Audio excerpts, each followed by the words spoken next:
Chapter 1. Preparing to relax after the crossing, but the past is exposed. Zhang Chuan has been kidnapped, and why should I care? In the lobby of the now Do building, Xiayu reclined languidly in an armchair, a radio beside him playing softly. The voice of a charming female announcer filled the air with enthusiasm. My goodness, the screen projected yesterday revealed the former life of the grandmaster. The grandmaster, being the foremost figure in the realm of extraordinary beings, was, in his past life, none other than the Jade, Dingjinren, among the 12 golden immortals. This revelation is utterly astonishing. It's no wonder the grandmaster has risen to become the strongest. It turns out he had an illustrious past. After switching off the radio, Xiayu stifled a yawn, muttering, "How dreadfully boring." Recently, topics concerning past lives have dominated discussions throughout the realm of extraordinary beings, be it on the radio, television, or even casual conversations over meals. However, this is hardly surprising, as this event has become the most sensational topic in the entire extraordinary world. The reason is simple. Just a year ago, a colossal screen inexplicably descended from the azure sky, displaying the past and present of various extraordinary beings in this world. Not only did it cover Longhu Mountain, but it also included Wudong, Xuanjin, the so-called evil sects, and the management office of extraordinary beings, now Do. Throughout the entire realm, from the highest leaders to the most humble disciples, anyone who gazed upwards could behold that magnificent screen in the sky. Initially, the Grandmaster, being the foremost among the 10 elders, was quite intrigued and sought to investigate it further, yet no matter how hard he tried, he could not provoke the slightest reaction from the screen.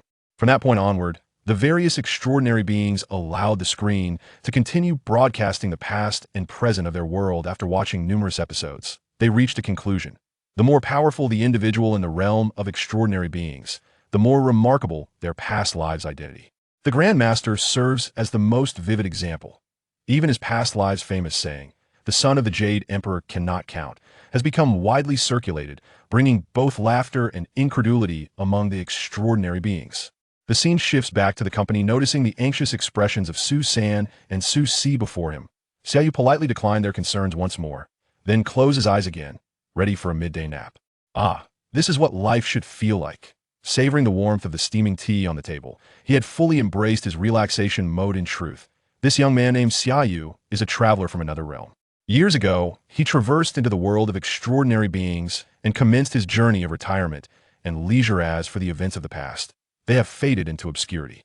Now, he only recalls being transformed into the formidable Son Goku, known as Kakarot, in a world called Dragon Ball, where mere change in hair color would alter everything.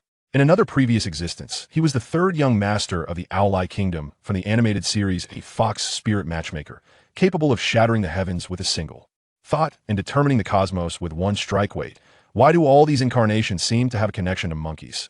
In summary, Xiayu possesses a multitude of identities and countless battle experiences.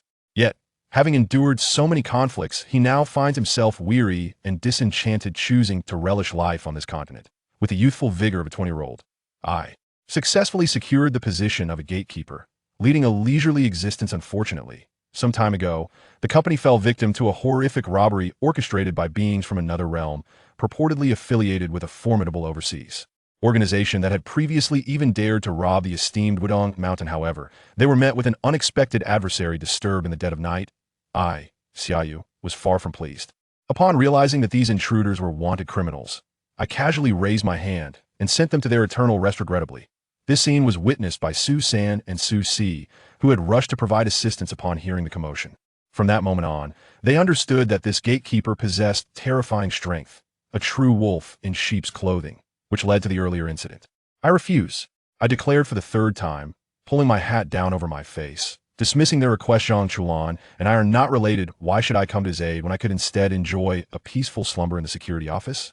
Realizing that convincing me was futile, Su San suddenly had a thought and whispered something in Su Si's ear. Su Si's eyes lit up as he extended 5 fingers. "Xiayu, if you agree to help, I will offer you this amount." Witnessing this, I let out a cold laugh. 500? You underestimate me. I never compromise for mere pittance. It's 50,000. Su Si interjected before I could finish my sentence. Upon hearing this, I instantly perked up as a security guard. My monthly salary is 4,000 thus. This bonus could cover my entire annual pay once the money is secured. I could comfortably recline and detach myself from worldly affairs. I promptly stood up and gestured grandly to the two beside me. A fool does not seize money when it's offered. Let's go.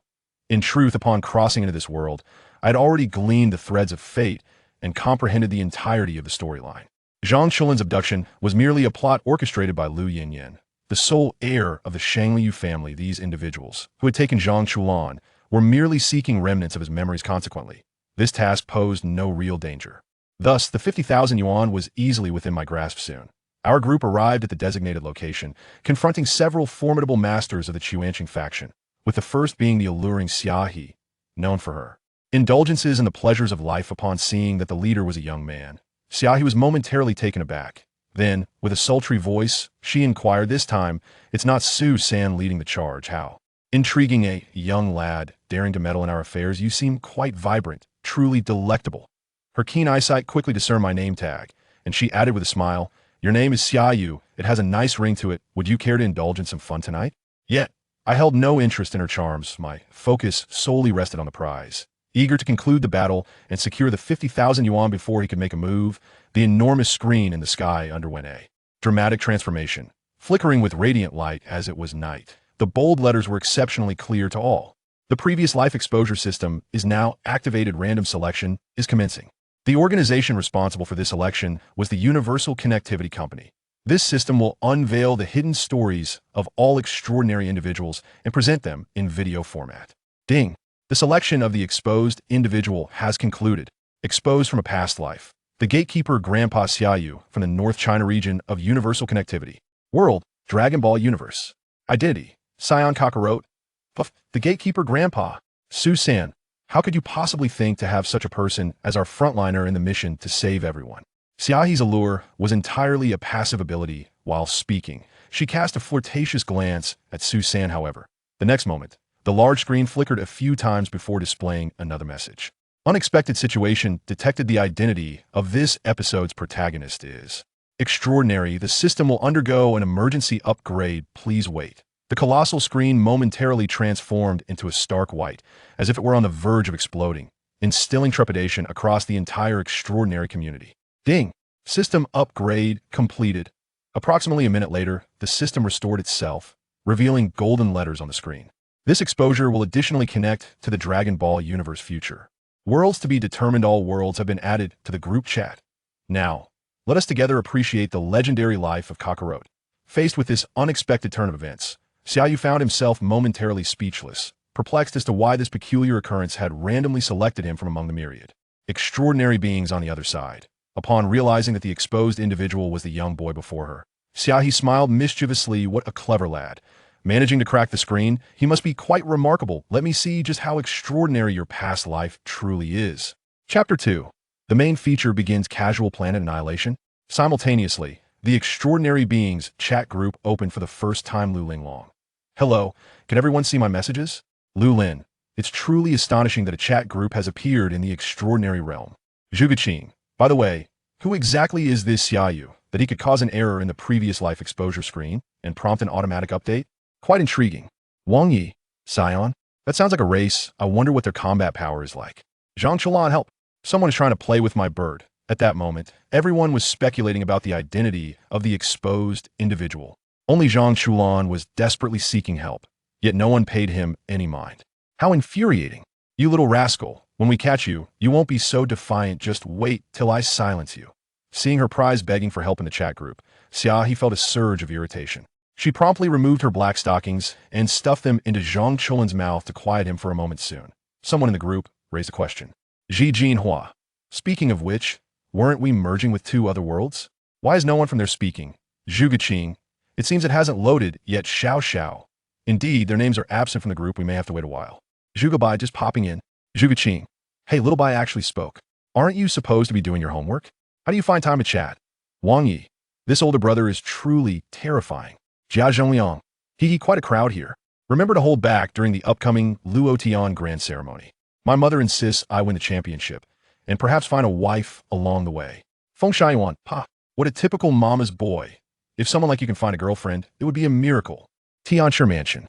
As he observed the chat messages floating across the live stream, the old master sat silently by the window. He held great anticipation for the past life of this individual, capable of crashing the screen, despite having never heard of him before. However, the forced upgrade of the screen due to his presence indicated that his identity was undoubtedly extraordinary. For such a remarkable person, he was eager to gain some insight. After all, having been invincible in the realm of the extraordinary for too long, he found himself growing somewhat bored with age thus. He poured a cup of hot tea and fixed his gaze upon the screen, curious to discover the nature of this so-called Saiyan. Prominent Lu family. Upon seeing the avatar light up on the screen, Lu Linglong's eyes sparkled with interest admittedly. This young man is quite handsome. It's unfortunate that he has remained obscure in the realm of the extraordinary. Otherwise, they might have had the chance to meet. However, as a scion of the esteemed Lu family, if she had not heard of his reputation, it likely suggested that his background was rather ordinary yet. The fact that he managed to disrupt the screen was indeed rather impressive. Perhaps he might reveal some unexpected talent. Just like their previously unremarkable senior brother, who was later revealed to have been Ouyang Feng from the legend of the Condor Heroes. Regrettably, this brother faced dire consequences, as he was expelled from Xuanzhen due to this revelation. Thus, any seemingly inconspicuous individual in the realm of the extraordinary might very well have been an extraordinary figure in their past life. It is precisely because of such anomalies that she found herself intrigued by this person's previous existence. Wudong Mountain. Xiayu so youthful. Upon seeing the somewhat juvenile face, Wang Yi could ascertain that this person must belong to their generation. Though he had never heard of him, he had studied divination from just the contours of his brows. He sensed that this person was indeed remarkable, his past life likely not that of an ordinary individual.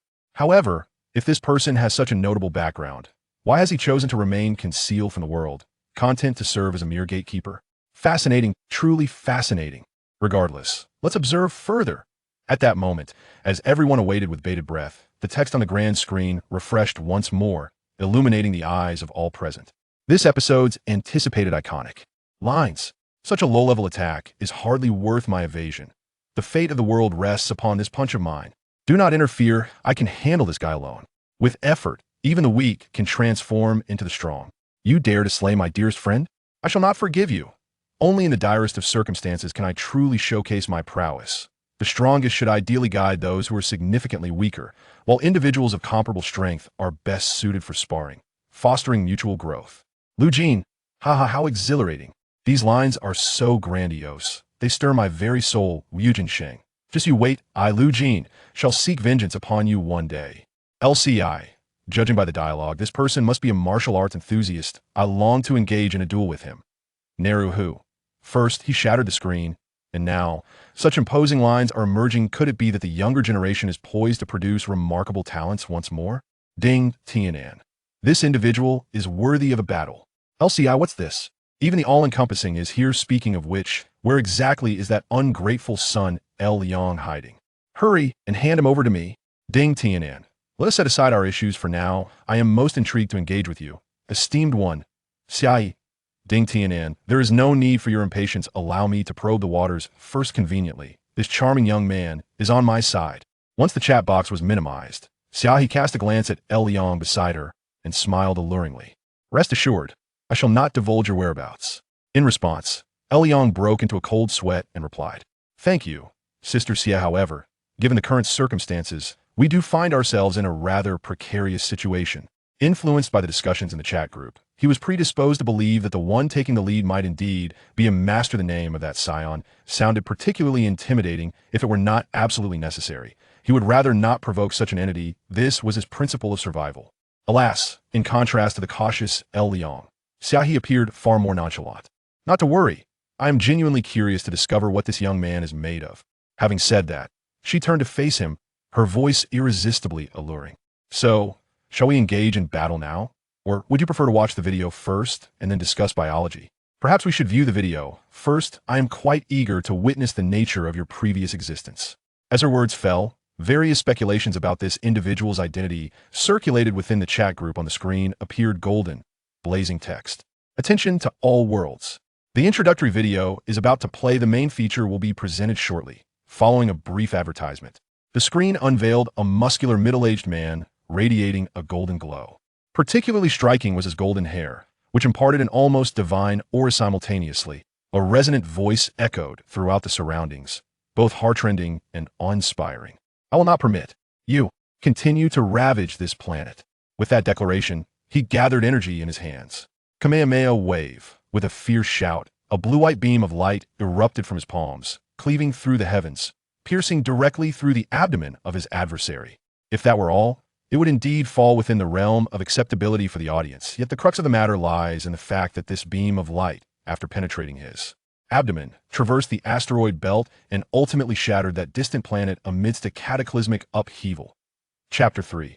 This lad must be quite the straightforward individual. He has truly inflicted pain upon others. Zhang Lingyu. So, what you're saying is, while you have safeguarded this planet, you have obliterated another's, is that correct? Lu Linglong. Fear not. Dear Lingyu, I have studied astronomy. Generally, the celestial bodies within the asteroid belt harbor no life. Hence, this act cannot be deemed as an atrocity against nature. Xi Jinhua. The two of you above appear rather unconcerned. Have we strayed from our topic of discussion? Is this truly what we ought to be examining? Zhuge Qing. Is it possible that the world of Dragon Balls is so unhinged as to casually annihilate planets? Feng Xiaoyuan. I must say, this matchmaking mechanism is rather flawed. It's akin to having an Olympic athlete participate in a local competition. Wang Yi. Let us clarify, this is not merely a game. Such a person indeed exists in reality, and I am utterly astounded. These individuals are relatively fortunate, as they are merely spectators of the video and have yet to encounter Xiayu in reality. Thus, they cannot fully grasp the overwhelming sense of dread that permeates the atmosphere. However, the situation is markedly different for Xiayu and Liang. Even Lu Yinyan, who is accustomed to guiding the dead, has momentarily forgotten her duty, her entire focus riveted on the grand screen. The instant the planet shattered before her eyes, she was seized by a paralyzing fear, cold sweat pouring down her face as she stumbled backward, inadvertently stepping on a stone and falling heavily to the ground. Pain was a distant thought, overshadowed by her fixation on the young man standing nearby, motionless. Is that truly you? It took Xiayu a considerable moment to process the reality before her. She stammered an urgent inquiry, retreating while signaling Liang with her gaze to hasten to the vehicle, urging him to buy her some time. As for Zheng Chuan, they no longer dared to hope for his rescue. After all, preserving their own lives took precedence over the chi body source.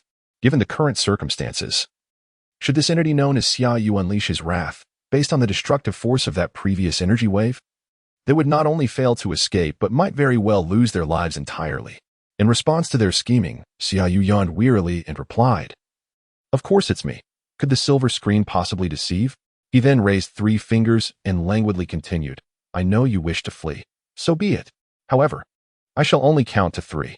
After that, if you cannot escape, you shall no longer have the chance." Upon hearing these words, Xiayu lost all pretense. In the face of mortality, her charm was utterly ineffectual, for this young man before her possessed no understanding of tenderness. Fortunately, Liang was swift. He quickly brought a truck around. 3. The countdown, akin to a grim summons from the underworld, left Xiayu no room for hesitation, and she immediately slipped into the passenger seat. 2. With this utterance, Lu Yinyan abandoned her zombie team, leaping toward the vehicle as it approached, urgently shouting for Liang to accelerate. Though still young, she had no desire to meet a tragic end. As the cars raced forward in a frenzy, a distant voice echoed behind. 1. Observing Susan's subordinates pursuing relentlessly, Xiayu scratched the back of his head and murmured to himself, "What a pity. The 3 counts have passed, yet you remain unable to escape. Allow me to accompany you on your journey." As he spoke, he leisurely raised his hand, forcefully pushing his palm forward. In the next moment, a fierce whirlwind surged through the employees chasing the cargo trucks, propelling the trucks ahead with a violent thrust. Realizing the trucks were on the verge of overturning, Lu Liang instinctively pulled down the handle beside him, hoping to dissipate the force. As Lu Yinyan remained bewildered by the unfolding events, she suddenly realized that her seat had inexplicably detached from the vehicle ahead, coming to a halt after the force dissipated. Regaining her composure, she urgently shouted, "LV Liang, stop. Save me. Please, I don't want to die." However, LV Liang merely responded with a cold smile, saying, "This is precisely why I said you fail to comprehend the essence of it all. If you wish to survive, perhaps you should familiarize yourself with the situation before making decisions next time, blonde girl." Regrettably, it seemed Lu Yinyan might not have another chance, for at that moment, she was bound and helpless, her eyes vacant, as though engulfed in despair by the approaching employees of Nado Tong. The orchestrator of this chaos, Xiayu, having completed his mission, casually clasped his hands behind his head and swiftly vanished into the underbrush. His parting words lingered in the air, "Dear bosses, remember to deposit my promised bonus directly into my salary card. Otherwise, I may just come by for a chat over coffee." Following this, he stifled a yawn. contemplating the ease with which he had earned this sum. If such opportunities arose again, he would not mind repeating the experience. Perhaps a hot pot feast tomorrow would be a fitting reward for his laid-back self. Saiyan remained in stunned silence for a considerable time, grappling with the enormity of what had transpired, only to realize that the boy had already vanished from sight. After shaking off Lu Yin and Xiayu, in a flurry of panic, quickly accessed the world channel to vent her frustrations. I must say, do not provoke Xiayu. He is truly terrifying. With a single blow, he nearly toppled our vehicle, and it's a miracle I'm still alive. As expected, the first to respond was Zhang Lingyu. You had the audacity to provoke him? Yet, seeing that you can still send messages, it appears you are alive. Soon after, others began to chime in. Wang Yi, sister, you've witnessed Xiayu's true nature, yet you dare to challenge him? Truly, you embody the essence of recklessness. Zhang Chulan, finally free. You cannot fathom the terror of such individuals. Not only did he toy with me, but he also silenced me with stockings. It was nothing short of inhumane torment. Zhang Chulan, had it not been for Xiayu's intervention, you would never have seen me again. Zhu Guqing, not a bad treatment, being silenced with stockings. Though I'm not one for gossip, I must document your experience. Zhang Lingyu, Zhang Chulan, what on earth are you saying? Zhang Chulan, who is this? Oh. If at ISNT the esteemed Lingyu, I suddenly recall that you seem to have a connection with that pink-haired fellow. Are you feeling jealous? Lu Linglong, what's wrong? Did the pink-haired one offend you? Do you look down upon him? As tensions within the group chat escalated, the esteemed elder swiftly intervened, proclaiming, you youngsters, calm yourselves. Focus on the video. The main feature is about to commence. Let us witness the remarkable journey of this young one. It must be noted that the elder's authoritative presence was indeed palpable, as his words immediately quelled the uproar. Only Xiayu interjected with a playful remark. This lad is undoubtedly a straightforward fellow, lacking in tenderness. He is wielding his strength so forcefully that it must be quite painful for the poor soul. Before long, the preview concluded, and the screen illuminated with golden, fervent letters. The preview has ended. I trust everyone has garnered some insight into Xiayu's past life. Now, let us proceed. The main feature is about to begin. Chapter 4. The astonishing little one. How does he possess a tail? In the world of Dragon Ball, deep within the mountains, at Baozi Mountain, in this tranquil haven, far removed from the clamor of the city, one finds the landscape pristine. The air crisp, and occasionally, a few butterflies flitting gracefully through the meadows. This locale resembles a veritable paradise. Yet, suddenly, a dinosaur, resplendent in purple, soared across the screen, igniting a flurry of excitement in the chat group. Xiao, I initially yearned to visit this place, but it seems I was rather naive. By sure Shiwe, ha ha ha. I wonder if your breathing technique works on dinosaurs. Saiyan, why is there a dinosaur? Is this the Jurassic era? Zhu Guqing, I can only ponder if this is where Xiayu resided in his previous life, surrounded by such formidable beasts. How could he possibly survive? However, before he could finish, he was left speechless. For as the scene transitioned, a boy who appeared to be around 11 or 12 years old came into view.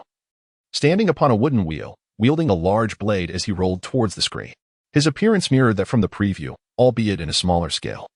With hair of a normal hue. The crucial detail, however, was that the wooden wheel he stood upon was at least 6 or 7 times his size, and the blade, exceeding 4 times his height, was adorned with menacing spikes and oozed with blood, presenting a stark contrast to the innocent visage of a child. Upon returning home, he faced a wooden post, concentrating intently, seemingly gathering all his might. Then, a low growl escaped his lips. In an instant, he unleashed a punch of terrifying power, shattering the wooden post completely. Fragments rained down, scattering into multiple pieces of timber. Ji Jinhua, pray tell, is this truly a child? Lu Linglong. I recall when my brother Lu Lin was of this age, he was still wetting the bed. Ha ha ha.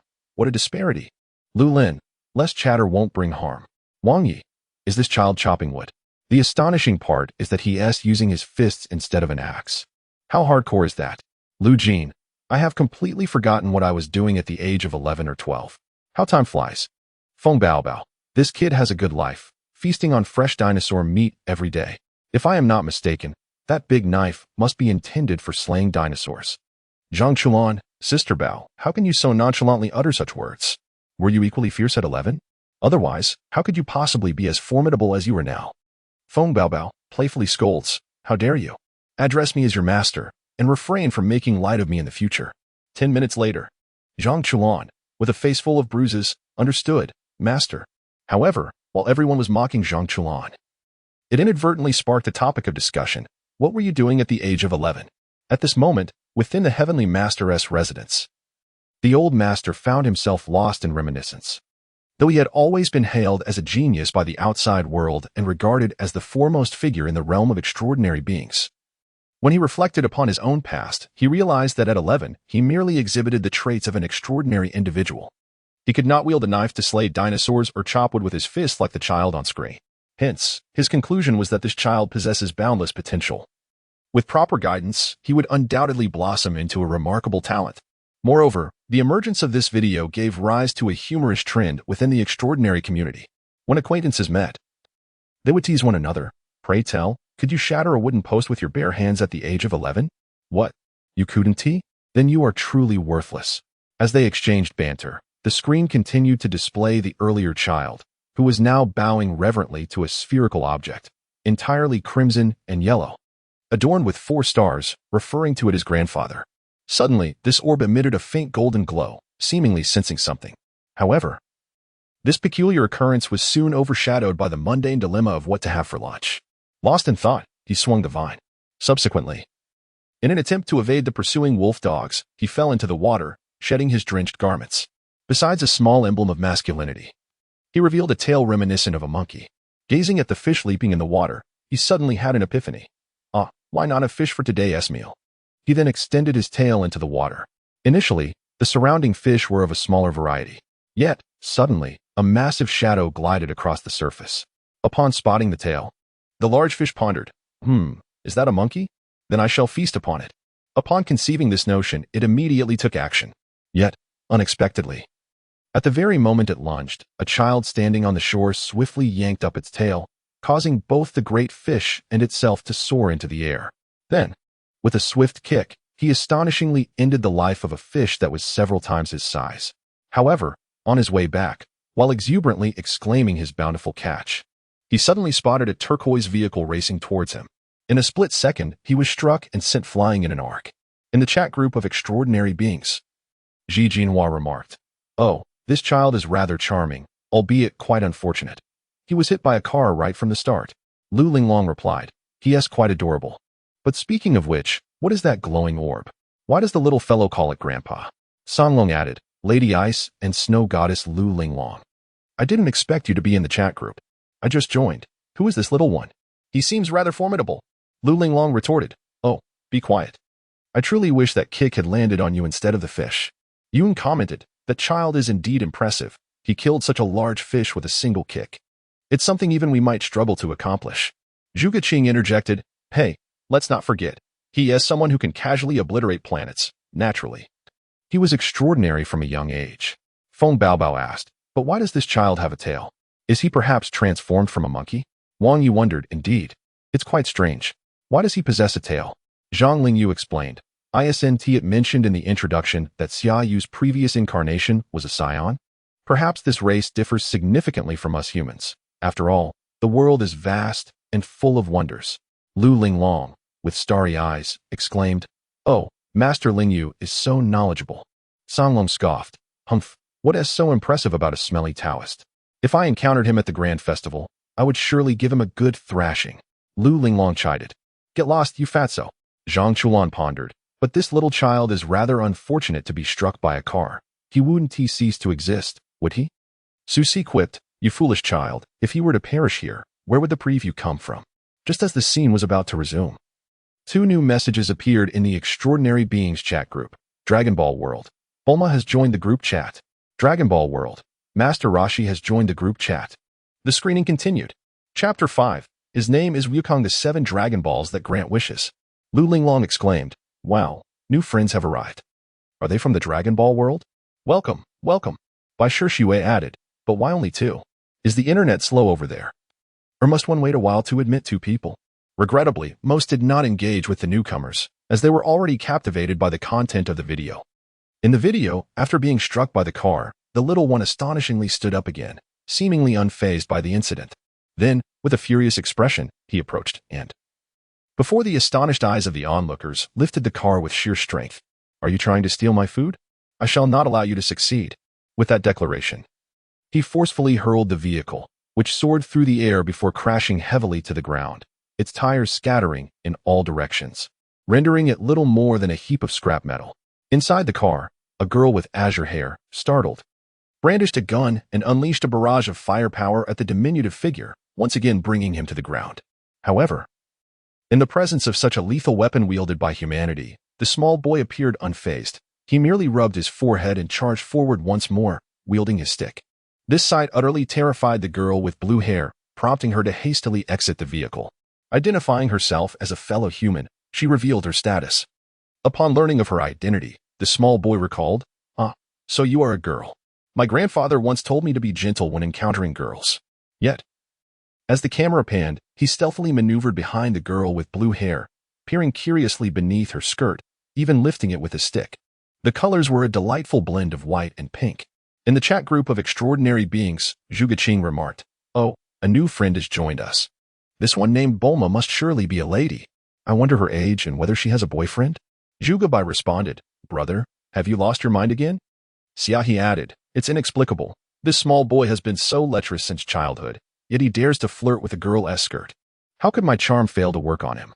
In terms of allure, how could I possibly be outshone by such a flat tablet?" Only then did the two newly joined members begin to engage in conversation. "Bulma from Dragon Ball, what is the purpose of this screen that has suddenly appeared in our world?" In this ridiculous chat group, upon entering, someone referred to me as a flat tablet. Is that polite? Master Roshi from Dragon Ball, miss. I'm certain you are far superior to her. How about sending me a picture, preferably one that is rather revealing? However, he was quickly met with Xiao's teasing retort. "Oh dear, old man. Can your body handle it? You wish to see your picture, but not everyone is willing to share." As the initial exchanges unfolded, the group formed impressions of the newcomers. One appeared to be an old lecher masquerading as a teacher, his avatar revealing him to be bald. One individual, the blue-haired maiden whose skirt had been lifted, appeared rather innocent. However, Bulma's tirade was far from over. "That girl named Xiayu, I was merely 16 at the time. How could I possibly compare to you? An older woman? Are you envious of my youth and beauty?" Xiayu retorted, "What's the matter? Is the tablet throwing a tantrum? How frightening." Zhonglingyu interjected, "But on a different note, how can such a young child possess the audacity to lift a woman's skirt? How is he able to withstand Xiao's allure? Could it be that his strength has reached an immovable zenith?" Implicitly, he suggested that if he himself had succumbed to Xiao's enchantment, then surely no one could possess greater fortitude. Such a person could not possibly exist. Yet, the very subject of this discourse, Bulma, remained silent. These foolish individuals truly believed this little rascal was a lecher? Soon, they would learn what a genuine straight man is. However, a thought struck her. If this screen were to project all that transpires with Goku, wouldn't her own indiscretions be exposed? In an instant, her composure shattered. "No, you scoundrel, you must not continue this broadcast. If that wretched screen persists, my body will be laid bare for all to see." "Oh no." Regrettably, her cries fell on deaf ears. The video continued unabated. When confronted by Bulma, the little one responded with a perplexing observation. "Strange, why do women not have tails?" It appeared that, in his understanding, he believed himself to possess a tail while this girl did not, thus concluding that boys had tails and girls did not. Due to the fact that the other party was a girl, the little one also followed his grandfather's teachings and invited Bulma to their home. Along the way, he dragged a fish that was 6 or 7 times his size, creating quite a remarkable scene. During their journey, he introduced himself as Goku. However, upon arriving home and seeing a glowing, reddish-yellow orb, Bulma exclaimed and rushed over to lift the orb as if she had discovered a rare treasure. Later, through Bulma's explanation, Goku learned that this object was called a Dragon Ball. There are 7 Dragon Balls in total, which resonate with one another. When all 7 are gathered, they can summon the Eternal Dragon, who will grant a wish to the owner of the Dragon Balls. To convince him further, Bulma produced 2 additional Dragon Balls, one with 5 stars and the other with 2 stars. However, in her subsequent attempt to acquire the 4-star ball from Goku, Bulma's audacious actions left everyone astounded. "Goku, may I borrow this 4-star ball? To repay you, I can let you touch here." She provocatively lifted her skirt, her expression filled with allure.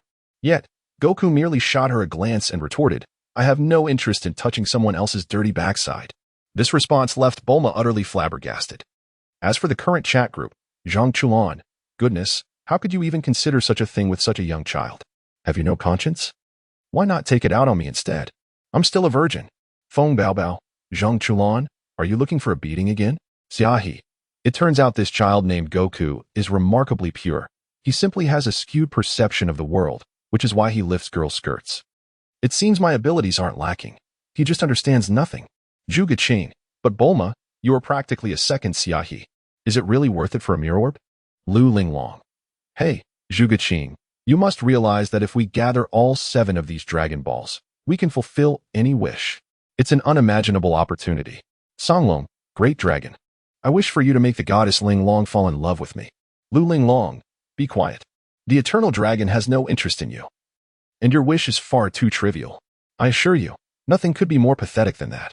By Shishue, if wishes could truly be granted freely, I would wish for an endless supply of delicious food and limitless pocket change, so I would never have to work again. Wang Bing, Great Dragon, grant me strength. I want to be invincible in the world, the best in all, surpassing the old master. Zhuge Qing, where did this one escape from? A mental institution? I understand the first 2 wishes, but to claim you will surpass the old master? I admire your audacity. When the topic of Dragon Ball arises, it seems to captivate everyone's attention, as if they have acquired the Dragon Balls and are poised to make wishes. As for the older generation, though they may remain silent, their inner convictions run even deeper than those of the youth. Chapter 6, Unbroadcasted segment is a paid content. Please unlock the video for access. Tianchi Mansion. Gazing out at the luminous crescent moon, the elderly Tian Jin Zhang's eyes appeared hollow, occasionally reflecting a sense of nostalgia, as though he were pondering some profound matter. If wishes could truly be granted, what desires would he dare to express?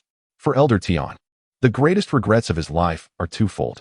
Firstly, his descent from the mountain to seek his junior disciple Huai ended in calamity, as treacherous individuals ensnared him on his return, rendering him crippled and devoid of his martial prowess.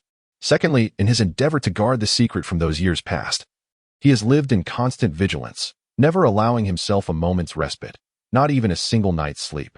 Therefore, if wishes could indeed be fulfilled, his foremost desire would be to return to that fateful day. Might the outcome be altered as a result?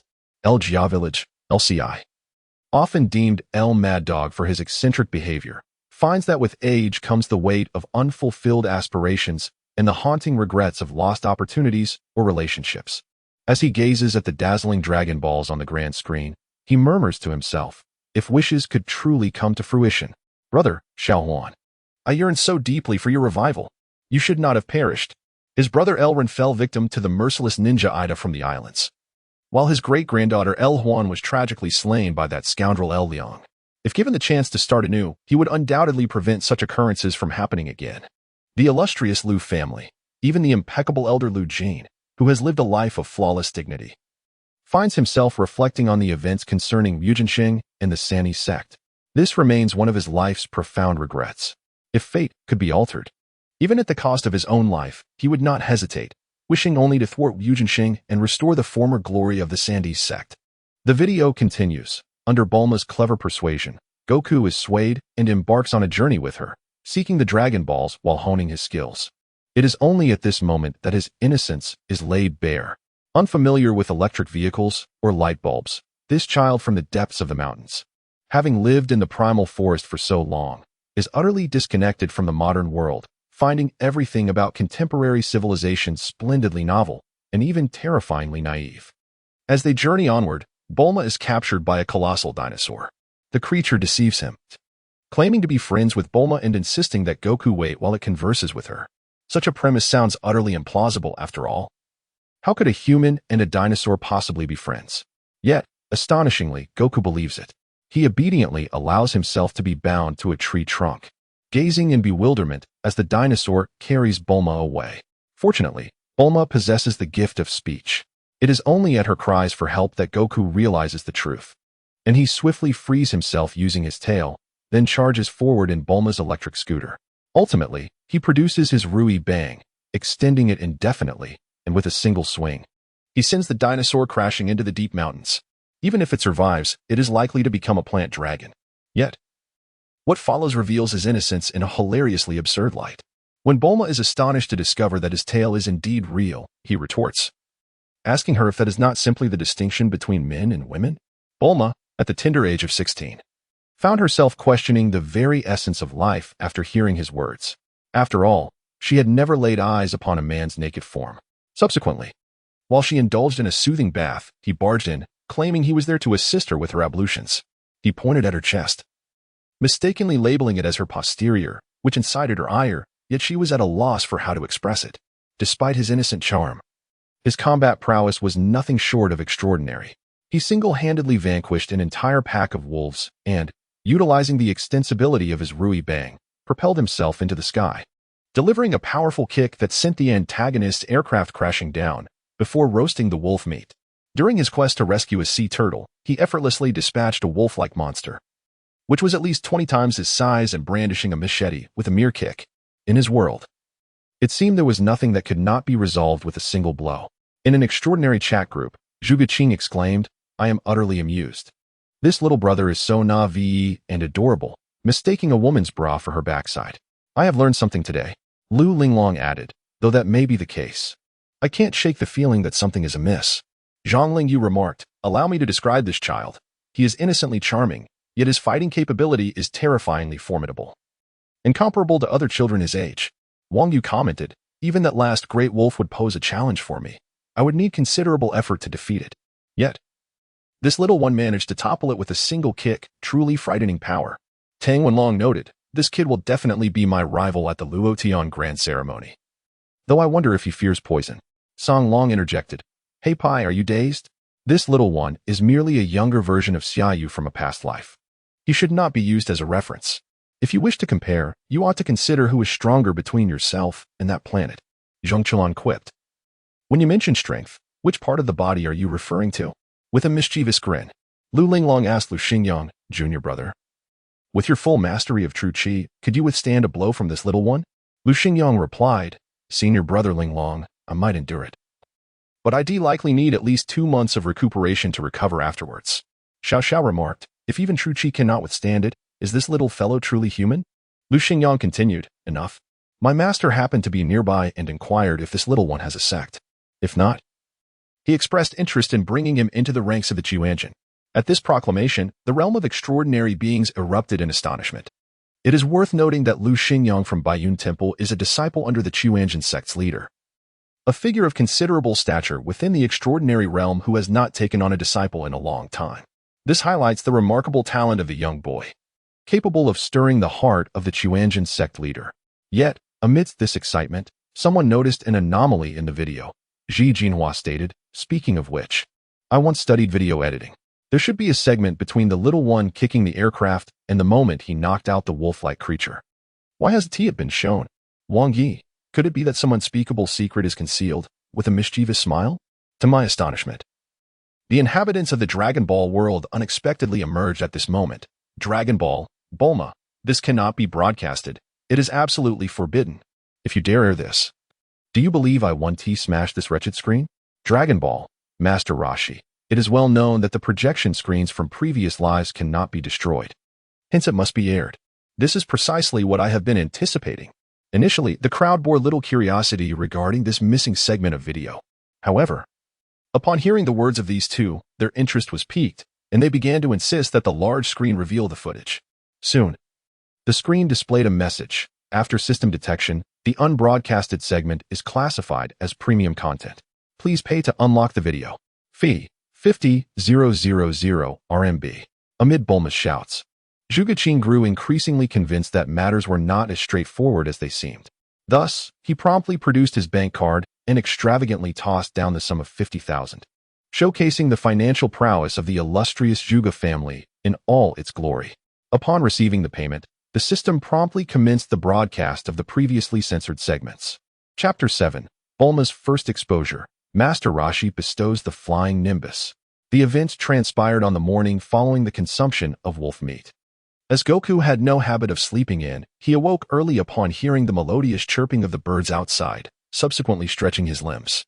As he glanced to his side, he discovered that Bulma remained ensconced in slumber, one leg draped over the bed while the other hung naturally down. Her fair legs accentuated her figure in a rather striking manner, albeit her sleeping posture lacked elegance. Witnessing this scene, Goku leaped up with unrestrained excitement, exclaiming, "Ah! It resembles Grandpa's thigh. It's been ages since I've done this. Let me give it a try." He then bounded onto the bed, positioning himself between Bulma's legs. However, as he rested, an unsettling feeling crept over him. Quickly rising, he extended his hand and patted the spot where he had lain. His small eyes brimming with perplexity. How strange. After a couple of pats, he sensed something amiss. Consequently, he turned around and directly removed Bulma's white panties, revealing an even more astonished expression. With a loud cry, he roused Bulma from her sweet dreams. At that moment, Goku was entirely oblivious to whether she was awake or not, and in a state of panic, he shouted, "It's gone! It's gone!" Upon hearing this, Bulma rushed out of bed, frantically rummaging through her bag, her face etched with anxiety. What's missing? The Dragon Balls are gone. However, after a flurry of searching, she breathed a sigh of relief, producing 3 Dragon Balls and reproaching, "Honestly, you startled me. The Dragon Balls are right here. What are you up to? Are you still half asleep?" With that, she stormed towards her vanity, visibly irritated. At this moment, it seemed that Wukong had yet to regain his composure. Only he, perhaps, truly understood what he referred to as missing. Zhang Chuan in the chat group. So, what exactly is missing? Smirking, Zhuge Qin. I initially thought this paid content was merely a gimmick, but to my surprise, it's incredibly explosive. Suddenly, it feels like this expenditure is truly worthwhile. Lu Linglong, tilting her head in confusion. So, what exactly is missing? Xi Jinhua, little Linglong, it's best for you to refrain from prying into adult matters. Just cherish your innocent heart. By Shishua, Flower, do you believe it's her lack of understanding of you, or yours of her, that renders you pure? Humph. Her mind is undoubtedly filled with frivolous thoughts. Lu Linglong, bye. Does your tongue ever tire? This isn't over between us. Wang Yi, I believe I've grasped the situation. Shall I elucidate it for everyone? Zhang Lingyu, please do, as I seem to be rather lost. Zhang Jiwei, ahem, young men, you must prioritize your studies. Excessive video watching can be detrimental to your health. Remember to act within your limits. Song Long, I hereby vow my eternal loyalty to Lady Linglong. However, Brother Zhuge, could we replay that video? I didn't quite catch it. Bulma, you lot must cease your chatter. Oh, this screen is unbearable. I am utterly mortified. I cannot face anyone. Upon witnessing this group of elderly gentlemen openly discussing such matters, Bulma felt as though she were standing before the public in a state of utter undress. Thus, she immediately unleashed a torrent of invective in the group chat. In truth, due to the angle of shooting, the audience saw nothing at all. However, the imagination sparked by this intriguing situation was indeed worth the price of admission. Master Roshi expressed his gratitude to Mr. Zhuge for his noble sacrifice, allowing him to witness such exquisite scenes. He continued, however, there may be another scene shortly, which will require your financial generosity once more. I extend my thanks in advance. When Bulma recalled the old lecture bringing up this matter, she suddenly remembered that after the sea turtle was returned, something quite absurd would seemingly transpire. Instantly, a sense of despair washed over her. Oh no, if another video were to be released, her innocence would surely be shattered. The video continued. After vanquishing the wolf-like robbers, Goku and Bulma finally returned the sea turtle to its rightful owner. At this juncture, everyone began to comprehend the truth. The owner of the sea turtle was none other than Master Roshi, the legendary deity of martial arts. It was said that this master possessed profound skills, earning the title of martial arts god. Wherever he appeared, any martial arts master would be overshadowed. As for his age, it was likely as ancient as the turtle itself. To express his gratitude for Goku and Bulma returning his old companion, Master Roshi insisted on gifting them something. After much contemplation, he pointed his staff towards the azure sky and shouted, "Come forth, Phoenix." Upon hearing his words, Goku and Bulma began to speculate. Bulma exclaimed, "Phoenix?" With excitement, Goku inquired, "What is a phoenix?" With confusion, Bulma asserted, "It is a bird that never dies." With certainty, Goku questioned, "Will such a bird come flying here?" Still puzzled, yet, as their dialogue unfolded, time slipped away. Finally, Goku posed a crucial question.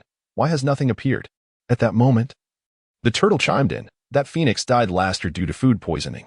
This revelation struck the gathering like a heavy burden, leaving everyone in a state of shock regarding the demise of the phoenix. Faced with the impossibility of presenting that gift, Master Roshi contemplated offering something else and called out once more, "Come forth, Kintoan." Fortunately, this time, no unforeseen incidents occurred.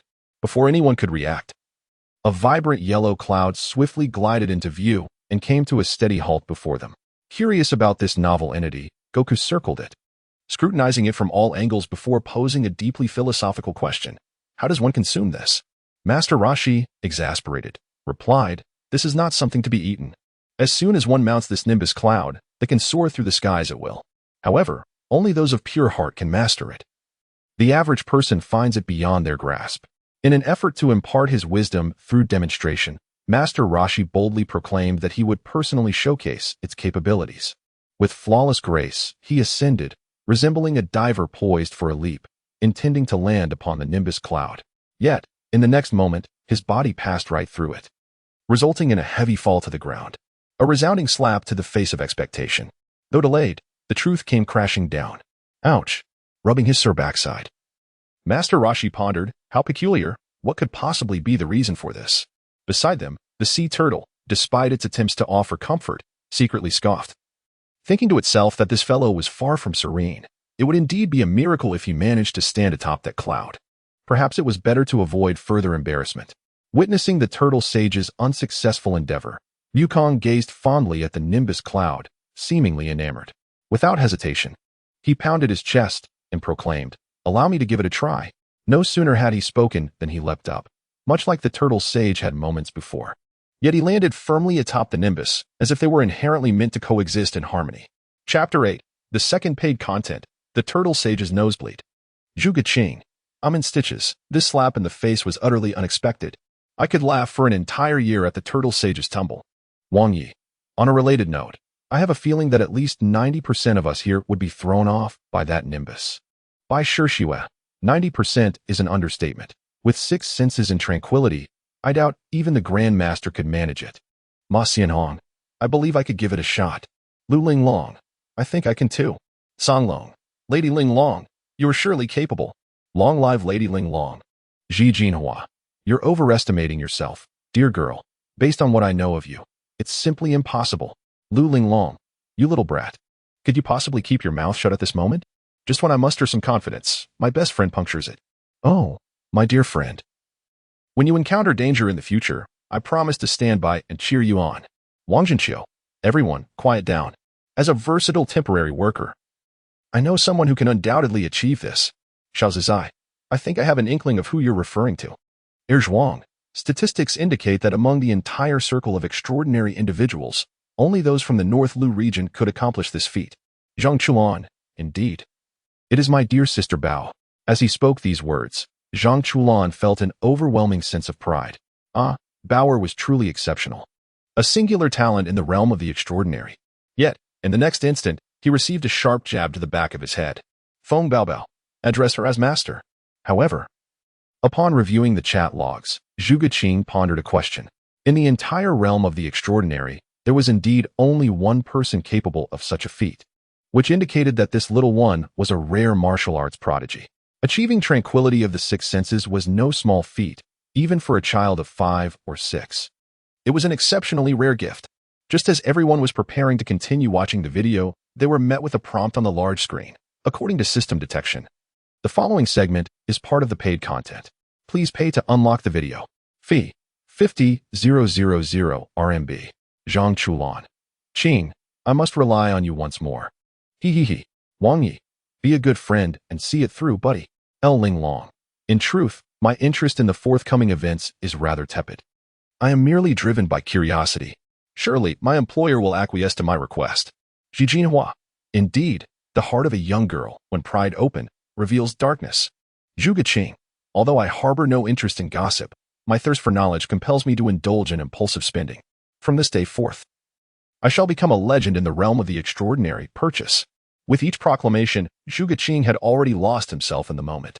Consequently, he decisively pressed the payment button. However, shortly thereafter, a cacophony of rage erupted from the living room below. Zhuge Qing, you little rascal, have you gone mad? Not only do you live off your parents, but you've squandered 100,000 yuan in a single night. Just wait till I deal with you.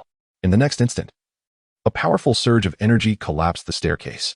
Following this, anguished wails echoed throughout the Zhuge family villa. Dragon Ball, Bulma, no? As the leading lady of the scene, she intervened just in time. Alas, the subsequent paid video continued to play unabated under the scrutiny of many eyes. After acquiring the flying nimbus, Goku immediately harnessed it to soar through the skies and plunge into the depths of the sea, reveling in unrestrained joy. Witnessing his exuberant demeanor, Bulma's eyes sparkled with excitement. She implored, "Hey, Old man, could you possibly grant me a flying nimbus as well? Master Roshi, upon hearing this, turned to his old companion and inquired, do you think this girl has any hope? His companion candidly replied, not a chance. After voicing this, he rolled his eyes, entirely forgetting that Bulma had once offered him a bowl of water when he was parched. Yet, during this discussion between man and turtle, Bulma suddenly caught sight of a Dragon Ball with 3 stars adorning Master Roshi's neck. This discovery made her eyes gleam with excitement. Old man, what is that? Master Roshi blinked in surprise, glanced where she pointed, and then pulled the Dragon Ball from around his neck, reminiscing. This? Isn't it beautiful? I found it 100 years ago at the bottom of the sea. Bulma, unrestrained, seized the opportunity. Recognizing that the old man was oblivious to the Dragon Ball's true significance, she boldly requested, then, old man, would you be so kind as to give this to me? With that, she playfully winked. In truth, Master Roshi was initially disinclined to entertain her request. Sensing her eagerness, he surmised that this item must possess considerable value. However, upon realizing that the one pleading before him was a strikingly youthful girl, he felt his heart stir. Tentatively, he proposed, well, it's not entirely out of the question to give you this. However, I would like to see your undergarments. Upon the utterance of these words, both Bulma and Master Roshi stood frozen in place. Were this individual a mere stranger, an unseemly old man encountered by chance? Bulma's spirited nature would likely have prompted her to deliver a swift slap, sending him into a dizzying spin. However, as she pondered the situation, she realized that by relinquishing something of little consequence, she could obtain the long-coveted Dragon Ball. This, indeed, was not an unwise transaction. Thus, she began to deliberate. Eventually, a blush crept across her cheeks. Oh dear, this is hardly a grave matter. If you wish to see, then so be it. At that moment, Bulma was clad in a form-fitting jumpsuit, and with a mere lift of her garment, the onlookers would be granted a view of what lay beneath. Unfortunately, she appeared to overlook one crucial detail. As she shyly closed her eyes and lifted her attire, both Master Roshi and the turtle were left utterly astonished. In fact, the entire world seemed to fall silent. The birds ceased their chirping, and the flowers exuded their fragrance and stillness. Master Roshi, too, was taken aback by the audacity of this bold young woman who dared to bear herself so openly. In an instant, his nose began to bleed profusely, to the point that he nearly required hospitalization due to excessive blood loss. Upon witnessing the old man's unexpected reaction, Bulma's face flushed even more deeply. Driven solely by her desire for the Dragon Balls, she had already resolved to go to great lengths. Thus, she repeatedly performed the earlier gesture of lifting her garments. While doing so, she exclaimed, "Look, look, look." Perhaps lost in the euphoria of potentially acquiring the Dragon Balls, she remained blissfully unaware of her apparent lack of attire. The turtle hermit's nosebleed was relentless. He quickly pulled out a handkerchief, pressing it against his nose while exclaiming, "All right, it's yours." Yet, internally he mused, "Had I known this would happen, I would have brought the camera." Young girls these days are indeed quite audacious. After acquiring the 4th Dragon Ball, Bulma was overjoyed. Hastily expressing her gratitude to the turtle hermit, who was already preparing to depart on his turtle. Subsequently, she rode her motorcycle back to her residence, elated. However, upon entering the capsule house and preparing to change her clothes, she seemed to have stumbled upon something significant. In the next moment, a thunderous scream erupted from within the house. Chapter 9. Bulma in despair report the big screen for some color. My white. When Goku rushed back to the house, alarmed by the commotion, he discovered Bulma trembling, clutching a piece of white fabric, muttering to herself, "Why is this here? Could it be me?" At that moment, a sense of foreboding washed over him. He instinctively reached down, feeling through his clothing, and suddenly, as if enlightenment struck, his face flushed crimson. Indeed, I wasn't wearing anything. Being a person of pure intentions, Goku was utterly perplexed by her reaction, mistakenly assuming her distress stemmed from the absence of masculine attributes. He smiled innocently, "It's fine. Even without that, one can still live." Upon hearing this, Bulma seemed to have an epiphany and promptly interrogated, "What on earth is happening?" Goku responded truthfully, "I wanted to see this morning." At his revelation, Bulma froze in disbelief, then incredulously asked, "Are you saying you took it off?" Upon noticing the white fabric in her hand, Goku pondered for a moment before candidly admitting his involvement. But the next instant, the sound of a gun being cocked pierced the air. Infuriated at this mischievous monkey, Bulma raised her machine gun, fully aware that it would be futile against him, and unleashed a barrage of fire. Goku jumped and dodged, exclaiming, "Ouch, that hurts." Yet, He remained baffled as to why this fearsome woman would inflict such violence upon him. Was it merely because she was envious of him for being different? In the chat group for unusual individuals, Xiao, it seems I've discovered another comrade in affliction. Susi, woman, how dare you disrupt my peace of mind? Zhuge, haha, I can't stop laughing. While laughing heartily, he rubbed his swollen cheek. Initially, he felt anguish from the beating he had just received from his father. However, that dreadful sentiment was entirely eclipsed by the joy of laughter. To witness such an extraordinary video made it all worthwhile, even if it meant enduring a few more blows. Zhang Chulan, haha, I feel the same. Thanks to Qing for his financial loss. Domei, I originally thought that Xiayu was the genius in this area. But I did not anticipate that there were others of such caliber. How presumptuous of me. Xiayu, no. Sister Domei, I cannot compare to her. Let me take a moment to gather my thoughts. It has been ages since I encountered such an entertaining video. As for Bulma, she desperately wished to find a place to hide. Although the large screen did not fully display her lower half due to certain constraints, this meager concealment was hardly different from being fully exposed. She was utterly mortified. Consequently, Bulma attempted to exit the group chat, only to be met with failure. You cannot leave this chat. Please enjoy. Dragon Ball, Bulma, enjoy my foot. I blasted you. And you had the audacity to reveal my secret to so many people. Woe is me. I am no longer pure. Upon seeing the protagonist emerge, the chat in the live stream began to swell with activity. Zhang Chulan, may I inquire, when have you ever been pure? Zhuge, Master Roshi, Old Turtle. Do you have a recording? I wish to view it from a normal angle. Rest assured, I am merely pursuing academic research with no ulterior motives. Master Roshi, well, I would love to share it, but I fear Vegeta will hold me accountable. Luling Long, forgive my ignorance, but who is Vegeta? Confused, Master Roshi, you shall see in the unfolding narrative. However, I kindly ask you to keep it a secret. As a solemn elder, I do not wish to incite any familial discord. Wang Yi, your words have given me an inkling of who he is. Song Long, speaking of which, dear lady, did you not feel a chill down below while engaged in that act? Zhuge Bai, this is not suitable for someone of my tender age. It is terribly inappropriate and violent. After they concluded their frivolous discussion, another point captured everyone's attention. Feng Baobao remarked, by the way, have you noticed how resilient this little one is? It can withstand the firepower of a machine gun. The moment these words were uttered, it was as if thunder had struck, silencing everyone in the group. This news has captured the attention of many elderly individuals. Initially, witnessing the mischief of the children in the group, the old master wore a helpless smile. However, the final segment caused his expression to tense.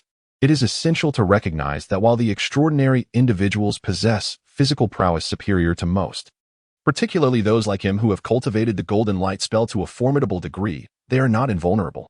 A barrage of gunfire, even aimed at oneself, could result in significant repercussions. Yet, the diminutive figure on the screen displayed an astonishing level of aggression, capable of bringing down an aircraft with a mere kick. But his defensive capabilities were even more astonishing.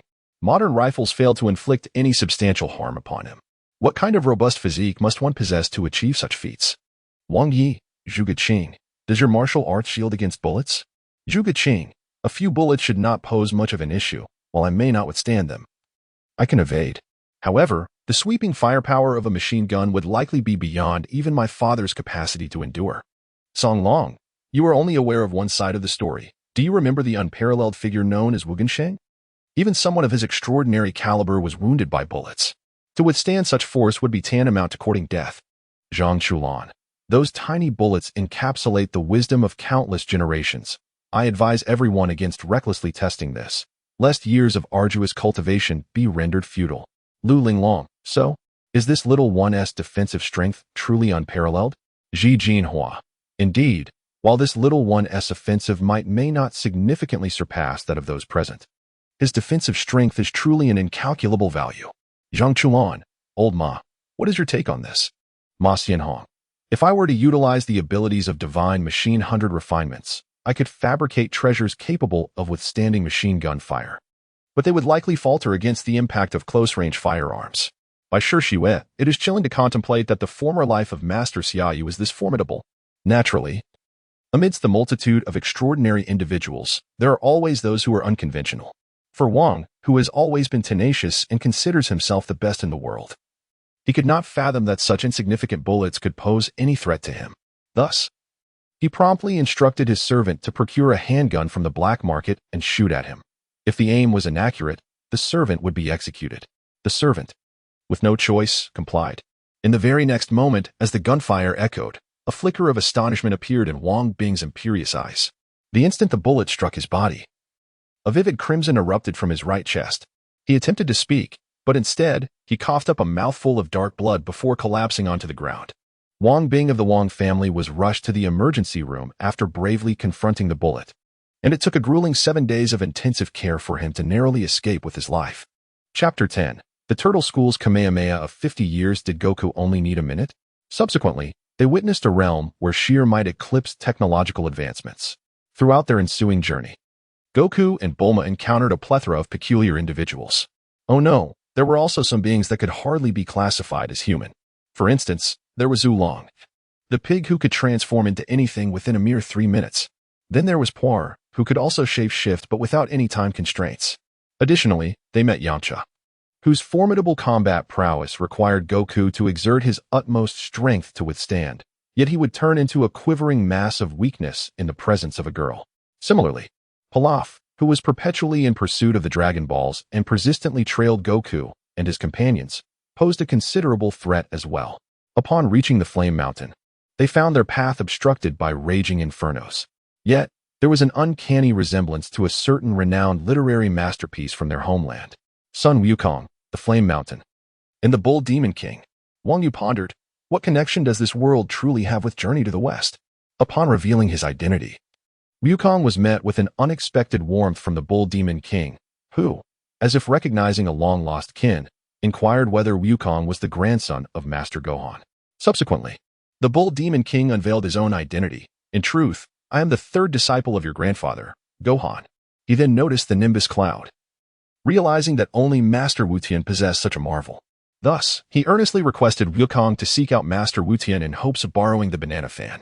Alas, the old sage's memory seemed to fail him, as he had misplaced the fan. Nevertheless, in the face of the raging inferno of Fire Mountain, he confidently assured that upon his arrival, he would undoubtedly rectify the crisis. Upon reaching Fire Mountain and witnessing the blazing flames, the martial arts deity, Master Wutian, focused his energy, and in an astonishing moment, his frail form transformed into one of immense strength, defying the very laws of energy conservation. Observing this spectacle from behind a rock, Yamcha seemed to have an epiphany, murmuring in disbelief. Could it be? Is Master Wutian about to unleash that technique? As he surveyed the scene, the muscles of Master Wutian swelled to their limits, enveloped in a radiant white aura. The Bull Demon King, watching in awe, exclaimed, "Here it comes. This is Master Wutian's Kamehameha. This technique involves channeling all of one's energy into a single point, then unleashing it in a spectacular explosion." In an instant, Master Kame Sennin clasped his hands together, gathering an immense amount of energy within his palms. With a mighty roar, he unleashed it in a powerful wave. In the next moment, a brilliant white energy wave surged forth, reminiscent of the technique employed by that golden-haired warrior in the opening sequences. Beneath the formidable waves of light, the flames before them vanished in an instant, replaced by a brilliant expanse of white radiance. Subsequently, a colossal explosion erupted in the air, giving rise to a mushroom cloud. As the light dissipated, the fire disappeared without a trace. Staring at this spectacle, the Bull Demon King was momentarily rendered speechless before he slowly spoke. Master Wutian. The fire may have been extinguished, yet the castle and the entire mountain have been reduced to rubble. In the chat group of extraordinary beings, Zhuge Qing exclaimed, "Ha ha. Regardless of everything else, just tell me, has the fire been extinguished or not?" Wang Yu remarked, "However, this technique known as the Turtle School's Kamehameha is truly terrifying. It is no wonder that Master Wutian devoted 50 years to perfecting this original manuscript." Lu Linglong added, "I just tried to follow the video step by step, but nothing happened. What a fraud." However, what they did not anticipate was that what followed would be the most horrifying scene yet. Observing the technique just employed by Master Roshi, the crowd exhaled in relief at the extinguished flames. Only Goku, after pondering for a while, began to mimic Master Roshi's earlier movements. Suddenly, he seemed to comprehend something, and like the original creator of the Kamehameha, he merged his hands and swiftly directed his arm towards a small car. In an instant, the Kamehameha, a technique only Master Roshi could wield, was unleashed from the hands of this little one, surging towards the car. Within a mere moment, The vehicle was obliterated into a heap of scrap metal beneath that radiant wave. This scene left not only the onlookers on the screen dumbfounded, but also the extraordinary beings beyond the screen. Master Roshi mused, "Who can fathom this? I spent a full 50 years mastering this technique, yet this kid learned it in a minute, without even paying tuition. Is this truly the grandson of Sun Wukong?" Wang Yi interjected. "Silence. I am contemplating," Xiao remarked. "Although this resembles my own technique in color, the power is rather absurd." Ji Jinhua observed, while the move executed by the little one pales in comparison to Master Roshi's earlier display in terms of power. What is significant is that the latter spent 50 years learning this skill, whereas the former replicated it in less than a minute. What a terrifying talent this is. With Ji Jinhua's observation, everyone regained their composure, realizing that this little fellow possessed such profound insight, undoubtedly a born warrior. Zhuge Qing mused, "Talent is indeed crucial. I sensed the presence of qi in just 2 days, while some may never feel it in their lifetime. Yet others are born with that awareness, such as the variance of talent." Zhang Chuan added, "That may be true, but this guy's talent is grotesquely extraordinary. Mastering such a challenging technique in under a minute. Can this even be considered human? Lu Linglong, I have proven that despite studying for 10 minutes, I have yet to grasp it." Shi Jinhua, sweating, "Linglong, perhaps it is time to concede. I acknowledge your remarkable talent, yet some individuals are simply born in Rome." Zhang Lingyu, "This little one is rather disheartening." Xiayu, LV Liang, "Dear brother, it is fortunate you ran swiftly. Otherwise, we might have been stranded there." LVCI, "Xiayu, you wicked temptress, do tell me where that scoundrel LV Liang is. Demand he return to the LV family at once.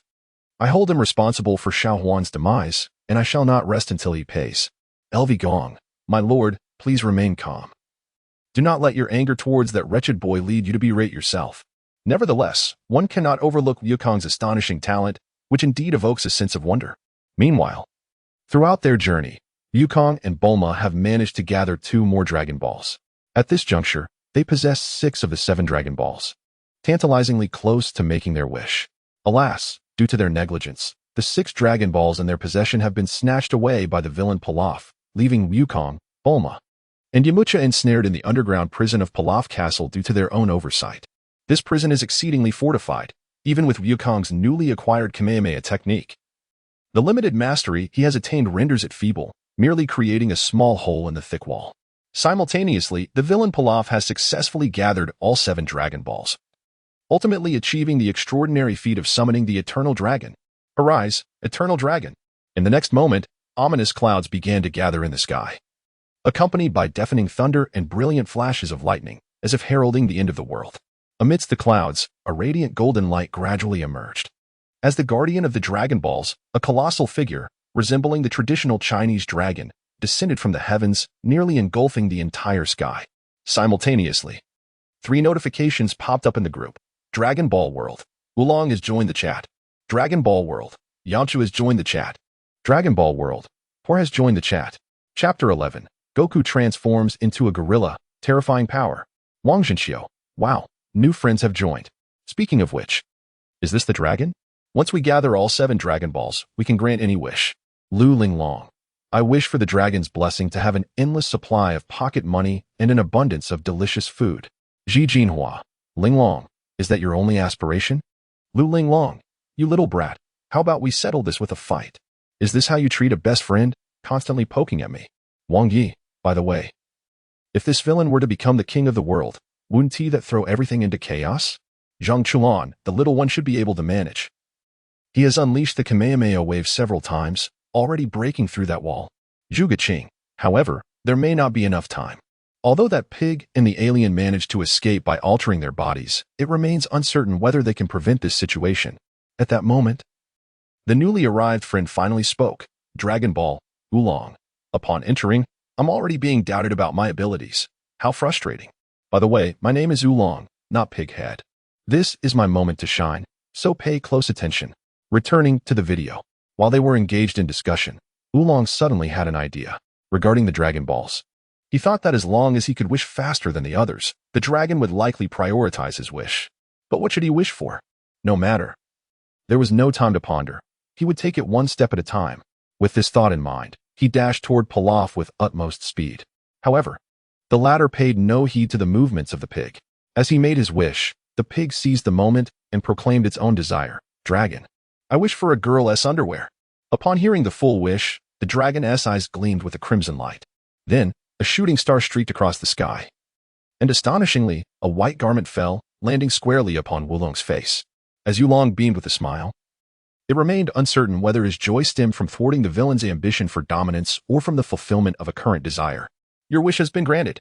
With a solemn tone, the dragon proclaimed, vanishing in a flash. The Dragon Balls spiraled into the air, transforming into 7 radiant beams that soared across the globe. In the chat group of extraordinary beings, Xiao remarked, "This is the most hasty wish I have ever heard." Zhang Chulan commented, "How unpretentious this wish is." "Now that is sincerity." Song Long added, "Lord Ling Long, see, I told you there are wishes even more reckless than mine." Lu Ling Long retorted, "Leave me be. I need to contemplate." Zhuge Qing chimed in, "Pighead, could you enlighten us on how you conceived this wish?" Yulong, Dragon Ball, responded, "Do you not think I was rather dashing just now? Are there any ladies in the group who admire me? If you wish for me to be your childhood husband, I wouldn't mind." Xiayu replied, "You are not a character I even wish to enchant." Wang Yi mused, "I feel as if the dragon is at a loss for words." Zhuge Qing burst into laughter, while the dragon lamented, "Had I known, I should have perished in the womb. The tastes of modern wishmakers are so peculiar." Song Long interjected, "This is what we call lustful heroism, Zhang Chulan. This world will still require our kind of lecherous saviors." Zhang Chulan retorted, "You fatso, why mention me?" Puyalu exclaimed, "Goodness. There are others in this group as perverse as Yulong. I must flee. I want to leave the group." Puyalu's request to exit the group was denied. However, just as the discussions reached a fervent peak, an unexpected turn of events unfolded. Amidst the celebration of victory, none realized that this evening marked a full moon. Gazing at the resplendent orb in the sky, Goku, despite his joy, seemed affected by something, as his eyes suddenly turned white and his hair stood on end. As time progressed, his body began to expand, ultimately transforming into an enormous gorilla, akin to a towering building. This startling transformation shocked Bulma and Yamcha, who accompanied him. Yet, this calamity was merely the beginning. Now a gorilla, Goku had completely lost his reason and commenced a rampage, wreaking havoc on everything in sight. The first victims were the castle of Urfu. In the wake of the immense destruction caused by the gorilla, the Ralph trio fled in terror, scrambling onto a helicopter in their frantic attempt to preserve their lives. Curse it, fire at it, bombard it. As Ralph gazed at the ruins of the castle he had painstakingly constructed, fury consumed him, prompting him to unleash a barrage of attacks against the gorilla. Alas! In accordance with the law of smoke without injury, when the haze dissipated, the gorilla remained unscathed, its wrath only intensifying. It seized the remnants of the shattered castle and hurled them directly at the helicopter. A deafening crash ensued as the helicopter was struck by the debris, smoke billowing from its tail, ultimately leading to its catastrophic descent. Ralph and his companions sustained significant injuries. However, driven by the instinct for survival, they summoned their latent potential, narrowly escaping the gorilla's path of destruction. Amidst the chaos, Yamcha suddenly recalled that Goku's vulnerability lay in his tail, grasping it would render him powerless. Yet, uncertainty lingered as to whether this tactic would be effective while he was transformed into a gorilla. At that moment, the enraged gorilla captured Bulma, who, barely 16, was overwhelmed by despair, crying out in terror, "Help! Yamcha, save me!" Fortunately, Puar and Oolong acted swiftly, seizing the opportunity while the gorilla was distracted. They maneuvered behind it and tightly clutched its tail, joining forces with the arriving Yamcha to restrain it. Success! Witnessing the gorilla's body gradually weaken, Yamcha was overcome with emotion. He then commanded Puar to swiftly transform into scissors to sever Goku's tail. In an instant, a flash of sharpness sliced through, and the lengthy tail was severed in two. The gorilla let out a low growl, seemingly drained of vitality, its form shrinking until it ultimately reverted to Goku, who fell into a deep slumber. Yamcha, with a hint of pride, exclaimed, "What can I say? I am simply dashing. For Bulma's sake, I would sacrifice everything." Blushing, Zhuge Qing interjected, "May I inquire if the denizens of the Dragon Ball universe possess no sense of shame?" Bulma retorted, "To the one above, I sense a bias against our region. Yet I lack evidence." Feng Baobao chimed in, "Speaking of which, what was that dark mass we just witnessed? It certainly seems like it would taste delightful braised." Zhang Chulan cautioned, "Sister Baobao, do not entertain thoughts of consumption. If that creature were to find itself in our realm, who among us could contend with it?" Given its size, it could likely flatten Wudong Mountain. Wang Yi declared, "Zhang Chulan, I have tolerated you for long enough." Ding Jian asserted. "I believe I could give it a try." Zhang Lingyu added, "So could I?"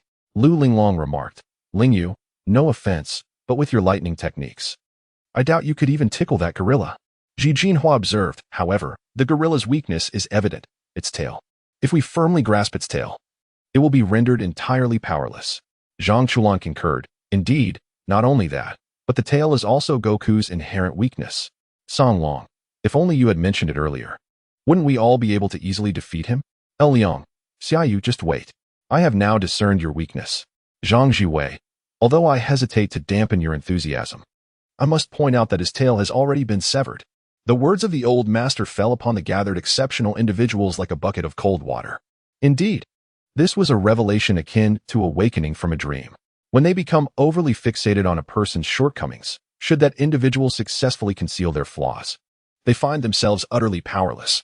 Thus, if one fixates on another's deficiencies as a means of attack, that very focus can ultimately bind their own hands and feet, leading to their own entrapment. Chapter 12. The training of the Turtle Sage. The Grand Martial Arts Tournament is convened. The video continues. Perhaps due to Wukong's remarkable prowess and extraordinary talent, the Turtle Sage intends to take him as a disciple. However, given the formidable reputation of Master Wu Tian, Wukong suddenly finds himself facing competition. "You are Master Wu Tian, are you not? I have traveled from a distant land. My name is Krillin. I earnestly request that you accept me as your disciple and guide me in my cultivation, please." "Thank you." Gazing at the diminutive figure before him, shorter than Wukong, clad in monk's robes, adorned with 6 burn marks upon his head, and possessing a rather lecherous gaze devoid of a nose, Master Wu Tian scratched his head, responding with a look of resignation. "You have traveled a great distance, indeed, but regrettably, I do not easily accept disciples. So, you might as well abandon hope and return." Yet in the next moment, Krillin's eyes sparkled with understanding, as if he had discerned the essence of the old man before him. He then humbly picked up a magazine and bowed deeply, presenting it with respect. "Little one, this is a small token of respect. Please accept it, Master." As Master Roshi turned his head and discovered that Krillin was holding a magazine requiring censorship, his eyes instantly gleamed with excitement. In the next moment, he snatched it away. "Oh, this. Let me consider it." In the chat group, Su Si remarked, "Why do I feel these two resemble a true master and disciple even more?" Lu Linglong responded, "From this perspective, the little one appears remarkably innocent. No wonder his talent is so exceptional. It seems that purity correlates directly with innate ability." Ji Jinhua interjected, "However, if that is the case, Linglong, shouldn't you possess such high talent as well?" Lu Linglong retorted, "I suspect you are insulting me, but I lack evidence." Zhu Geqing added, "Nevertheless, to return to the main topic, while Master Roshi may be lecherous, at least his martial arts foundation is decent. With him as a teacher, the little one should experience significant improvement." Master Roshi chimed in, "Hee, this young friend has quite the discerning eye. I wonder if you would be willing to be my disciple. The second one is half price." Zhu Geqing replied, "I must apologize, but my household does not possess such an abundance of magazines." Ultimately, after navigating through a rather unorthodox trial, Goku and Krillin officially became disciples of Master Roshi. They subsequently began their arduous training. Starting from dawn, the two were tasked with escorting a large batch of milk, trekking great distances under the morning sun. The journey of escorting the milk was fraught with various trials and tribulations, such as precarious single-plank bridges, rugged mountains, flowing rivers, and colossal dinosaurs that could easily fill the gaps between their teeth. Subsequently, Master Wu Tian commanded these two to assist the farmers in tilling the fields and plowing the earth, imposing strict speed requirements that left them in utter despair. In his efforts to cultivate the land, Klin nearly wore down his nails to nubs. Rather than a path of enlightenment, it seemed they were merely laboring for countless others, tilling the soil, hoeing the fields, and even moving boulders as massive as small hills. Eventually, Master Wu Tian established a set of principles for them: work diligently, study earnestly, maintain regular meals, rest well, and play heartily. Such was the essence of his training as the Turtle Hermit. Their brutal training was undertaken with a singular purpose: to compete in a tournament known as the world's greatest martial arts championship. This event would attract martial artists from around the globe, and the victor would earn the prestigious title of the world's #1. As the tournament approached, their arduous journey of cultivation drew to a close, culminating in their arrival at the competition venue in a compact car. gazing at the multitude of skilled fighters below. An elderly man clad in red, with a white beard and hair, held a microphone and proclaimed loudly, "Today marks the quintennial world's greatest martial arts championship. I extend my heartfelt thanks to all the heroes who have traveled great distances to be here. Your efforts are truly commendable." Among the 137 masters gathered from across the nation, only 8 will ultimately determine the final victor. To select these 8 individuals, preliminary matches would be held. Upon hearing the elder's announcement, Clint was taken aback, for the imposing figures surrounding him were formidable, their muscles well-defined, and their gazes menacing, sending shivers down his spine. At that moment, he began to doubt his own existence. Who would have imagined that there were as many as 137 such monsters? It was utterly terrifying. After detailing the tournament structure, the elder proceeded to explain the rules. The preliminary rounds would be divided into 4 zones, with the last 2 fighters standing in each zone qualifying for the next stage. The format involved one-on-one battles on the platform, where falling out of bounds or losing consciousness would result in defeat. Each match would last a mere minute. If no winner emerged, the referee would declare the victor. This regulation was designed to deter time-wasting tactics, which, while seemingly peculiar at first glance, proved to be quite reasonable upon reflection. Once the rules were elucidated, the participants began drawing lots. Clint drew number 93, while Goku drew number 70, indicating that they would compete in the 3rd zone. Due to the time constraint of 1 minute per match, the battles progressed swiftly. Before long, it was Goku's turn to take the stage. However, when the audience beheld the appearance of contestant number 70, they were utterly astonished. What? That little brat wants to compete? How ridiculous. That fool from number 69 has already secured an easy victory. Laughter erupted from the crowd, as they unanimously echoed this sentiment. As a resident of the 2nd District, Yamcha was also drawn to the commotion, eager to discover what Goku had been learning from Master Roshi during this period. As for Goku's opponent, he was a muscular giant, at least several dozen times larger than Goku himself. Upon seeing Goku, he disdainfully remarked, "What is this?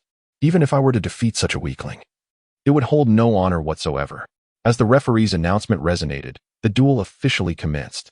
In the chat group of extraordinary individuals, Lu Linglong remarked, "I recall that a creature of this magnitude would have been effortlessly dispatched by Wukong even before his training." Zhang Chuan cautioned, "Underestimating this foe will come at a cost." Wang Yi added, "This feels like the quintessential beginning of a triumphant narrative, a perfect guise of a weakling concealing a formidable strength. Those who mock this little one will never fathom the terrifying entity they are up against." Zhuge Qing interjected, "Frankly, I believe the 3rd District's outcome is already determined. The little one will undoubtedly be the first to advance. That noseless bald fellow should not be underestimated either. The 2 spots are essentially sealed." It was evident that in this confrontation, the majority placed their faith in Wukong. To those unfamiliar with him, he might appear merely as a child. However, the reality is that from his very entrance, he has showcased his prowess by battling dinosaurs and even sending cars flying with a single kick. Bai Shishue boldly sent a voice message, "Little one, go forth and topple this foolish giant with a single kick. Let us see who dares to underestimate you again." Chapter 13. The Consequences of Underestimating the Little One, Advancing to the Top 8. At the moment the competition commenced, the burly man boasted, "Humph. I won't need even a minute to defeat you, little brat." However, Wukong showed no interest in engaging with him. Instead, he planted his feet firmly on the ground and charged forward with unwavering determination. With a swiftness that was almost imperceptible, he maneuvered behind the formidable figure, leaving the giant bewildered. Noticing that his opponent had yet to comprehend the situation, Wukong refrained from launching a surprise attack. Instead, he extended his finger and gently tapped the robust gentleman on the waist, playfully announcing, "Hey, I'm right here." However, before the onlookers could fully register the unfolding events, the towering figure, seemingly unable to maintain his balance, stumbled forward and ultimately fell out of the arena. Witnessing this spectacle, the referee was momentarily taken aback before declaring, "Congratulations to contestant number 70 for his victory." The other competitors remained in a state of bewilderment, pondering the recent occurrence. What just happened? Subsequently, someone responded, "It must have been that fellow losing his balance and falling off." Observing this, others began to voice their criticism. What a surprise! So it was this way. How foolish, unable to win even in this situation. Alas, utterly hopeless in his stupidity. Even Clint mistakenly believed that the large fellow had fallen on his own, rushing over to congratulate Goku. Yet, no one heard him. Upon his descent, the large fellow's first utterance was, It hurts. In the chat group of the extraordinary beings, Ma Xianhong remarked, "This guy is incredibly foolish. Goku trains daily with boulders weighing thousands of pounds, and you, weighing merely hundreds, think you can join in the fray?" Zhuge Qin countered, "However, I believe it's rather exaggerated. The little one merely nudged him lightly. Was it truly that painful?" Feng Baobao added, "This fool possesses some strength." Lu Linglong questioned, "How could this be? Is it not akin to the Dali Duan clan's one yang finger? I cannot comprehend, yet I am profoundly astonished." Feng Xingtong pondered, "Can their recent training alone account for their newfound strength? What, then, is the essence of this training?" Jia Zhongliang expressed understanding. "Mother, I shall return to the fields tomorrow. I finally grasp why you said that farming is the fastest way to enhance one's strength." Feng San jested, "But do you not consider the possibility that your mother simply lacks laborers, hence sending you back?" Witnessing the video where the little one effortlessly pushed the large fellow off the field with a mere finger, LCI, the spokesperson of L Village, fell into deep contemplation. In truth, the action performed by the little one bore a semblance to the L family's ultimate skill, the Rui gene, which also involves concentrating one's entire strength and then projecting it in a singular point. Yet, even with his abilities, LCI could at most concentrate his strength into his fist, unable to focus it at his fingertips as this little one had. Or perhaps, he had not focused his strength at all. The power of his fingers was astonishing. For a moment, even the exceptionally proud Elfingo could not help but regard this young lad with newfound respect. This boy possessed a strength that was rather terrifying. If the first encounter was a mere fluke, then every subsequent match for Wukong would serve as a resounding slap in the face to those who underestimated him. Initially, many competitors mocked him due to his diminutive stature and youthful appearance. Some even, like the first opponent, felt that defeating such a child would bring them no honor. Yet, as soon as the matches commenced, these individuals found themselves unexpectedly hurled backward, either landing outside the ring or being kicked beyond the barriers. Some were even sent crashing through solid walls, only to be carried away on stretchers to ambulances. It is noteworthy that Wukong not only dominated the competitors of Zone 3 with absolute superiority, but Krillin also unleashed an unprecedented level of power, even sending his former Shaolin brother, who once looked down on him, flying out of the arena with a single kick. Perhaps, as Zhuge Qin had previously indicated, there was no need for further competition in Zone 3, for the 2 qualifying spots had already been predetermined at that moment. Of course, the presence of short-sighted individuals remained inevitable.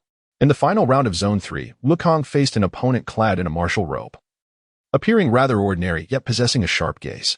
However, having reached the finals, this warrior's prowess was evident. Yet when the referee instructed both competitors to prepare, he couldn't help but quietly scoff at Wukong's battle stance. "My lion's Fang style shall not be bested by a mere child. This boy's stance is riddled with flaws. How could he possibly make it to the finals with such a lack of ability?" As the referee called for the match to commence, the robed warrior let out a fierce roar, gritting his teeth and charging forward as if intent on securing an immediate victory. However, in the next heartbeat, he found himself frozen in place. How could this be? Gone. Indeed, before the eyes of the spectators, Wukong's figure had seemingly vanished into thin air. Yet, an unexpected voice echoed from above. "I am here." At the sound of this proclamation, the robed fighter looked up, only to discover that his opponent had somehow positioned himself directly overhead, descending upon him in a diving attack. Reacting swiftly, he managed to evade the onslaught just in time. But then, Wukong surged forward once more, executing a death trip that sent him tumbling to the ground, before seizing his ankles and hurling him away with great force. Wukong then flashed a victory sign towards Krillin, exclaiming, "Haha, I have won." Witnessing this astonishing scene, the referee promptly declared, "The match is over." Contestant number 70 emerges as the ultimate victor. The crowd was left in utter disbelief at the sight of such a young child claiming victory in the third round, with many gaping in astonishment, while others rubbed their eyes in disbelief, struggling to comprehend the spectacle before them. On the other hand, facing a black bear that was 10 times his size, Klin made a decisive move, advancing to the finals alongside Wukong. Their remarkable performance changed the perspective of the 3 groups of contestants in the World Martial Arts Tournament, who would no longer underestimate anyone and finally grasped the profound truth that there is always someone greater in skill. In the live broadcast of the Master Roshi declared, "Truly, my disciple is exceptional. Haha, is anyone interested in signing up to learn martial arts from me? Only 200 per person." Unfortunately, his remark was selectively ignored by the crowd.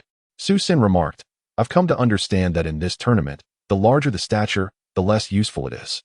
Being short and agile proves to be more practical. Zhang Chulan added, however, this fellow is indeed formidable. His agility has notably improved, and even in terms of strength, he has made considerable progress. He truly is a prodigy in martial arts. Zhu Guqing asserted, I feel that the little one should achieve ultimate victory. Yet, not everyone shared this optimistic view. Wang Yu cautioned, while that may be true, let us not speak too presumptuously. After all, this is the World Martial Arts Tournament. And there are always masters present. Feng Shanin concurred, indeed. I just glanced at the participants, and the other contenders in the top 8 are all exceptionally skilled. It will not be an easy feat to overcome them. Feng Xingtong chimed in, haha, what my sister said is absolutely right. From here on out, even this little guy will face a fierce battle.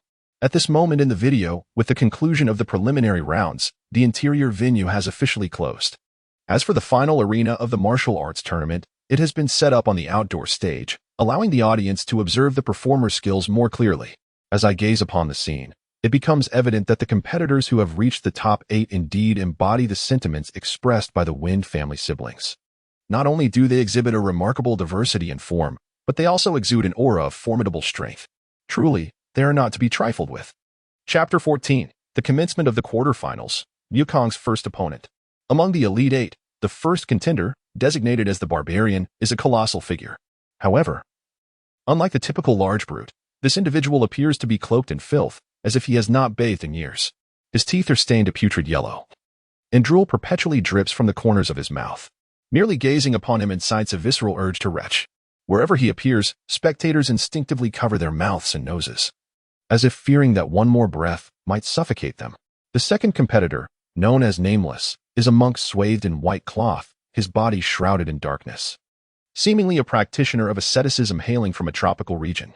Although he may seem unremarkable at first glance, the sharpness of his gaze reveals him to be a consummate martial artist. He too is a formidable adversary. The third contestant, named Kirin, is a dragon adorned in hues of blue and green. To humanity, he is an anomaly, possessing an inherent sense of intimidation. The crux of the matter is that this creature can fly, rendering any attempt to throw him out of the arena futile. One must decisively defeat him to claim victory. The fourth competitor, Lan Fong, is a striking young woman with lustrous purple hair and an alluring figure. Her combat prowess remains shrouded in mystery. The fifth contender, Chung Long, is the most enigmatic of all. This elderly gentleman appears to be of advanced age, with a white beard and a posture that suggests he is not a force to be reckoned with. Yet, paradoxically, this seemingly frail old man has navigated through the trials to reach the top 8 without a single mark of injury upon him, indicating that he is indeed a challenging opponent. The remaining 3 are Wukong, Krillin, and Yamcha. According to the rules of the competition, these 8 participants will be paired off in a series of one-on-one matches, with one advancing while the other is eliminated, continuing until a champion is crowned at the Grand Martial Arts Tournament. Subsequently, as the host with brown hair announces, the competitors will proceed to draw lots. According to the results of the draw, the matchups for the 8 participants have been officially revealed. They are as follows. Group 1, Klin vs. Barbarian. Group 2, Yamcha vs. Jackie Chan. Group 3, Namu vs. Lan Fong. Group 4, Wukong vs. Kirin. Simultaneously, the host reiterated the rules. Unlike the preliminary rounds, the finals have no time constraints. Victory is determined by either knocking the opponent out of the arena, rendering them unable to continue, or the opponent voluntarily conceding. However, he emphasized 2 critical points. Any attacks directed at the eyes or the genitalia are considered fouls, and the offender will be disqualified immediately. Soon after, the host approached the arena and began announcing the order of the matches to the audience. The audience below erupted in applause, marking the official commencement of the top 8 matches in the world's premier martial arts tournament. In the live chat, Master Roshi exclaimed, "It's time to place your bets. Let's see who will triumph in these 4 contests. If the girls lose, they must come to my room in the dead of night." Oolong chimed in, "My terms are the same as the one above." Zhu Guqing retorted, "Old man, do you think I'm foolish? In your world, this is all ancient history. You already know the outcome. No matter who bets against you, you are bound to win." Bulma added, "Exactly. You old pervert. Do you think everyone shares your level of intellect?" Zhang Chulan remarked, "That said, I'm not particularly worried about Goku. I'm more concerned about that bald fellow." Wang Yu replied, "Your concern is unwarranted." Zhang Chulan countered, Why do you say that? Don't you find that Ragged King rather intimidating? Wang Yi affirmed, indeed. That Ragged King is formidable, yet Krillin has the advantage because he lacks a nose. Zhang Jiwei cautioned, let us not underestimate anyone. Reaching the top 8 means that each contender is formidable. Xi Jinhua hypothesized, from my analysis. The greatest obstacles for Goku appear to be that old man and the mysterious woman with purple hair. She seems quite formidable. Feng Baobao remarked, however. That old man named Jackie Chan looks oddly familiar. Lu Linglong encouraged, go for it, little one. The fan club will always support you. As the video continued, it was evident that, despite Krillin's lack of a nose, he could still perceive the sense around him. Unfortunately, he suffered greatly at the hands of the barbarian in the first match. Yet, rather than evoking sympathy, the onlookers found themselves amused, indeed. The joys and sorrows of humanity are seldom shared. Fortunately, Krillin ultimately emerged victorious, concluding the battle with a narrow escape. The second match was exceedingly thrilling, serving as indirect evidence of the prestigious nature of the World Martial Arts Tournament. Even the formidable Yamcha, who initially matched Goku's prowess, succumbed swiftly to an elder named Chung Long, failing to endure more than a few exchanges. Similarly, this tournament unveiled the diversity of species to the assembled spectators. For instance, in the third match, the woman foretold by Xi Jinhua to pose a threat to Goku indeed proved to be extraordinary. Her strategy for victory was shockingly seductive. In her pursuit of triumph, she shed nearly all her garments. Regrettably, her target was a monk, leading to a scene that incited both laughter and tears among the crowd. Lu Linglong exclaimed, ha ha ha, Hua, you've finally been served a dose of your own medicine. Xi Jinhua retorted, tch, it was merely a mistake. But at least half of my prophecy was correct. Mark my words, that old man will undoubtedly be a stumbling block on Goku's path to victory. Zhuge Qing added, truth be told, the woman was simply unfortunate. Had one of our more seasoned elders participated in the match against her, it would have been a spectacular showdown. Kame Senin remarked, I suspect you are insinuating something about me, yet I lack the evidence. Wang Yi interjected, to be honest, if Chung Long can dispatch Yamcha so effortlessly, Goku will find it quite challenging to gain an advantage over him. Bai Shixue then urged, all right everyone, let us focus on the match. Goku's bout is about to commence. With this reminder, the crowd realized that the fourth match had already begun. The host announced, after the fierce competition of the first 3 matches, we now present the fourth match, featuring competitors Kirin and Goku. Let us welcome these 2 contestants to the stage. As the host's words echoed, the colossal figure of Kirin ascended the arena, his formidable presence causing the audience to shrink back in trepidation, starkly contrasting with the charming Goku. Upon entering the ring, he let out a thunderous roar, emanating an aura that instilled fear in all present. It appeared that Goku was about to face his first formidable opponent in the World Martial Arts Tournament. At this moment, within the prestigious Lu family's villa, Lu Linglong, who had always considered herself the foremost admirer of the little champion, was filled with anxiety. With her eyes fixed intently on the large screen, she instinctively bit her fingers, her heart murmuring incessantly, Yukong, you must prevail. Do not let this formidable opponent defeat you. I yearn to witness you advance to the finals and claim the ultimate championship. Chapter 15. This wretched dragon can actually fly. A red card for the foul. Nevertheless, Wukong maintained an admirable composure, even when confronted by such a powerful contender. He remained unflustered, casually greeting everyone with an endearing smile. Good afternoon, I am Wukong. Greetings to all. Bulma enthusiastically shouted from below, Goku, give it your all. That fellow is bound to be no match for you. Regrettably, it seemed that she was the only one harboring such optimistic beliefs. Apart from a select few who shared a close friendship with Goku and were fervently cheering him on, the majority held little faith in the young boy's capabilities, instead placing their hopes on the formidable dragon he was set to battle. Whispers filled the air. This match is devoid of suspense. During the preliminary rounds, I witnessed the prowess of contestant Kirin. He has effortlessly overpowered every opponent, showcasing strength that far surpasses that of any human. Does that not spell doom for the young lad? They lamented. Fortunately, the martial arts tournament prohibits lethal harm. Otherwise, I would struggle to continue watching. Indeed, in terms of both stature and intimidation, Kirin was undeniably more fearsome than the amiable Goku.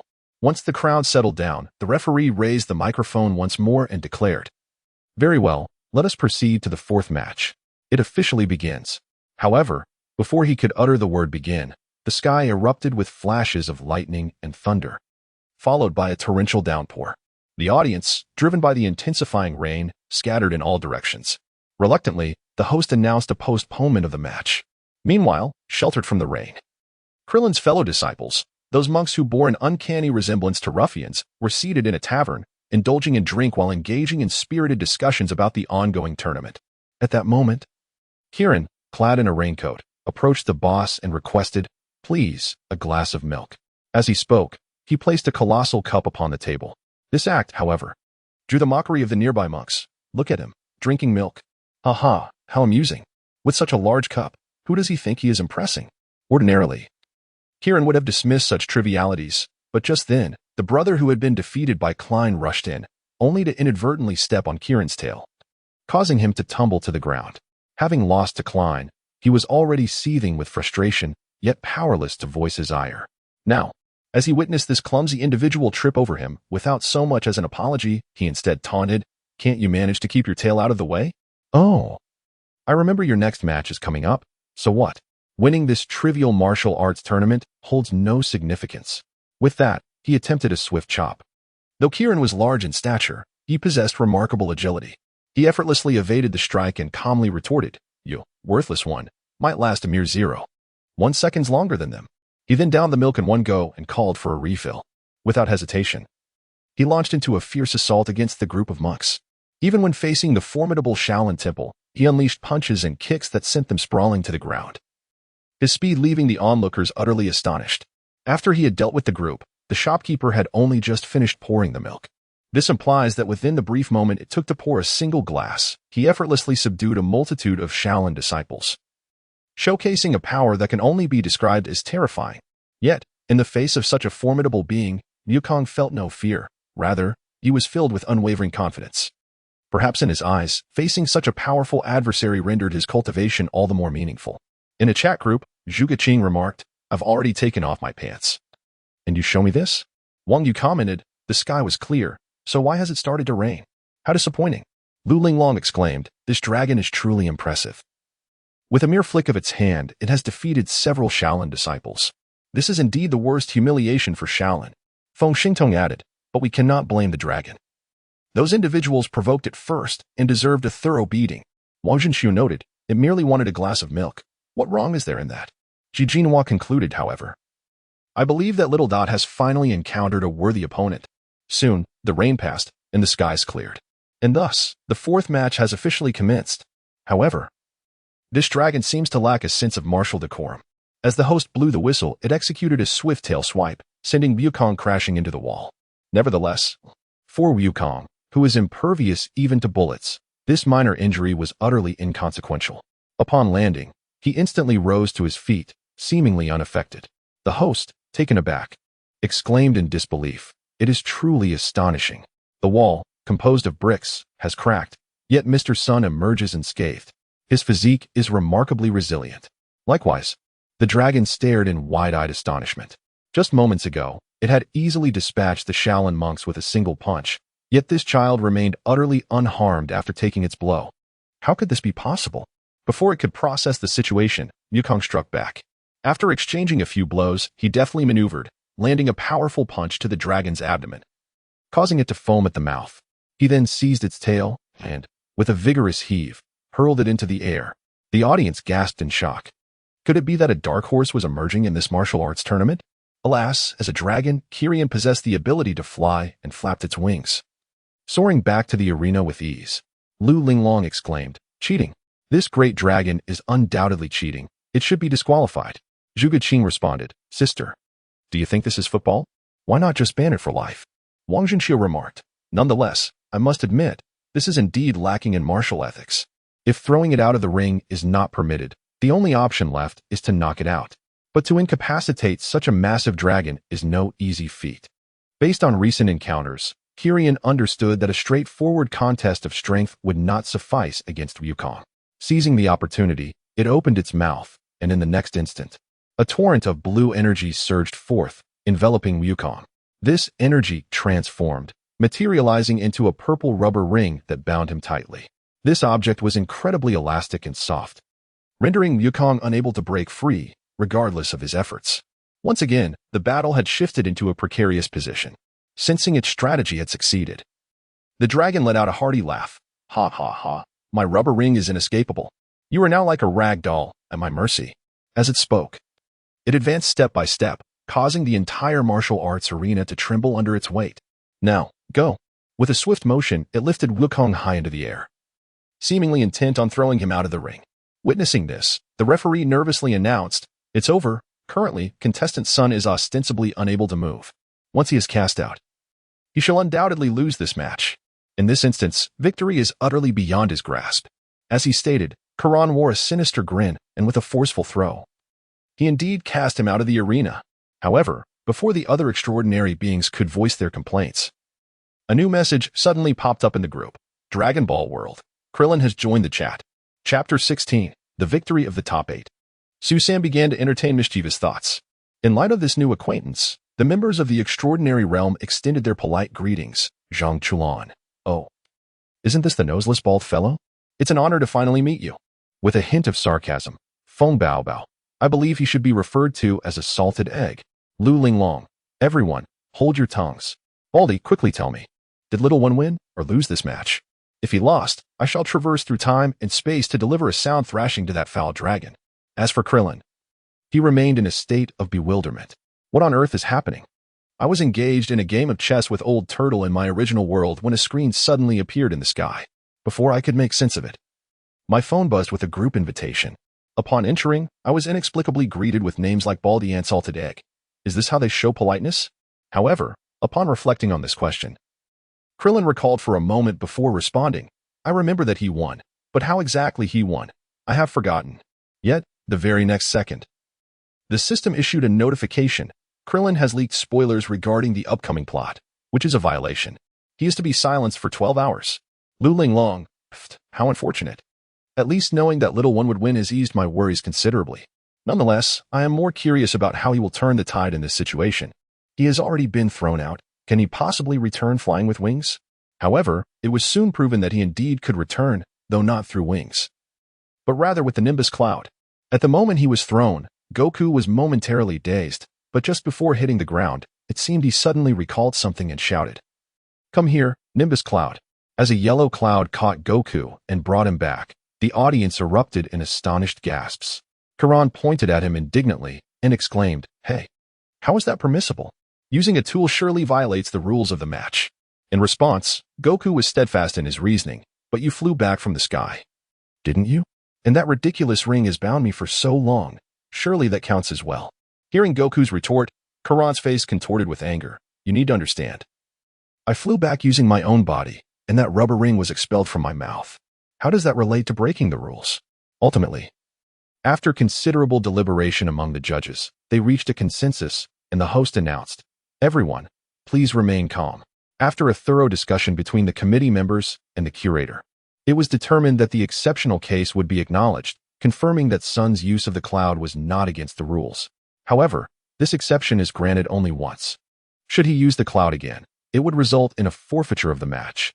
Upon hearing this, Kirin erupted into laughter, exclaiming, "Ha ha ha, you are doomed." Witnessing this scene, Klin and Yamcha, who were leaning against the wall, exchanged worried glances and murmured, "Oh no, if he gets thrown out again, it would be the end for him." Just as Kirin raised his fist, preparing to deliver a blow to Goku and send him out of the arena, he realized he had struck nothing at all. In fact, the little figure had vanished right before his eyes. "Look, he's over there." As the audience pointed towards Kirin's arm, he looked up in astonishment. At that moment, Goku was astonishingly hanging on to his arm like a monkey. After his tail was severed last time, it astonishingly grew back, saving his life at a crucial moment. "Ah, my tail. It has returned. How splendid. However, it is imperative to rid myself of this encumbrance. Although the immediate danger of being discarded is past, the rubber collar still weighs heavily on my mind. If I allow this object to remain, victory will elude me." Thus, gritting my teeth, I summoned every ounce of strength and, after several seconds of intense struggle, finally freed myself from the rubber ring. Liberated from this confining nuisance, I was filled with unbridled joy, and as I moved my body, I inadvertently delivered a powerful kick, collapsing the wall behind the martial arts arena. Witnessing this spectacle, the committee members felt their hearts bleed. Goodness, that was a wall we had just constructed. Is there no sense of decorum? Yet, The destructive capability of this little creature is indeed fearsome. Meanwhile, Kirin stood frozen in place, grappling with a singular question. What manner of being is this? How does he possess a tail? Is he human or beast? Particularly at the moment when he liberated himself from the collar, a tempest brewed within Kirin's mind. For the first time, someone had escaped from his rubber restraint. If this contraption had failed him, what means of triumph remained? Perhaps surrender would be wiser. After traversing this psychological journey, facing the spirited Wukong, he silently raised a white flag and declared, "I apologize. I concede." At these words, the audience was taken aback, their backs nearly giving out.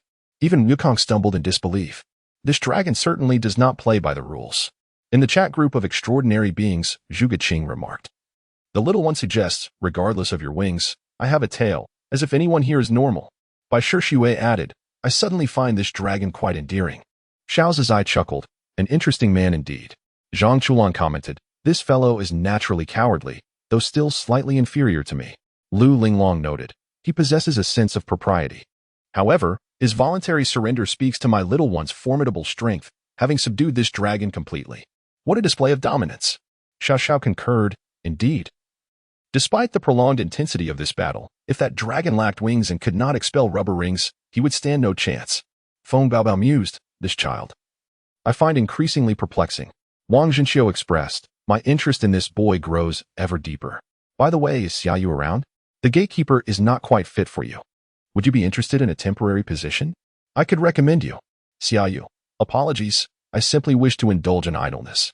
Next, upon witnessing the true form of Wukong emerge, the group chat erupted in excitement. Lu Linglong, "Oh my goodness, my idol, you've appeared. I am your #1 fan. Please remember me. I shall seek you out for an autograph." Ji Jinhua, "Xiayu, may we arrange a meal together? I have some inquiries I wish to discuss with you." Meanwhile, at the headquarters of Anywhere Communication, aside from being a half-responsible leader in the division, Su San is also an intelligence analyst, highly skilled in data analysis. However, gazing at the information on Xiayu, as well as the records of his past life as Sun Wukong, he fell into deep contemplation. "Su San, how are things progressing?" came a voice as Su Si entered, munching on a hand-grabbed pancake. Su San shook his head, his expression serious. "I can analyze most of the data on extraordinary beings. Yet this little fellow truly perplexes me." He then turned the computer screen towards Su Si and pointed at the displayed data. In the realm of extraordinary beings, even those with exceptional talent have their limits. But this little one seems to ascend without bounds. One can never ascertain his ceiling. Or perhaps, he possesses no limits at all. As a brother, Su Si had not heard such commendation from Su San regarding someone in quite some time. He began to surmise Su San's intentions and inquired, "So, do you intend for him to share the burdens of Baby's tasks?" It indeed seemed fitting, as Baby had been holding a temporary role yet seldom contributed, necessitating a capable individual to assist her to avert the headquarters' suspicions. Then, Su Si presented a monumental dilemma, but the crux of the matter is, how will you communicate this to Xiayu? He has just declined Wang Zhenxiu's proposition. Chapter 17, True Cultivation, Understanding Diverse Individuals and Matters. As the Su brothers pondered how to persuade Xiayu, the chat group fell into an oppressive silence. They could hardly believe that Wukong had actually lost. Indeed, after triumphantly securing victory in the semifinals, he had come perilously close to winning against Jackie Chan, only to falter at the last moment. When the true identity of Jackie Chan was revealed to be Master Wu Tian, the little one's mentor, the extraordinary individuals could hardly contain themselves. Lu Linglong exclaimed, "Old turtle, come out. Explain to me why you obstructed my little one from claiming victory. I demand a reasonable justification." Zhuge added, "Old turtle, how can you be so shameless as to fight your own disciple? You have no dignity." Zhang Chulan, stifling a laugh, remarked, "The most critical point is that you nearly lost to your disciple." Master Roshi defended himself, saying, "You do not understand. I am aiding him in his training. Without encountering stronger opponents, he shall never progress." His words, albeit surprising, resonated with the others, for it was undeniable that Master Roshi was indeed one of the world's foremost martial artists. The fact that Goku, as his disciple, could contend evenly with him and almost secured the ultimate victory was a testament to the little one's promising future. Lu Linglong conceded, "Fine, given your sincerity, I shall overlook this matter." Wang Yi remarked, "Moreover, the final match was indeed spectacular, a true display of skill. We have gleaned much from their combat experience. Ji Jinhua added, it was thrilling. Yet poor Master Roshi truly suffered. Despite winning substantial rewards, he could not withstand a single dinner with the little one, so ultimately, one could say the little one emerged victorious.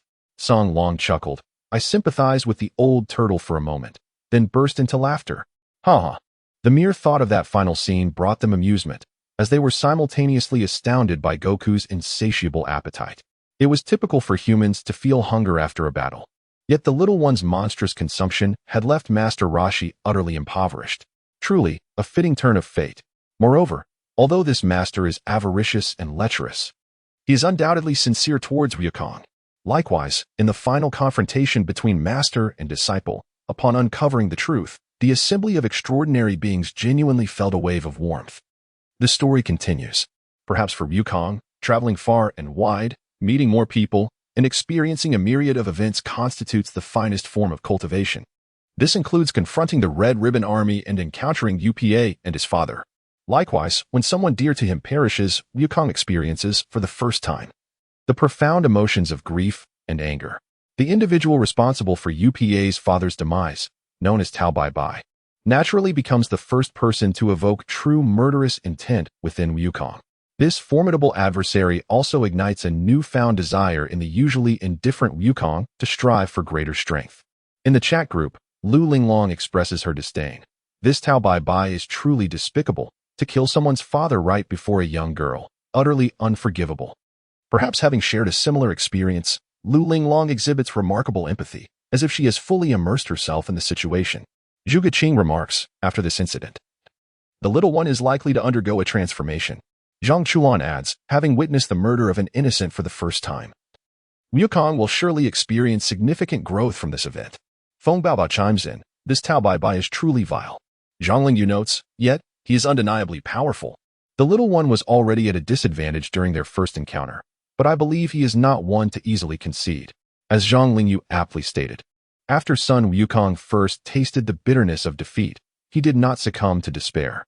Instead, through subsequent opportunities and diligent effort, he successfully ascended Carinta and received holy water from the feline-like deity, Karen. Upon consuming it, his strength was significantly enhanced. For the first time, when facing Tao Pai Pai, he devised a novel tactic, to endure a beating initially. This strategy was employed to gauge the opponent's prowess.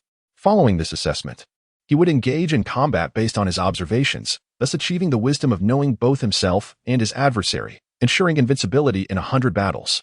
However, the sight of him being struck moved the young girl, UPA, to tears, to the point where she could scarcely bear to witness the confrontation, fearing for her brother Goku's safety. Fortunately, the ensuing battle saw Goku overwhelmingly dominate Tao Pai Pai.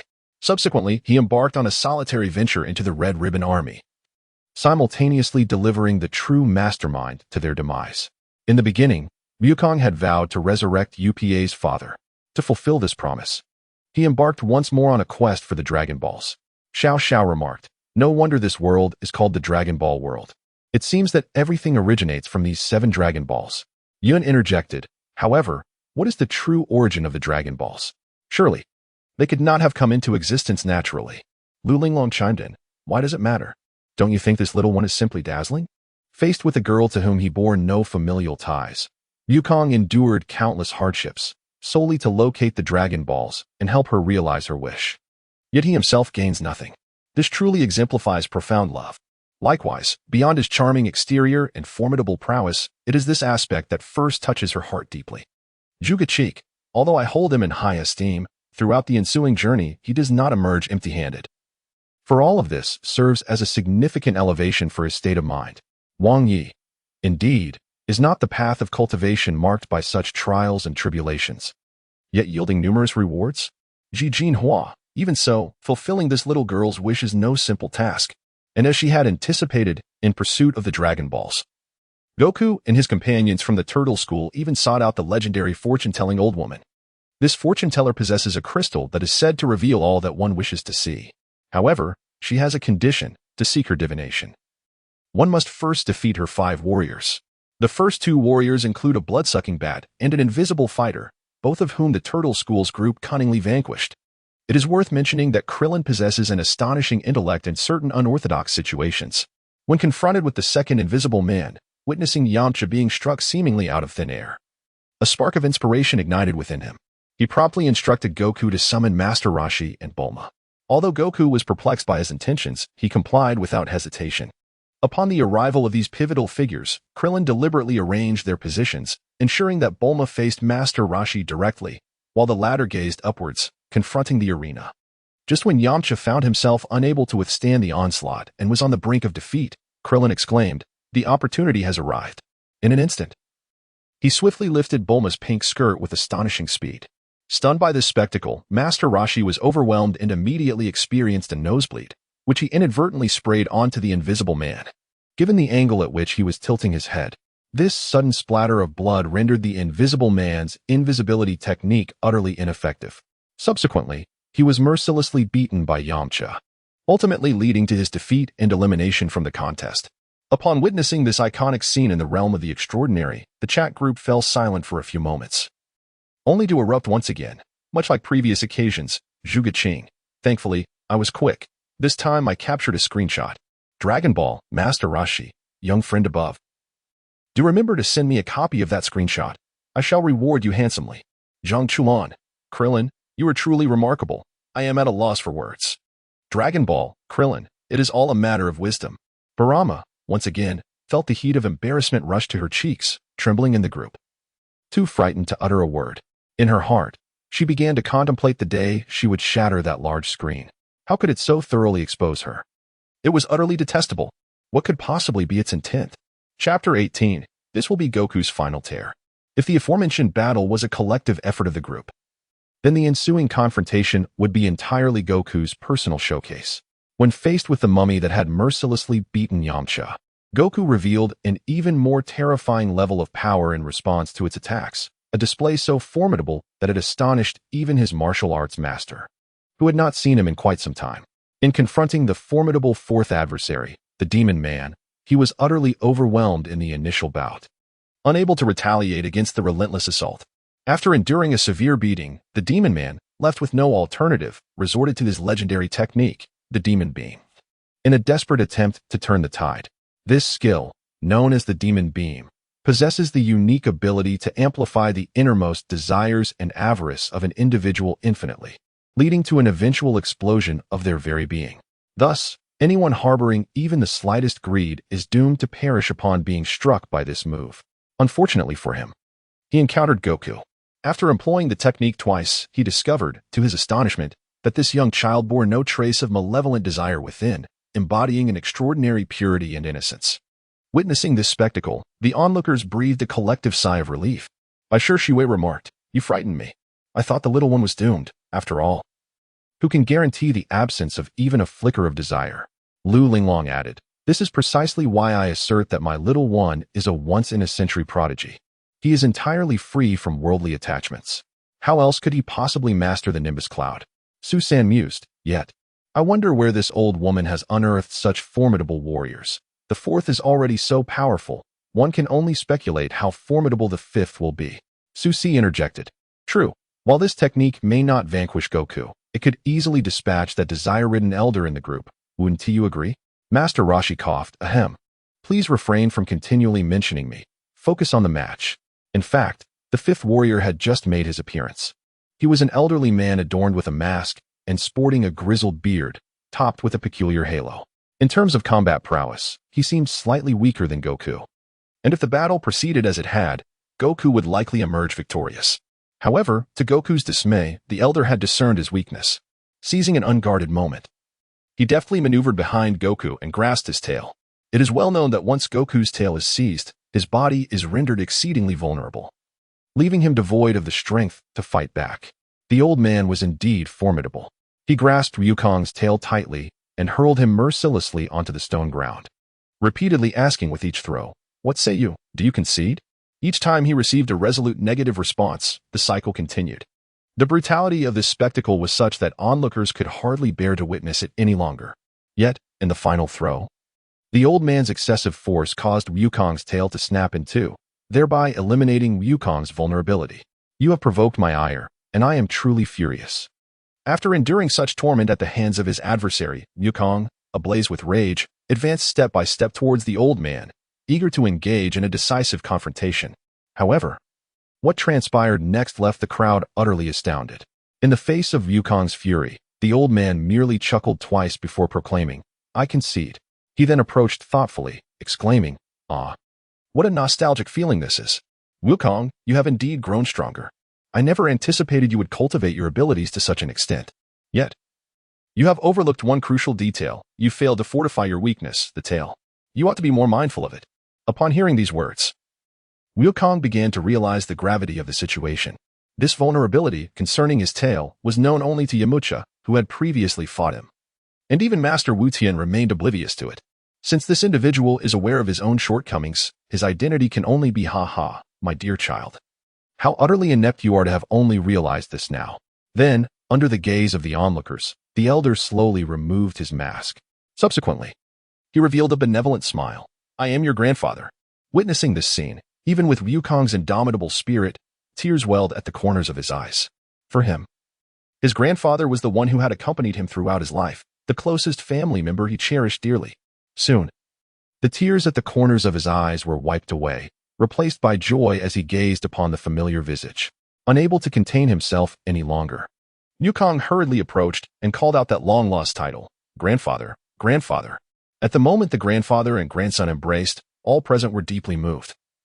Their faces illuminated with expressions of comfort. In that instant, he was no longer the strong individual but had utterly transformed into the small, weeping child in his grandfather's embrace. This was Reliance. "Grandfather, grandfather."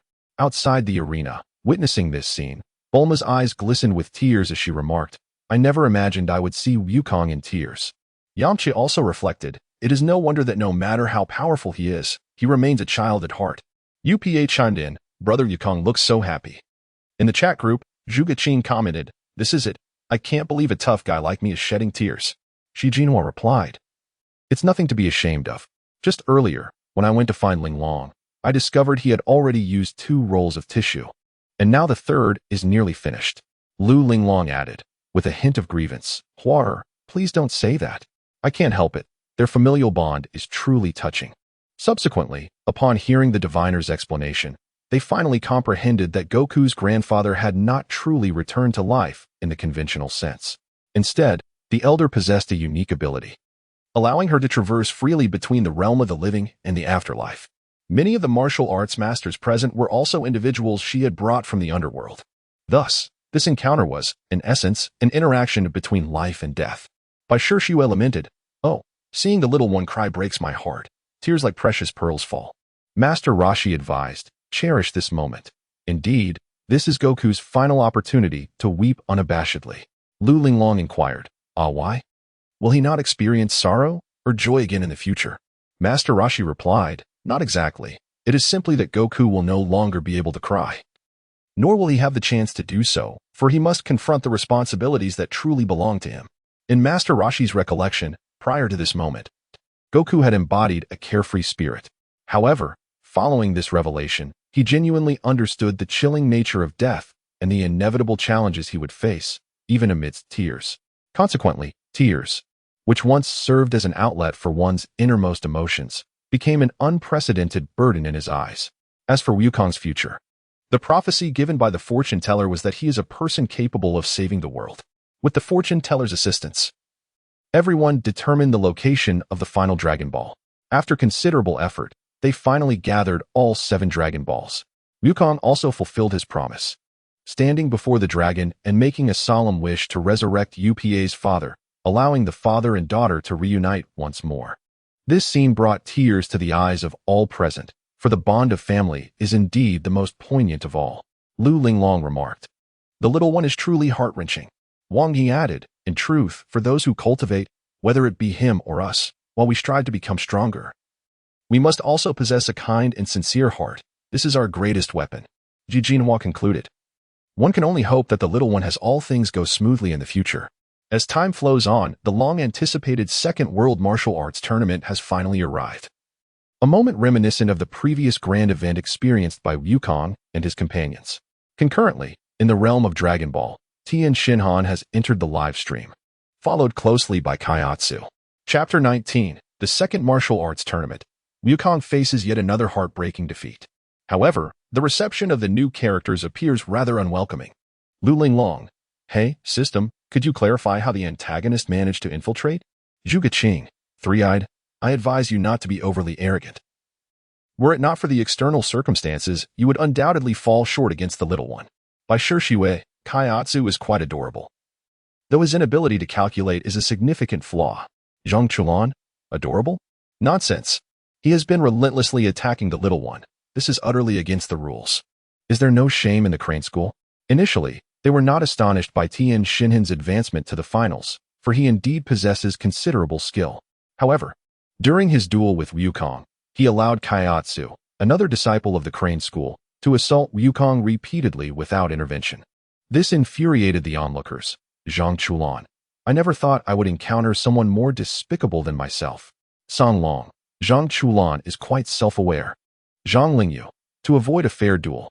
What kind of man is that? Lu Linglong. A cowardly scoundrel. Wang Yi. Wait a moment. It seems Tian Xinhan is unaware that Kaiatsu is assisting him. This is all orchestrated by Master Roshi. Zhuge Qing. Master my foot. Does he even deserve such a title? He is merely a cowardly sneak, unworthy of my disdain. As the events unfolded, it became clear that Wang Ye's conjecture held true. After numerous interventions from Kaiatsu, Tian Xinhan finally realized someone was covertly aiding him and exclaimed, Kaiatsu, cease your actions immediately. I command you to stop. Yet, in response to his fury, his master, Master Roshi, remained indifferent and retorted, I am your master. Obey my command and eliminate this brat. Are you intending to betray the school? Have you forgotten that your uncle, Tao Pai Pai, was slain by this very boy? These words seemed to awaken Tian Xinhan. However, the thought of achieving victory through outside assistance would tarnish the honorable reputation he had long pursued as a martial artist. As the clouds shifted in the sky, and the sunlight once again graced his face, he retracted his hands before the crowd and calmly declared, No, I cannot take advantage of the vulnerable. Master, I apologize. But I no longer wish to be an assassin. I must be true to myself. Seeing no success in threatening Tianjin Fan, even the dumpling ceased to heed his commands. In a fit of rage, Crane Hermit seized the dumpling by the neck with a single hand, descending into a frenzied state as if he were truly intent on strangling his own disciple. Fortunately, at the last moment, Master Roshi unleashed a swift Kamehameha wave, propelling the disruptive Crane Hermit out of the arena, thereby preserving the dumpling's identity and allowing the duel to proceed. After this battle, Tianjin Fan and Jiaozi officially defected from their sect. Oh, wait. To be precise, they have turned from darkness to light.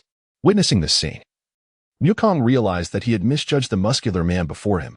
He was, in fact, unaware of the ambush that had taken place. Thus, he smiled and offered an apology. In the ensuing match, free from external distractions, the two engaged in a vigorous contest and serendipitously forged an indescribable bond of friendship.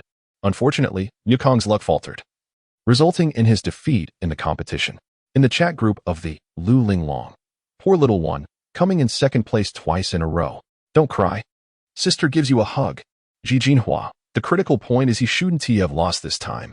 If Tianjin Fan hadn't seen the light, I would have certainly hacked his phone and published his browsing history for all to see. T-Dragon Ball, Tianjin Fan. Just now, I truly dared not speak. You all are quite intimidating. However, considering my turn towards the light, could you possibly refrain from scolding me further? T-Dragon Ball, Jiaozi. Indeed, Tianjin is innocent. Zhuge Qing. Well, given your sincere admission of guilt, I shall not pursue this matter further.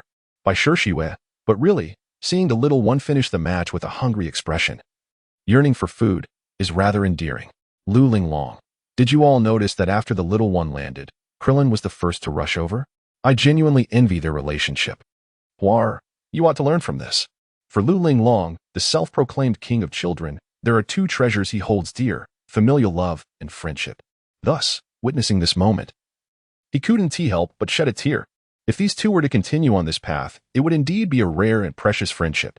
Zhuge Qing. These two are truly good brothers. After saying this, he glanced at Zhuge Bai beside him and instinctively inquired, Xiao Bai, if one day I were to fight to the point of utter exhaustion due to defeat, would you be the first to find me? Yet, Zhuge Bai resolutely replied, How could that be? My brother would never be defeated to such a point. Among the younger generation, you are truly the best. Had he heard this boastful remark at any other time, Zhuge Qing would have felt a surge of happiness. Alas, he could not find joy now. For compared to the little one from the Dragon Ball world, his meager strength was indeed a source of embarrassment among his peers. As the sun set on the horizon, the World Martial Arts Tournament officially came to a close. Tianjin Fan handed an envelope to Wukong and spoke. This time, I merely triumphed due to fortune. Therefore, please take half of this prize. However, in response to his kindness, Wukong smiled and replied, It's all right. You may keep it. After all, I have no understanding of how to spend money, so it would be of no use to me. When questioned by Master Roshi about their future plans, Tianjin chuckled and shook his head, remarking, I, along with Chaozu, have likely already strayed from our Master's teachings. In the days to come, we shall seek residence in other lands. Ultimately, it was Master Roshi who intervened diplomatically, suggesting, let us first share a meal together. Goku, Tianjin. It is imperative that you both nourish yourselves before you focus on gathering strength. As for their warm relationship, Tianjin Fan seemed to be touched, revealing a faint smile. All right. Allow me to treat for this meal. Upon hearing this, the group erupted once more. Lu Linglong remarked, although I find their interaction quite heartwarming, Tianjin Fan. Are you certain you wish to treat? With a mischievous grin, Zhuge Qing added, if it's merely splitting a bonus. You only need to distribute 250,000. However, if you intend to treat, I fear you may face financial ruin. Zhang Chulan exclaimed, alas, yet another champion destined to be impoverished by a meal. Su Si quipped, 48,800 should suffice. That was Wukong's record last time. Feng Xingtong pondered aloud. By the way, how did Wukong develop such an appetite? Teach me, for I find myself eating less than my older sister. And my father claims I don't behave like a boy. Feng Xiayan interjected. I give you an opportunity to rephrase that. Dragon Ball, Tianjin Fan replied. Are you referring to the meal expenses? But that night, Wukong hardly ate anything. This revelation struck the group like a bombshell, creating a wave of astonishment. Bai Shishua exclaimed. Impossible. The little one has a substantial appetite. Did you starve him? Speak up. Jijinhua added. I just praised you. Don't force me to change my tune. Yet. Tianjin Fan's following statement left everyone in disbelief. He truly didn't eat. For tonight, it seemed, a significant event was unfolding. Chapter 20. The Death of Krillin. Bonds of Friendship. As they entered the restaurant, Wukong suddenly called out. The old turtle beside him inquired, Wukong, what troubles you? Wukong replied, oh no. I left Grandpa's Dragon Ball and Rui's stick at the venue. I must return. He recalled the last time, when UPA made a wish. At the moment the wish was granted and the Dragon Balls began to scatter, Wukong leapt up, seizing the 4-star ball amidst the dispersing orbs. Since then, he had kept it close, as if in the company of his grandfather, never to part with it lightly. Upon hearing these words, Klin, who had already changed into fresh attire and was impeccably dressed, smiled and replied, there's no need for that. I shall retrieve it for you. Aren't you feeling quite fatigued? No, it's unnecessary. Wukong, by nature, was not one to impose. Just as he was about to decline, a sudden rumble emanated from his stomach. He, being of the same lineage as Krillin, awkwardly scratched his head and said, thank you. I'll leave it to you. Krillin nodded in acknowledgement and promptly dashed towards the dojo. As he ran, he turned back to wave at Goku, exclaiming, Goku, make sure to save me a portion for dinner. Sure, Goku responded, waving back. Yet, in a fleeting moment, Goku felt an inexplicable sensation. He suddenly shouted, Krillin, wait. What is it, Goku? Upon hearing the call from behind, Krillin instinctively turned around, his smile unwavering, as if frozen in time. For a brief instant, the air seemed to still. Goku himself was unaware of why he had called out to Krillin. It was merely a peculiar intuition that urged him. However, once he had halted Krillin, he found himself at a loss for words. He scratched his head again and chuckled. Oh, never mind. I completely forgot what I wanted to say. The onlookers who had been watching Krillin burst into laughter, seemingly amused by Goku's innocence. Yet, at this moment, only Goku could discern that the premonition in his heart was intensifying, growing ever more potent. With one last glance, under the glow of the setting sun, Krillin's figure gradually faded into the distance. However, if one were to look closely, they would notice that his form cast no shadow upon the ground despite the sunlight illuminating him. Inside the restaurant, as time progressed, the table soon overflowed with a sumptuous array of dishes. Yet, after a considerable duration, Krillin was still absent. Bulma, patting her flat stomach, complained. Why is Krillin taking so long? What on earth is he up to? I'm so hungry. Oolong concurred exactly. I'm about to be flattened by hunger. Seeing that everyone was on the verge of despair from waiting, Master Roshi advised, "In that case, let us begin eating." Upon hearing this, the group displayed expressions of delight and eagerly commenced feasting upon the delectable spread before them. However, Goku, usually the most voracious eater, appeared lost in thought, staring blankly at the roast before him. When the turtle sage inquired, he explained, I want to wait for Krillin to eat together." In the chat group of extraordinary beings, Su-Si remarked, "I must say, these two are quite heartwarming." Wang Yi added, "Goku's strength lies not only in his formidable combat prowess, but also in his sincerity towards others. Such a person will never lack friends." Xiayu chimed in, "Indeed. This little rascal has disrupted my plans, yet seeing his past life makes me somewhat reluctant to seek revenge. This little guy truly evokes admiration." Lu Jin, "If only this were my great-grandson." Lu Linglong, with tears in her eyes, "Grandfather, how can you say that? Do you not want me anymore?" Lu Jin, "Ha ha, what nonsense. I merely intend for him to be your little brother." Lu Linglong, "I knew it. Grandfather is always the best to me." Zhuge Qing, "Remarkably, this little one has lost interest in his favorite delicacies just to wait for his friend. It is truly astonishing. By Shiwei, this is what we call friendship." Su San, "However, the prolonged shot earlier suggests that something unfortunate may be on the horizon." Zhang Chuan, "Brother San, do not dampen the mood. That moment was so beautiful. How could anything go awry?" Feng Baobao, "Exactly. Yet at this moment, everyone was engrossed in admiration for Wukong's friendship, unaware that the inhabitants of the Dragon Ball world had all, without exception, chosen silence. The video continues. As Wukong awaited Krillin, he suddenly furrowed his brow at the sight of everyone rapidly consuming food, as if sensing something amiss. The observant Tianjin fan noticed Wukong's distraction and inquired, "What is it? Wukong?" Yet in the next moment, Wukong's mind was flooded with the image of a shattered glass. Following that, he heard Krillin's choked cries, "Wukong! Wukong!" Instantly, Wukong dropped his cutlery, leaped off his chair, and dashed outside as if possessed. This bewildered everyone around him. They could not comprehend why he was rushing out without uttering a word, neglecting even his most cherished meal. Could he have recalled something of great significance? Out of concern, the others set down their utensils and hurried after Wukong. To be honest, Wukong was equally perplexed by his own actions. His feet seemed to move with a will of their own, propelling him toward the dojo while he shouted Krillin's name, the ominous premonition in his heart intensifying with each step. Finally, he burst into the arena. Yet, the moment he entered, he froze in shock. For there, on the floor, lay Krillin, clad in a suit one size too small. His gentlemen had fallen beside him. The earlier yellow-haired host lay beside him, seemingly having fainted. Unable to believe the scene before his eyes, Wukong stood frozen for a few moments before hastily approaching, cradling Krillin's lifeless body, repeatedly inquiring as if trying to rouse him, "Krillin, Krillin, what has happened? Hey, wake up." At that moment, the host finally regained consciousness and trembled as he spoke. "A monster has appeared. Just now, a creature came in through the window and took the strange orb along with the martial arts tournament roster and fled." Upon hearing the host's words, Wukong turned his gaze back to Krillin, only to realize that his eyes were wide open, yet devoid of life, with a trace of blood lingering at the corner of his mouth, indicating he had long since passed. Chapter 21, The Most Terrifying Threat, The Arrival of Demon King Piccolo. Soon, others arrived swiftly, but upon seeing Krillin, who had been dead for some time in Wukong's arms, they were engulfed in an indescribable state of shock.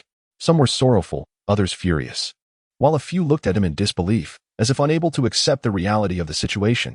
Krillin had been murdered. It was only when Wukong uttered this harsh truth that the crowd began to react. Confronted with the death of his friend, Wukong displayed genuine rage for the first time, veins bulging on his forehead.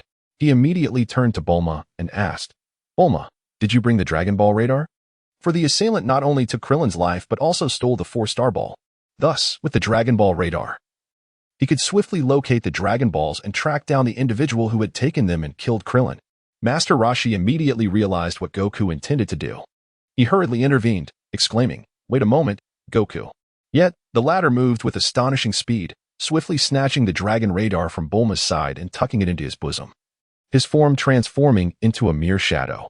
Master Roshi grew anxious, his tone intensifying as he insisted, "I said to wait. This is a command from your master." However, Goku, consumed by the desire for revenge, paid no heed to Master Roshi's obstruction. As he dashed forward, his mind was flooded with memories of his first encounter with Krillin. From the moment Krillin appeared clad in the robes of the Shaolin Temple, they had officially become sworn brothers, training together and advancing side by side. They had traversed the world together, participating in the prestigious martial arts tournament to test each other's skills. Thus, with his brother slain, how could he possibly refrain from fury? Guided by the Dragon Ball radar, he discovered the presence of 2 Dragon Balls nearby. Among them, one is moving at an astonishing speed. Most likely the one who took Klin's life. He immediately locked onto the target and swiftly pursued, vowing to eliminate this individual and ensure that he accompanies Klin's in death. In the conversation among the extraordinary individuals, Ji Jinhua, if you wish to kill me, please refrain from using the blade of friendship. Thank you. Zhuge Qing, what on earth is happening? With the capabilities of the Bald One, how could someone possibly kill him? Are there truly other masters in this world? Lu Linglong, weeping, little one, go and avenge our friend by slaying the murderer. Why must it be this way? Wang Yi, at this moment. My concern is that the adversary was able to swiftly defeat Klin's, while the little one has exhausted his energy at the martial arts tournament, not even having eaten. Does he truly stand a chance of victory? Zhang Chulan, who cares about that? A best friend has perished. Is it still manly to not seek vengeance? By Shishua, the previous scene was so beautiful. Why must it turn against me? Zhang Lingyu. This seems to be the first time he has defied his master's orders. Does it not? In Zhang Lingyu's eyes, the master represents everything. Whatever the heavenly master commands, he will dutifully obey. Should there come a day when he is compelled to defy his master's orders, he would undoubtedly face an exceedingly difficult choice. Alas, I sincerely hope that day never arrives. Master Roshi. Alas, with Goku's departure, the omens are grim, for he remains oblivious to the formidable adversary lurking behind him. Susi, old man. Cease your mystique and speak plainly. In light of such a narrative development, even the typically composed and rational Susi began to display his emotions. Yet, Master Roshi remained unresponsive. For at that moment on the grand screen, he commenced recounting the true origins of the creature that had slain Krillin. Initially, Master Roshi was plagued by uncertainty regarding the identity of Krillin's killer, until he noticed Oolong picking up a piece of paper inscribed with the character for demon. Upon which a look of terror overtook his countenance. As he delved into his memories, the sinister history was unveiled. The individual who had slain Klin was none other than a minion of the legendary demon King Piccolo, or perhaps a manifestation of his very essence. In the days of Master Roshi's youth, a fearsome tyrant emerged in the world, his origin shrouded in mystery. Yet, his presence transformed the realm into a veritable hell. According to recollections, he was a merciless fiend, indifferent to the lives he extinguished. Neither the military forces of the government nor formidable modern weaponry could inflict any harm upon him. Even Master Roshi's own sect suffered a catastrophic massacre at his hands. Although the old turtle and the elderly crane fought valiantly to vanquish the progeny of the demon King Piccolo, they were utterly overwhelmed by the true power of the original. Left on the brink of collapse, in a pivotal moment, their mentor, a master known as Master Mateto, sacrificed his life to hold back the enemy. However, due to his advanced age, he too was gravely injured. Fortunately, he managed to survive, a small blessing amidst the misfortune. Before he had fully recuperated, Master Mateto departed alone, promising that they would meet again in the future. After a considerable time had passed, as the world lay in ruin under the tyranny of the demon King Piccolo, Master Mateto finally returned. He bore with him a peculiar storage device reminiscent of a rice cooker, adorned with a seal inscribed with the words demon sealing. This was the method he had painstakingly developed, specifically designed to counter the demon King Piccolo, known as the demon sealing wave.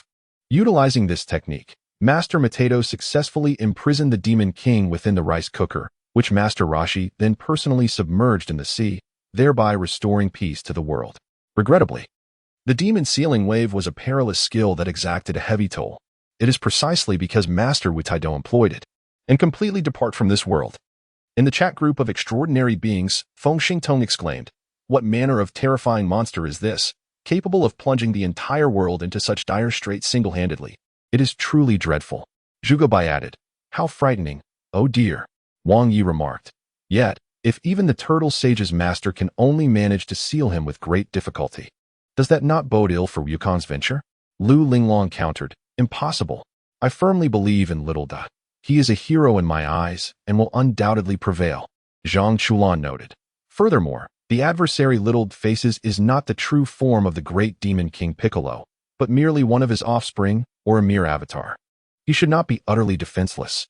Xiao confessed, I am genuinely frightened now. I hope Little Dot does not sacrifice himself in his quest for vengeance on behalf of his friends. Feng Baobao urged, why dwell on such matters? Little Dot vanquished that monstrous fiend. During the discourse among the crowd, Yukong embarked on an extensive sprint, subsequently summoning the nimbus cloud to continue his pursuit at full speed. At last, he caught a glimpse of a creature, entirely green, possessing a humanoid form yet adorned with wings, and immediately urged the nimbus cloud to chase after it. The battle commenced at that very moment. Chapter 22, Avenge Krillin's Death, the Arrival of Piccolo. Stop! With a thunderous roar, Yukong finally caught up. Upon seeing the 4-star Dragon Ball in the creature's grasp, his face contorted with rage as he demanded, indeed, it was you. Return my Dragon Ball and Krillin's life to me. In response to Yukong's furious outcry, the monster appeared to recollect a past event. He had indeed slain a young boy at the martial arts arena. However, as the offspring of the nefarious King Piccolo, he felt no remorse for his actions. Instead, wearing a mocking expression, as if those who opposed him were destined for death. Witnessing this, Yukong's fury intensified, prompting him to launch an immediate assault.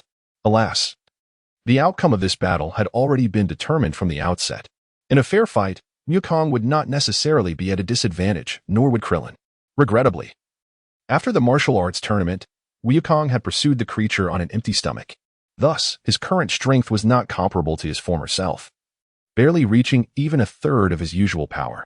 Consequently, during the clash, he faced an excruciating defeat, enduring a relentless 10-minute onslaught. The creature seemed intent on annihilation, pouring every ounce of its strength into each blow, swiftly leaving Yukong battered and on the brink of collapse.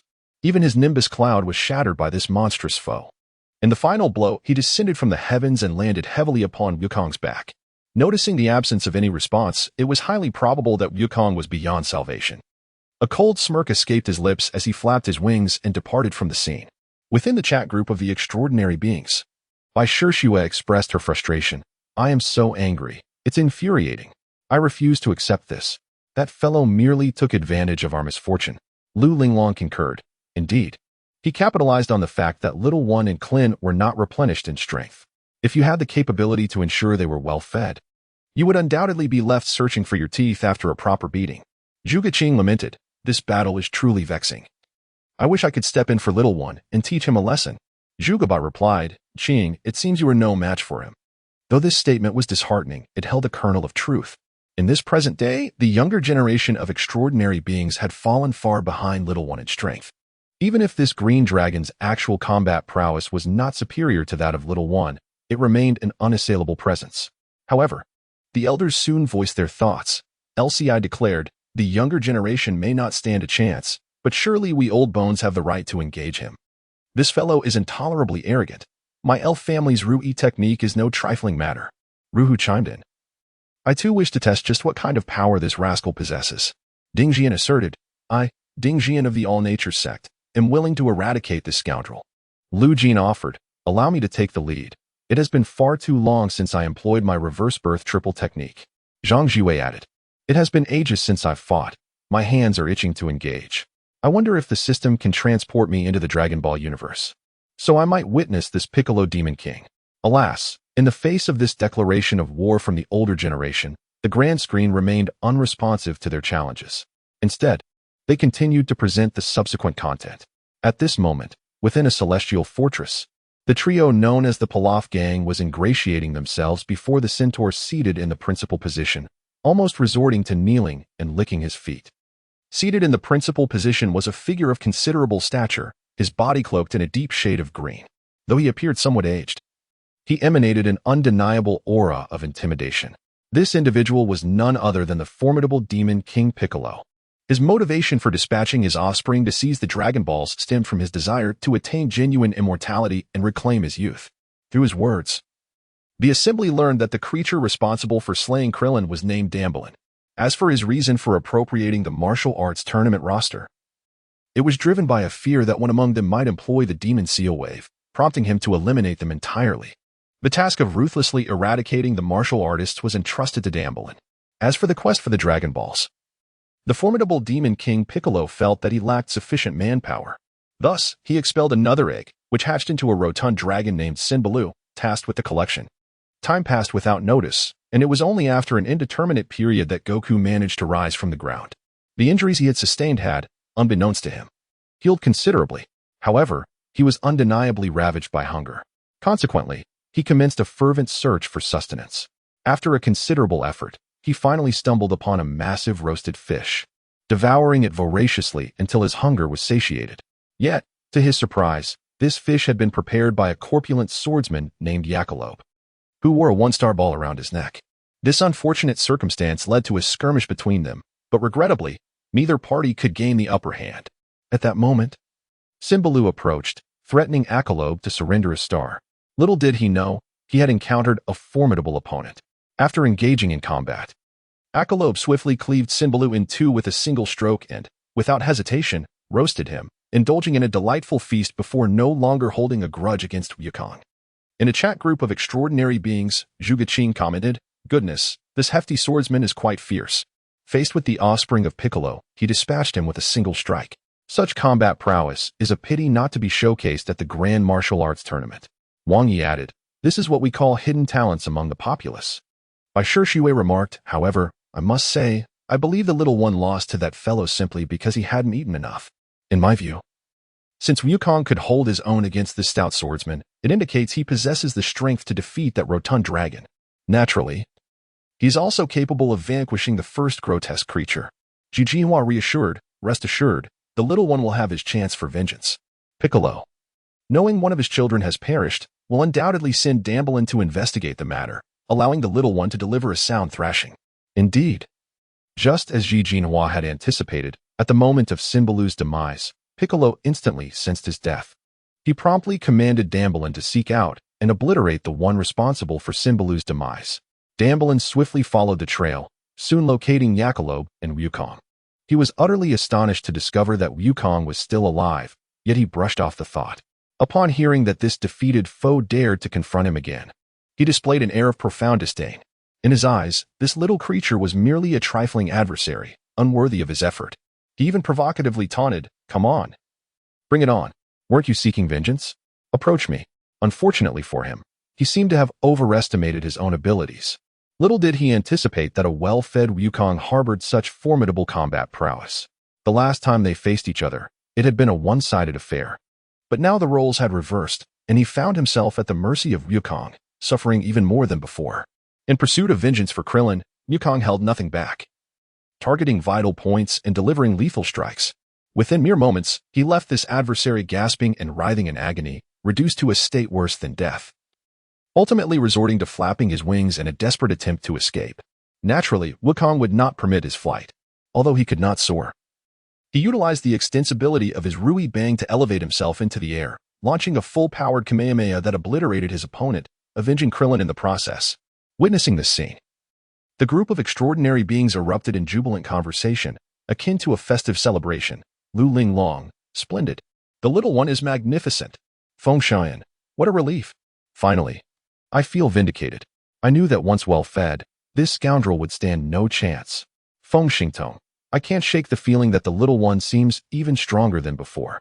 Is it merely my imagination? Zhuge Qing, perhaps it's the nourishment. Being well-fed grants him the strength to unleash his full potential. Jijinhua, yet I worry about my two offspring who have perished. Will that demon King Piccolo pay us a personal visit? If so, the little one may be in grave peril. Zhang Chuan, I share your concern. I wonder about Piccolo's true strength. Song Long, rest easy, even if that fiend does appear. Wukong will not fear him. In my opinion, Piccolo is merely a cowardly turtle, likely lacking true power. One must commend Jijinhua for her remarkable analytical and prescient abilities, akin to that of a calculator. Shortly after she sent this message, the Demon King Piccolo indeed arrived in person. Contrary to Song Long's assertions of him being a mere faade, his power was dreadfully formidable, far surpassing that of Wukong.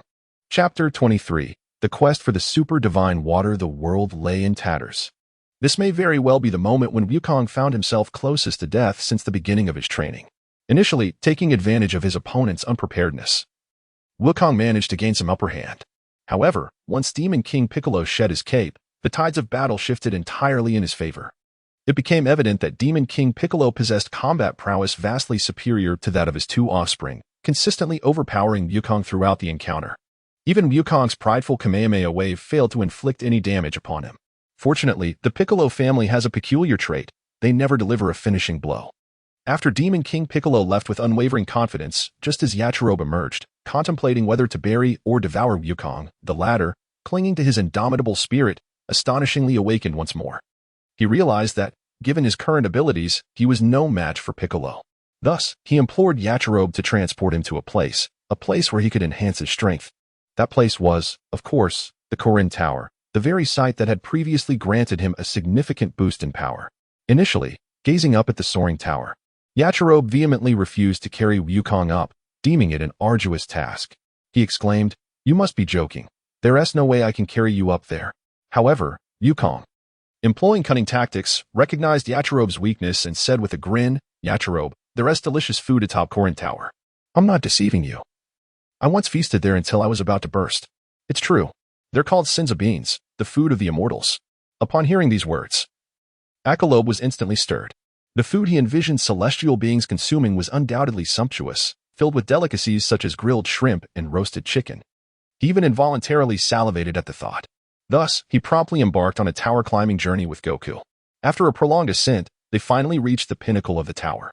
However, upon beholding the celestial beings, Yachirobe nearly erupted in expletives. He had not anticipated that these would be merely tasteless beings capable of overfilling one's stomach. Regrettably, as he reflected on Goku's earlier words, he realized that this fellow had not lied. Indeed, these beans could cause one to eat to the point of bursting. Consequently, he was left to stew in his discontent, sulking in silence. To return to the matter at hand.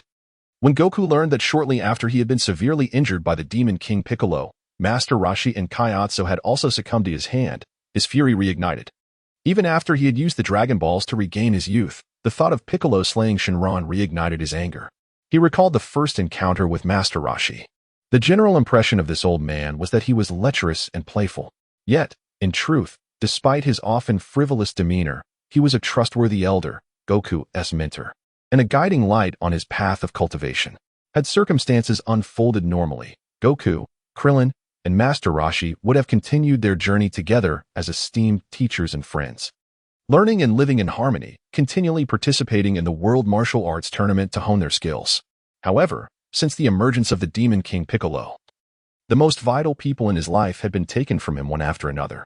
Most tragically, he had even slain Shenron, which meant that henceforth, the world would be devoid of the Dragon Balls, and the deceased Krillin and Master Roshi could never be revived. This fiend was utterly unforgivable. After a series of low growls, he swiftly turned to descend the tower, intent on confronting the Demon King Piccolo in a battle to the death. Yet, Korin intervened. "Wait. What do you intend to do? Such actions would lead to your demise." Goku replied, "I am merely doing my utmost. He has killed my master. I must avenge him. I care for nothing else, for if I continue like this, my heart will never find peace." In the next moment, Korin composed himself and thoughtfully remarked, "Since you are prepared to face death, then drink the ultra-divine water." In his exposition, this divine elixir is a relic left by the deities, containing the true essence of their power. However, it is concealed at the northernmost reaches of the world, within a treacherous labyrinth of ice. To obtain this divine elixir, one must navigate through that intricate maze. The labyrinth, however, conceals numerous trials. Once one enters, it becomes nearly impossible to ascertain one's whereabouts.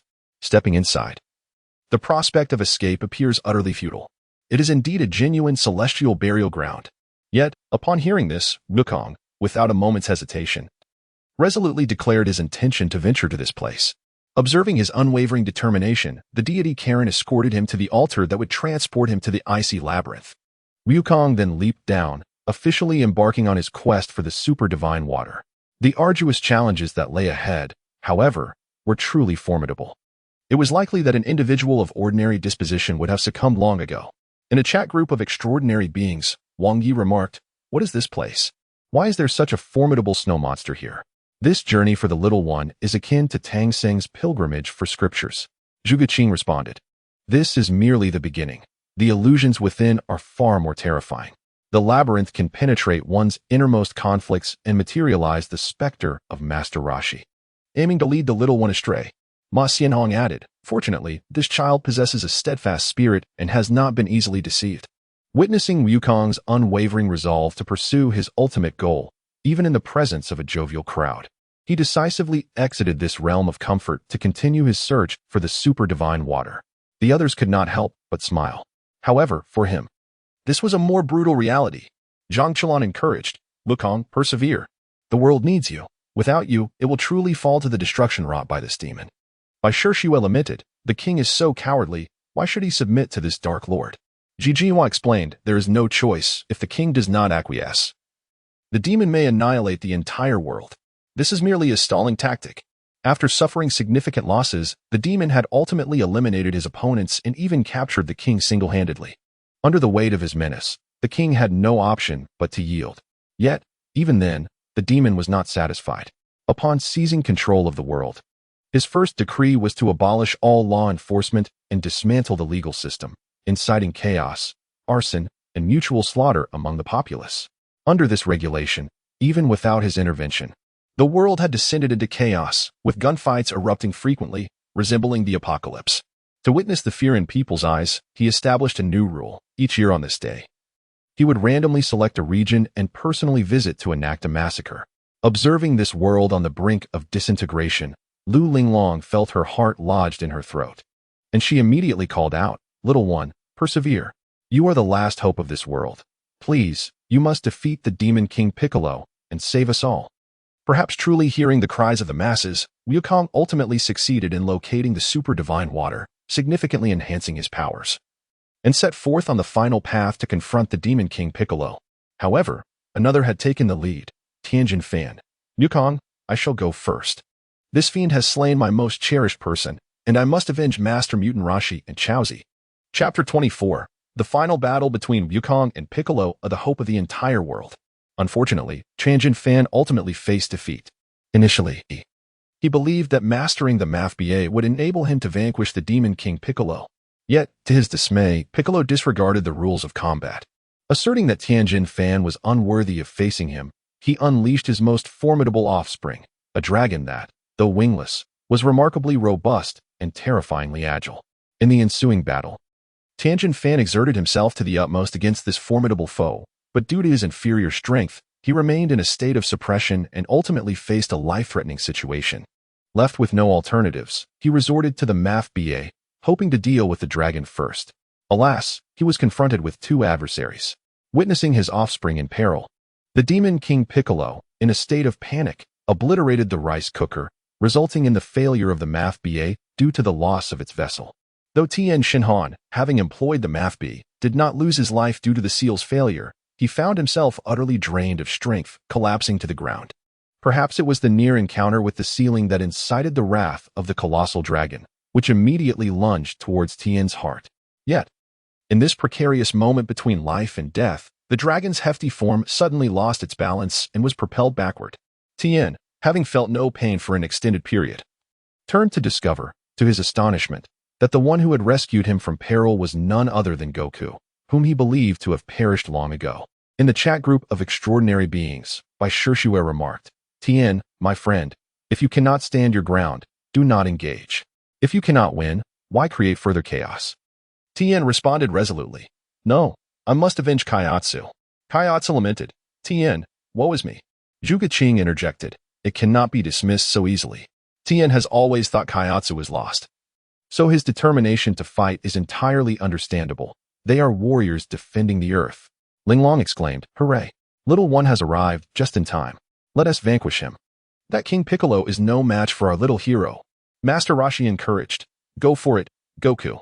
Lu Xiai added, "Give it your all, lad." Xiayu chimed in, "Hey, handsome, fight well. Do not let me underestimate you." Feng Zhenghao urged, "Press on, for the sake of this world." Zhang Chulan cheered, "You can do it." Susi declared, "Eliminate it for the world." Jia Zhengyang exclaimed, "Go. If you win, I'll have my mother introduce you to a beautiful bride." Zhang Jiwei concluded, "This embodies the spirit of Dragon Ball, even in the face of uncertainty. These warriors are willing to wager their lives simply to uphold their sense of justice." Amidst the fervent calls, the video continued. Witnessing his own defeat at the hands of a diminutive foe, the dragon felt humiliated and, in a fit of rage, charged at Goku once more. Tien, acutely aware of the formidable strength of his opponent, shouted urgently, "Be careful, Goku. This creature is exceedingly swift." Yet, as the dragon attempted a sneak attack from behind, Goku appeared to anticipate the move, pivoting and delivering a swift kick before the dragon could strike.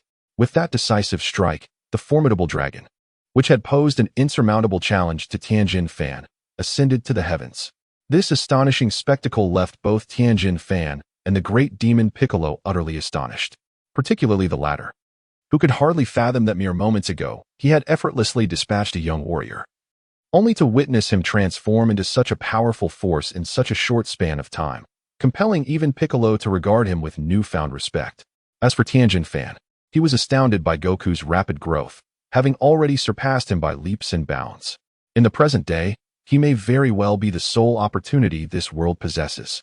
Subsequently, the conflict between the two parties is on the verge of erupting. At that moment, within a chamber on the top floor, the cat-eared king, previously threatened by the fife, inquired with trepidation what just transpired. Could it be? Just then, a soldier burst in, exclaiming, "Your Majesty, there is an urgent matter." The king, filled with concern, turned and pondered aloud, "Is it possible that the fife has indeed gone to the West City?" During the previous draw to annihilate a city, the five had fortuitously drawn the West City, which was presently in chaos. Thus, the king assumed the five had arrived there to unleash a massacre. However, the soldier shook his head and replied, "No, the fife remains here. He is currently engaged in combat with an unidentified individual." "What did you say?" Upon hearing that someone could contend with the fife, the king was initially taken aback, then hurried to a window to observe the battle below. To his astonishment, he beheld a figure of remarkable agility, truly capable of holding its ground against the fife. It could even evade the Dark Lord's assaults. Who could this be, so formidable? As he watched the figure gracefully maneuvering through the fray, he discerned that it was a youth who appeared to be no older than a mere 10 years. At that moment, the king's heart surged with tumultuous emotion, shaken to the core. Yet, amidst the turmoil, a glimmer of hope ignited within him. This time, perhaps, it was indeed a battle that would determine the future of the world. Should the five emerge victorious, the world would plunge into utter devastation. Therefore, for the sake of the peace of all humanity, dear child, you must prevail. Please, vanquish him for the sake of this world." At that instant, the soldier beside him, sensing the gravity of the situation, urged, "Your Majesty, if we remain here, we shall be in peril. We must escape while we still can. The future of the entire world rests upon that child." Yet, after considerable contemplation, the king resolutely declined, stating, "A mere child is fighting. How could I, as king, abandon my post and flee? Such an act would fill me with profound shame." As if struck by a sudden realization, he commanded, "Quickly, broadcast the battle occurring below to the entire globe. I must instill hope in the hearts of the people." The soldiers, displaying remarkable efficiency, swiftly commenced their operations. Soon, reports began to circulate. Breaking news: a child is currently engaged in combat with the Dark Lord Fife, and their struggle is fiercely intense, with the outcome still uncertain. This footage has been captured through telescopic lenses. Although the situation was too perilous for the cameras to approach, rendering the true state of affairs nearly indistinguishable, the populace could barely discern that the one battling the fife was indeed a remarkably youthful boy. In that moment, a multitude of voices arose in fervent discussion. "How splendid! We are finally saved. Regardless of whether he can conquer the adversary, he is our hero. He has delivered us. Little one, you must not falter. Even for the sake of Earth, you must triumph in this battle." At that very instant, countless individuals were glued to their television screens or grand displays, witnessing the unfolding conflict. Even those who had previously escaped from captivity clenched their fists tightly, their hearts yearning for the young warrior's victory. They would willingly return to confinement should he prevail, for this young man had, in an intangible manner, bestowed upon them something invaluable, and this entity is called hope. Chapter 25. That day the youth appeared, as if he were a deity. Is it truly Goku? For the vast audience, the identity of this enigmatic boy remains unknown. They simply recognize him as the beacon of their salvation. Yet for those acquainted with Goku, such as Bulma and Yamcha, who are hastening towards the battlefield, UPA and his father residing beside Korin Tower, and the old eight who shares a profound bond with Goku, including the Bull Demon King from Fire Mountain and his daughter Chi-Chi, upon hearing that a young boy is facing off against Piccolo, they instinctively think of that familiar figure. Bulma, it's Goku, he is still alive. UPA, go, Goku, you must defeat him. Old 8. Indeed, only you can stand against him. Chi-Chi, go Goku. Meanwhile, those who had previously encountered the Oracle suddenly recalled her prophetic words. This fellow Goku is truly remarkable. He shall save the world.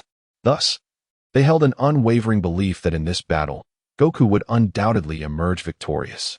However, in stark contrast to the frail, aged Piccolo of yesteryear, the Piccolo now stood rejuvenated. His form transformed from a deep green to a vibrant green, his powers significantly amplified. During their confrontation, he even managed to momentarily suppress Goku. Especially after unleashing his full might, Piccolo had morphed into a terrifying behemoth, with both speed and strength vastly enhanced.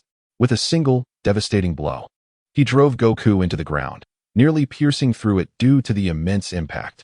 Yet, just when Tien believed Goku had succumbed to defeat, the latter unexpectedly leapt from the deep crater, exclaiming, Kamehameha! A colossal sphere of energy gathered in his palms, and after a moment of intense concentration, he unleashed it with fervor. Perhaps due to having witnessed this technique before, Piccolo regarded it with disdain, raising his hands before him to block the Kamehameha in the same manner as before. Yet, as the energy wave approached him, Goku seized the moment, lifting his hands in response. The Kamehameha, altered in its trajectory by his movements, surged directly towards the back of Piccolo, delivering a significant blow. Get up quickly. This should have little impact on you. The Kamehameha just now was merely a warning. Upon landing, Goku discerned that this strike would not incapacitate Piccolo. He then spoke coldly. The struck Piccolo took a considerable time to straighten up, glaring fiercely as he uttered, "Are you some kind of monster?" To which Goku replied, "We are equally matched. This battle shall not conclude until a victor emerges." In the chat group of extraordinary beings, Zhuge Qing remarked that Kamehameha has left my kidneys aching. Wang Yu commented, currently, these two are evenly matched, neither can gain the upper hand. I sense that what lies ahead is a battle to the death. Lu Linglong interjected. A battle to the death implies that the green-haired creature will perish, and the little one will survive. Am I correct in my interpretation? Xi Jinhua retorted, Linglong, you ought to amend your habit of bestowing nicknames. Wang Ergo added, the situation is dire. By the way, can that three-eyed fellow lend a hand instead of merely spectating? Tianjin Fan from Dragon Ball responded, if anyone is to go, let it be you. My involvement would be tantamount to seeking death. This battle has already surpassed my capabilities. Zhang Lingyu urged, be quiet and watch, no more talking. As the video progressed, both sides unleashed their full power. Under Goku's overwhelming pressure, the Demon King Piccolo suffered repeatedly, beads of sweat forming on his brow. For the first time, he felt fear toward another individual. This opponent was undeniably formidable. During the confrontation, Goku even sustained an injury to his leg, further complicating the situation. Simultaneously, in the wake of Piccolo's powerful outbursts, the area they occupied approached utter destruction. Nearby, onlookers were treated to a series of mushroom clouds rising majestically into the sky. The sheer destructive power evoking a sense of dread akin to that of nuclear weaponry. However, as the battle intensified, Goku's leg injury became his greatest burden. Although he relied on his trusty staff for support, he found himself continuously battered by the relentless onslaught of Drum. His limited mobility resulted in severe injuries, pushing his body to the brink of collapse. As the fight progressed, Drum, devoid of any sense of honor, seized the defenseless Tenshinhan, gripping his head tightly to coerce Goku into submission. In this moment of cruelty, he rendered Goku's left arm useless. Instead of feeling shame for his despicable tactics, Drum laughed heartily, exclaiming, ha ha ha, your arm is now useless. The weakness of you humans lies in your emotional attachments. If you cannot become cold-hearted, you shall never triumph over evil. In the chat group of otherworldly beings, Zhuge Qing remarked, how can you even call yourself evil, resorting to threats against Goku? What a disgrace. Lu Linglong spat, how revolting. Xi Jinhua added, Tenshinhan, though it may be offensive, the little one must not concern himself with you. If he cares for your life, both of you are doomed. Yet if he disregards you, he may yet survive. Bai Shishua pondered. But will the little one maintain his composure? Lu Xi urged, kid, stop being so sentimental, learn to be rational. This is what a warrior must master. It was clear that Goku was no fool. He understood that if he succumbed to despair over Tenshinhan's plight, neither of them would survive. Thus, after sustaining further injuries to his legs, a sudden clarity dawned upon him. He shouted, Tenshinhan, I'm sorry. I must defeat Drum. You truly don't care about his life? Seeing that he could no longer use Tenshinhan as leverage, and with Goku now rendered incapable in both legs and left arm, Drum perceived no further threat. He promptly abandoned Tenshinhan and soared into the sky, preparing to launch a final assault to obliterate the two pests. Unfortunately, he overlooked one crucial detail. Goku still possessed his right arm. As Drum ascended, poised to deliver the finishing blow, Goku realized this was his last opportunity. With a resolve to face his demise, he concentrated the majority of his remaining strength into his right arm and unleashed his ultimate Kamehameha, propelling himself into the air. With a fierce expression and a cry that echoed his determination, he proclaimed, "I stake everything on this punch." As he spoke, he once again lifted his right fist, gathering all his strength and launching it skyward towards the Demon King Piccolo, as if channeling every ounce of his energy into that singular blow. Piccolo was taken aback by this unexpected act. He never anticipated that a being, with 3 of his limbs incapacitated, could still muster the will to resist. Unfortunately, it was too late for him to evade the impending strike. Thus, with veins bulging, he raised his hands defensively in front of him. A gesture that seemed to mock yet also offered a semblance of consolation as he retorted, "I shall see what other tricks you possess." However, he clearly underestimated Goku's desperate, life-risking attack. As they drew closer, Goku's diminutive form erupted with immense energy, which materialized into a colossal ape, surging forth alongside him directly towards Piccolo's body. In the next moment, the world seemed to fall into silence. Amidst a brilliant radiance, Tien, on the brink of losing consciousness, slowly opened his eyes, only to behold that, in the very breath between life and death, Goku's punch had pierced through the body of the Demon King Piccolo. This moment was forever immortalized in time. Even later, as the witnesses recalled this scene, they would inadvertently exclaim in awe, "That day, that young boy, expending every ounce of his strength, truly resembled a deity. At that moment, he had indeed saved the entire world." Chapter 26. The creator of Dragon Balls, the celestial deity. With his eyes firmly shut, Goku genuinely felt the taste of victory. Simultaneously, images of several figures flickered through his mind: Master Roshi, Krillin, and the countless innocent lives lost to Piccolo's merciless rampage. Unable to contain himself, he murmured, "Grandpa, Krillin, I have avenged you." The next instant, however, due to sheer exhaustion, he plummeted downward. In the chat group of extraordinary beings, Feng Baobao remarked, "This kid, despite having his right hand and both legs incapacitated, turned the tables. He is truly formidable." Master Roshi chimed in, "Well done, Goku." Jia Zhongliang exclaimed, "He actually won. Truly the hope of our village." Lu Linglong sobbed joyfully, "Whoa, Goku is amazing. In this most desperate moment, he truly accomplished a remarkable turnaround. This is why I admire that little one." Ji Jinhua added, "Incredible. He has saved all of humanity. I cannot fathom the catastrophe we would have faced without him." Zhuge Qing interjected, "Tien, hey, three-eyed one, hurry and catch that little one. He has no strength left. If he falls like this, he will surely perish." Tien replied, "But I can barely stand myself." Bai Shishue worriedly asked, "Will the little one survive the fall?" Lu Linglong retorted, "You, Bai, silence your ominous words. If the little one does indeed fall to his death, I shall tear your mouth apart." As fate would have it, just as Ryukong was about to touch the ground, the stout swordsman Yakalob arrived precisely on time in his hovering magnetic vehicle, skillfully leaping to save Ryukong, the most formidable ally, indeed deserving of his reputation. Yet, among those present, perhaps only Ryukong truly understood. In that fleeting moment, he pierced through the body of the Demon King Piccolo. As the latter was astounded by the defeat inflicted by a mere human, he gazed at his bloodied hands and began to laugh. "Ha, I must concede, you are remarkable. But do not presume that my demon kind will simply vanish." Upon uttering these words, he seemed to choke momentarily. Summoning every ounce of strength, his eyes bulged painfully. In his final act, he expelled an egg towards the distant horizon, then revealed a final smile. "My child, one day you shall avenge your father. The roots of evil must not be severed." After articulating this declaration with his remaining strength, his eyes once again bulged, bloodshot and distorted, as though enduring immense agony. In his last moments, his body transformed into a fleeting firework, bursting in midair, marking the definitive end of his nefarious existence. However, that egg lingered in Ryukong's thoughts. In the chat group of extraordinary beings, Wang Erge remarked, "Although Ryukong triumphed, what exactly is that egg? That fellow claimed it was his offspring. Could it be that he has a successor?" Krillin interjected, "Goodness, it's finally over. The 12 hours of silence nearly suffocated me." Zhang Chuan chuckled, "Forgive my lack of decorum. But I couldn't help but laugh." Zhuge Qing added, Krillin, regarding that egg, do you know what it truly is? Will it pose any threat to the little one? Having just been freed from his silence, Krillin instinctively began to reflect. Wasn't that egg the progeny of the Demon King Piccolo, thus giving rise to the second generation of Piccolo? In the later stages, this being became our ally. How could it possibly affect Wukong? Thus, he replied, no impact at all. The demon spawned from that egg will eventually become a caretaker for the Sun family, which is advantageous for Wukong. However, in the next instant, the system detected Krillin's unwarranted spoiler, deeming it a violation, and imposed a 24-hour silence. Lu Linglong commented, while I sympathize with you, I appreciate your revelation that the egg poses no threat to the little one. Songlong declared, Krillin, you, my friend, are a true hero. Zhang Chulan laughed. I can no longer contain myself. My sides ache from laughter. Farewell, hero.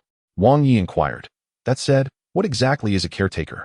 This is a vendetta for paternal loss. Are you certain that egg will not seek vengeance? Ji Jinhua responded.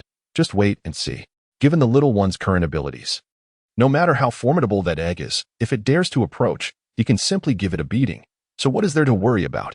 Amidst the fervent discussions of the crowd, the figure of Akilabe in the video, upon receiving Goku's call, did not dare to delay and swiftly raced towards Korin Tower. Only in that place could Goku rapidly return to his former self. On the other side, when Yamcha and Bulma hurried to the battlefield, they discovered that the battle had already concluded. As they saw Tien Shinhan, who was slowly approaching while clutching his arm, the crowd quickly surrounded him, eager to learn that the formidable Demon King Piccolo had been vanquished by Goku. Upon receiving this delightful news, Bulma immediately contacted the television station, saying, Hello. Is this the broadcasting station? Please inform everyone that there is no longer any danger. Piccolo has been defeated. When asked for the name of the one who had vanquished Piccolo, she, wanting to protect Goku from potential trouble, chose to abruptly hang up the phone. The broadcasting station, upon receiving this news, acted swiftly. 20 minutes later, they announced to the entire nation that the Demon King Piccolo had been defeated. We bring you good news. The Demon King Piccolo has been eliminated, and now West City, indeed the entire world, is safe. Peace has returned to our world. With this announcement, the nation erupted in celebration. The police ceased their pursuit, and even fleeing thieves paused in their tracks. Countless helicopters soared through the skies, repeatedly broadcasting this joyful tidings. Even criminals, after enjoying a drink, extended their hands with smiles, requesting the police to arrest them. However, the true identity of this hero remained known only to those acquainted with Goku, with the exception of the king, who had witnessed the battle firsthand. When his subjects congratulated him, he spoke with tears in his eyes. All of this is thanks to that young man. Yet, amidst the joy, there lingered a profound sorrow. For even though the Demon King Piccolo had been defeated, the lives he had taken could not be restored. This truth was further solidified by the destruction of the Dragon Balls, a fact universally acknowledged. Yet, one individual remained an exception, Goku. He steadfastly refused to believe that the dragon had truly perished, convinced that a means to resurrect it must exist. After his injuries healed, he intentionally sought counsel from Korin. After a moment of contemplation, Korin revealed astonishing news. In fact, the Dragon Balls can indeed be restored. You simply need to locate their creator and request their revival. The creator of the Dragon Balls is none other than the God of the Heavens. Chapter 27. A reunion after 3 years. Goku had grown taller. At this moment, not only Goku, but also the members of the group chat were astonished. Lu Linglong. What? There really is a God of the Heavens. Zhuge Qing. This world is truly fantastical. Songlong. See? I told you, the Dragon Balls must have a creator. They certainly did not come into existence from thin air. Zhang Chulan. Yet, where does the celestial god reside? It appears that Kalinta has reached the pinnacle of the world. Fortunately, the god of Kalen promptly provided an answer. It turns out that the legendary celestial temple floats high in the distant skies above Kalinta, where the deity responsible for crafting the Dragon Balls dwells. However, one cannot ascend to that place merely by riding the nimbus cloud. The only path leading to that place is the Rui stick. Originally, the Rui stick served as a conduit between this realm and the heavenly temple. It was later refined by Master Wutian and passed down to his disciple, Sun Wufan, who subsequently bequeathed it to his grandson, Wukong. Upon learning this origin, Wukong felt a surge of joy and immediately sought to grasp the Rui stick that lay behind him. To his dismay, however, the stick had inexplicably vanished. Alarmed, Wukong summoned the Nimbus cloud and frantically began a search. Fortunately, with the assistance of the fortune-telling elder, He discovered that the Rui stick had been lost on the battlefield and eventually picked up by Bulma and her companions. Without delay, he made his way to Master Roshi's abode, where he successfully retrieved the stick. He then hurried back to Karin Tower, where he placed the Rui stick into the designated slot atop the tower, ascending rapidly until he finally arrived at the Heavenly Temple. There, he encountered a being who identified himself as Bobo, a subordinate of the deity. This Bobo was entirely clad in dark attire, reminiscent of traditional Indian garb, and appeared to exude a sense of sincerity and honesty. Upon hearing Wukong express his desire to meet the deity, the condition he presented was for Wukong to defeat him. Thus commenced a pivotal realization for Wukong. There are always greater beings beyond the realm of mere mortals. During his fierce battle with the Demon King Piccolo, although he struggled immensely, he managed to hold his own, ultimately triumphing with a single powerful punch. However, when confronted by Bobo, he found himself utterly overwhelmed, proving to be no match whatsoever. In the subsequent teachings of Bobo, Wukong came to understand the essence known as Qi. He realized that victory in battle relies not solely on brute strength, but significantly on what one might call intuition. Ultimately, he achieved his long-desired meeting with the celestial god. However, at that moment of encounter, both the Wukong within the video and the spectators beyond it were struck with astonishment. Lu Linglong exclaimed, "Krillin, come out. Did you not say that Demon King Piccolo had perished? What is this creature that seems to have returned? It is utterly terrifying." Fortunately, through the celestial god's explanation, the crowd began to grasp the truth. Wang Yi stated, "So the celestial god and Demon King Piccolo were once one entity. And it was only for the sake of his position that the celestial god chose to separate his malevolent thoughts." Ji Jinhua added, "Yet I feel the celestial god is rather selfish. In his quest for self-preservation, he disregards the turmoil faced by mortals. What sort of celestial god is that?" Zhang Chulan remarked, "It is indeed a complex matter to judge." Su Si noted, "The balance of good and evil is inherently elusive. However, it is fortunate that he successfully restored the Dragon Balls, thus atoning for some of his previous transgressions. After the celestial god fulfilled his promise, Bulma and the others utilized the Dragon Balls to resurrect all those slain by Demon King Piccolo, including Krillin, Master Roshi, and Chaozu. For a moment, the world was engulfed in joy, as if the appearance of the Demon King had merely been a nightmare. Lu Linglong rejoiced, "This is wonderful. Everyone has returned." "Indeed. As long as little Dottie is present, anything is possible," Bai Shishua lamented. "It is a pity that little Dottie must remain in the Celestial Palace to train and cannot reunite with Krillin and the old man. That feeling is quite painful." Lu Jin remarked, "Yet training is also for the purpose of a better reunion. It is fundamentally a mindset." Ding Jian expressed, "I too wish to train in such a place. It would surely enhance my abilities significantly." Su Si interjected, "For those lacking talent, it may be futile. Even if you go there, the celestial god may not accept you."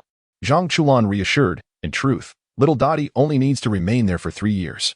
After that, we shall certainly reunite, though it remains uncertain what threat Piccolo's egg may pose to us all." Tianjin Han declared, "I will also train diligently. And when the next martial arts tournament arrives, I shall surely defeat Wukong." Xiao Xiao cautioned, "Dear friend, I encourage you to discern the difference between dreams and mere daydreams." In summary, having endured the trials posed by Demon King Piccolo, the group began their individual training during the ensuing peaceful days, each hoping to narrow the gap between themselves and Wukong. During his training, Wukong encountered many fascinating things within the Celestial Palace. Simultaneously, he embarked on a more rigorous regimen of cultivation. For instance, he entered the House of Temporal Spirits, which governs the past, present, and future, where he encountered the ancient Master Roshi and his esteemed mentor, the legendary martial arts master, Mr. Wu Tai. It is evident that this martial arts champion has undergone significant enhancement. Wukong has closely followed him, truly mastering the art of harnessing Qi. Subsequently, he engaged in battle with another Wukong created by Bobo, successfully attaining a state of tranquility akin to still water and genuinely surpassing himself. Before long, time passed swiftly. After 3 years, the group experienced a heartfelt reunion. Among them, Wukong's transformation was undoubtedly the most remarkable. Not only has he grown stronger, but his physique has also become more robust, and his height has increased considerably, surpassing even Bulma. In the chat group, Songlong remarked, "Without discussing anything else, the cuisine in the heavenly realm must be exceptional to have nurtured this little fellow so well." Lulinglong exclaimed, "Wow, how time flies. That little one has grown into a tall figure." Zijinhua added, It feels as though I have witnessed a person's growth. Wang Ye inquired, by the way. The World Martial Arts Tournament is supposed to be held annually. Who has claimed the championship during the past 3 years while Wukong participated? Zhu King replied, it doesn't matter, anyway. That little one, now called Wukong, has rendered everyone else incapable of claiming the title upon his appearance.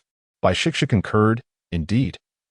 It would be splendid if he could secure the championship this time to make up for the regrets of finishing as runner-up in the previous 2 tournaments. Xiayu chimed in. The younger brother is becoming increasingly handsome. Should I let my sister take a closer look and teach you how to grow? Zhang Lingyu cautioned, Xiaohe, I warn you. You need to restrain yourself. Xiao remarked. This reunion is truly exhilarating. Zhang Chulan noted. Am I the only one who has noticed Krillin? This bald fellow has actually grown even shorter than Wukong over the past 3 years. It's hilarious.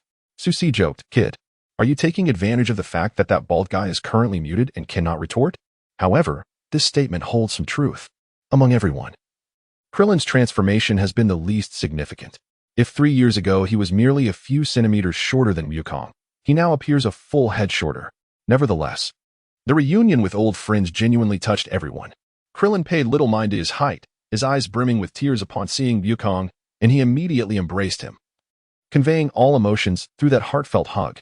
Yet, amidst the multitude of martial artists gathered for the tournament, Wukong discerned a peculiar figure. This individual, cloaked in a white cape and donning a white hood, seemed intent on concealing himself.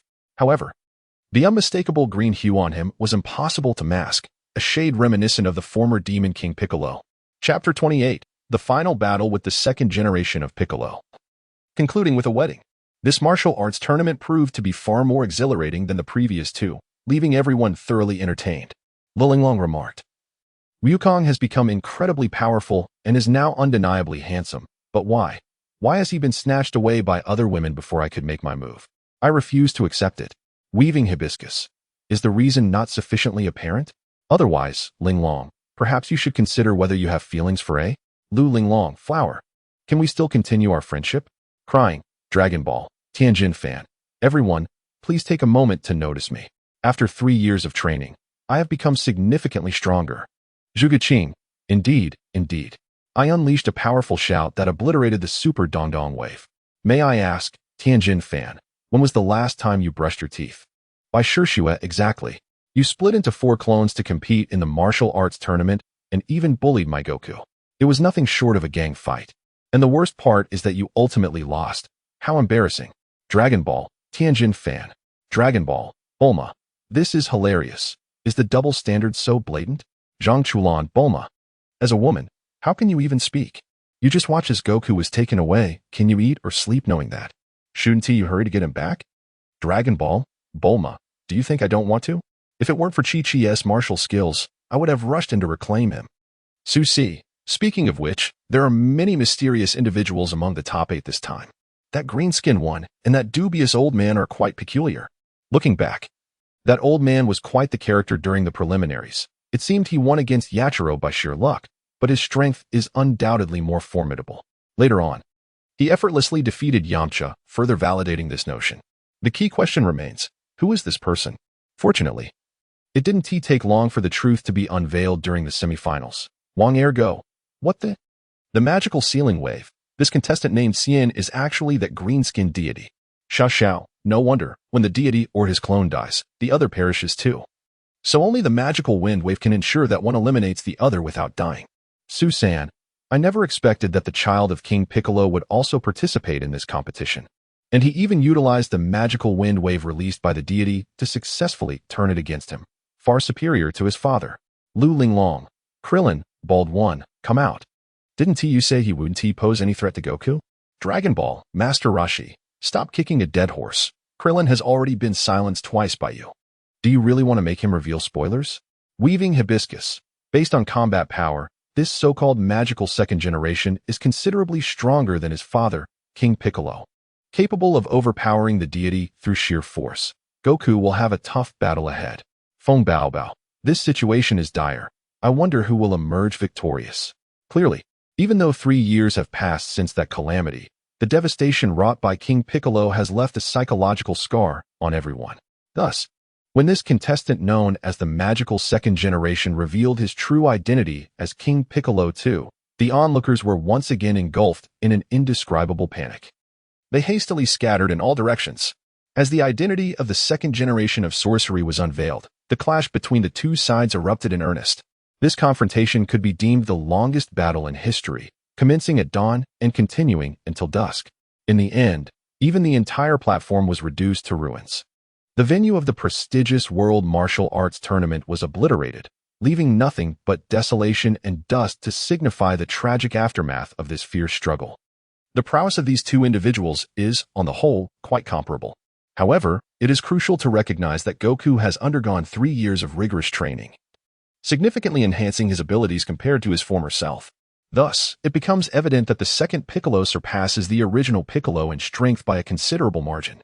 Furthermore, it is essential to note that the second Piccolo does not share the nefarious nature of his father. In the realm of the second Piccolo, his singular purpose is to avenge his father, achieving a legitimate victory in the martial arts tournament by defeating and eliminating the individual known as Son Goku. Ultimately, just when everyone presumed Goku had met his demise at the hands of the second Piccolo, he executed a swift and unexpected maneuver, delivering a final blow that propelled the latter out of the ring, thereby securing the championship title. Regrettably, due to the intrinsic connection between the Dragon Balls and the Supreme Kai, the demise of the second Piccolo would inevitably implicate the Supreme Kai as well. Once the celestial deity is vanquished, the Dragon Balls and the Eternal Dragon shall cease to exist. Thus, after careful contemplation, Goku ultimately resolved to grant a reprieve to the Demon King Piccolo. In the spirit of martial arts, he even bestowed upon Piccolo Jr. a mystical being, enabling him to regain his peak condition. Although Piccolo maintained a facade of defiance, he was not as malevolent as his father, and consequently, he refrained from causing further trouble for everyone. Instead, he engaged in mere bravado, proclaiming that one day he would vanquish Son Wukong and reclaim dominion over the world. Subsequently, he ascended into the air, disappearing without a trace. However, Wukong's actions stirred a whirlwind of opinions among the onlookers. Zhuge Qing remarked, in truth, Wukong ought not to have acted in such a manner. Showing mercy to one's adversary is akin to cruelty towards oneself, even if he refrained from slaying him. Sealing him away with the demon sealing wave would have been justifiable. Ji Jinhua concurred, indeed, if Wukong wished to spare the life of the celestial being, sealing him would be the most prudent course of action. Wang Yi interjected, yet, this second incarnation of Piccolo does not exhibit the same ruthlessness as his predecessor. Have you all noticed that his final words to Wukong were, I shall defeat you, rather than I shall kill you? This sufficiently illustrates that he differs from his father. Lu Linglong added, although Wukong's actions may have been somewhat misguided, he possesses a kind heart, which reflects the noble spirit of a martial artist. In any case, I support him. LCI countered, such as the mercy of a woman. Lu Jin retorted, one cannot dismiss it so easily. This young man must have his reasons for such behavior. It is prudent for us to place our trust in him. Zhang Lingyu expressed, I only hope that the second Piccolo does not become ungrateful, as that would spell trouble for Wukong. Fortunately, there were no casualties in this encounter, which can be considered the best outcome. After the martial arts tournament concluded, Wukong and Chi-Chi faced yet another inferno at Flame Mountain, ultimately uncovering the cause of the calamity from Taishang Laojun. The cause of all this turmoil was an unexpected hole at the bottom of the Bagua furnace, which led to the catastrophic incident. To mend the breach, Wukong ventured into the depths of the furnace alone, employing the painstakingly acquired eggshell of the fire-eating bird to seal the gap, ultimately extinguishing the unprecedented blaze. The tale culminates in the joyous wedding of Wukong and Chi-Chi. Witnessing this scene, blessings poured in from the otherworldly beings, Lu Linglong. Although I am reluctant to part with the little one for Chi-Chi, alas, I am not from that realm. Nevertheless, I wish them a lifetime of happiness. Ji Jinhua, I too wish to bask in their joy. Zhang Chuan, may this wedding bless me with a beautiful girlfriend soon. Feng Baobao, Zhang Chuan, what nonsense are you thinking? Dragon Ball, Master Roshi, a perfect ending. Xiao Xiao, wait, is this truly the conclusion of Xiayu's previous life? It feels too abrupt. Surely we must discuss how he met his demise. Dragon Ball, Master Roshi. Haha, it cannot end here. However, the unfolding story will take place 5 years hence. Simultaneously, a message appeared on the big screen. Today's revelations conclude here. We encourage everyone to rest early. The continuation of the story will resume tomorrow. Following that, several additional messages popped up, Dragon Ball World. Chi-Chi has joined the group chat. Dragon Ball World. Dinned, second generation, has joined the group chat. Dragon Ball World. Son Gohan has joined the group chat. Chapter 29. 5 years later, the arrival on Earth in search of Kakarot. Feng Baobao. Huh. How did Goku's grandfather enter the group chat? Dragon Ball? Son Gohan? Grandfather? What about Dad? Jinhua. Dad, could it be? Initially, everyone presumed that this individual named Son Gohan was Goku's grandfather, given their shared name. However, upon seeing his profile picture, a collective gasp ensued. The image clearly depicted a young child, far too youthful to be Goku's grandfather, coupled with his earlier reference to Goku. A conclusion was swiftly reached. Dragon Ball, Chi-Chi. Oh my, there are so many people here. Thank you all for your concern, but Gohan is my and Goku's child. Her words left many in utter bewilderment. Lu Linglong. Does Goku have some peculiar quirk? Why would he name his son after his grandfather? Dragon Ball, Master Roshi, little girl. Do not overthink it. Goku simply named his child in honor of his grandfather. Soon, their chat evolved from dusk till dawn. As the grand screen faithfully adhered to the passage of time, it resumed its screening of one of Xiayu's past lives, the life of Wukong. At the break of dawn, precisely at 6 in the morning, Lu Linglong sighed. I am so tired. I have never risen so early. Wukong, all of this is for you. Chi-Chi interjected. Hey. What are you talking about, little girl? The main character is still here. So kindly dismiss those impure thoughts from your mind. Jinhua lamented. Poor Linglong, she could have indulged in fantasies within the group chat. But now even her last beautiful dream has shattered. Lu Linglong chuckled. Oh, Flower, don't point fingers at me. Just last night, you were privately confessing your fondness for Wukong and even planning to confess to Xiayu after the video ended. What? Have you forgotten so soon? Jinhua retorted. Linglong. You. Chi-Chi, feeling an impending crisis, exclaimed, Oh my, have I stumbled into a den of spiders? Why does everyone seem to have designs on my Wukong? Kindly curb your unrealistic notions. At that moment, Chi-Chi could only sense an overwhelming sense of danger, for it was evident that these two were undeniably young women.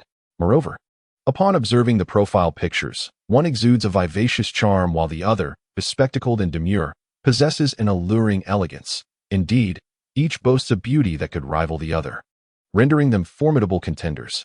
However, the mere thought that she has already forged a marital bond with Wukong and even has a child with him brings a sense of equilibrium to her heart. Thankfully, I acted swiftly, ensuring that no matter how outrageous these young ladies may be, they cannot usurp Wukong from me. Ha, I am truly clever. As they engage in conversation, the video simultaneously commences. Interestingly, the first frame of the video does not feature Wukong, the protagonist. Rather, it is his child, son Wukong's son, Gohan. As for the initial impression everyone has of him, it can be summarized as an adorably cute little crybaby. Zhuge-Qing, I can't hold it in any longer. I must laugh in respect. This little crybaby is so different from his father in his youth. If he were on Baozi Mountain, he probably wouldn't survive a single episode. Haha, Zhuge Bai, Qing, be a bit more kind. You're being too blunt. Zhang Chulan. Nevertheless, this child indeed bears little resemblance to Goku. He is exceedingly shy, yet undeniably charming. Lu Linglong, come here, little crybaby, let sister hold you. I shall buy you some candy. By Shishue, hello, is this the police? There's a child trafficker named Lu, please apprehend her. Lu Linglong, by Shishue, you've gone too far. In the video, from the moment Gohan makes his appearance, he exudes an innate cuteness, particularly later, when he visits Master Roshi with Goku. His tender voice and bowing posture practically have the words adorable child written all over his face, especially when he declares, I'm 4 years old. His expression can only be described with the word kawaii. In that instant, this character captured the hearts of the majority of the female friends in the group. After all, who doesn't love a cute child? Of course, aside from Xiayu. Seeing Lu Liang driving ahead, she was busy watching the video from behind. Although she acknowledged that the child was indeed somewhat charming, she lamented her lack of interest in the brief clips. She sighed, well, Gohan is cute. He is still too young. I must wait for him to grow a bit more. Then, she licked her lips and mused, Goku still has his allure, after all. He possesses a warrior's physique. I wonder what his capabilities are in that regard? Upon hearing her words, Lu Liang, seated in the front, felt a tightening in his chest, nearly veering the vehicle off the road. However, aside from the presence of Wukong and the little weeper, there was another sight unfolding on the other side of the earth. In the sky, an object resembling a shooting star descended rapidly, ultimately exploding at a certain location and releasing a vast plume of dense smoke. Nearby, a shepherd armed with a hunting rifle was taken aback by the scene and hurried over to investigate the matter. Yet, what he witnessed would be etched in his memory for a lifetime. The object he deemed a meteor was, in fact, not a meteor at all, but a white spherical entity somewhat akin to an aircraft. In the next moment, the hatch of the aircraft gradually opened, revealing a man stepping down. This man appeared to be in the prime of his life, his physique muscular, and his hair flowing elegantly, cascading from the back of his head to his ankles.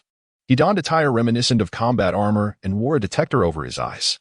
Once on the ground, he surveyed his surroundings, furrowing his brow as he murmured, "Indeed, the inhabitants of this planet are still alive. That foolish Kakarot." Confronted by this peculiar individual, the shepherd clutched his rifle tightly and inquired loudly, "Who are you?" As he spoke, he chambered around, bracing himself for a potential confrontation. However, the man merely activated the detector over his eyes, scanning the shepherd with a smirk, before disdainfully declaring, "A power level of only 5? Truly pathetic. Why, you better not come any closer, or I swear I'll kill you," the shepherd exclaimed, his fear palpable as the man approached with a sinister glint in his eyes. In a moment of panic, he inadvertently fired a shot. To his astonishment, the man caught the bullet effortlessly, scoffed once more, and then flung it back with tremendous force. In an instant, the shepherd was sent flying, crashing to the ground, lifeless. "What a useless being," the man muttered to himself. Yet, almost immediately, the detector over his eyes reacted. There it is, a being with considerable power. Is it Kakarot? No sooner had he spoken than he propelled himself into the air, vanishing from sight in an instant. In the peculiar beings chat group, Wang Yu remarked, "What is happening? Are there really aliens? And that Kakarot he mentioned, could it possibly refer to Wukong?" Zhuge Qing replied, "It undoubtedly refers to Wukong." Zhang Chuan added, "But what does he mean by saying that the inhabitants of this planet are still alive? Is he here to destroy Earth?" Song Long interjected, "Didn't express that if you 2. wish to annihilate Earth, then we shall be friends." Yun commented, "This person seems utterly obnoxious." Ji Jinhua, "Speaking of which, do you remember the initial prompt on the big screen? Wukong's original name appears to be Kakarot." At her reminder, everyone began to recall that the name displayed on the screen at the outset was indeed Kakarot. However, since that little one referred to himself as Wukong from the beginning, they overlooked this original name. Yet, it seems that perhaps this is indeed his true name. But who is this long-haired fellow? What is his connection to Wukong? Could it be that Wukong harbors an even greater secret? Chapter 30. Gohan is captured. The most powerful combination emerges. Unfortunately, this fellow, guided by the detector's signal, flew onward only to encounter not Wukong first, but rather the second generation of Piccolo. Or rather, he is essentially Piccolo now. After a fierce confrontation, it became evident that the diminutive warrior was no match for his formidable opponent. Fortunately, just as he was poised to deliver a fatal blow, he was unexpectedly drawn away by an overwhelming force, abandoning the intention to vanquish the green-skinned being before him. Following the guidance of this mysterious force, he soon arrived at the turtle hermit's abode. "Kakarot, you bear an uncanny resemblance to your father," were the first words he uttered upon landing. He subsequently revealed his identity as Raditz, astonishingly, the elder brother of Goku, and a member of the legendary warrior race known as the Saiyans. The Saiyans, it must be noted, are inherently a savage breed. They engage in the mercenary trade of planets, conquering habitable worlds only to sell them off. Should they encounter a suitable planet inhabited by formidable residents, they would band together to launch a campaign of invasion. If this planet possesses inferior combat capabilities, they would simply launch a Saiyan infant into a spacecraft and send it to the planet, and that infant alone would be sufficient to conquer it. However, Goku found himself in a state of perplexity regarding his own circumstances. Thus, with a serious countenance, he inquired, "Kakarot, have you ever suffered a head injury during your childhood? Please answer me promptly." Given his notorious temper, Goku retorted without hesitation, "Indeed, I have experienced a head injury. But what does that have to do with my identity as a Saiyan?" Meanwhile, Master Roshi, upon reflecting, seemed to uncover a startling revelation and began recounting a tale from years past. It turned out that Goku had indeed emerged from a spacecraft, only to be discovered by the elderly Grandpa Gohan. Initially, the child was exceedingly volatile, leaving Gohan utterly bewildered. It was only after Goku accidentally fell from a cliff and struck his head, an incident that could have been fatal, that he astonishingly survived, exhibiting remarkable vitality. From that day forward, His temperament underwent a radical transformation, becoming gentle and docile, a stark contrast to his former self. Upon hearing this, not only did Goku himself come to an understanding, but even the audience outside the screen grasped the true essence of Goku's identity. Lu Linglong remarked, "The Saiyan race is utterly despicable. They dare to seize other planets for profit, akin to arms dealers." Zhuge Qing added, "Yet after hearing Goku's experience, I can't help but feel amused. It turns out that Grandpa Gohan's fall actually saved the Earth." Zhang Chuan mused, "I initially believed Goku was simply a bit slow. Little did I know he was rendered foolish by a fall." Song Long noted, "We ought to express gratitude to that stone that caused Goku's head injury." Bai Shishue concluded, "It seems that Grandpa Gohan is the true hero here." Xiao Xiao commented, "However, from his brother's perspective, this could be seen as a case of unfulfilled potential. Who would have thought that the sibling capable of unifying the Earth would instead become its protector? It's quite bewildering." Subsequently, Lotties revealed the purpose of seeking out Goku. In truth, the Saiyans are a minority. Following the catastrophic meteor strike, planet Vegeta has been annihilated, leaving only 4 Saiyans remaining, including you.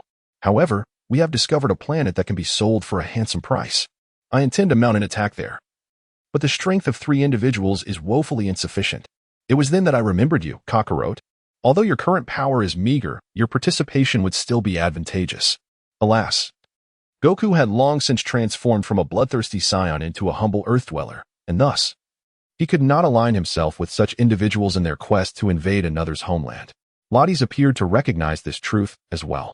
He, too, displayed a lack of martial virtue, capturing Gohan to coerce Goku into saving a criminal, even demanding that he take the lives of 100 Earthlings as a testament to his loyalty.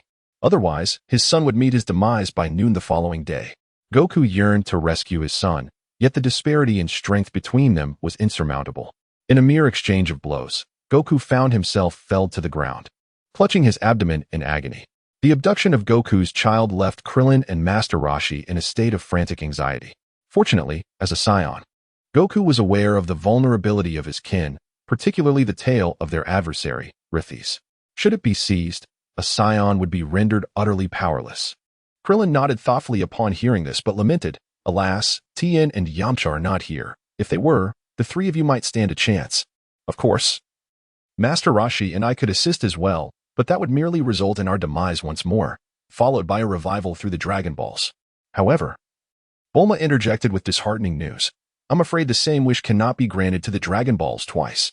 This means if you were to perish again, there would be no resurrection." Despite this grim reality, Krillin resolutely declared that he would assist Goku to the best of his ability, even if it meant facing death. Yet, inwardly, he thought, "This is it. I am surely doomed. I don't wish to die. I haven't even married yet." His internal musings evoked laughter among the onlookers from the other world. Bai Shishue chuckled, "Ah, this little bald head possesses a certain charm," Zhuge Qing remarked, though genuinely frightened. "At least he is willing to help. It makes Goku's earlier vengeance worthwhile, despite nearly being beaten to death by that green-haired monster." Wang Ergo added, "But I believe that even if they band together, they cannot match that long-haired fellow." Wang Yi concurred that individual combat prowess is indeed extraordinary, far surpassing Goku's. In a direct confrontation, no one on Earth could rival him, making cooperation essential. However, the pivotal question remained, with whom could they collaborate? Even if Tien and Yamcha were present, their abilities would likely pale in comparison to this Rithis. Goku needed a stronger ally. Yet, in the next moment, an unexpected partner appeared before them. Dragon Ball. Piccolo declared, "Those 2 are far too weak. Aside from me, no one can contend with that individual." Zhang Chulan exclaimed, "What a surprise! When did Piccolo the Demon King join us? You startled me." Zhuge Qing responded, "Piccolo, you are quite intriguing. While you feign disdain for Rithis interfering with your dream of world domination, your true intention is to assist, isn't it?" Wang Yi remarked, "Young man, you have discerned the essence. Dragon Ball, Piccolo, close your mouths. How could I, the great Demon King Piccolo, possibly associate with him? Don't be ridiculous. Lu Linglong, but you still came, smirking. Dragon Ball, Piccolo, I intend to annihilate the world. I could never assist Son Goku. Jijinhua, yet you still offered your help. Tundra Piccolo, don't be so stubborn, Lu Linglong style smirk." At this moment, Piccolo in the chat group began to question his existence. He had clearly stated that he would never ally with that guy. Why did they not believe him? Even if they disbelieved him, how dare they tease him? Am I The great demon King Piccolo, reduced to having no intimidating presence at all. However, in his stubbornness, he failed to realize that the reason the others were unafraid of him was due to a bald man who had previously leaked information about him and Goku becoming great allies. He was still trapped in a dark room. Thus, knowing his true nature, how could the others fear him? Chapter 31. The sudden crybaby with astonishing power. On the other side, seeing Gohan crying uncontrollably, Lotties decided to place him inside a spacecraft. However, in a moment of distraction, the detector's readings began to surge. There was an extraordinarily powerful battle energy nearby. Who could it be? Upon discovering that this individual's combat power reached 710, Lotties was genuinely taken aback. Then began to scan the vicinity, ultimately locking onto Gohan, who was confined within the spacecraft. This is certainly troubling. How could a child possess such immense combat power? He chuckled nervously, but suddenly felt a pang of hunger, prompting him to go hunt for food. After satisfying his appetite, he returned to his original spot to rest. In the Otherworld chat group, Susi, Saiyans certainly have hearty appetites. This guy devoured a bear. Goodness gracious. Zhang Chulan, haha. That detector turned out to be a counterfeit product. It tested a 4-year-old child with a battle power 3 times that of Goku. Which factory produced this inferior imitation? Dragon Ball, Chi-Chi, how dare you underestimate my son?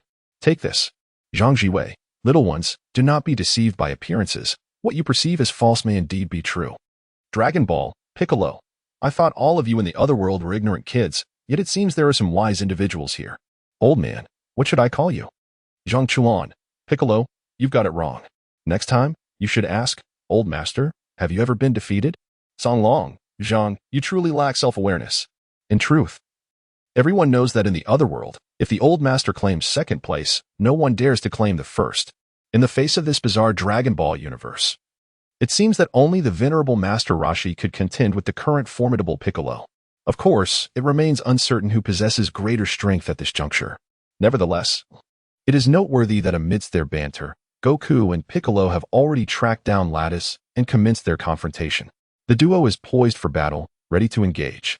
Luling Long, I have cast my vote. Everyone, take a guess at who will ultimately triumph. By Shirshue, it goes without saying, it must be Goku.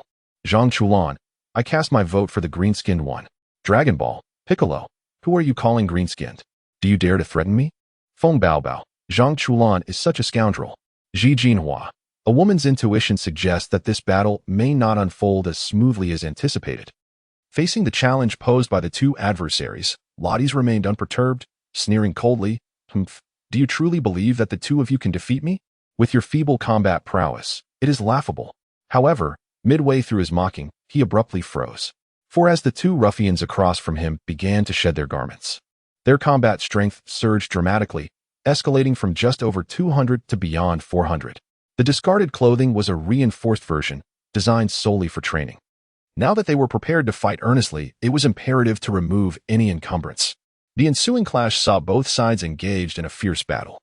Yet, Lotties' combat prowess was astonishing, leaving the onlookers in a state of disbelief. Xiao exclaimed, "This is truly a celestial duel."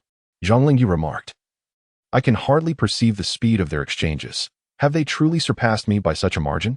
Ji Jinhua observed, "It appears that Lotties may be at a disadvantage. He overly relies on his detector, unaware that the combat strength of his opponents is fluctuating." Feng Baobao chimed in, "Indeed. Goku's Kamehameha has elevated his power to over 1,000. Wang Yu noted, Demon King Piccolo's technique is equally formidable, surpassing Goku's Kamehameha by a slight margin. Should it hit, victory could be theirs. Regrettably, they underestimated Lotties. Though undeniably insufferable, his combat abilities were strikingly formidable. He not only withstood Goku's curving Kamehameha with all his might, but also narrowly evaded Demon King Piccolo's special beam cannon at a critical moment. Yet, in a moment of distraction, Goku seized the opportunity to grasp Lotties by the tail. In an instant, Lotties collapsed to the ground. Well done, Goku. Hold on to his tail tightly. One more execution of that ultimate move will be the limit. Witnessing this scene, Piccolo laughed heartily, gathering energy for his final special beam cannon. Lotties, having just experienced the full force of that attack, had completely lost his earlier composure, trembling in fear. He glared at Goku behind him, shouting, "Kakarot, you scoundrel! You wish to eliminate your only older brother." Goku, with righteous indignation, responded, "Silence. A vicious creature like you is not worthy of being called my brother. You would even seek to kill your own nephew." Nevertheless, Lotties, ever the opportunist, recognizing that his opponent was charging his energy, turned to Goku, pleading desperately, "I beg you. Spare me. I am willing to reform and leave this planet peacefully." Wukong, inherently benevolent, was swayed by his words, ultimately succumbing to his deceit after a series of earnest counsel, loosening his grip on the tail. However, what awaited him was Lotties, who, upon breaking free from his constraints, unleashed a fervent vengeance. In the chat group of extraordinary beings, Zhuge Qing remarked, "I can now attest that Wukong indeed suffered a head injury in his youth, rendering him somewhat foolish." Lu Linglong added, "Wukong is excessively kind-hearted. He believes everyone's words. There are some whom one cannot trust, for they may lead to your ruin." Dongjua Piccolo interjected, "What a foolish ally. I have no words left for him." Bai Shihui retorted, "Piccolo, I will not allow you to speak of Wukong in such a manner. He is merely compassionate, unlike you, a heartless fiend." Dongjua Piccolo exclaimed, "You." Dongjua, Tianjin fan chuckled, "At last, it is your turn to experience the torment of double standards, Piccolo." Ji Jinhua observed, "To be fair, Wukong's mercy this time is indeed a display of excessive compassion. In the long run, I am uncertain whether this is a blessing or a curse. Yet, in a moment of dire peril for Wukong, Gohan broke free from the spacecraft, ascending into the air. Upon landing, even Lotties was left in awe. How is this possible? His combat power has soared to an astonishing 1307. This figure is nearly on par with my own. Then, Gohan delivered a powerful headbutt, demonstrating his formidable strength. This strike inflicted damage upon Lotties that surpassed even the recent Kamehameha in the special beam cannon, shattering his chest armor in the process. Simultaneously, it significantly diminished his combat capabilities. Lu Xi, who on earth is this child, possessing such terrifying combat prowess at just 4 years old? Su Si, oh. Could it be that Master Lu is lamenting over a rare talent? Su San, he is likely just reminded of his inept great-grandson. Lu Gong, are you being polite? Lu Linglong, how could such a timid child possess such immense latent combat potential, momentarily surpassing both Goku and Piccolo? Could this be a genetic mutation? Ji Jinhua, rather than a genetic mutation, I would prefer to believe that this is the innate talent of a Saiyan. Chapter 32, a year later. The crisis approaches. The Saiyans are about to invade. This strike not only astonished Lotties, but also left Goku and Piccolo in awe. The latter, especially, gazed at Gohan with a flicker of admiration in his eyes, solidifying his fate as a protector. However, following this moment, the once fierce child reverted to a state of diminishment, resembling a wilted cucumber, returning to his former timid demeanor. The might of the detector left Lotties feeling as though he had been transported through time, as if all that had transpired moments before had never occurred. He then turned and delivered a swift kick that sent the little whimpering child spinning in a magnificent 720-degree arc before crashing to the ground. The child's eyes morphed into the intricate patterns found on the belly of a mosquito coil frog. In the chat group of extraordinary beings, Lu Linglong exclaimed, "Lotties, you beast." "He is but a child." Zhuge Qing inquired, "Is the little whimpering child all right after that kick?" Bai Shihui encouraged, "Wukong, seize this opportunity to launch a surprise attack and grab his tail once more." As she spoke with uncanny precision, Lotties advanced step by step towards Gohan, intent on eradicating him completely. Suddenly, Goku embraced him from behind, firmly restraining his movements. Coupled with the recent injury inflicted on him by Gohan, Lotties found his strength significantly diminished, rendering him incapable of breaking free from Goku's hold. This momentary distraction also provided Din with the necessary time to gather his energy. "Hurry, unleash that ultimate technique from before," Goku urged, to which Din responded with a wild and unrestrained grin. "Haha, I was ready long ago, but I need just a bit more time." Realizing Goku's intention to force this green-skinned creature to unleash its devastating attack, potentially leading them both to their demise, Lotties felt genuine fear wash over him. In a desperate attempt, he resorted to verbal manipulation, hoping to soften Goku's heart. "Kakarot, please let go. I realize my mistakes. I swear I shall never return to this planet. I beg you, release me." Bai Shihui interjected, "Little La, let me tell you a story. It's called The Boy Who Cried Wolf." Song Long remarked, "Oh, so now you acknowledge your errors? What about the deceit before? Don't you possess any self-awareness?" Zhang Chuan exclaimed in shock, "It's astonishing.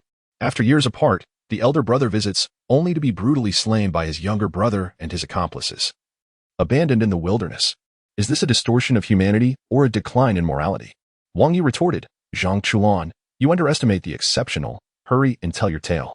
Su Si chimed in the next episode of Approaching Science, if the title isn't this, I won't watch. Wang Ergo quipped, oldly, fire away. Oh, my apologies. I seem to have walked into the wrong scene. Xiao added, the master locked up He Jinin. Wait, no, it was He Jinin who locked up the master. My apologies. I too am in the wrong place. Zhuge Qing interjected, everyone, stop the showboating. Dind, reflecting on the situation, mused, if Goku had seen you all chatting at that moment, he likely would not have been slain by me, but rather would have been driven to despair. Lu Linglong teased, oh, everyone is calling for Goku. Dind, why not snatch Goku away from Chi-Chi? I wholeheartedly approve. You two are true love. Chi-Chi retorted, I advise you to rephrase your words. I am still here. At this moment, it seemed everyone understood that even if Din were to pierce Goku's heart, he would ultimately be resurrected by the Dragon Balls. Thus, any sense of tension evaporated, replaced instead by light-hearted banter and celebration of their victorious battle. In the video, upon hearing Lottie's exclamation, Wukong let out a cold laugh and replied, do you think I would fall for that a second time? Din acted swiftly. During the period when the two brothers cherished each other, Din had completed his preparations. He responded, I apologize for keeping you waiting. Goku, awaken. Then, amidst the fearful and despairing gaze of Lottie's, Din bellowed and unleashed the same devastating move as before, the special beam cannon. In the next instant, a magnificent spiral wave of light surged towards the opponent, piercing through the embrace of the two brothers and culminating in a climactic moment. Following this attack, both Lottie's and Goku collapsed to the ground, gravely injured and seemingly on the brink of death.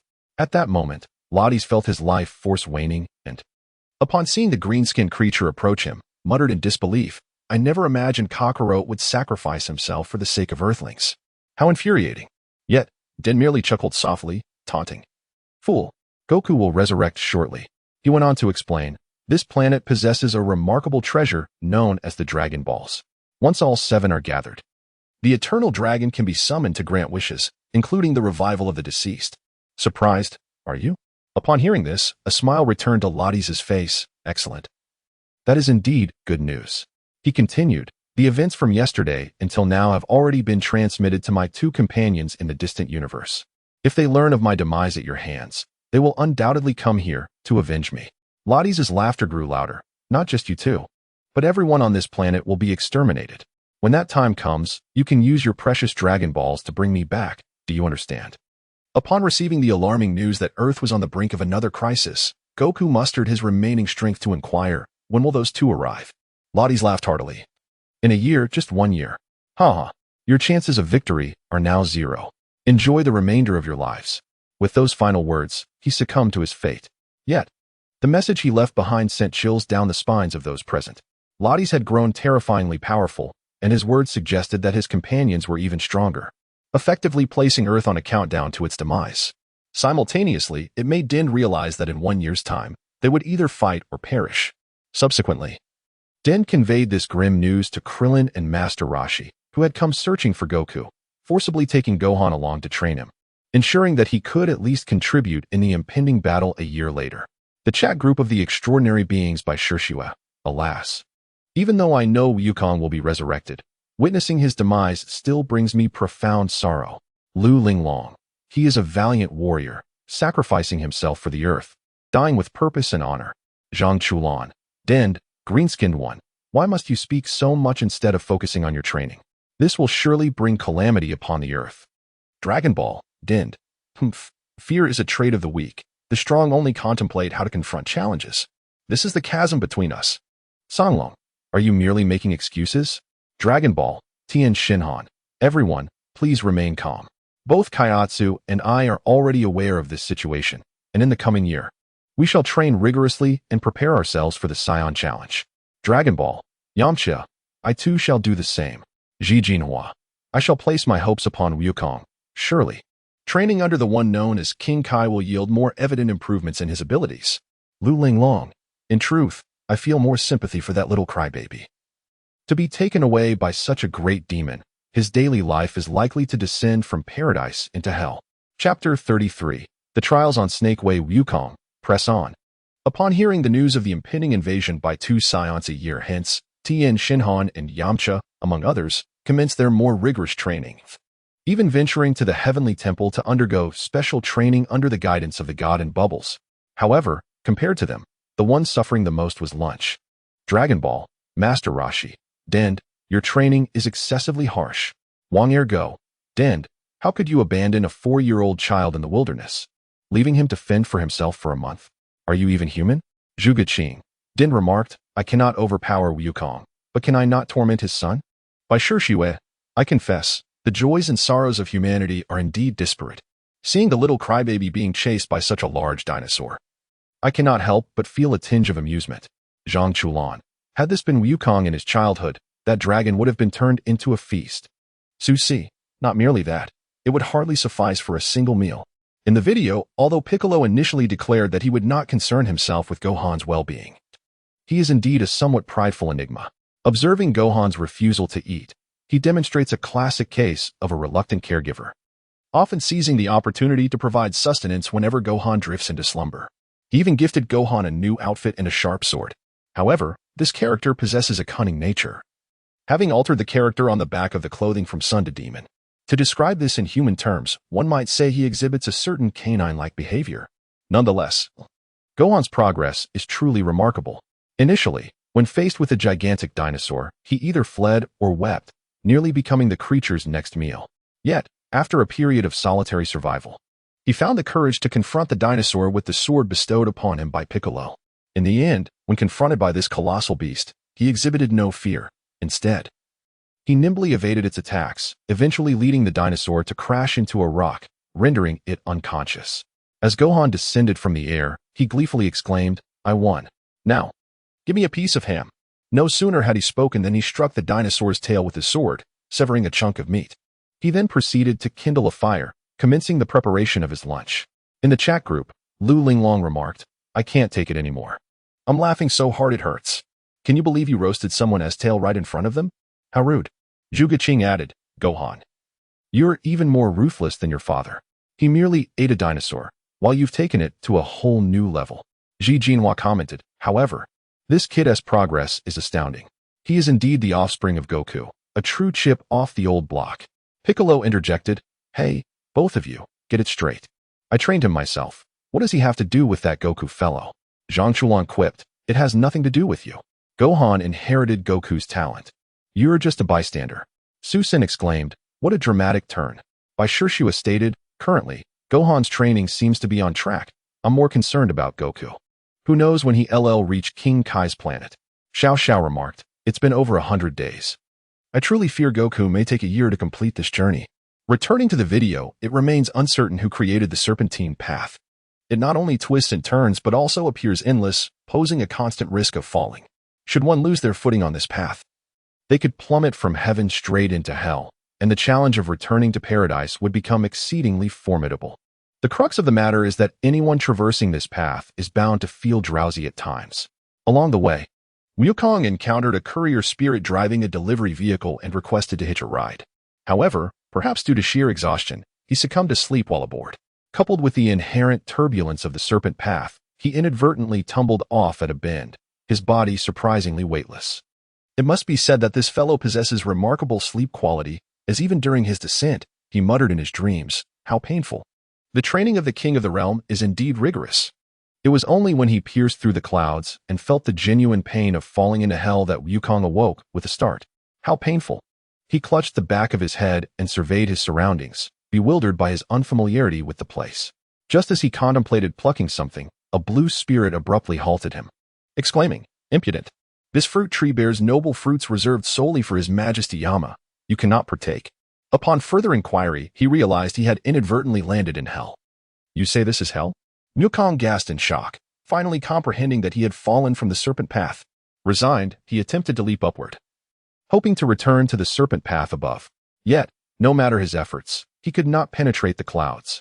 Zhang Chulan remarked, sleeping too much can be fatal. Ji Jinhua responded, but it is unavoidable. The serpent path is so lengthy that one is bound to feel fatigued. One can only blame Wukong for his ill fortune. By Shishue lamented, it's unfortunate that Wukong will waste much time here. These two spirits are ridiculous, racing against Wukong as if they were two troublesome fiends. Wang Yi interjected, that is not entirely fair. In truth, Everything here serves as a form of growth for Wukong. As the successor of the Wind and the Mysterious Gate, his comprehension abilities surpass those of ordinary beings, allowing him to grasp the essence of cultivation more swiftly. Although at first glance, Wukong's fall into hell seems like a waste of time, in reality, whether he competes in long jumps or races against the denizens of the underworld, it constitutes an invisible advancement for him. Ultimately, when Wukong emerged victorious, the Red Spirit pointed him toward the path. After expressing his gratitude, Wukong promptly set off in the designated direction, only to find himself crawling out from the drawer of King Yama. Alas, the serpent path he had previously traversed now awaited him to be traversed once more. As Wang Yi aptly remarked, after numerous trials and tribulations, although Wukong has returned to the starting point, his previous experiences have rendered this journey considerably swifter and more effortless. He swiftly catches up to his prior progress. This scene prompts the old celestial master to narrow his eyes. Indeed, the heavens are impartial to all. There are no shortcuts available. Just as Wukong sought to expedite his journey by taking a car, the consequence of this choice was that he had to traverse the very path he had already covered once more. Zhang Jiwei observed that although Wukong's speed has significantly increased, regrettably, he may not have much time left. Feng Baobao added that the troublemakers are approaching rapidly, leaving uncertainty as to whether he can catch up. However, as it is said, the path of temptation is fraught not only with peril but also with countless seductions. Even when Wukong merely glimpsed a peculiar edifice and lingered nearby for a moment, he was instantaneously engulfed and subsequently plummeted into a crimson tunnel. Eventually, he landed heavily upon the ground. Meanwhile, a green-faced maiden stationed at the entrance of the tunnel struck a gong and proclaimed loudly, "A guest is about to arrive for a respite. Prepare for reception." Upon his entrance into the inner hall, he was met by a multitude of green-faced maidens, among whom the leader, adorned in a white cotton shawl around her neck, regarded Wukong with a gaze that was utterly enchanting. The individual known as Princess Snake presents yet another formidable challenge for Goku. The palace overseen by Princess Snake is rife with endless temptations, such as delectable feasts, enchanting beauties, and an indulgent lifestyle, all of which serve as trials along the path of the serpent. Initially, Goku found himself ensnared by these alluring distractions. However, after succumbing to slumber, he dreamed of his beloved wife and child. Should he continue to procrastinate, by the time those two Saiyans arrived on Earth, his family, friends, and every inhabitant of the planet would be reduced to mere ashes in an instant. Upon awakening from this nightmare, Goku's resolve intensified. He hastily extricated himself from Princess Snake's grasp and, after navigating numerous trials, finally reached King Kai's planet. Chapter 34, The Death of Yamcha, the Terrifying Saiyan. Zhang Chulan, wow, this Snake Way is truly a paradise I have longed for. It's quite splendid here. He. Miss, take a glance at me. I'm still single. Feng Baobao, however, if you wish to venture here, you must first be dead. Do you require my assistance? Zhang Chulan, Sister Bauer, spare me. Zhuge Qing, this place is nothing more than a den of desires, a stumbling block for those on the path of cultivation. It is fortunate that Goku possesses a sufficiently strong will. Otherwise, an ordinary person would have surely been ensnared. Lu Linglong, truly worthy of Goku, Ji Jinhua. Yet, this King Kai is quite the rotund fellow, with a face tinged blue. He hardly resembles a formidable warrior. Feng Xingtong, I still hope Goku can learn something here to combat those Saiyans. Nonetheless, it must be said that this place is indeed a sanctuary for cultivation. The gravity on King Kai's planet is 10 times that of Earth, making training here significantly more arduous, yet growth will also be remarkably swift. In contrast, the training methods of the King of the Realm are rather eccentric. The initial exercise involves capturing a monkey known as Baburus. Do not underestimate the challenge this task presents. This monkey has resided on planet Realm for so long that it has become accustomed to the local gravity, enabling it to move with remarkable swiftness. Upon his arrival, Wukong found himself struggling to acclimate to the oppressive gravitational environment. Even after shedding all of his cumbersome equipment, the pursuit proved to be an arduous task. To further amplify the challenge, the King Kai insisted that he don his heavy garments and shoes once more. Initially, Wukong perceived this as an insurmountable obstacle. However, upon learning that planet Vegeta also experienced a gravity 10 times greater, an indomitable spirit surged within him. For an extended period, the echoes of Wukong's pursuit reverberated through King Kai's realm. Do not flee. Quickening your pace will only hasten my grasp upon you. After enduring extensive training, He ultimately succeeded in capturing the gorilla during a particular chase, thereby completing the first lesson bestowed by the king of the realm. Lu Linglong remarked, "What kind of training method is this? It feels rather peculiar. Compared to this, the Temple of the Gods seems far more like a training ground." Lu Jin responded, "Linglong, do not underestimate this training. On a planet where gravity is 10 times that of Earth, attempting to capture a gorilla unaffected by gravity may seem straightforward. Yet it truly tests one's overall physical capabilities." Feng Xiaoyuan concurred, the senior's words ring true. The actual difficulty of this training far surpasses all the exercises at the Temple of the Gods. Lucia interjected, This little one indeed possesses patience. Yet he has been too free-range for too long. It is high time he undertakes rigorous practice. Ji Jinhua observed, "I feel that after this round of training, Wukong seems to have grown stronger." Zhang Lingyu added, "However, his training time is limited. I wonder if he will be able to contend with those Saiyans once he completes his training." Jia Zhengyang noted, "That will depend on the combat prowess of those Saiyans. In the subsequent training, in addition to capturing the gorilla, Wukong must also strike a bug, roughly the size of his head, with a hammer to fulfill the training task. Compared to those that can run, these flying creatures are undeniably more troublesome. Each time Goku is on the verge of striking, they always manage to soar away unexpectedly, leaving him both frustrated and compelled to devise clever tactics. It is true that the size of King Kai's planet is rather diminutive. Thus, Goku capitalized on this aspect. He hurled his hammer at the creature while simultaneously sprinting in the opposite direction. After completing a full circuit around King Kai's planet, he launched a surprise attack from the other side, ultimately fulfilling his mission. As time progresses, the year draws near. Similarly, during these over 100 days of training, the King of Worlds bestowed upon Goku 2 formidable techniques as supplementary weapons, granting him the assurance to depart. On Earth, Master Roshi successfully revived him using the Dragon Balls. However, on the other side, with merely a month left until the year's completion, the Saiyans preemptively arrived on Earth. Zhang Chuan exclaimed, "My goodness, are the Saiyans demons? Do they regard human life as inconsequential?" Upon witnessing the bald figure named Nappa, who, under the command of the Saiyan known as Vegeta, effortlessly reduced thousands of Earthlings to ashes with a mere gesture, the gathered warriors were engulfed in a state of astonishment. The sheer magnitude of destruction was utterly terrifying. Bai Shishue remarked, "This is far more formidable than the previous Rithis. Can Goku and the others prevail?" Lu Linglong expressed her uncertainty. "I too am doubtful, especially since Goku must traverse the Snake Way, making his timely arrival quite challenging." Xiao Xiao added, "But if that is the case, won't only Piccolo and the others be the first to engage in battle?" Ji Jinhua observed, "In my view, these two Saiyans possess combat prowess far surpassing that of Rithis. This battle may spell danger for our comrades." In truth, they were even more fearsome than the assembled warriors had anticipated. After the Z fighters gathered, the bald Nappa did not engage directly. Instead, he produced a bottle, burying 6 seeds within the soil and nourishing them with a special solution. Soon, to the astonishment of onlookers, the soil began to stir, giving rise to warriors, each clad in green and resembling vegetables. These beings were dubbed vegetable men. According to the two Saiyans, each of these vegetable men possessed a combat power of 1200. They appeared formidable. Upon witnessing these bizarre entities, Krillin was filled with shock. In no time, he teamed up with Piccolo to combat the cultivated beings. After several exchanges, neither side seemed able to gain the upper hand. Fortunately, before long, Tien Shinhan, Kaiatsu, and Yamcha arrived just in time, introducing a shift in the seemingly stagnant battle. Thanks to the training at the Heavenly Temple, Tien had undergone a remarkable transformation. During his duel with a single vegetable man, he completely overwhelmed his opponent, proving that his combat prowess greatly exceeded 1200.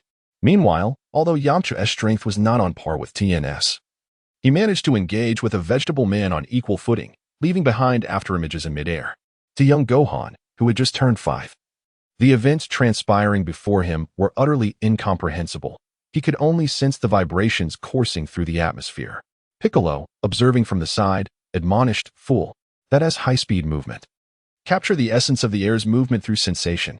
Heeding the words of the Piccolo, Gohan, unwilling to be outdone, immediately began to concentrate his 5 senses, transitioning from merely observing with his eyes to experiencing with his entire being.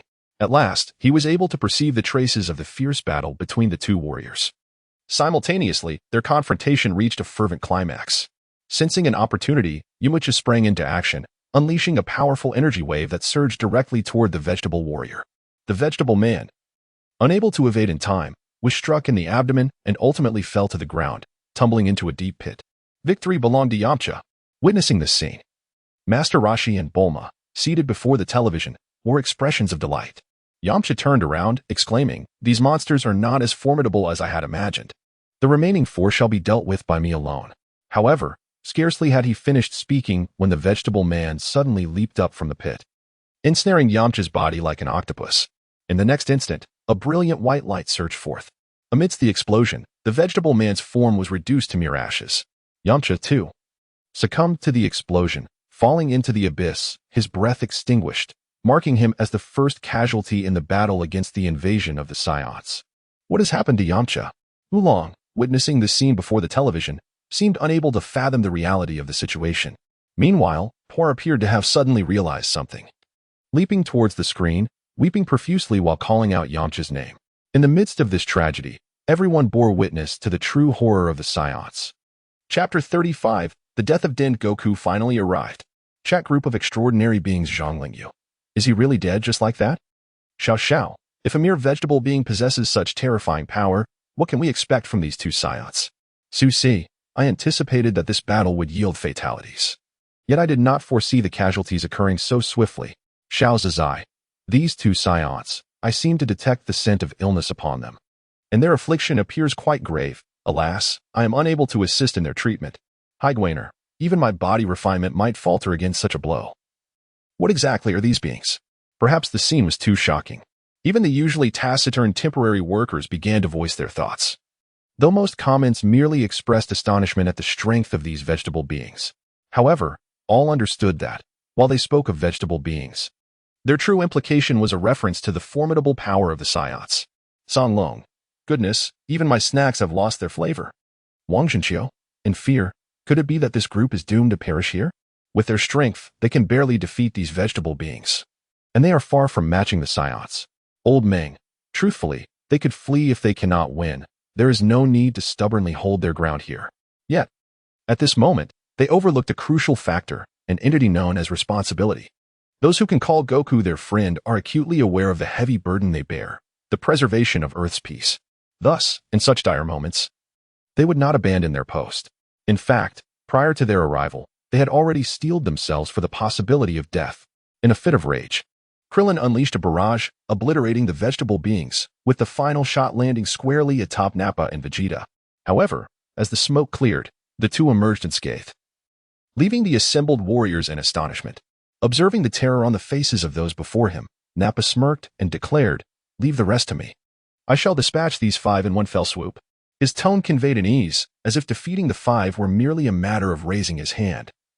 Devoid of any challenge whatsoever, Vegeta interjected, "Do as you wish. However, we must refrain from killing that Namekian for now. I still need him to divulge the secrets of the Dragon Balls." Nappa nodded affirmatively, exclaiming, "I understand." He then charged forward, engaging in a genuine confrontation with the Z warriors defending Earth. However, the ensuing battle proved too harrowing for the onlookers, with even the usually composed by Shi Xuan nearly succumbing to tears. The sheer intimidation exuded by the colossal Saiyan was profoundly terrifying. Zhonglingyu remarked, "These foes are unlike any encountered before. Even through the screen, I can sense an overwhelming pressure." Lu Linglong lamented, "I can hardly bear to witness their demise. Each loss feels suffocating." Song Long added, "Even if Goku were to arrive, victory seems implausible." Wang Yi expressed his reluctance, stating, "I would prefer Goku not to appear. He has only just returned to life, and I dread witnessing his disappearance once more."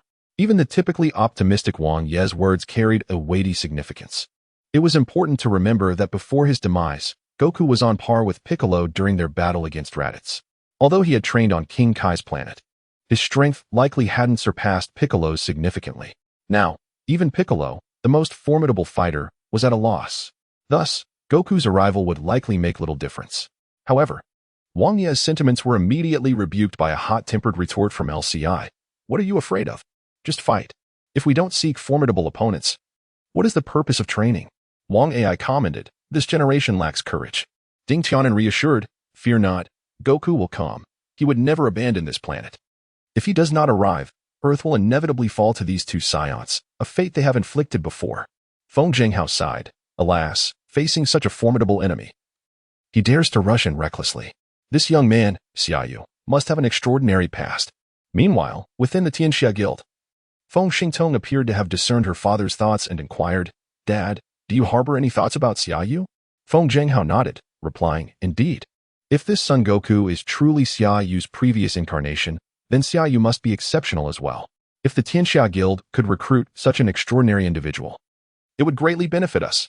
Upon hearing this, Feng Xingtong reached a conclusion. She nodded, responding, "Understood. I know what to do." Subsequently, she exited the chat application and, accompanied by several bodyguards, strolled out of the top-floor office of the Tianxia Guild. In the face of Naba's ruthless tactics, despair grew among the crowd, yet none surrendered. Ultimately, they resorted to the desperate measure of threatening their own lives, even after having perished once and unable to be resurrected by the Dragon Balls. Kaiatsu stood resolute against Naba's iron fist, leaping onto his back. He then activated his self-destruct mode, intent on perishing alongside him. Kaiatsu, following a violent explosion. Tien shouted in agony, as even the stalwart warrior felt powerless, tears welling in his eyes. Memories of the mutual support and training he shared with Kaiatsu flooded his mind. Witnessing the colossal figure still standing, despite having lost an arm, he summoned every ounce of strength to unleash a final energy blast, only to succumb to exhaustion shortly thereafter. By Shue lamented, "Oh, dear Kaiatsu, is he truly gone forever? Will he never be revived again?" Songlong cursed, "Naba, may your ancestors be damned." Zhuge Qing noted. Only 3 remain of Den's team. The little crybaby is merely a filler. They stand no chance. Wang Yi remarked, though it pains me to say, their total annihilation is merely a matter of time. Zhang Chulan expressed his sorrow. "It is a pity. Gohan is so young and must face death." Lu Linglong echoed the sentiment. "Is there truly no hope left?" Naba delivered the same bleak message to the unyielding warriors. "You have no hope." His gaze shifted to the frail Gohan, a sinister smile creeping upon his lips. "You must be Kakarot's son. You bear the blood of the Saiyans. I believe you can entertain me for a while longer."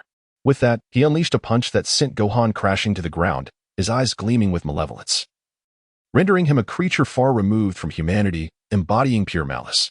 Despite the excruciating pain coursing through his body, Gohan managed to rise from the ground with great difficulty. "He. That's more like it. Don't fall so quickly." Nappa sneered coldly before charging at Gohan once more, only to be intercepted by Krillin. In a moment of brilliance, Krillin unleashed a powerful energy wave that nearly severed Nappa's head. Seizing the opportunity, Gohan retaliated with a flurry of punches, each strike fueled by his fury and latent potential. However, this only ignited Nappa's wrath. Originally, the bald Saiyan had intended to toy with his adversaries, but now, he was consumed by a murderous intent. With a ferocious roar, he unleashed a devastating energy blast, seemingly resolved to send the young warrior to his demise. "Die, brat. Haha. I wonder how Kakarot will feel when he learns of your death." Although his heart brimmed with dread at that moment, faced with this overwhelming pressure, the mere 5-year-old Gohan was rendered immobile, awaiting his fate. Yet, in that fleeting moment, the being known as Piccolo, who was not supposed to possess human emotions, found himself flooded with memories of his time spent with Gohan throughout the year. His body surged forward as if driven by an unshakable resolve. Even as he positioned himself before Gohan, he uttered not a single word. His mere act of shielding served as a testament that he, the formidable Piccolo, was not devoid of feelings. Then, amidst the tumultuous waves of light, a fierce roar erupted from Piccolo. Regrettably, as the brilliance faded, the proud warrior succumbed to the ground, his breath extinguished forever. Chapter 36. The successful rescue of Gohan from Goku's wrath. In an online chat group, Zhuge Qing remarked, "Piccolo was a true man." Wang Yi added, "Once an adversary, he has done this for the Sun family. It is indeed commendable." By Shue expressed, "Heavens, I find myself teary-eyed over a former antagonist." Song Long chuckled. "No wonder Krillin referred to Piccolo as the Sun family's caretaker. Suddenly, it all makes sense." In Dragon Ball, Piccolo asked Krillin, "Would you care to repeat that? Please translate what you just said." Krillin responded, "Ahem, Goku is almost here, right? Let's focus on Goku's performance and not dwell on trivial matters." Lu Linglong exclaimed, "Ah, Goku is arriving. I am terrified he might not be able to handle these Saiyans." Master Roshi encouraged, "You must have faith in him." As the video continued, Gohan, the little emotional soul, once again burst into tears, desperately shaking Piccolo's lifeless form. His eyes brimming with sorrow, "Uncle Piccolo, why did you save me?" Yet, no matter how he called out, The man beneath him remained forever closed off, unable to respond. Meanwhile, Naba watched this scene with a mocking smile. Fool. Though the order of killing has shifted slightly, it matters not.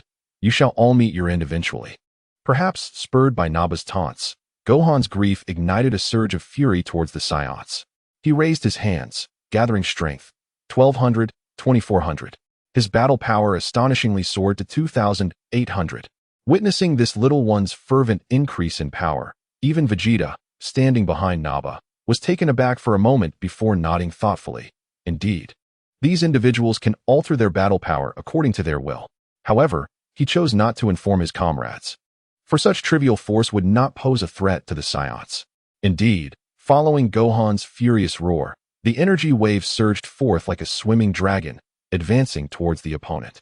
Yet, as it drew near, the colossal figure raised his hand and deflected it, causing it to crash onto a nearby rock, resulting in a violent explosion. You little brat. You truly have a knack for astonishing feats. My hand still tingles. After uttering these words, Naba wiped the blood from the corner of his mouth and began to stride towards Gohan. With each step, his menacing aura intensified. This time, I shall certainly send you to hell. However, in the face of his slow approach, Gohan, weakened by the previous strike, found himself devoid of strength and unable to flee. Aha. Soon, I shall witness my son lying lifeless on the ground. I wonder what expression Kakarot will wear. In the next moment, he lifted his right foot, aiming to stomp down upon Gohan's head. Given Gohan's current abilities, should he endure this blow, his demise would be inevitable. And the manner of his death would be exceedingly gruesome, with his very brain matter likely to be obliterated. By Xiayu exclaimed, "Big guy, cease this at once." Feng Baobao lamented, "It's all over." Ji Jinhua pleaded, "Whoever you are, please save the little crybaby. I cannot bear to witness Goku, having just returned to life, facing the agony of losing his son." Zhang Lingyu remarked, "To strike against a life weaker than oneself. These Saiyans are truly deserving of their fate." Jia Zhengyang declared, "Shameless Saiyans. In our village, your kind would be subjected to scorn." Ding Jian stated, "This pack of beasts is unworthy of the title of cultivators." It should be noted that Ding Jian's motivation for joining the all-nature was his desire to confront more formidable adversaries. For when he faced those claiming to be of all-nature, they would exert their utmost effort against him. Thus, he would be able to enhance his prowess more swiftly. Nevertheless, despite this ambition, he has always conducted himself with integrity and held a deep respect for true masters. Crucially, he despises bullying the weak. Therefore, witnessing such a scene incited a fervent rage within him. If given the chance, regardless of the outcome, he would yearn to enter this Dragon Ball world and confront these tasteless Saiyans, even knowing it could lead to his demise. However, just as Naba's foot was about to descend, a figure soared in swiftly, transforming into a blur and instantaneously rescuing Gohan from beneath Naba's foot. What transpired? This spectacle startled Naba greatly. Turning to look, he beheld a cloud of vibrant yellow gently carrying Gohan away. Simultaneously, an immense sense of pressure surged forth. The flying nimbus? Initially believing his end was nigh, Gohan, in his terror, opened his eyes to discover himself atop his father's nimbus, prompting an excited exclamation from him. In the midst of his astonishment, Vegeta lifted his gaze, only to find a figure clad in orange hovering above them, his gaze embodying an ephemeral yet chilling intensity. Dad. In that instant, a spark of hope ignited within Gohan's eyes. Goku. A smile blossomed on Krillin's face. Not just them, as Goku made his entrance. A flicker of hope surged within the hearts of the onlookers. Lu Linglong exclaimed, "Goku, he has finally arrived." Zhuge Qing added, "Regardless of whether he can secure victory, at the very least, he has saved the little crybaby, making this resurrection worthwhile." Yet, amidst the excitement, a predominant sense of concern lingered. Ji Jinhua cautioned, however, considering the current combat strength, Goku stands little chance against those two. His arrival may lead to his untimely demise. Wang Di questioned, "If he flees with Gohan and Krillin now, will those two Saiyans even be able to catch up?" Zhang Chulan inquired, "What do you think?" Su-san, "Based on my data analysis, after a year of training, Yukong's combat power may reach around 4,000 to 5,000. This figure might allow him to contend with Naba, yet he would undoubtedly fall short against Vegeta. Xiao, that is acceptable, at least in the absence of Vegeta's interference. He could manage to handle this bulky opponent. Yun, do not be naive. How could he possibly refrain from intervening?" Upon hearing this, everyone once again fell into a hushed silence.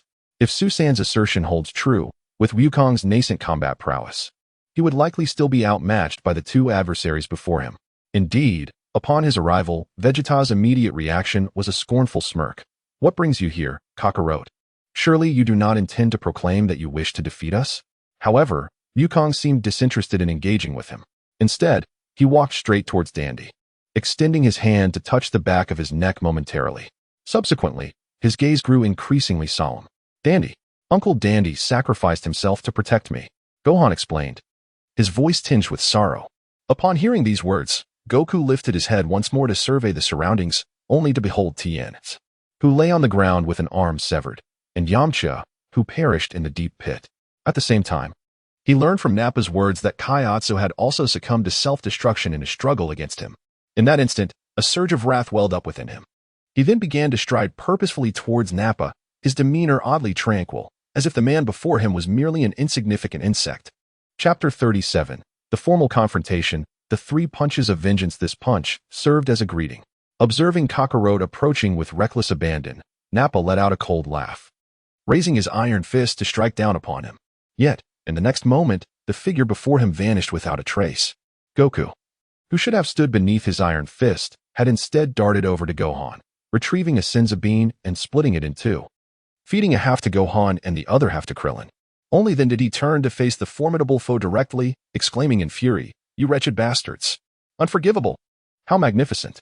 Upon hearing these words, Lu Linglong, who was lying on the bed and watching the large screen, couldn't help but exclaim, her eyes sparkling with excitement. Although most in the crowd of onlookers deemed that as long as Goku could lead Gohan and Krillin to safety, it would be the best possible outcome, she harbored an inkling, a premonition, that this battle, often a source of surprises, might indeed allow Goku to emerge victorious. As for the reason? Don't ask. It is simply a woman's sixth sense. With this thought in mind, she pressed her eyes closer to the screen, murmuring to herself, "Goku, give it your all. Do not let these warriors die in vain. Even if it means avenging them, you must vanquish this brute." In the video, after uttering those words, Goku assumed a battle stance and gradually began to unleash his energy. As he unleashed his energy, the stones surrounding him began to tremble, ultimately rising into the air. Simultaneously, intense vibrations erupted all around. This overwhelming force left even Vegeta astounded as he gazed at the soaring figures on his scouter, murmuring in disbelief, its intensity. 5,600. 7,000, 8,000. This is impossible. As Naba could no longer contain himself, he charged fiercely at Goku, scolding, "How can a worthless scoundrel like you possibly defeat me?" However, in the next instant, as he reached Goku, the latter vanished in a blur, swiftly maneuvering behind him and delivering a powerful strike to the nape of his neck, sending him crashing to the ground. This scene left Krillin and Gohan utterly astonished. They had anticipated Goku's enhanced strength, yet they could not fathom he had ascended to such extraordinary heights, achieving absolute dominance with a single, thunderous blow. Naba, clutching his head, rose to his feet, incredulously murmuring, "How on earth did you get behind me, you rascal?" Nevertheless, when it came to verbal sparring, Goku was equally adept. His tone laced with sarcasm, "I never expected you to be a blustering fool, all bark and no bite." As a member of the warrior race, the Saiyans, Naba had never experienced such humiliation. Thus, he summoned all his strength and charged again, launching a swift kick to engage Goku in combat. Yet, it was evident to all that this hulking brute was now exerting his utmost effort, and no matter how he struck, he could not lay a finger on Goku. The disparity in strength was unmistakable. In the chat group, Feng Shine remarked, "I can't believe Goku has improved so dramatically. He was once at a loss against Rithis. Yet now he can completely dominate Naba, who is even stronger than Rithis. Am I dreaming?" Zhuge Qing chimed in. "It reminds me of that saying, what good is size if it's all for show?" Xiao Xiao asked, who saw that last strike. "How did Goku manage to get behind that big guy and knock him down?" Lucy insisted, "It was too fast. I couldn't see a thing." Lu Linglong added, "Ji Jinhua, it seems your data is erroneous again. Didn't you say Goku was no match for them?" Ji Jinhua replied, "I'm not sure now. Goku's rate of progress seems to defy my calculations." Su San commented, "My data is also flawed. Goku's combat power must far exceed the 4,000 I previously estimated. If that's the case, he might genuinely have a chance to win this battle."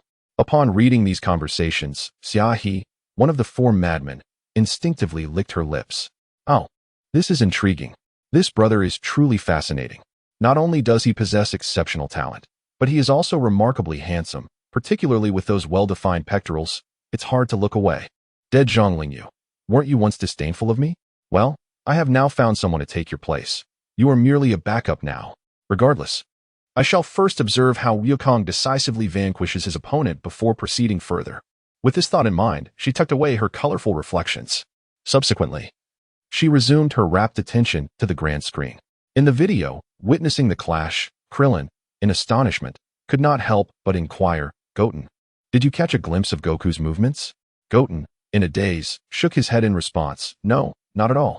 Father's movements are simply too swift. As the crowd stood in a stupor, Wukong suddenly launched an attack, darting towards Naba with astonishing speed. He leaped onto the giant's head, then swiftly descended, delivering a powerful punch to his abdomen. In that moment, time seemed to come to a standstill.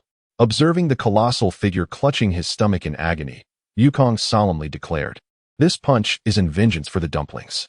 Then, confronting Naba's wrath, he soared into the air once more, landing a fierce blow on Naba's back, sending him hurtling away. This punch is for Yamcha. With immense force, he struck, propelling Naba over 10 miles, causing him to roll several times on the ground before finally crashing into a distant hill, where he barely came to a halt. Impossible! Naba, consumed by fury, gathered all his strength and unleashed a ki blast towards Wukong. However, Wukong did not evade. Instead, he allowed the blow to collide with him. As the dust settled, he emerged unscathed, using sheer presence to deflect the attack. Seizing the moment of Naba's bewilderment, Wukong ascended once again, clasped his fists, and in an instant, reappeared behind Naba, delivering another resounding punch while chanting, "This punch is for Tenshinhan." The 3 punches ignited a fervent flame in the hearts of the chat group. Zhuge Qing exclaimed, "Incredible! Truly incredible! This is how it should be. Wukong, please carry the hopes of everyone and defeat him." Bai Shishue lamented, "Oh no, these 3 punches are so impressive. They encapsulate all my fantasies about a partner." Ji Jinhua reflected, "It seems I was overly concerned. Given Wukong's current prowess, this hulking figure pales in comparison. Only the diminutive figure lurking behind stands a chance against him." LCI declared, "This scene reminds me of the past. What a thrill," Wang Yi asserted, setting aside strength. Simply based on this momentum and indomitable spirit, Wukong is destined for victory in this battle. Chapter 38, The Final Move of Naba, the King of Worlds Punch Strikes. How could I allow myself to be belittled by a warrior of such lowly stature? This is unforgivable. I must eliminate you. After suffering consecutive defeats, Naba had nearly lost his composure. As a proud Saiyan, he would not permit himself to be surpassed by such an inferior fighter. Just then, Vegeta interjected. "Calm your mind for a moment. If you maintain your composure, there's no way you can't defeat him. Naba, steady yourself." Upon hearing this, Naba managed to regain his tranquility and return to his former self. "Thank you for your reminder. I was blinded by rage. Now, I shall unleash my true capabilities." In the chat group of extraordinary beings, Zhuge Qing remarked that Saiyan behind him, though diminutive, possesses a chilling calmness. This is truly Wukong's formidable rival, Ji Jinhua noted. In battle, a lack of composure can be fatal. In contrast, the Saiyan behind him clearly exhibits a more stable mindset, which correlates to greater strength. Bai Shishue cautioned, "But if that's the case, wouldn't that put Wukong in peril if he faces him?" Xiao stated, "Let us not dwell on that. Even a large brute can become terrifying once he regains his calm." Zhang Lingyu added, "This battle is indeed arduous." Once he regained his composure, Naba unleashed a furious roar, elevating his body to its peak state. Simultaneously, the ground around him began to tremble incessantly, as he let out a chilling laugh. A blaze ignited before Wukong in the mere span of a hand's motion. "Humph, I've spotted you." After accurately locating Wukong's position, he leapt into the sky, once more engaging in a fierce battle. However, in the face of his full force, Wukong merely smiled. Indeed, now it finally resembles something worthwhile. These words further ignited Naba's fury. "What did you say? How dare you utter such arrogant remarks? This time, you are doomed." Then, he suddenly opened his mouth wide. After a sound resembling the clearing of phlegm, a wave of light abruptly burst forth from his mouth. In a remarkable display of agility, Wukong reacted with astonishing swiftness. The moment he unleashed a wave of light, he instantly raised his hand to counter with a Kamehameha. After a brief standoff, both energy waves erupted in a spectacular explosion. Vegeta, positioned closest to the fray, wore an expression of shock. How could this individual possibly respond so quickly to an attack delivered at such close range? As the smoke of battle began to dissipate, it became evident that Wukong emerged unscathed. Naba, with an incredulous tone, exclaimed, "Impossible. That was my most formidable technique. How could he have countered it?" In that moment, beneath them, Vegeta seemed to have discerned the essence of the situation, exclaiming loudly, "Naba, enough. Come down at once. You cannot achieve anything against him. Allow me to handle the matter from here." "What?" Upon hearing these words, Naba's face was a canvas of reluctance and fury, as if he could not bear the thought of retreating so easily. Particularly, his pride as a Saiyan ignited his rage. Thus, having completely lost his reason and patience, he muttered a curse under his breath and disregarded Goku, instead charging towards Krillin and Gohan. "This is troublesome," he is heading towards them. Witnessing this scene, Goku felt a surge of urgency. He promptly took off in pursuit of him. However, due to Naba's head start, even with Goku's superior speed, he found it impossible to catch up in such a short span of time. The destructive power of Naba is immense. Should he charge forward, in an instant, Krillin and Gohan would surely meet their demise. Lu Linglong remarked, "This bald man is shameless. Unable to defeat Goku, he resorts to bullying two children. Has he devoured all pride of the Saiyans?" Zhang Chulan added, "A little-known fact. Krillin is a year older than Goku." "Dragon Ball," Krillin responded. "While what you say is true, I can't shake the feeling that you are insulting me." Wang Yi interjected, "This distance is insurmountable. Goku won't reach them in time." Ji Jinhua calculated, at the current speed, Naba will arrive at Krillin and Gohan's location first, with Goku arriving 2 seconds later. Therefore, Krillin must endure for those 2 seconds. Lu Xi exclaimed, "That's impossible. At that bald man's level, he won't last even a minute." Bai Shiwei asked, "What shall we do then?" Similarly, it wasn't just them. After calculating their respective speeds, Goku furrowed his brow, seemingly coming to the same realization.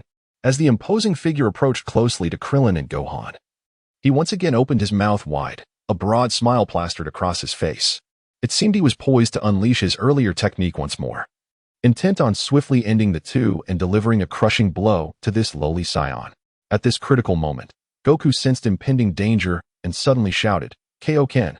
In the next instant, the aura surrounding his body transformed into a vibrant red, and his power escalated at an astonishing rate, visibly soaring. Concurrently, his speed surged as well. What? This scene left Vegeta utterly bewildered.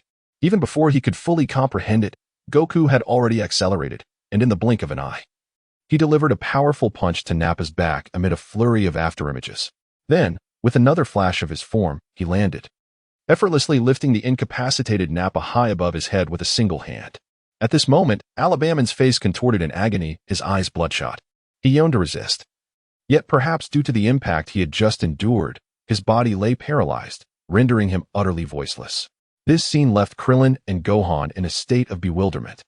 They had not anticipated that in their direst moment, Goku, who had initially lagged behind, would suddenly surge forward and, with astonishing speed, vanquish the imposing foe, showcasing an alarming level of combat prowess. As realization dawned, Gohan murmured, "What just transpired?" Krillin then inquired, "Goku, when did you?" The preceding events had unfolded with such swiftness that even Krillin, who had trained alongside Goku, could merely discern a fleeting shadow, having missed the very actions that concluded the battle. As for Goku, he offered no explanation. Instead, he casually discarded the incapacitated Nappa, tossing him at Vegeta's feet. This spectacle not only astonished everyone present, but also elicited exclamations from the diverse individuals in the chat group. Wang Ergo remarked, "What kind of martial arts is this?" Zhang Lingyu questioned, "Can anyone elucidate what just happened? How did Goku amplify his speed to such an extent and dispatch Nappa so swiftly?" Fo Sharon exclaimed, "It was too fast. I couldn't comprehend it at all." Susan noted, "My system indicated that after Goku uttered the name of that technique, the Kaioken, his speed surged by 2 to 3 times, which explains the afterimage." Zhuang calculated, "I've computed it. Goku's speed increased by 23 times, and according to the data, this is not even his full potential." Su Si gasped. Could it be that even if his combat power soared to 8,000, he is still concealing his true strength? Just how formidable is his upper limit? After a moment of silence, Zhuang interjected once more, "His combat power likely rivals that of the diminutive Saiyan over there. Their limits are essentially equivalent." Chapter 39, The Terrifying Power of Vegeta, A Fateful Confrontation. Upon hearing this, everyone was once again astounded. Many in the group were already aware of Zhuang's identity. Beyond being a temporary worker, she was also a master of the Yang God. Though she spent her days immersed in nutrient solutions, she could infuse her soul into any electronic system and manipulate all electronic devices. Furthermore, she could rely on these devices to execute the most intricate calculations. In essence, her earlier statement represented the most precise assessment of their respective strengths. Zhu Gaqin countered, however. I sense that the diminutive Saiyan is significantly stronger than Nappa. If Goku possesses similar strength, Ding Jian expressed curiosity. Now I am even more intrigued about what kind of training he has undergone this past year to enhance his power so dramatically. Lu Jin concluded, a genius. Truly a remarkable genius. On the grand screen, as Nappa fell before him, Vegeta regarded him with an icy gaze, as if he had become utterly insignificant. Once on the ground, Goku slowly spoke. This fellow should no longer be capable of fighting. Take him now and leave the earth at once. Yet, Vegeta remained unmoved. Instead, he was astonished, pondering what that entity had been and why its power and speed had surged exponentially after its release. Beside them, Krillin inquired, Goku, how did you accomplish that? Is this the martial art you learned from that being called King Kai in the afterlife? To which Goku clarified, indeed. It is known as the Kaioken. It allows one to harness the energy of the entire body, causing a rapid surge in power. If executed successfully, one's strength, speed, destructive capability, and defense can increase severalfold. Upon hearing this, Vegeta, standing at a distance, broke into a cold sweat, as if he had just encountered something extraordinarily grave. Vegeta, help me please. The desperate cry of Nappa, lying on the ground, jolted him back to reality. He said nothing regarding Nappa's defeat but instead grasped the hand that was raised in supplication. I'm sorry. Nappa, believing Vegeta was about to offer aid, apologized once more. However, to his astonishment, the response was a chilling sneer from Vegeta. Not at all. Go die. With those 3 words, Vegeta suddenly exerted his strength, hurling his former comrade skyward. This act of betrayal against a fellow ally left Goku and the others in utter shock. Yet, Vegeta remained utterly unconcerned. Instead, he spoke, apologies. But I have no need for those devoid of combat prowess. Suddenly, he began to gather energy. At that moment, the surrounding space experienced a genuine distortion, as if it were being influenced by his formidable power. Even the air began to tremble. What immense energy! Despite the considerable distance, Goku could sense that this diminutive Saiyan was the most formidable and likely the most troublesome adversary he had ever encountered. Under the influence of this energy, had Gohan not been clutching Goku's leg, his resolve might have faltered, and he would have been swept away. You shall pay. With that low growl, the energy surged severalfold once more. In the next instant, Vegeta channeled all his might into a singular point and unleashed a laser wave directly upwards, swiftly engulfing Nappa's form. Vegeta, within that blinding radiance, Nappa was unable to utter a complete sentence before being utterly obliterated, reduced to nothingness, leaving no remains behind. Simultaneously, the violent explosion reverberated through the surrounding boulders, the terrifying shockwave persisting for several seconds before finally dissipating. In the chat group of the Zhang Lingyu remarked, are Saiyans truly this insane, even slaying their own kind? It's utterly devoid of humanity. Lu Linglong added, the destructive force is indeed terrifying, comparable to Goku's earlier Kaioken. The outcome of their battle remains uncertain. Erzhuang commented, their power levels are closely matched. For now, I cannot ascertain the victor. It all hinges on their combat skills. Xiao Xiao stated, Goku has been fighting since childhood. His battle experience should rival that of his opponent.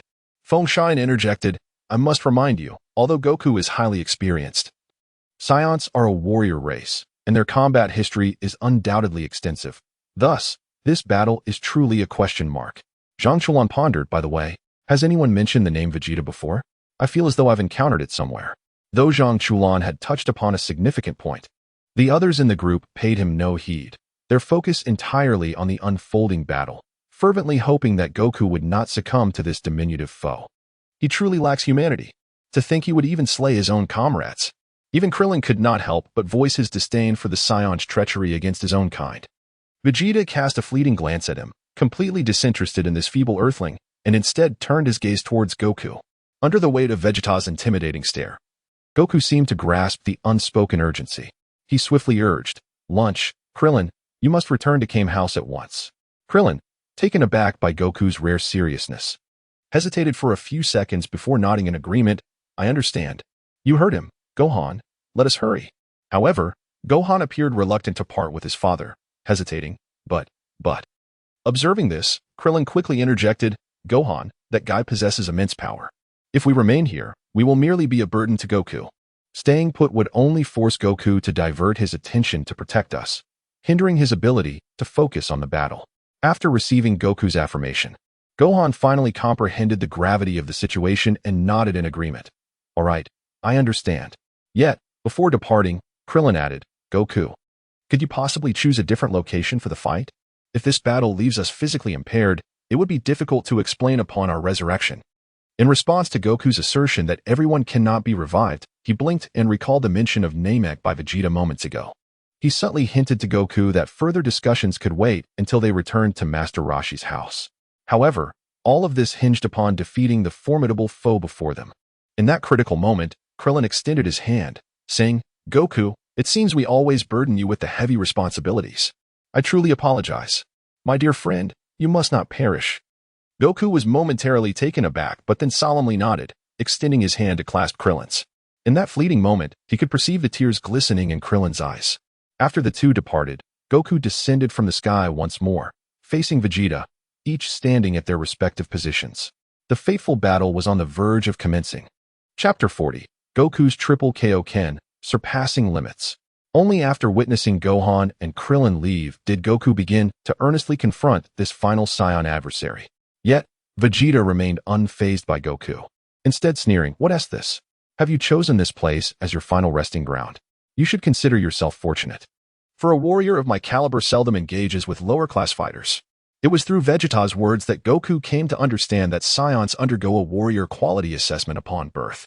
Those deemed to possess insufficient combat abilities will be dispatched to planets devoid of formidable adversaries. However, Goku remains undeterred by this circumstance. Instead, he retorted, I truly appreciate your efforts in bringing me to Earth. Moreover, the distinction between a fool and a genius is merely a thin line, with relentless diligence. One can surpass even the most gifted.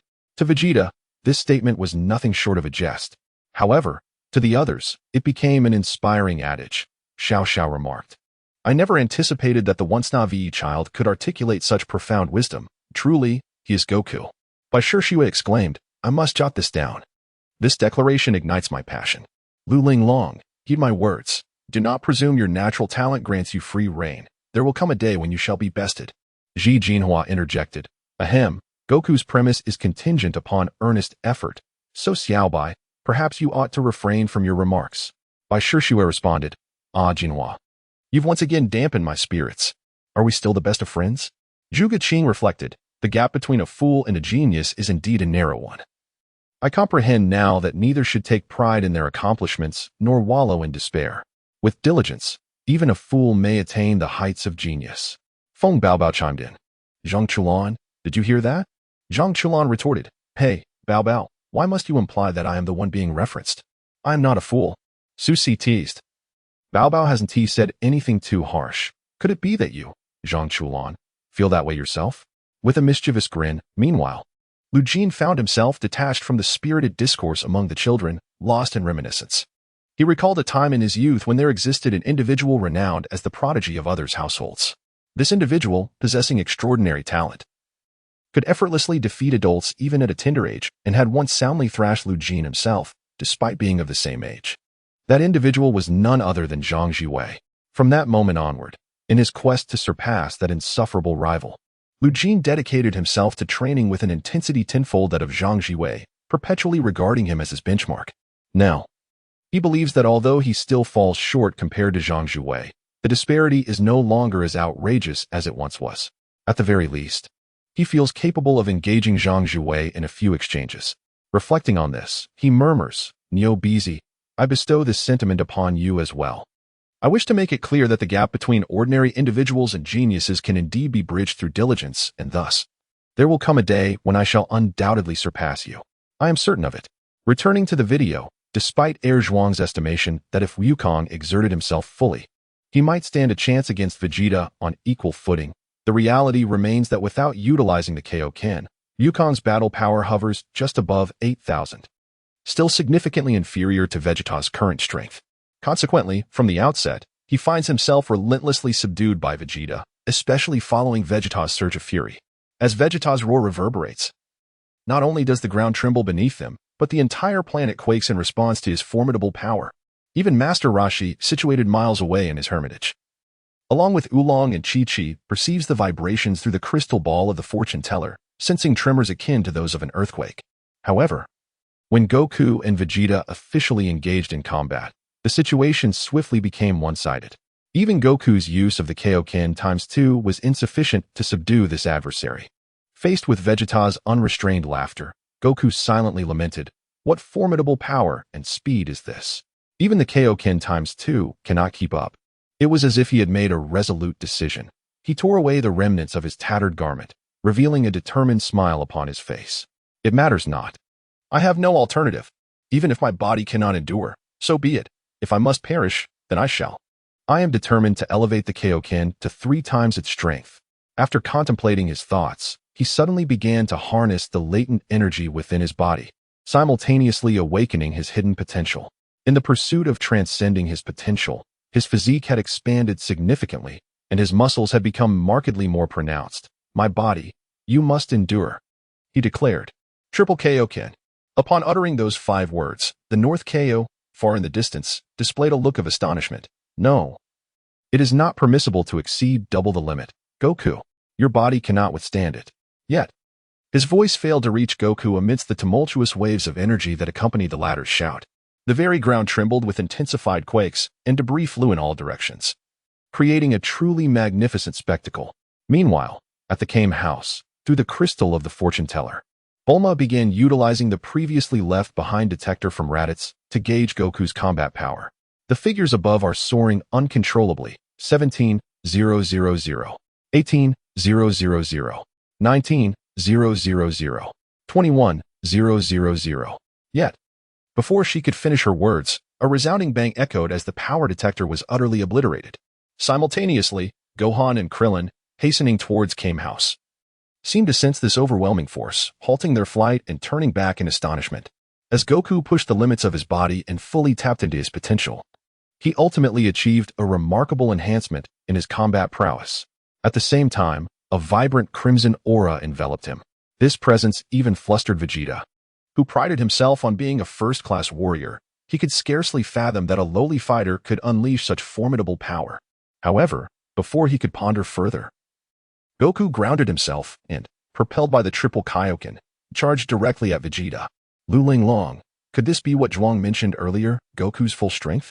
He has indeed surpassed that Saiyan. It's astounding. Lu Ci, every punch lands with fervor. This battle is exhilarating. Haha. Yet, it appears that the boy now holds the advantage. Indeed, he is someone I believe in. Feng Xiaoyuan. With this, Goku should achieve ultimate victory, right? Zhuge Qing. Something feels amiss. Although Goku has awakened his potential, observe his fighting state. It seems to carry an aura of self-destruction. Su San. No, while Goku is elevating his power, his body is also entering a state of overexertion. At this rate, he cannot endure for long. Zhongling Yu this. By Shishue. Anxiously, so will Goku lose?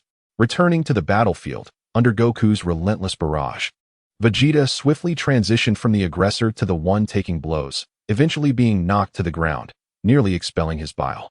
At this moment, he clutched his abdomen, crouching on the ground with wide eyes, murmuring in disbelief, "Impossible.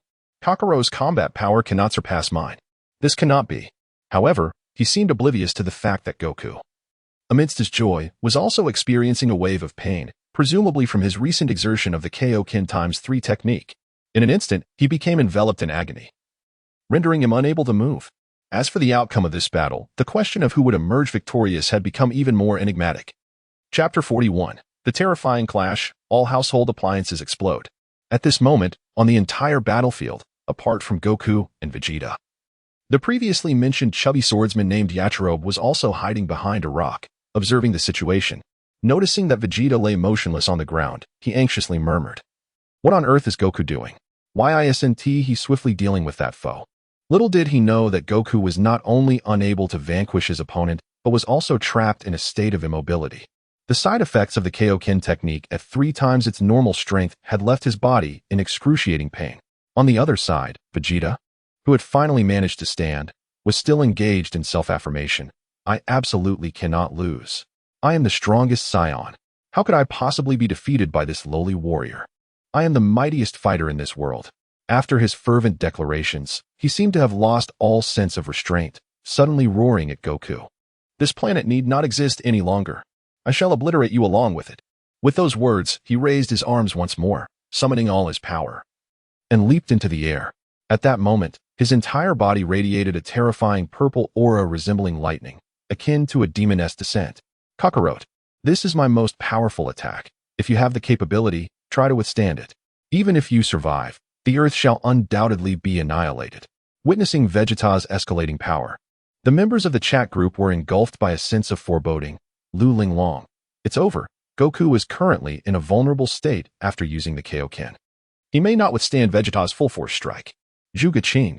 Could it be that Xiayu met his demise in such a manner? If Goku dies defending the Earth, that would be utterly cruel. He has just been revived. Feng Xian. I suddenly feel sympathy for Chi-Chi. She might become a widow at such a young age. Dragon Ball. Chi-Chi, your words are somewhat disrespectful. By Shirshiwe, woo-woo, I can't bear to watch. Wang Yi. This fellow is truly despicable, unable to defeat his opponent. He wishes to take the entire Earth down with him. His actions would cause the demise of many. Zhang Lingyu. Saiyans are all lunatics. They would go to any lengths for victory, even at the cost of humanity. Xi Jinhua. Goku, as the devastating blow was about to descend, Goku shouted furiously at him. What? You intend to destroy the Earth? You heartless madman. Simultaneously, he thought to himself, with family and friends on this planet, it absolutely cannot be obliterated. There was no other option. It seemed he would have to risk everything. Without regard for his body, which had already surpassed its limits, he summoned all his strength once more, unleashing the triple Kaioken, causing a crimson aura to envelop him. Under the empowerment of the triple Kaioken, he clasped his hands together and summoned every ounce of his strength to concentrate his energy, bellowing, Kame, Hame, Ha. Simultaneously, the surrounding stones appeared to be affected by the distortion of space, soaring once more into the air and swirling in tandem with his gathered energy. At the moment when both parties converge their energy to its zenith, not only does the grand screen within the theater begin to radiate a fierce brilliance, but the very screen itself quivers ever so slightly. In the subsequent instant, as the two energy waves collide, the formidable hill of Aki Luobe is utterly shattered by the shockwaves, sending his body hurtling through the air. Moreover, the repercussions of their confrontation extend far beyond the two combatants. At that very moment, within the Kame house, as the standoff ensues, the fortune teller's crystal ball flickers incessantly, ultimately emitting arcs of electricity that seem to project the images within it into reality. What? The sensation of this power being unleashed leaves even the fortune teller momentarily speechless. What is this? The Kame master interjects. The clash of Goku and Cell's powers has manifested through the crystal ball. Everyone, be cautious. No sooner had he spoken than the increasing electrical waves emanating from the crystal ball wreak havoc, obliterating the lamps and various appliances within the Kame house. Furthermore, this terrifying force radiates through the grand screen of the otherworld, which, despite its formidable resistance, causes the connected televisions and online platforms to malfunction. Countless beings, having transferred the content displayed on the grand screen to their televisions, witness the shocking spectacle as their sets are shattered by the ensuing lightning. This unprecedented phenomenon had never occurred before. Bai Shirshiwei exclaims, "Why did my phone explode? I was merely watching a video." Yukong, you owe me a new phone. Jijinhua retorts, Bai, is that really what you're focused on? The real issue is the overwhelming destructive power they both possess. This is undoubtedly a battle of unprecedented scale. Zhuge Qing remarks, I never anticipated that Goku, after transcending his limits, could unleash such formidable techniques. Zhang Chulan adds, this is Goku's fervent love for Earth. Wang Yu chimes in, quick, look outside. His words serve as a reminder to all present. As Lu Linglong drew back the curtains, she was astonished to discover that, coinciding with the stalemate depicted in the video, ominous clouds began to gather around the grand screen. Countless bolts of lightning descended, striking the ground and igniting sparks in the blink of an eye. It seemed as though the fierce battle occurring in the Dragon Ball universe was influencing the very atmosphere. This overwhelming force instilled fear in the hearts of many. Zhang Chulan exclaimed, oh my goodness, the omnipresent computer has crashed. What on earth is happening? Susan pondered. Could this be the manifestation of battle power exceeding 20,000? It is truly terrifying. I am grateful I do not reside in the Dragon Ball world. Otherwise, I would not survive even a single episode. Zhang Lingyu noted. Although Goku and Vegeta are at an impasse, the current circumstances are not favorable for Goku, as his body is teetering on the brink of exhaustion. If this continues, he may very well face defeat. He need not articulate the latter part of his statement. For if Goku were to lose, the ensuing energy wave descending from the sky would spell doom for the entire Earth. This was not the outcome the extraordinary individuals wished to witness, nor was it what Goku desired. The latter seemed to grasp the gravity of the situation and, without the slightest hesitation, bellowed, "Fourfold King Fist." Lu Linglong exclaimed. "What?" Wang Yu gasped. "How could this be?" Zhang Lingyu pondered. "Could it be that he intends to perish alongside his opponent?" Su Si exclaimed. "Damn it! If he continues this way, he too shall face ruin." Feng Baobao lamented. "It's all over." Wang Ergo urged, "Let us not concern ourselves with the outcome of their battle. We must safeguard the electronic devices around us. My television and light bulbs have already exploded." Song Long inquired, "What is this madness?" "Wukong, you owe me a Samsung." At this moment, under the full power of Wukong, the grand screen flickered with a blinding white light, resembling an enormous incandescent bulb, pulsating incessantly. This radiance was so dazzling that it outshone the sun, rendering observers unable to open their eyes. In the video, amidst the amplification of the fourfold King Kai fist, the surrounding stones once again soared into the air, propelled skyward by the full-powered Kamehameha wave, completely enveloping the original attack and rendering it even more formidable. How could this be? It was utterly insurmountable. Witnessing the opponent's unexpected resilience, even the typically proud Saiyan Prince Vegeta was taken aback. He could hardly fathom that this seemingly inferior warrior possessed such terrifying might, not only withstanding his full-force assault but also unleashing an even more terrifying power in response. Regrettably, time offered him no opportunity for reaction. In the very next moment, as the Kamehameha wave's amplification surged, he found himself unable to resist and was struck by this overwhelming force, sending him hurtling through the air until he became a mere speck against the blue sky, ultimately vanishing without a trace. Chapter 42. The Mystery of the Saiyans' Transformation into a Gorilla Tenfold Battle Power. Pain. Excruciating pain. This was Goku's immediate reaction after utilizing the fourfold King Kai fist. At that moment, he felt as though his entire body had transformed into an expanding vessel. Both his muscles and blood vessels were enduring immense pressure, resulting in an unbearable agony. Emerging with great difficulty from the pile of rocks, Akalob gazed in astonishment at Wukong, murmuring, "He actually won." Then, like a child weighing over 200 pounds, he rushed over, exclaiming with unrestrained joy, "Wukong, Wukong, splendid. You triumphed." However, at that moment, Wukong's expression was marred by profound anguish. It was only after her explanation that he comprehended the truth. His victory had come at the cost of exhausting his own body. A battle fought with his very life at stake. Yet, following this revelation, Wukong looked up with a worried expression and urged, "Akalob, you must escape while you can." "What? Is it possible?" Upon hearing these words, a wave of foreboding washed over Akalob. Wukong's subsequent words confirmed his fears. Indeed, he is still alive. If it were that easy to kill him, I wouldn't have to endure such hardship. At this moment, high in the sky, Vegeta, having been propelled a considerable distance by the Kamehameha wave, finally regained his composure and emerged from the radiant energy, albeit in a rather disheveled state. Not only was his body marred by numerous wounds, but even his battle armor lay in tatters. As the Prince of the Saiyans, he had never endured such humiliation. And thus, he bellowed in fury, "Curse be it! Why does Kakarot possess a combat power superior to mine? That detestable fiend! I am a Saiyan, the mightiest warrior in the universe." Then, as if a thought struck him, he muttered to himself, "Now, appearances are of no consequence. I shall transform into a great ape and trample you beneath my feet." Perhaps he had foreseen that this endeavor would not unfold smoothly, which is why he had arrived on Earth during the full moon. However, after surveying his surroundings, he had yet to catch even a glimpse of the moon, causing him to murmur in confusion, "Strange, I should be able to see the moon at this hour." In a chat group filled with peculiar individuals, Zhuge Qing remarked, "This is hilarious. This guy would never dream that the moon of this planet was first obliterated by Master Roshi and then subsequently destroyed by Piccolo. It's likely still in ruins." Zhang Chuan added, "The moon insists that, first and foremost, it has not provoked anyone." Bai Shue expressed her curiosity about how Vegeta would react upon learning this information. Wang also noted, "Nonetheless, it must be said, this guy is indeed formidable. Having endured a Kamehameha wave, he remains unscathed, truly befitting of the Saiyan Prince." Lu Linglong countered, "But so what? He still got his rear handed to him by Goku." Feng Xian voiced her concerns. What worries me is that Vegeta likely remains unaware that Goku is incapacitated, but he will inevitably discover this. Once he realizes it, Goku will be in grave danger. Fortunately, Vegeta, being rather single-minded, seemed to have already concluded that he was not Goku's equal, and thus began his frantic search for the moon. Why can't I find it? Where is it? After an extensive search, he still failed to spot the moon, and a vague suspicion dawned on him that perhaps Goku had deliberately destroyed it to prevent him from transforming into a great ape. Yet, being a combat genius, he quickly devised a plan. He rapidly descended to the ground and, gazing at Goku, laughed heartily. Do not think that by destroying the moon, you have thwarted my transformation. Your assumption is misguided.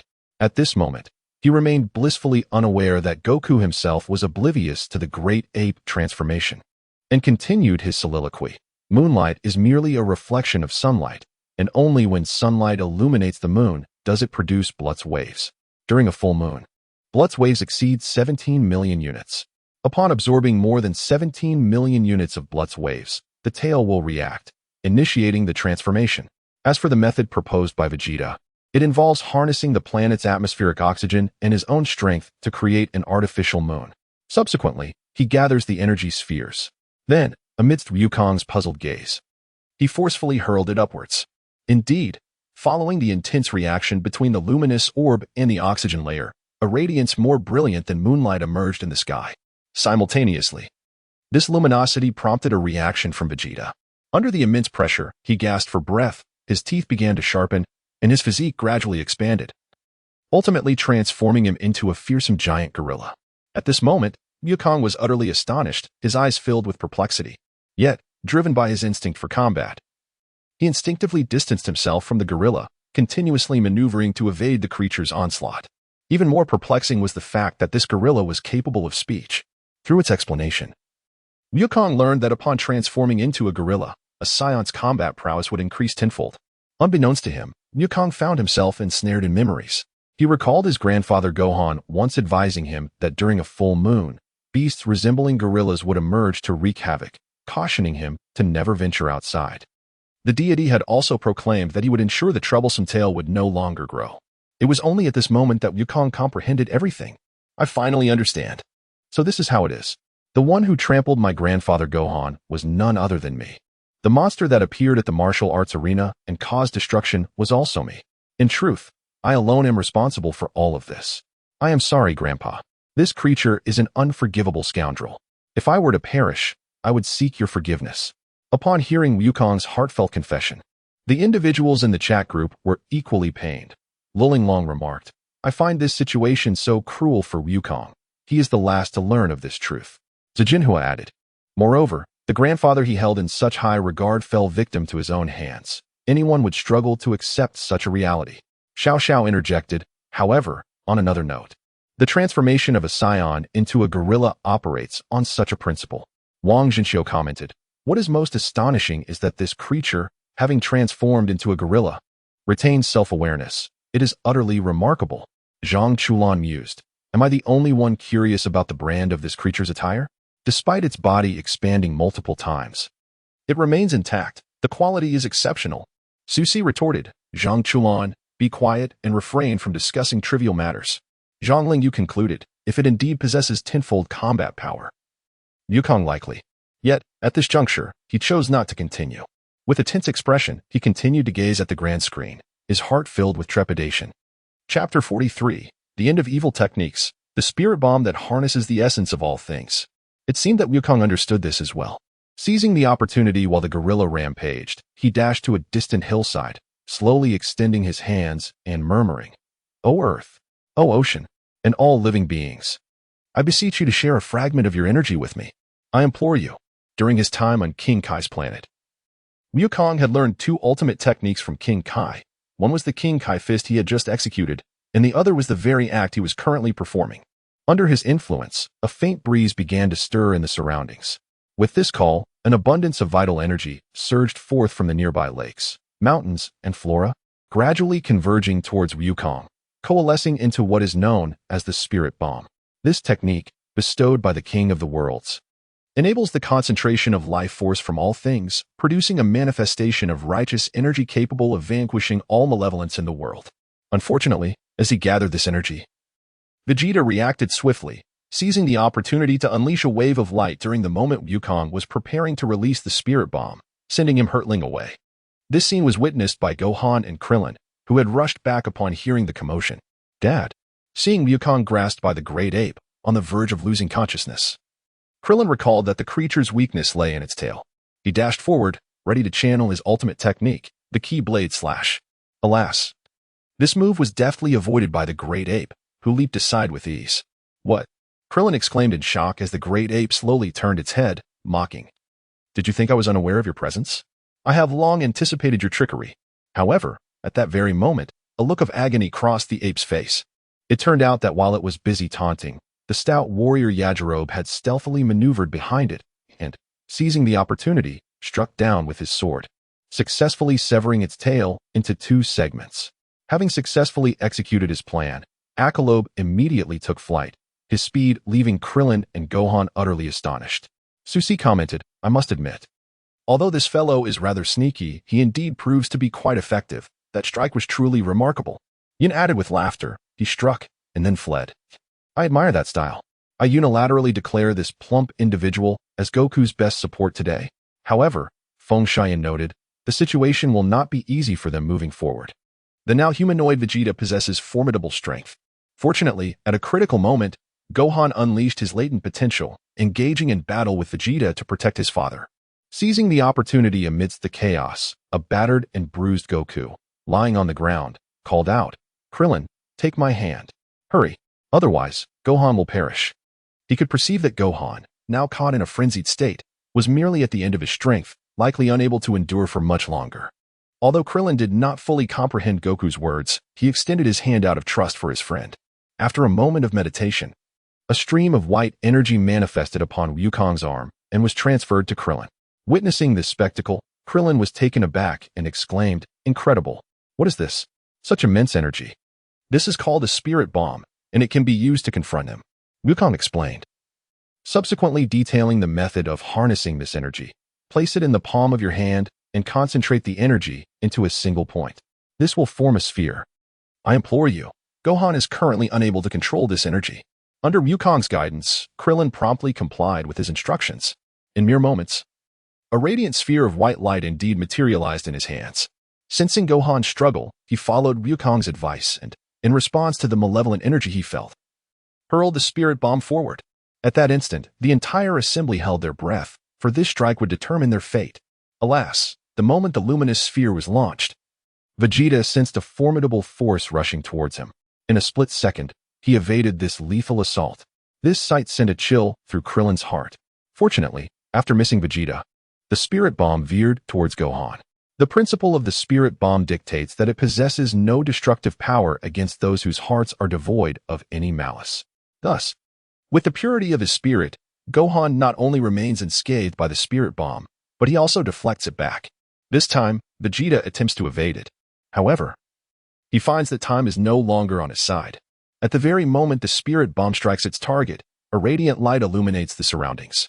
Vegeta, engulfed in blinding light, let out a heart-wrenching scream, his expression a portrait of agony. When the surge of power subsided, he collapsed to the ground, as if life itself had abandoned him. Witnessing his pitiful state, the only one still capable of movement, Krillin, stood before him and murmured, Though you deserve this, I shall at least grant you a grave. Yet, in the next instant, Vegeta, who should have been devoid of combat capability, suddenly opened his eyes and coldly retorted, A grave for you? This scene left everyone utterly astonished. They could scarcely believe that, even after enduring a spirit bomb, this individual possessed such tenacity to survive. Was he truly human? This moment fundamentally reshaped the perceptions of all present. However, it also sparked a series of speculations. Ji Jinhua remarked, Is this fellow made of iron? How can he possibly survive this? It's outrageous. Zhu Geqing added, Nevertheless, the spirit bomb is designed to obliterate any malevolent force. Thus, if this strike fails to vanquish Vegeta, what does that imply? Wang Yi mused, he might be in a similar predicament as the former Piccolo. Song Long interjected, Stop making excuses for him. If this guy can reform, I'll perform a ritual of devouring the golden light spell. Zhang Chuan replied, "That's debatable. The previous Piccolo was exceedingly evil, and he has now become a caretaker for the Sun family. In the Dragon Ball universe, anything is possible." Piccolo chimed in, "Kid, I suggest you rephrase that." Zhang Chuan responded, "Pardon the interruption." Regardless, Vegeta had indeed survived a direct hit from the spirit bomb. Though he had exhausted much of his strength, he remained an indomitable force compared to the others. In the next moment, he swiftly rose and struck Krillin across the neck, sending him flying, before mustering a cold laugh and declaring, "This time, I shall annihilate this planet and eliminate you worthless beings." He then turned his wrath towards Gohan, knocking him to the ground. However, it was at this juncture that he realized, unlike Goku, who had already lost his tail, Gohan still retained his intact tail. Furthermore, the artificial moon he had created had yet to vanish. This meant that upon seeing the glint of red light in the young boy's eyes, an ominous premonition washed over him. Chapter 44. Release Vegeta and allow Goku to indulge. As the colossal iron fist descended upon Vegeta's head, he remained in a state of bewilderment. Despite his frantic efforts to eliminate this troublesome adversary, he was regrettably a moment too late. Under the influence of the artificial moon, Gohan, bearing the bloodline of the Saiyans, transformed within moments from a human child into a gigantic gorilla, retaliating against this arrogant foe. Alas, Gohan's transformation into a gorilla was uncontrollable. Coupled with his youth, even with his battle power surging to tenfold, he still could not match the might of Vegeta, whose strength exceeded 10,000. With a resounding roar, the mighty gorilla was forced to retreat repeatedly under the barrage of countless light waves emanating from Vegeta, its form enveloped in clouds of smoke from the successive explosions. Simultaneously, drawing from his prior analysis of Krillin's techniques, the prodigious warrior swiftly harnessed the energy blade known as the Keyblade, directing it toward the creature's tail. Following a deafening bellow, Gohan's transformation into the gorilla resulted in the tail being severed in two, leaving the beast utterly drained of strength, plummeting to the ground. Alas, in that very moment, Vegeta realized that due to his recent exertions, he was now immobilized, forced to watch helplessly as the colossal body came crashing down upon him, landing heavily on the earth below. Accompanying this was a chorus of anguished wails. Had he been defeated? After a moment of astonishment, Krillin's face broke into a smile. In his line of sight, Gohan, having reverted to his human form, lay upon Vegeta, due to the immense pressure exerted by the colossal gorilla moments ago. Although Vegeta remained conscious, he found himself utterly incapable of resistance. Witnessing this scene, Yachirobe, trapped beneath the debris, was once again taken aback. He is still alive.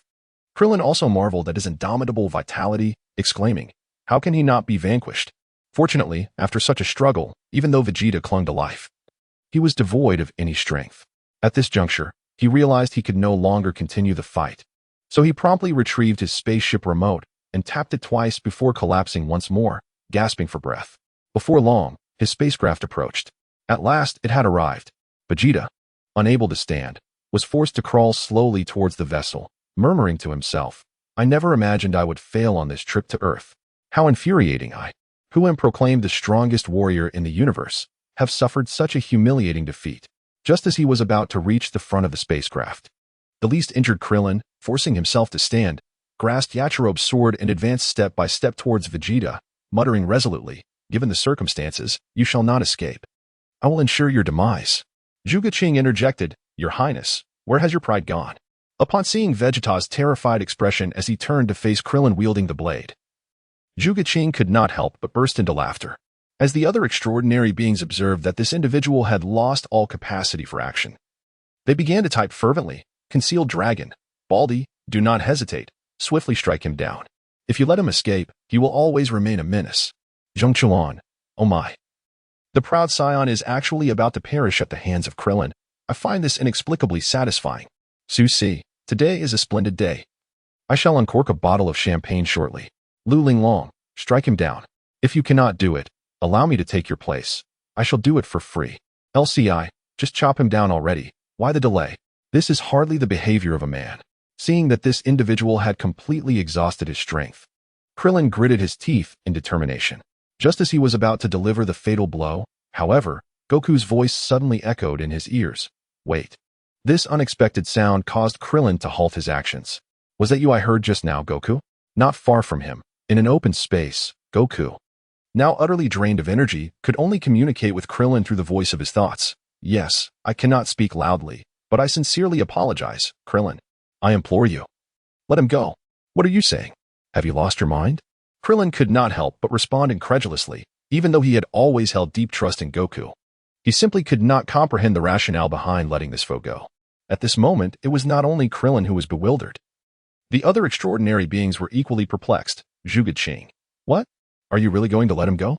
Zijinhua, Goku, do not show mercy. If you release him today, it is tantamount to unleashing a formidable adversary, and he will undoubtedly seek vengeance in the future. LCI. Kid, if you spare him, consider it a grave misjudgment on my part. You will surely regret it later. Lu Linglong, though I respect Goku, I cannot fathom why we should let this ruthless demon go, one who kills without a second thought. Subsequently, Wukong provided his response. I am acutely aware of how formidable Vegeta is. I find it challenging to articulate my feelings. Yet witnessing his near demise fills me with a profound sense of regret.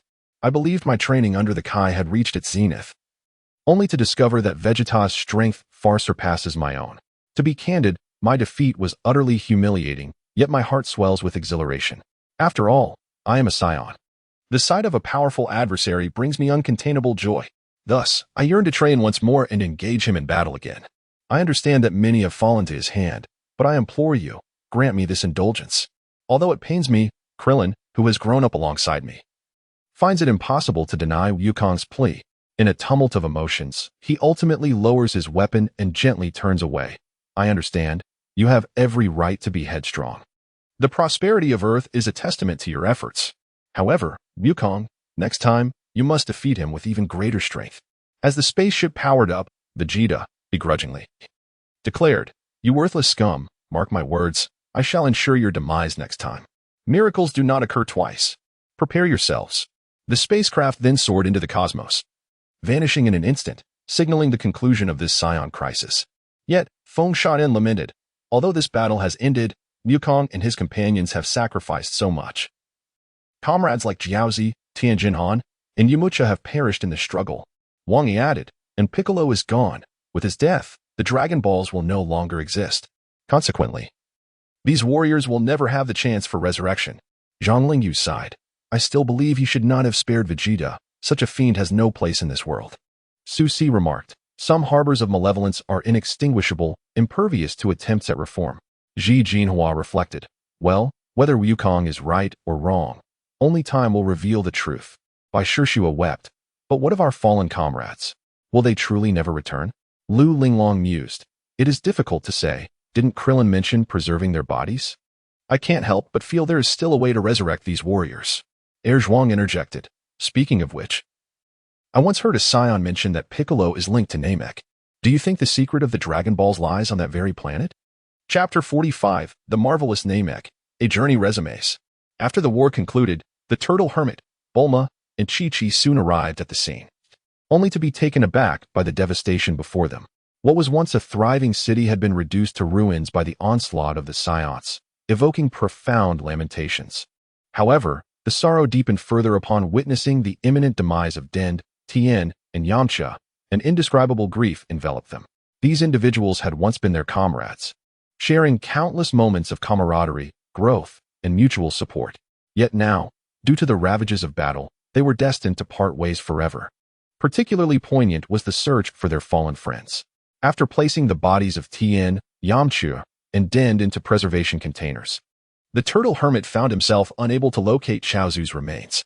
It was only through Krillin's revelation that he learned Chaozu had sacrificed himself in a valiant effort to thwart the Saiyans.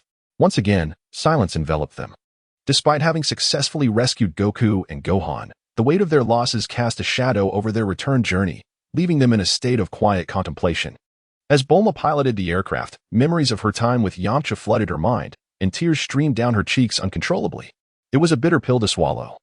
The loss of these cherished friends was an unbearable sorrow. As this scene unfolded, those observing in the chat group were deeply moved. By Shishua, oh, I can hardly bear such a sight. These individuals once shared an unbreakable bond, yet now they are irrevocably separated by death. Zhuge-Ching, indeed. The most agonizing aspect is not war itself, but the aftermath, the stark reality of a world where the familiar has vanished. Zhang Chuan, however, It was just mentioned by Klin that there exists a method to resurrect those who have departed. What could that method possibly be? Lu Linglong, exactly. I too believe they should not have to perish in such a manner. There must be a way to bring them back to life. At that moment, Krillin gazed out of the window, seemingly lost in thought. It was not until Bulma inquired that he remarked, "Oh, right. That Saiyan must have learned about the Dragon Balls from Goku's brother's radio. They are aware that the Dragon Balls can grant wishes, which is why they invaded Earth in hopes of acquiring all 7. However, upon seeing Piccolo, they referred to him as a Namekian, indicating that they recognize him as an extraterrestrial being and not merely a deity of Earth. Concurrently, a vague recollection of Vegeta's words surfaced in his mind. When Nappa was poised to eliminate Piccolo, that individual had mentioned that they could subsequently journey to the home planet of the Namekians, where they might discover even more powerful Dragon Balls. This implies that the Namekians might possess the capability to create such wondrous orbs. Thus, if they were to set out for Namek now, they might indeed uncover something extraordinary, perhaps even find additional Dragon Balls. Upon hearing this, everyone felt a renewed sense of hope.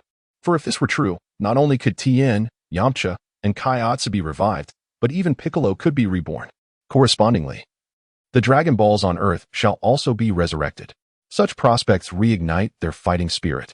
Although this is merely Krillin's speculation, even if there exists but a 1 in 10,000 chance, they are willing to endeavor. Should they truly succeed, it would grant their departed companions a second chance at life. This is a quest they are determined to pursue with fervor. Just as Bulma inquired about the location of Namek, a voice suddenly resonated from the horizon. I am well acquainted with Namek. I am known as the esteemed King Kai. And there is nothing I do not know. This declaration left everyone momentarily stunned. It was only through Goku's explanation that they realized the speaker was none other than the legendary North Kai. In his words, the crowd finally comprehended what the place known as Namek truly was. This celestial body, with coordinates SU-83 and 9045XY, was reputed to be an extraordinarily beautiful planet. Alas, due to severe climatic anomalies, the Namekians had nearly faced extinction. However, the planet was gradually recovering, although it remained uncertain whether any survivors still existed. Perhaps it was the dire conditions of their home that compelled the divine Namekians to seek refuge on Earth, leading to a gradual loss of memory or a reluctance to revisit their past. After a moment of speculation, King Kai suddenly exclaimed, I found it. There are still people alive on Namek. Though fewer than 100 remain, they are currently in the process of reproduction. This revelation filled everyone aboard the spacecraft with joy. For if the Namekians were indeed alive and possessed the ability to create Dragon Balls, not only could Piccolo be revived, but the other 3 who had perished might also return to life. However, Bulma quickly doused their enthusiasm with a dose of reality. How naive. Even if we know where Namek is, how do you plan to get there? According to my calculations, even with the most advanced engines in the universe, reaching Namek would take at least 339 years. Soon after, Bubbles, as a messenger of the gods, arrived on Earth and revealed that a spaceship had been left behind by the god during his visit. He recounted how, as a child, he waited on Earth for his parents for 30 years, only to leave in despair and eventually become a deity. Yet, the very spaceship he piloted remained on Earth. Following Bubbles' guidance, Bulma eventually located the spacecraft and, accompanied by Krillin and Gohan, embarked on a journey to search for Namek. In a chat group among extraordinary beings, Zhang Lingyu remarked, I never imagined the deity had such a past. No wonder he is so different from Earthlings. He is an alien. Feng Xiaoyuan added, I just hope they find the Namekians, but I have a feeling their journey won't be smooth. Feng Xingtong interjected, Don't jinx it, sister. Lu Linglong commented, The little crybaby certainly takes after his father, showing remarkable responsibility at just 5 years old by daring to venture to another planet. How impressive. Wang Yi noted, but poor Goku. He has sustained such severe injuries that he must rest for 3 months. Xiao Xiao lamented, Without Goku, my heart feels unsettled. By Shishua, I remain undeterred. I firmly believe in their capabilities. Let us all strive together and undoubtedly succeed in locating the Dragon Balls to resurrect our fallen comrades. Chapter 46. A new adversary, the Cosmic Emperor Frieza. It must be said that Feng Xian's prediction proved accurate.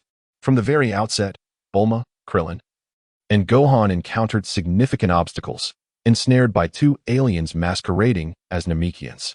Fortunately, they emerged from the ordeal relatively unscathed and ultimately reached Namek.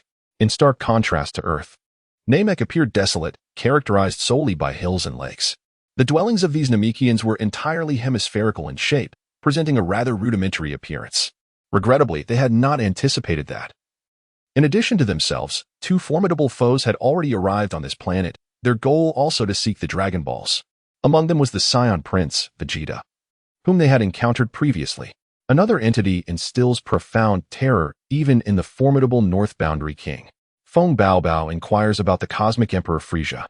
Questioning the extent of his might, Zhuge Qing candidly remarks on Frieza's peculiar appearance, noting his diminutive stature and expressing bewilderment over how such a being could ascend to the title of Cosmic Emperor. Lu Linglong observes the remarkable efficiency of these individuals, who have already secured 4 Dragon Balls before Klin and Gohan's arrival, potentially leaving Gohan and his companions at a disadvantage. Zhang Lingyu notes that Frieza seems devoid of any discernible energy, rendering him inscrutable in terms of strength. Bai Shixue, however, senses a mysterious malevolence emanating from him, pondering whether this could signify the ultimate adversary for Goku and the others.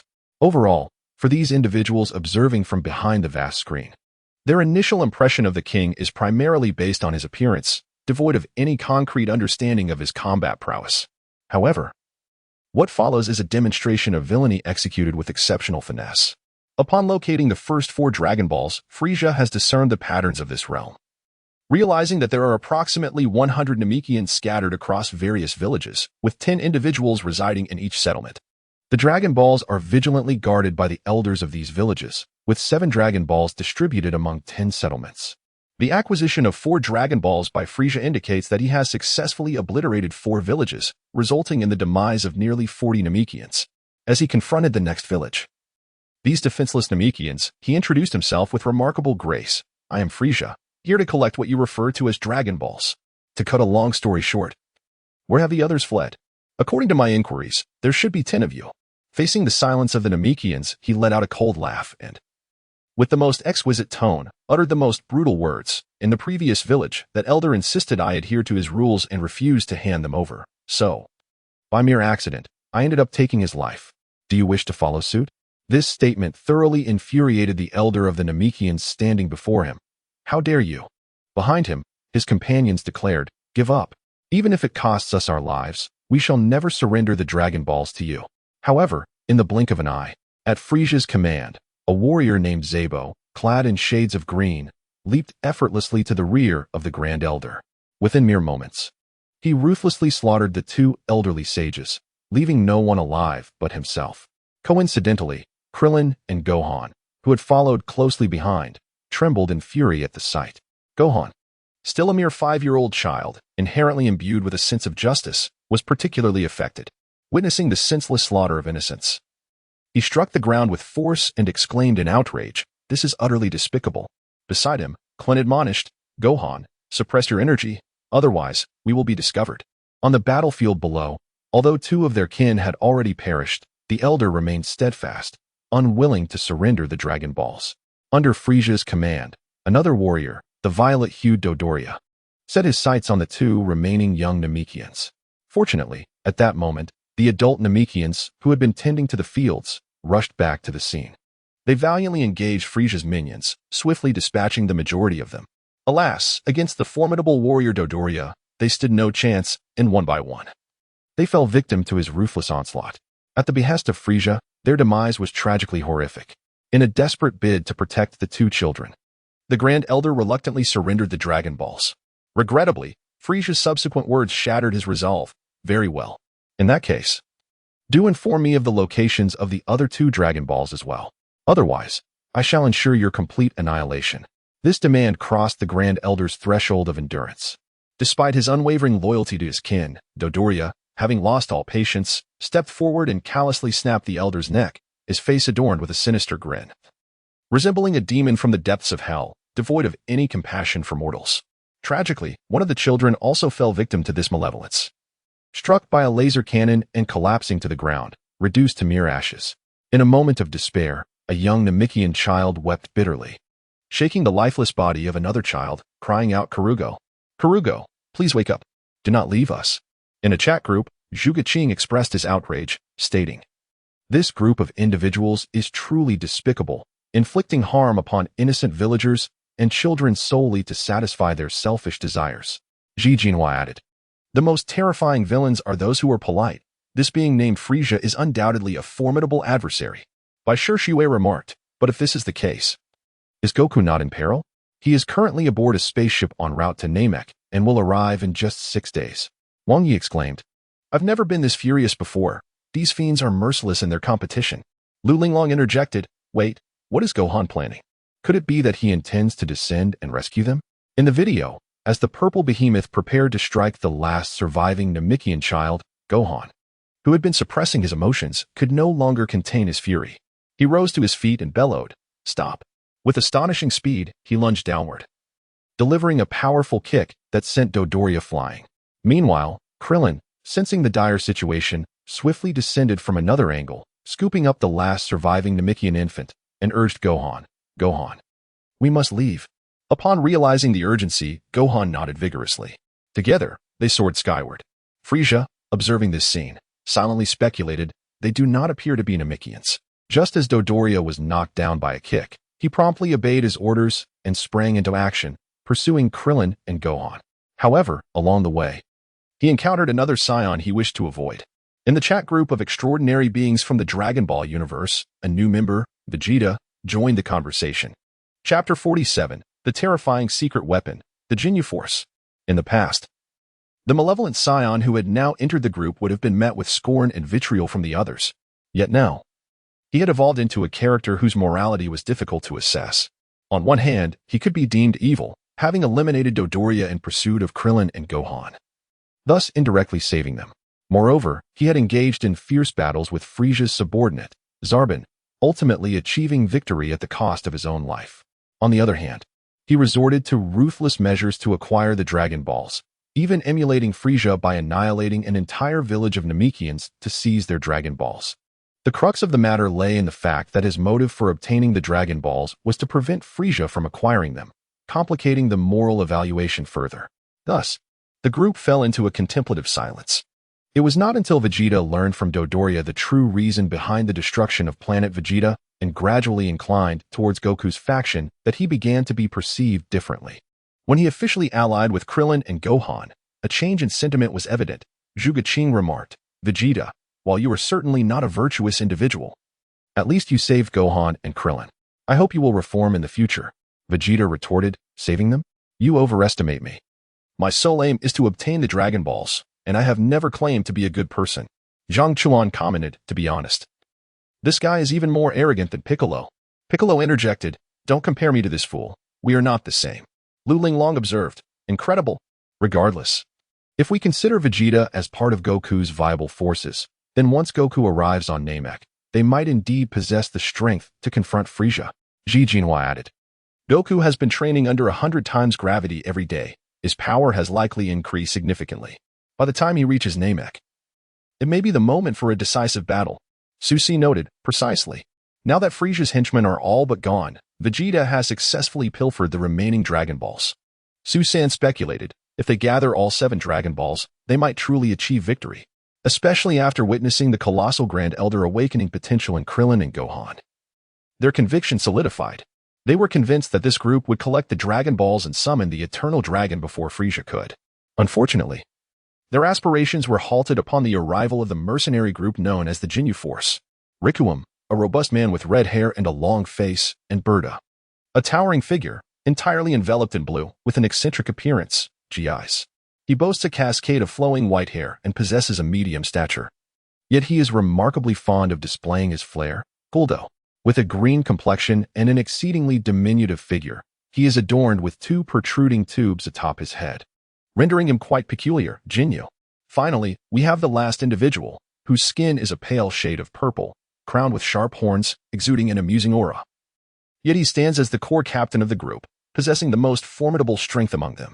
As for the diverse individuals, what do these fellows have to say? The initial impression is not one of overwhelming power, but rather a profound challenge to one's worldview.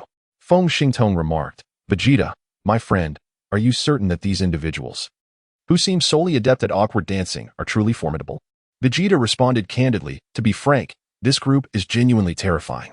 Beyond their exceptional combat prowess, They possess a variety of extraordinary abilities. Each one, if singled out, would likely surpass my strength at that time. Wang Yu interjected. The fact that this proud individual feels fear indeed speaks volumes. Gohan and his companions are confronting a formidable adversary. Lu Linglong reassured, it's all right. As long as they can hold their ground until Goku arrives, he will dispatch them all with ease. Ji Jinhua cautioned, my dear ancestor, at present, Goku is likely on par with Vegeta in terms of power. If Vegeta struggles against them, how can we expect Goku to prevail? Zhuang urged, let us not bicker. Through data analysis, I have somewhat assessed the combat capabilities of these individuals. This statement sent a shiver through the group as they eagerly awaited her findings. However, the results that Zhuang presented next left everyone astounded. According to the analysis, the individual named Guldo, a short and stout figure, was the weakest. With a combat power estimated around 20,000, yet he possessed unique abilities. The remaining trio possesses an average combat power of 50,000, with the red-haired giant being the most formidable among them. As for Captain Jinyu, his strength is estimated to be around 120,000, and he harbors a rather terrifying ability, though I have no information regarding this particular power. Based on prior experiences, it is known that when a Saiyan reaches the brink of death, their combat strength significantly escalates upon recovery. At this moment, Vegeta's power level should be between 30,000 and 40,000, capable of defeating a cyber warrior with a power level nearing 30,000. Such a power level is in a completely different league compared to the members of the Jinyu force, and he cannot hope to contend with Jinyu himself. A contemplative silence enveloped the group. Zhang Chulan remarked, are these unserious individuals truly this formidable? It seems one should not judge by appearances. Feng Xian added, does this imply that even someone as powerful as Vegeta cannot rival anyone other than that short fellow? Ma Xianhong sighed, this is utterly unfeasible. The disparity in power is too vast. LCI interjected, what nonsense. Even if the power gap is substantial, they must not relinquish their dignity as warriors. Lu Linglong concluded, I suddenly feel that it's best if Goku doesn't arrive. These individuals are far too powerful, and his arrival could spell disaster. Soon, following the guidance of the detector, the Jinyu force, consisting of 5 members, swiftly located the trio of Goku, Krillin, and Vegeta, and even rapidly seized 5 out of the 7 Dragon Balls they possessed. Upon confronting the remaining 2 Dragon Balls, Vegeta fell momentarily silent before suddenly breaking into a cold smile. If the scouter can pinpoint my location yet fail to detect the Dragon Balls, then, just as his words trailed off, he leapt into the air and forcefully hurled something behind him, seemingly attempting to cast the Dragon Balls into oblivion at an astonishing speed, rendering them elusive to his pursuers. However, in the blink of an eye, before he could fully comprehend the situation, a figure named Bardu, clad entirely in blue, sprang into action and intercepted the Dragon Ball that had already soared far away. He then descended with remarkable swiftness. The rapidity of this exchange was so astounding that even Vegeta and his companions were momentarily at a loss. How is this even possible? Vegeta murmured to himself. As he gazed at the astonishment etched upon his face, Jinyu let out a cold snort. I must concede, you possess quite the intellect. Unfortunately, Bart's speed is unrivaled in the universe. Your attempts to outrun him are rather naive. Witnessing this scene, Vegeta swiftly turned to Krillin, who was clutching the Dragon Ball, and commanded, hurry, destroy the Dragon Ball. Taken aback by the order, Krillin paused for a moment before immediately complying, raising his hand to strike the Dragon Ball. However, just as his arm was about to make contact, the Dragon Ball abruptly vanished, only to reappear in the hands of the diminutive Guldo. This left Krillin utterly perplexed, yet profoundly shaken. Was this sorcery? Chapter 48. The multifaceted abilities of Guldo Krillin. Watch out. Xiao exclaimed. This fellow can't possibly be a stunt performer, can he? Zhang Lingyu remarked. I can comprehend speed, but this person has made the Dragon Ball disappear entirely. I initially believed him to be the weakest. Evidently, I was mistaken. Ji Jinhua added. Indeed, one must not judge by appearances. Feng Xingtong interjected. Can someone please elucidate how he accomplished that? Otherwise, I shall be unable to find peace. Observing the spectacle, Vegeta expressed his frustration. So the rumors were indeed true. I heard that Guldo possesses the ability to halt time. I never imagined it was not mere legend. At this revelation, everyone was left dumbfounded. Vegeta turned to Gohan and said, though I recognize your boundless potential displayed on Earth may not suffice against him, I implore you to give it your all. Meanwhile, the others were even more bewildered. Zhuge Qing pondered, time halt? A bold thought has struck me. Wang Yi commented, "Thank you. We have a complete constitution in our country." Lu Linglong retorted, "Is this really the time for such discussions? This guy can halt time. How can mere mortals contend with someone who has such an advantage?" Song Long lamented, "Vegeta, you are pitiful. Just as you were redeemed, you are to face demise." "Vegeta, what are you saying? Dare to repeat that? What do you mean, I am to perish? I am the greatest Saiyan in this world. How could I possibly fall to these insignificant pests?" Susi quipped. "I suddenly recalled a joke about a person who met a tragic end, his body completely limp, yet his mouth remained stubbornly firm. However, it must be said, despite his fluctuating nature between good and evil, Vegeta is indeed a formidable warrior. Even when confronted with seemingly insurmountable foes, he remains undaunted. Yet, it is frustrating that among the three, one large and two small, the Jinyu force decided, aside from Jinyu, who must return with the Dragon Ball to report to Frieza, to determine their prey through a game of rock, paper, scissors. Ultimately, Raikum emerged victorious, successfully selecting Vegeta as his target. The stout and diminutive Guldo has chosen Gohan and Krillin as his opponents. The battle between both parties is on the verge of eruption. Faced with the usual forms of Krillin and Gohan, Guldo's initial impression is that they are quite feeble, leading him to dismiss them entirely.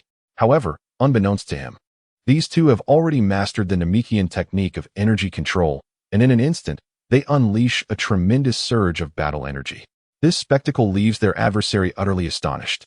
Perhaps in a bid to seize the initiative, the two, bursting with energy, soar into the sky and simultaneously converge their energy waves toward Guldo. Yet, this stout figure is not to be underestimated. His advantage lies in his ability to manipulate time at will.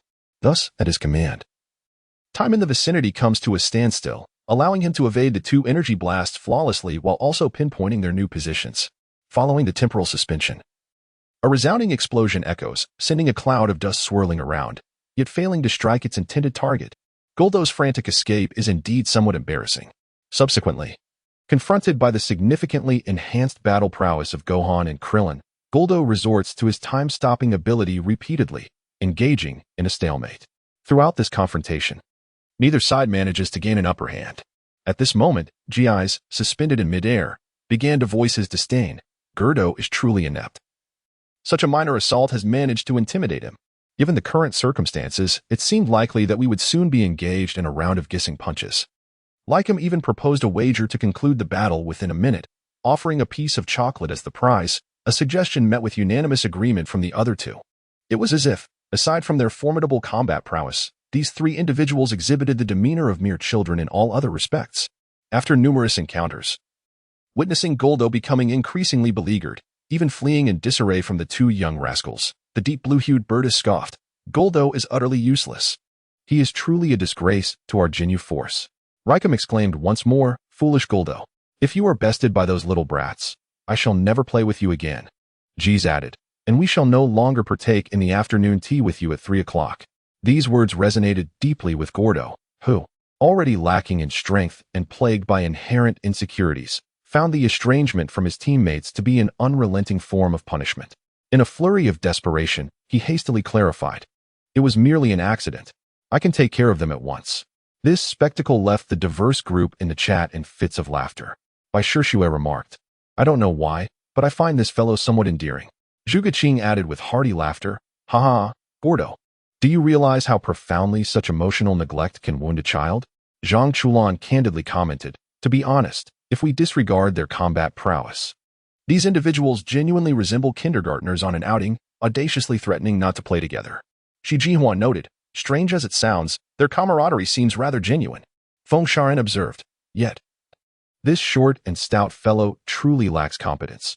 I feel that if this continues, Klin and Gohan should be able to overcome him. Alas, fate is often unpredictable." Faced with the onslaught of these two and the growing distance from his companions, Guldo, driven to desperation, unleashed his ultimate technique. As he watched the two charge towards him, a wave of anxiety surged within him, prompting him to declare, "Very well, I shall deploy my final trump card." No sooner had he spoken than he clenched his fists and, with a sudden, thunderous shout, emitted a peculiar sound wave that seemingly transformed the surrounding environment. In an inexplicable turn of events, Krillin and Gohan found themselves ensnared by an unseen force, rendering them utterly immobile despite their fervent attempts to break free. After a hearty laugh, Guldo promptly assumed the role of the battlefield interpreter, exclaiming, this is known as the binding technique. No matter how hard you struggle, you cannot move.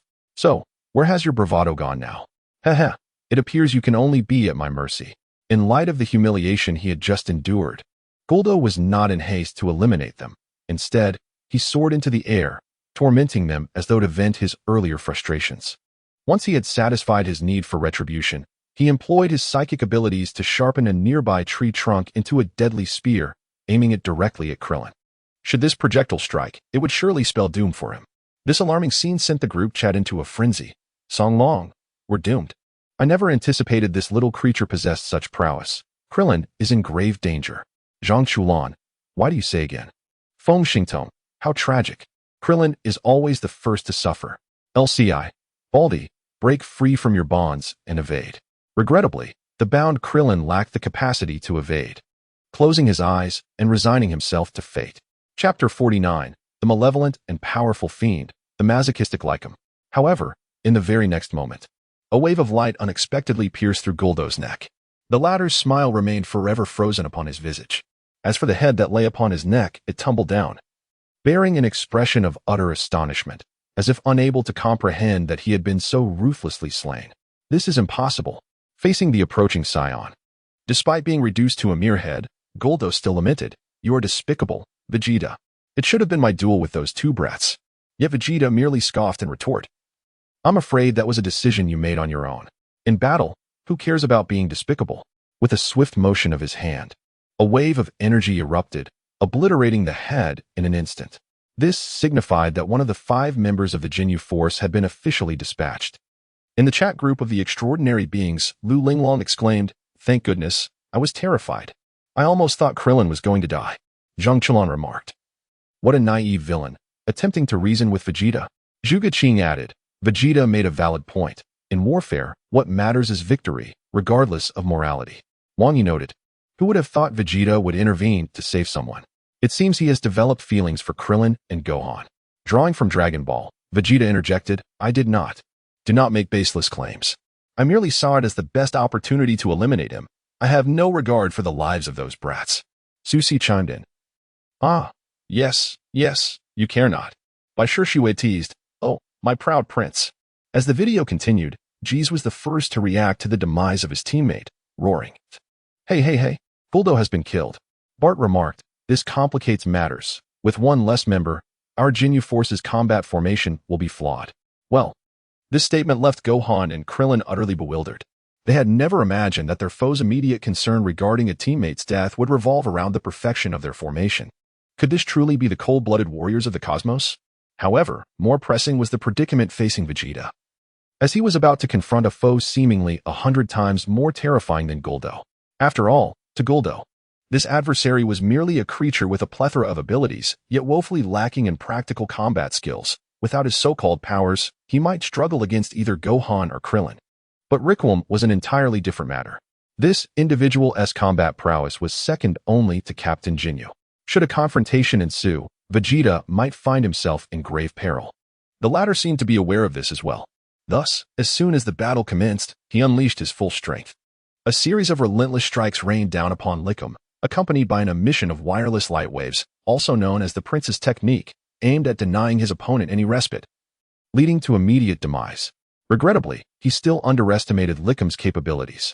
After enduring a wave of assault, Lycum not only emerged unscathed, but also struck a rather flamboyant pose, as if mocking Vegeta. His remarkable resilience left both Krillin and Gohan utterly astonished. Gohan murmured, "That fellow appears completely unconcerned." Krillin exclaimed in disbelief, "How can there be such a terrifying individual? The crucial point is that we must retrieve the Dragon Balls from these beings. This seems utterly impossible." After a hearty laugh, Raikum uttered a rather sardonic remark. "All right, my warm-up exercises are complete. We may proceed." Once Raikum formally entered combat mode, Vegeta initially managed to hold his ground. However, as time passed, the latter succumbed to fatigue, swiftly finding himself in a passive position. After a brief exchange, he was unceremoniously thrust into the lake by a headbutt from his opponent. Furthermore, Raikum was rather fond of theatrics. When Vegeta surged from the water and landed a punch to Raikum's abdomen, the latter feigned excruciating pain, misleading Vegeta into believing he had gained the upper hand. Yet, in the blink of an eye, Raikam's expression shifted. After a moment of mirth, he seized Vegeta around the waist, flipping him upside down and hurtling toward the ground with astonishing speed, effectively delivering a brutal piledriver. As the saying goes, head first into the earth. This strike utterly shattered any prospects of victory for Vegeta. Meanwhile, in the chat group, Lu Jin, indeed, he is no match at all. Zhuge-Ching, I can't shake the feeling that this fellow Raikam has masochistic tendencies. His techniques are exceedingly embarrassing. Is he truly not gay? Feng Xian, regardless of his orientation. The sheer power capable of completely overpowering Vegeta is undeniably terrifying. By Shue, the crucial point is, today marks the 6th day, Goku will arrive soon. Can he truly contend with these monsters? Su-san, I believe Vegeta and the others should focus on surviving until Goku arrives. Given the current situation, I fear they might meet their demise before Goku even reaches them. According to the video, it was evident that throughout these 6 days, aside from eating and sleeping, Goku had been relentlessly honing his physique and combat prowess. Under the immense pressure of 100-fold gravity training, his combat prowess has significantly escalated. At least not inferior to the current Vegeta. However, whether he can truly be compared to the members of the Ginyu Force remains a source of concern in everyone's minds. In the video, after striking several flamboyant poses, Rickwam seemingly grew tired of the charade and decided to unleash a devastating energy blast from his mouth to obliterate Vegeta completely. Fortunately, noticing the precarious state of their adversary, Krillin and Gohan exchanged glances, then launched their coordinated attack. Krillin swiftly darted behind the towering figure, delivering a powerful blow to the back of his head, causing him to falter. Gohan, acting just in time, rescued Vegeta before the energy wave could reach him, and then swiftly maneuvered aside to ensure his safety. Nevertheless, Vegeta remained as proud as ever, chastising Gohan for intervening on his behalf. Instead, one should strive to assault like him. At times, vanquishing an adversary holds greater significance than rendering aid. Meanwhile, Lycum, having regained his composure, appeared to be engulfed in fury. He swiftly pivoted and delivered a powerful blow with his iron fist upon the unsuspecting Klin, who had just attempted a stealthy attack. This strike was executed with all of Lycum's might. Consequently, Klin was unequivocally sent hurtling through the air, ultimately collapsing to the ground, clearly incapable of continuing the battle. As the son of Goku, the young Gohan is about to face the greatest crisis of his life. Chapter 50, I am the son of Sun Wukong. I shall not be defeated. Zhang Chuan, what is this? How can this red-haired warrior be so formidable? If Frisia's subordinates are all this outrageous, how can we possibly fight? Lu Linglong, little crybaby, run away. Do not continue the battle. Ding Jian, a true warrior must never retreat. Gohan is the son of Goku, and fleeing in the heat of battle is not his style. Ji Jinhua, but if he continues to fight, he may truly lose his life. By Shishua, oh no. I cannot bear to watch any longer. Surely, the little crybaby will not actually perish. Yun, bah, you pessimistic crow. Think positively. Perhaps before they even engage, Goku will arrive. Unfortunately, such dreams are lovely, yet reality is often harsh. For Gohan, the one before him, with the rooster comb hairstyle, is a detestable foe.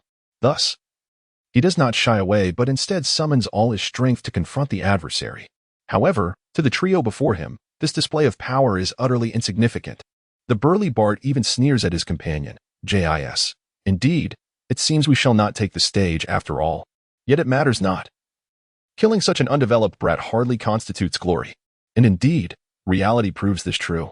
Even when he unleashes all his inner strength against the muscular Lycum, he is swiftly overwhelmed and brought to the ground. It seems that Lycum possesses a peculiar penchant as he condenses his own energy into the form of flying discs, which he then hurls towards Gohan in a manner reminiscent of bowling. His demeanor suggests that he is not engaged in combat at all. Instead, it was as if he were toying with his opponent. Faced with such humiliation, Gohan could hardly endure it. He immediately raised his arm, gathering a sphere of crimson energy, and shouted, Demon Flash. Unfortunately, in the presence of such overwhelming power, Rikumu did not evade. Instead, he lifted his arm and, in an instant, crushed the formidable attack within his grasp, emerging unscathed. Seizing the moment while Gohan was still reeling, Rikumu swiftly maneuvered behind him and delivered a flying kick, sending Gohan hurtling away. Ascending into the air, he struck Gohan with a powerful punch, driving him down with a heavy blow. In a rather mocking manner, he even delivered a jackknife maneuver with his rear, as if he were playing with prey, leaving the spectators clenched in frustration, yet powerless to intervene. Fortunately, Rikumu did not unleash his full strength. Thus, despite sustaining injuries from this barrage, Gohan managed to rise once more, gathering an even more terrifying force to unleash a second shockwave. Alas, the gap in their capabilities was insurmountable. His full-force strike was redirected by a mere breath from Rikumu, ultimately curving back and striking him again in the neck. This terrifying sequence of attacks brought Gohan to the ground within mere seconds, leaving him grievously wounded. In the chat group of extraordinary beings, by Xiayu, crying, "Little crybaby, please stop. You might get killed. Run away. LVCI, this kid would rather die in battle than surrender. He truly is Goku's son, just to my liking. Ding Jian, a warrior may perish in battle, but one must never insult their opponent. This Rikumu is no true warrior. He will undoubtedly face the consequences he deserves. Zhang Chulan, brother, stop with the empty words. If you're so capable, why don't you step up? Zhuang, don't worry. According to big data predictions, Goku's spaceship will arrive at the designated location in 3 minutes, and he will be able to rescue Gohan. Song Long, is there a possibility that Gohan won't last 3 minutes? We must remember that although both sides exchanged numerous moves during the recent skirmish, it only lasted a little over a minute. Thus, if Gohan is to wait for Goku, he must endure at least twice that duration, which is an exceedingly harsh demand for a 5-year-old child. Especially given the current circumstances, it appears almost impossible. Before the battle-worn Gohan, the imposing figure stood steadfast, arms crossed, a smile gracing his visage. As Gohan launched yet another fervent assault, his opponent parried with an air of nonchalance.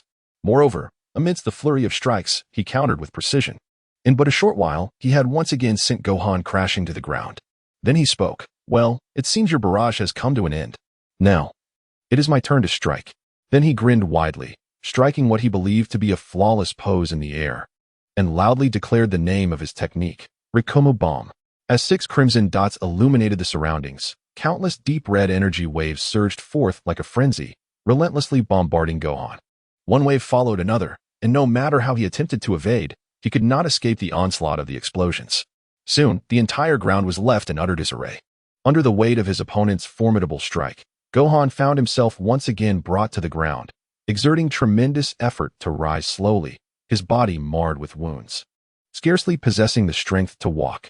At length, after a few agonizing seconds of precarious balance, his vision blurred, and he collapsed heavily once more. Yet, facing the battered Krillin, Gohan, buoyed by the indomitable spirit of his Saiyan lineage, managed to stand again after a considerable interval, slowly advancing towards Raikum. His unwavering resolve inspired all those present. El Linglong exclaimed, "Oh no, little crybaby, please don't. If you get up to attack again, you might lose your life. You truly cannot continue fighting." Zhang Lingyu interjected. "We should no longer refer to him as little crybaby. He hasn't shed tears in quite some time. He is now a true warrior." Zhang Chulan retorted, "What good is being a warrior if it doesn't put food on the table? In this situation, feigning death is the only sensible option." Feng Baobao chimed in. "Zhang Chulan, you coward." Wang Yi added, "Strangely, I find Zhang Chulan's words to hold some truth. No matter how desperately Gohan fights, he cannot alter the outcome of defeat. Perhaps it is better to buy time until Goku arrives." LCI scoffed, a bunch of spineless children, though there was merit in their words. The reality of the situation warranted any delay possible. If Gohan were to succumb before Goku's arrival, it would indeed be a tragic fate. Yet, it was precisely this tenacious spirit that rendered Gohan's struggle all the more commendable. He continued to stagger towards Raikum, repeatedly murmuring, "I am the son of Son Goku. I will not concede." In response to his indomitable spirit, Raikum openly mocked him. "Huh, you still possess the energy to babble nonsense. No matter your origin. You've truly astonished me. Alas, you have chosen the wrong adversary." Unfazed by the derision, Gohan shouted defiantly, "I will never lose to you." Gathering the last of his strength, he charged forward with a clenched fist. However, in the next moment, Raikum leapt effortlessly aside, evading the attack, and delivered a powerful kick to Gohan's neck. Simultaneously, the readings on the scouter belonging to JIS plummeted to 0, indicating that Gohan's energy had vanished entirely. Chapter 51. Goku finally arrives. Everyone is revitalized. Dragon Ball, Chi-Chi lamented. "My poor Gohan, I had no idea he endured such suffering." Juga Chin gasped, "The scouter has registered 0. Could it be that Gohan has truly?" The remainder of his sentence hung in the air, unspoken, yet comprehended by the others present. By sure Shiwed declared, impossible. Gohan will not perish. He is the son of Goku. Nothing can happen to him. Ji Jinhua added, yet even if he survives, he may not last much longer. Goku, where are you? Feng Xian, you heartless creature. How dare you lay a finger on such an adorable child? Are you even human? If you have the audacity, teleport me there. I shall put an end to him. Feng Xingtong, sister, please remain calm. You truly cannot defeat him. Feng Xian, dare to undermine me? You deserve death. At that moment, within the grand edifice of the Tianxia Society, Feng Xian executed a flying kick, sending Feng Xingtong hurtling out of the room, crashing with a resounding thud, leaving him with a head adorned with bumps. His appearance was indeed pitiful. However, he soon received a call from his father. How is it going? Have you resolved the matter? Feng Xingtong nodded fervently. Rest assured, father, the price we are offering is the highest. We will surely bring him on board. Thank you for your efforts. With that, Feng Jinghao ended the call and shifted his gaze to the details of Xiayu on his computer, a glimmer of admiration sparkling in his eyes. The reincarnation of Yukong, you are the man I have chosen. I shall have you. The video continued. Amidst the fervent calls for the stars and the moon, a swirling sound heralded the descent of a spacecraft. As the circular vessel touched down, a figure emerged slowly from within. What in the world? Where did this spacecraft come from? Upon witnessing this scene, the three individuals turned in unison, their faces etched with confusion, uncertain whether this newcomer was friend or foe. Upon seeing the arrival of the visitor, Krillin displayed a delightful smile, exclaiming, "Ah, it's Goku. At long last, you have come." This scene brought a sense of reassurance to the assembled individuals, as if the presence of Goku alone bestowed upon them an unending sense of security. Lu Linglong exclaimed, "Oh my, Goku, you have finally arrived. Poor Gohan is on the verge of being utterly beaten. Please save him." Zhuge Qing remarked, "I sense that he has significantly grown stronger. I can even feel Frieza's energy from a considerable distance. Hope has suddenly ignited within me." Song Long interjected, "Did you not previously claim that Goku could not defeat these adversaries?" Zhuge Qing retorted with a sly grin, "Did I? I cannot recall." Xiao urged, "Goku, vanquish these villains and avenge Gohan." Ji Jinhua chimed in, "Your words imply as though Gohan has already perished." Meanwhile, as soon as he disembarked from the spaceship, Goku, relying solely on his instincts, sensed several hostile energies and quickly discerned that Krillin and Gohan were in dire straits. Should this continue, it could lead to a grave threat to their lives. Without hesitation, he rushed towards his destination. Upon witnessing Gohan lying on the ground, seemingly devoid of life, an indescribable emotion flickered in his eyes. Fortunately, he had brought along some senzu beans this time. Suppressing the impulse within, he hurried to Gohan's side, gently lifting him up, and with a face full of affection, he said, "Come, Gohan. Here are the senzu beans. Eat quickly, Gohan." However, upon closer inspection, he realized that Gohan's condition was far worse than he had anticipated. His neck was completely severed, with only the faintest breath sustaining his life. He was unable even to perform the act of chewing. Yet, as long as the senzu beans were at hand, recovery was possible. Therefore, Goku softly reassured him, "It's all right. Daddy will feed you." With that, disregarding Raikim's inquiries, he placed a senzu bean into Gohan's mouth and assisted him in chewing and swallowing. Moments later, Gohan's eyes sparkled with life, and he regained consciousness. When he failed to respond, Raikim demanded an explanation, prompting Bart to use a scouter to examine Goku's data. After reviewing, Bart scoffed, as expected, a weakling, a mere power level of 5,000. Yet, despite the little one's grave injuries, he had miraculously healed in an instant and stood upright, astonishing the three onlookers. JIS murmured, "Wasn't that little brat on the verge of death? What is happening?" But soon, an even more shocking scene unfolded. In mere moments, just like the little one, the bald man, who had been on the brink of death, appeared as if nothing had happened. Upon seeing Goku, Krillin was ecstatic and rushed to inform him of the events that had transpired. To his surprise, Goku had acquired a unique ability by gently touching Krillin's head. He grasped the situation that had unfolded here. The onlookers were left in utter astonishment. Lu Linglong exclaimed, "This ability is so cool. I want it." Ji Jinhua remarked, "This must be a form of telepathy. I wonder whom our love-struck Linglong intends to read." Lu Linglong shot back, "You little brat, can you not speak for once?" Wang Yu stated, "Goku is truly remarkable. How did he master this ability?" Zhuge Qing chuckled, "Goku, forever at 5,000. He truly enjoys playing the fool. But if these three underestimate him, they may face dire consequences." Feng Xian added, "That detestable rooster head nearly cost Gohan his life. This guy must not be spared.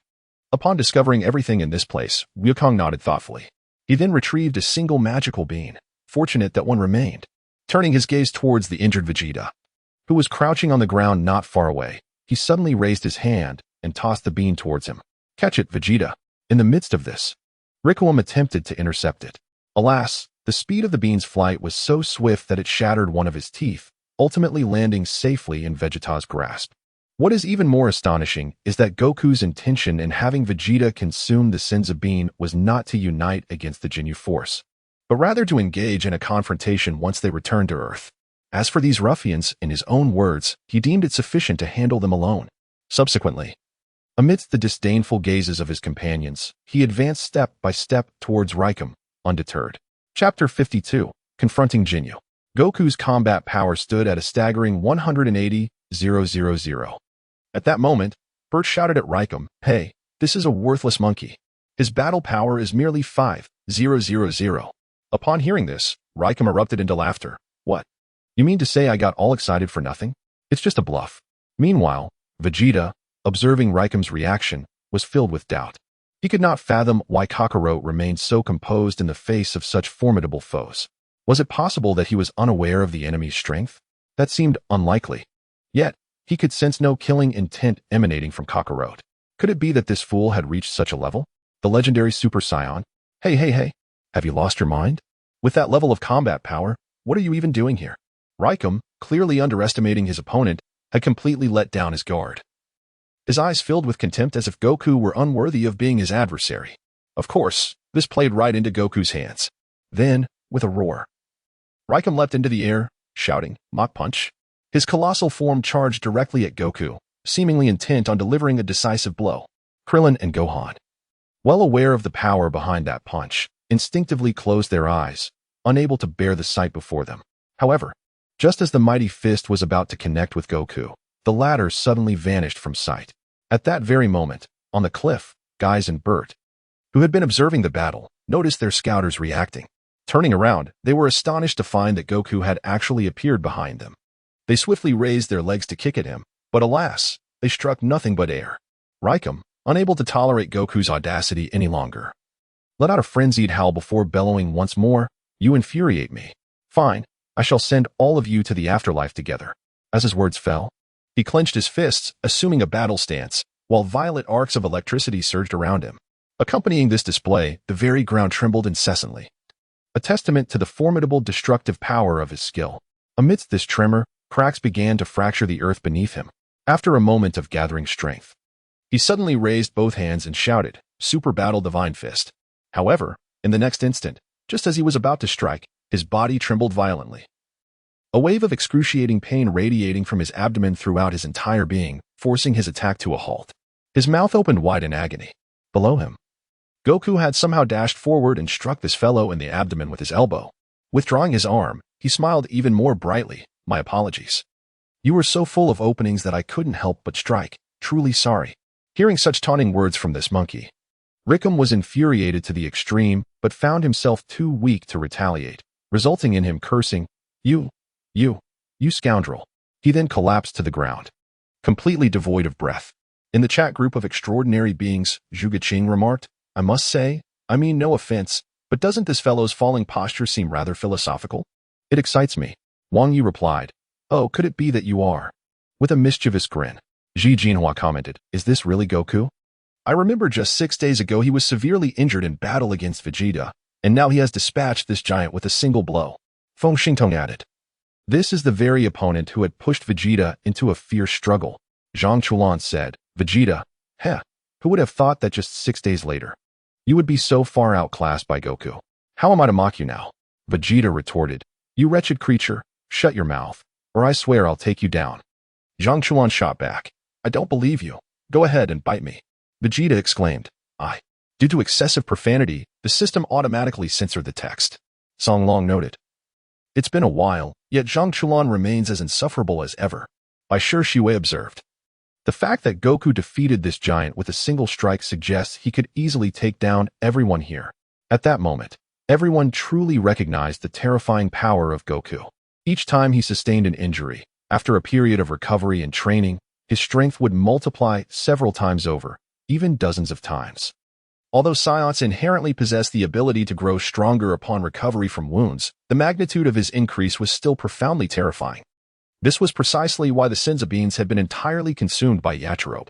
Otherwise, with this unique physique coupled with the Senzu beans, wouldn't he be able to infinitely enhance his abilities, ultimately becoming invincible? Back on the battlefield, as Rickham lay on the brink of death, the remaining Bada and G's launched a joint assault against Goku. Yet, with each attack, they were increasingly astonished to discover the absurd strength of this individual. Ultimately, Bada, like Rickham before him, succumbed and fell into paralysis. However, Goku possesses a notable flaw, his overly lenient heart, which often leads him to spare his adversaries. Fortunately, he is accompanied by Vegeta, who is renowned for his precision in delivering the finishing blow. Observing Goku's merciful nature, Vegeta unceremoniously thrust against Buddha's neck with considerable force, followed by a potent energy wave that incinerates Rickham, prompting a satisfied smile to grace his lips. Regrettably, the white-haired Ginyu seized this moment to flee. His intent, of course, was to summon his elder brother Ginyu to eliminate the one responsible for the demise of the other 3 team members, thus aiding in their revenge. Ginyu swiftly deduced the cause of their failure, an excessive reliance on their scouters and a grave underestimation of their opponent, culminating in a disastrous defeat. He also speculated that Goku's combat power must now be around 60,000. It must be said that this individual possesses some measure of strength. Alas, despite his utmost caution, he still underestimated his foe. In the chat group, Erzhuang promptly reported his findings, which left the other extraordinary beings in utter astonishment. Xiao, what did you say? Goku's current combat power is at least 180,000. This is a rather conservative estimate. Zhonglingyu, are you joking? Wang Zhenqiu, as far as I know, Erzhuang, being a temporary worker, is exceptionally meticulous, hence Goku's strength may indeed far exceed our expectations. Zhuge Qing, but even if he is this formidable now, he is still no match for Frieza. As a standout among the youth, Zhuge Qing witnessed Frieza reveal his combat power had surpassed 500,000 while battling that Namekian named Nail, effortlessly dispatching the Namekian, whose power exceeded 40,000 with just one hand. Wang Yi, at the very least. His current strength has drawn close to Frieza's, unlike before when there was no hope at all. Feng Xian, let us hope so. May everything proceed smoothly. For her, Frieza currently feels too distant. Defeating this Ginyu captain is the most crucial task at hand. However, will the battle between Goku and Ginyu truly unfold favorably? Chapter 53. The body swap technique malfunctions. Ginyu becomes a frog. No one anticipated that Captain Jinyu's unique ability was to perform body swaps. One could say this fellow is quite despicable. He first employs sweet words to extract a significant portion of Goku's strength, then engages in battle to exhaust the stamina of his own body. Following this, he reveals his body-swapping capability. Due to his lack of vigilance, Wukong unexpectedly fell victim to this individual. Subsequently, after the body swap was completed, Captain Ginyu followed the trail of the Dragon Balls in pursuit of the already escaped Krillin, Gohan, and Vegeta. At this moment, within the chat group, by Shue, what on earth is this? They can actually swap bodies. The unique abilities of the Ginyu Force are truly excessive. Song Long, if I were to exchange bodies with my goddess, would I not be able to? Just thinking about it is exhilarating.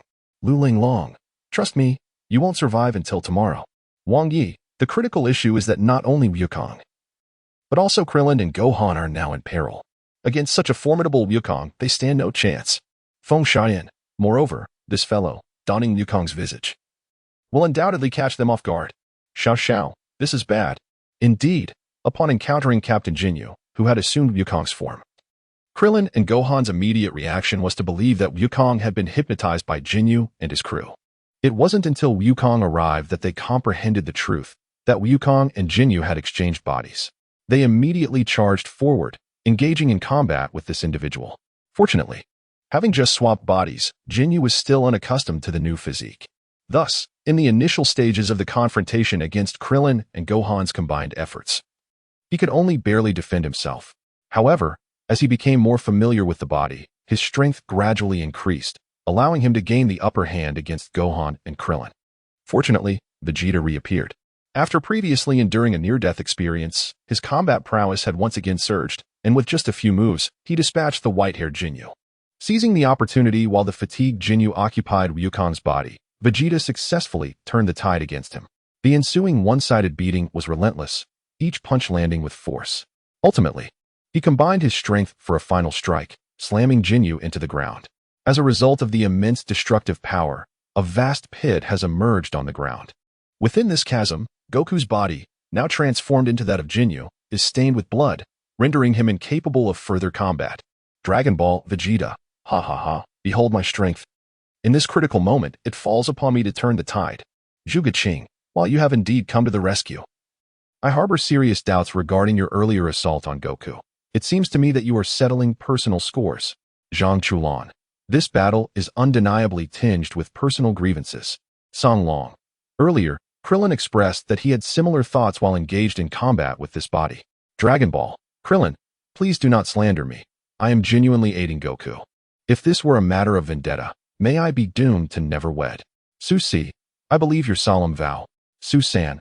However, Jinyu's abilities are indeed formidable. Should he employ that technique against Vegeta again, it could spell dire consequences for him. Indeed, the reality unfolded precisely as Su-San had anticipated. After enduring a considerable beating, Jinyu now clearly recognized that Vegeta was undoubtedly the strongest among them. Seizing the moment while Vegeta expended all his might charging at him, Jinyu let out a derisive laugh and initiated the preparations for a second body swap. Goku, having previously fallen victim to this very tactic, urgently shouted, Vegeta, be careful.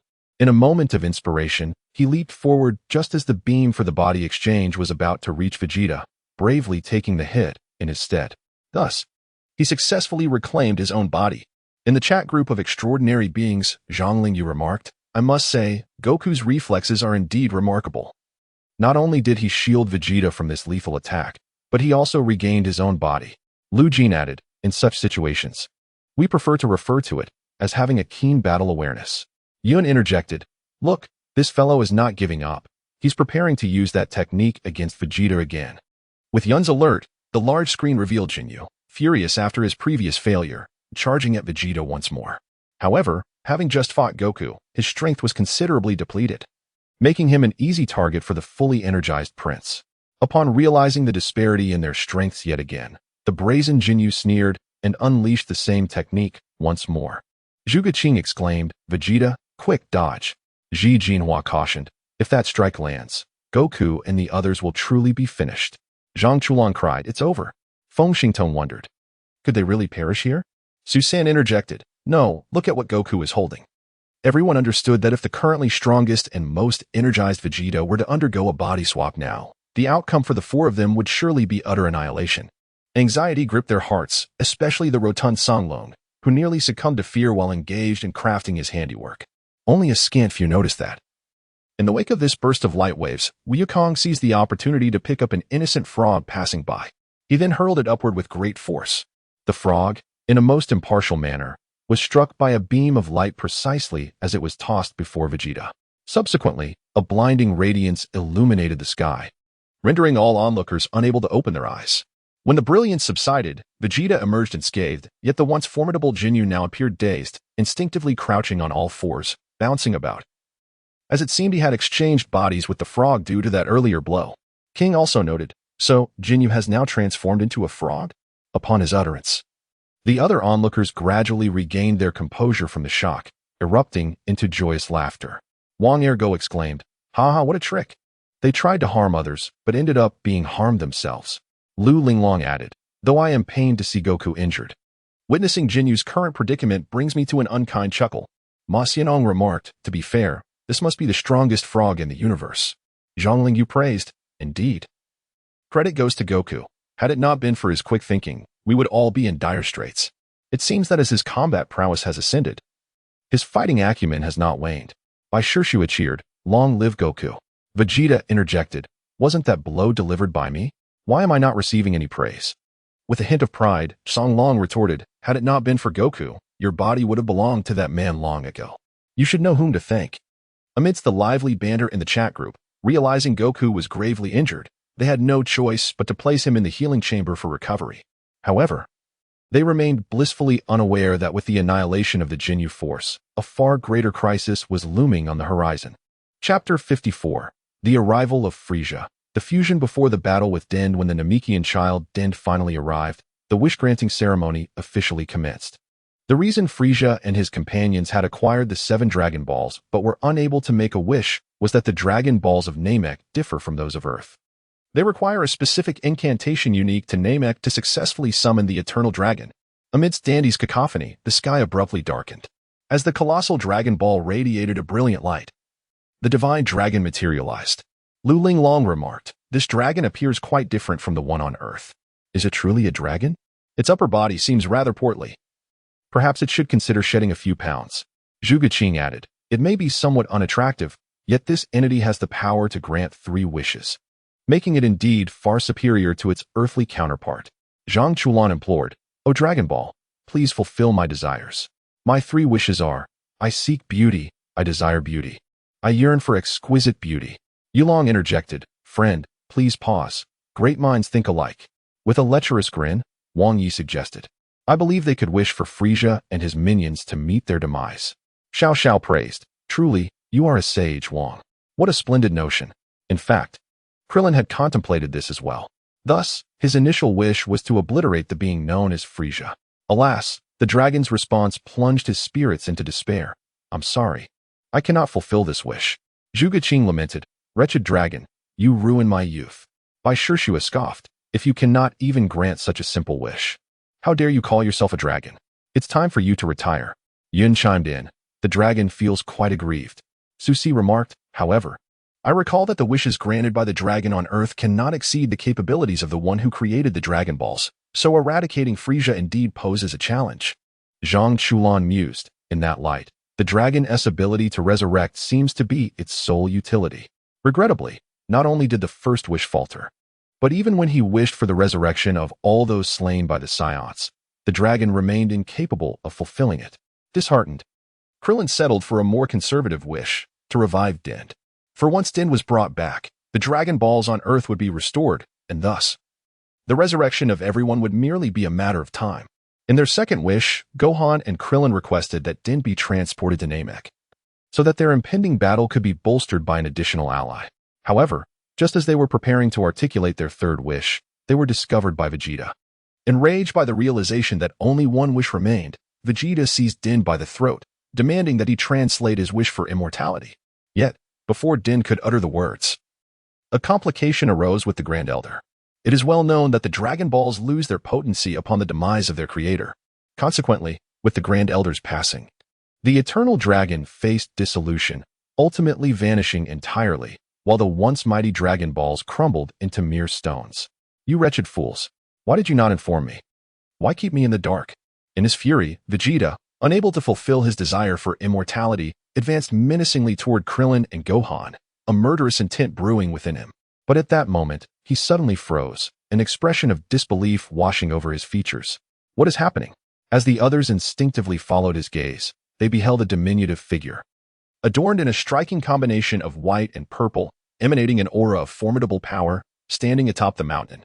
His smile was eerily enigmatic, tinged with a hint of anger. As he slowly began to speak, "You have truly done a commendable deed. Indeed, you are a hopelessly foolish bunch. You had best be prepared to face the consequences. For it is the first time anyone has dared to provoke me."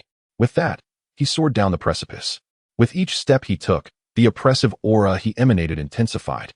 This formidable presence compelled Krillin to retreat gradually, his face etched with terror. Subsequently, Frieza's expression morphed from a smile to a furious scowl as he clenched his fists. Seemingly blinded by rage, "I never anticipated that this would be the outcome.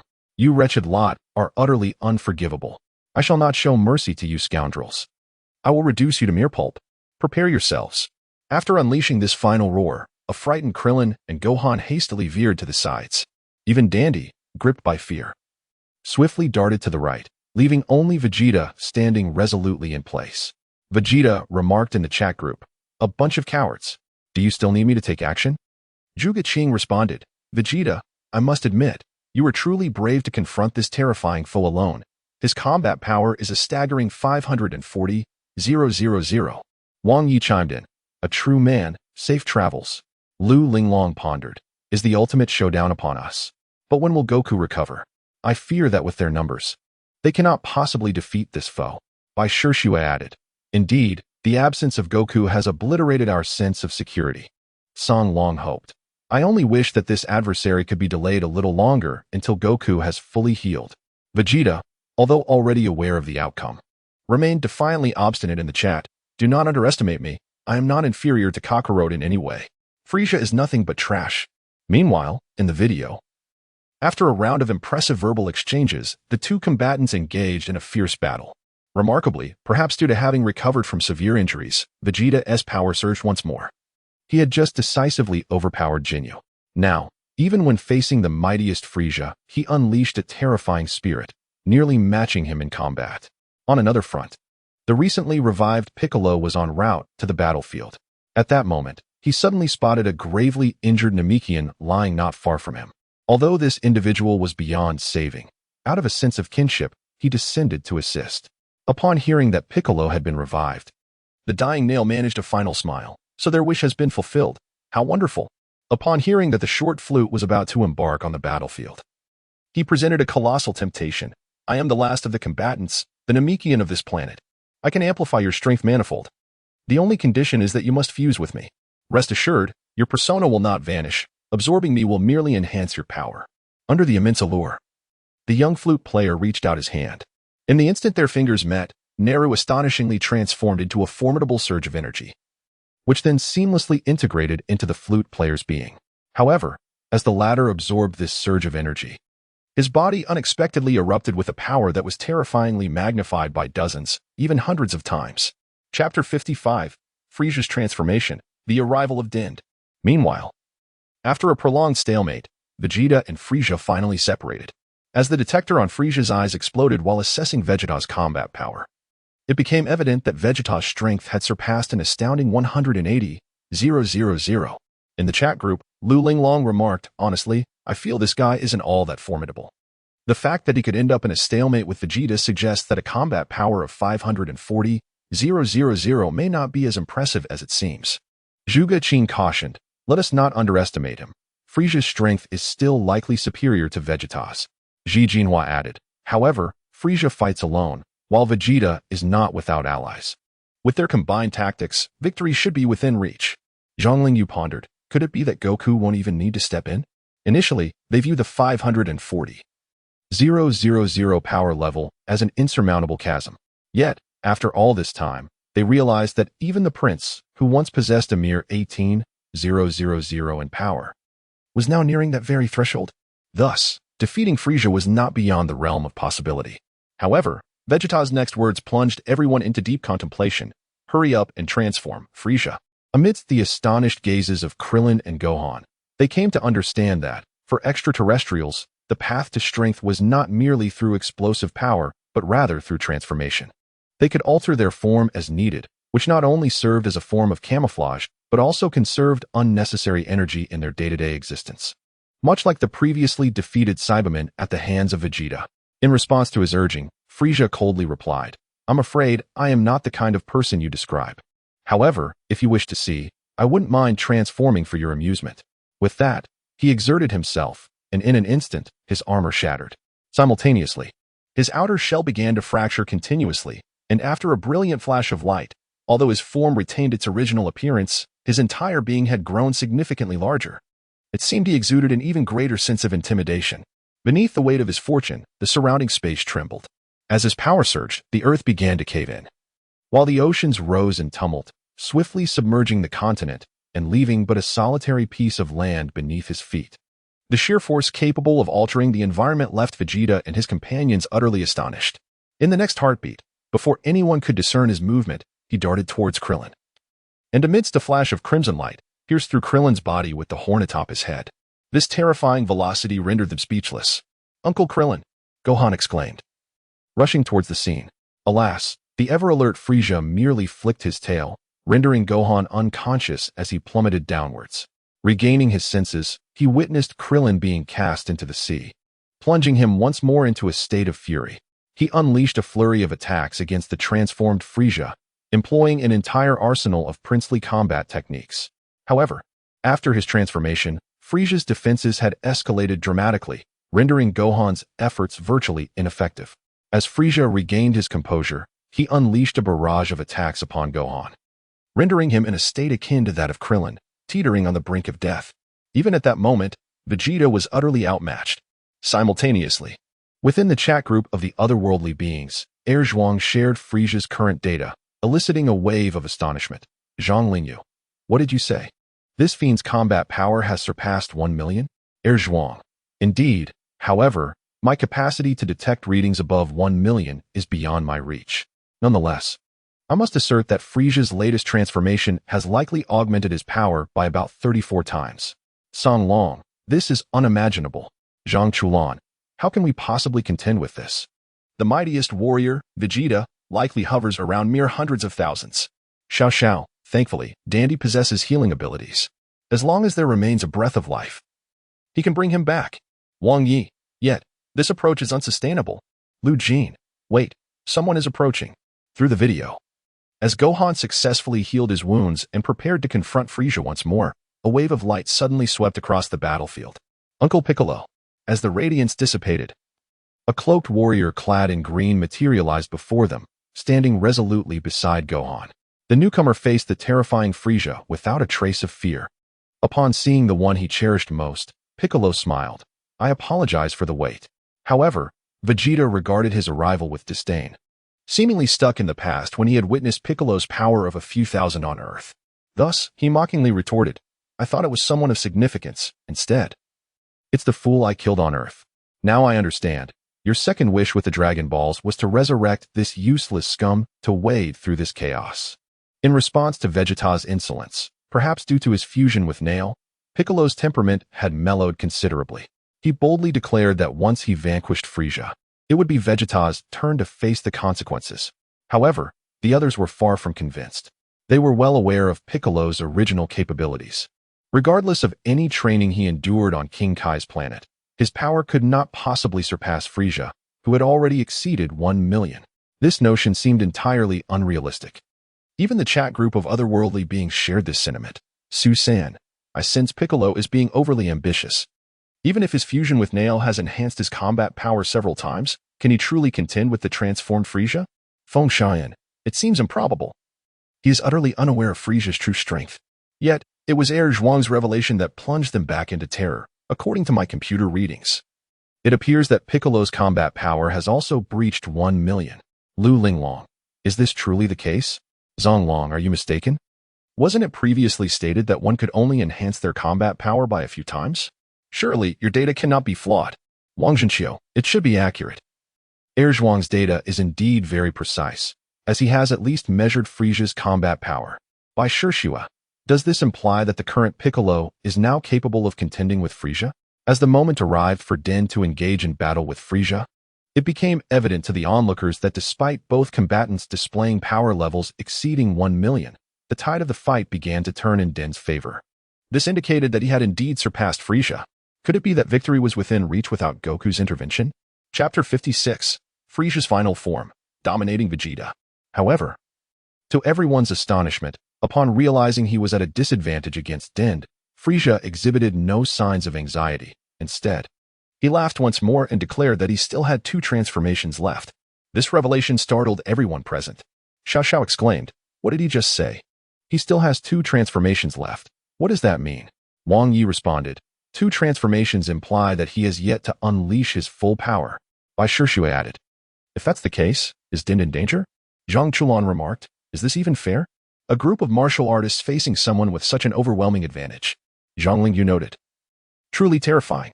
In the midst of the audience's fearful gaze, Frieza commenced his horrifying transformation. In his third metamorphosis, Frieza fully transformed into a monstrous entity, and his combat power significantly increased, shifting from being suppressed by Den to utterly overpowering him. This astonishing escalation left everyone utterly speechless.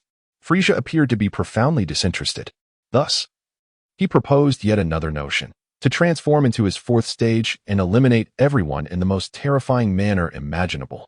At his behest, his body, in its 3rd stage, began to shatter progressively. The surrounding airflow once again became tumultuous and chaotic, as if resonating with this formidable power. Once he successfully ascends to the 4th stage, none present will be his match. Upon learning that the Namekian infant Den possessed the ability to heal any dying individual, Vegeta was struck by a brilliant idea. He pondered whether this healing capability, when combined with the unique traits of the Saiyans, could potentially elevate his strength once more, enabling him to withstand Frisia's ultimate form.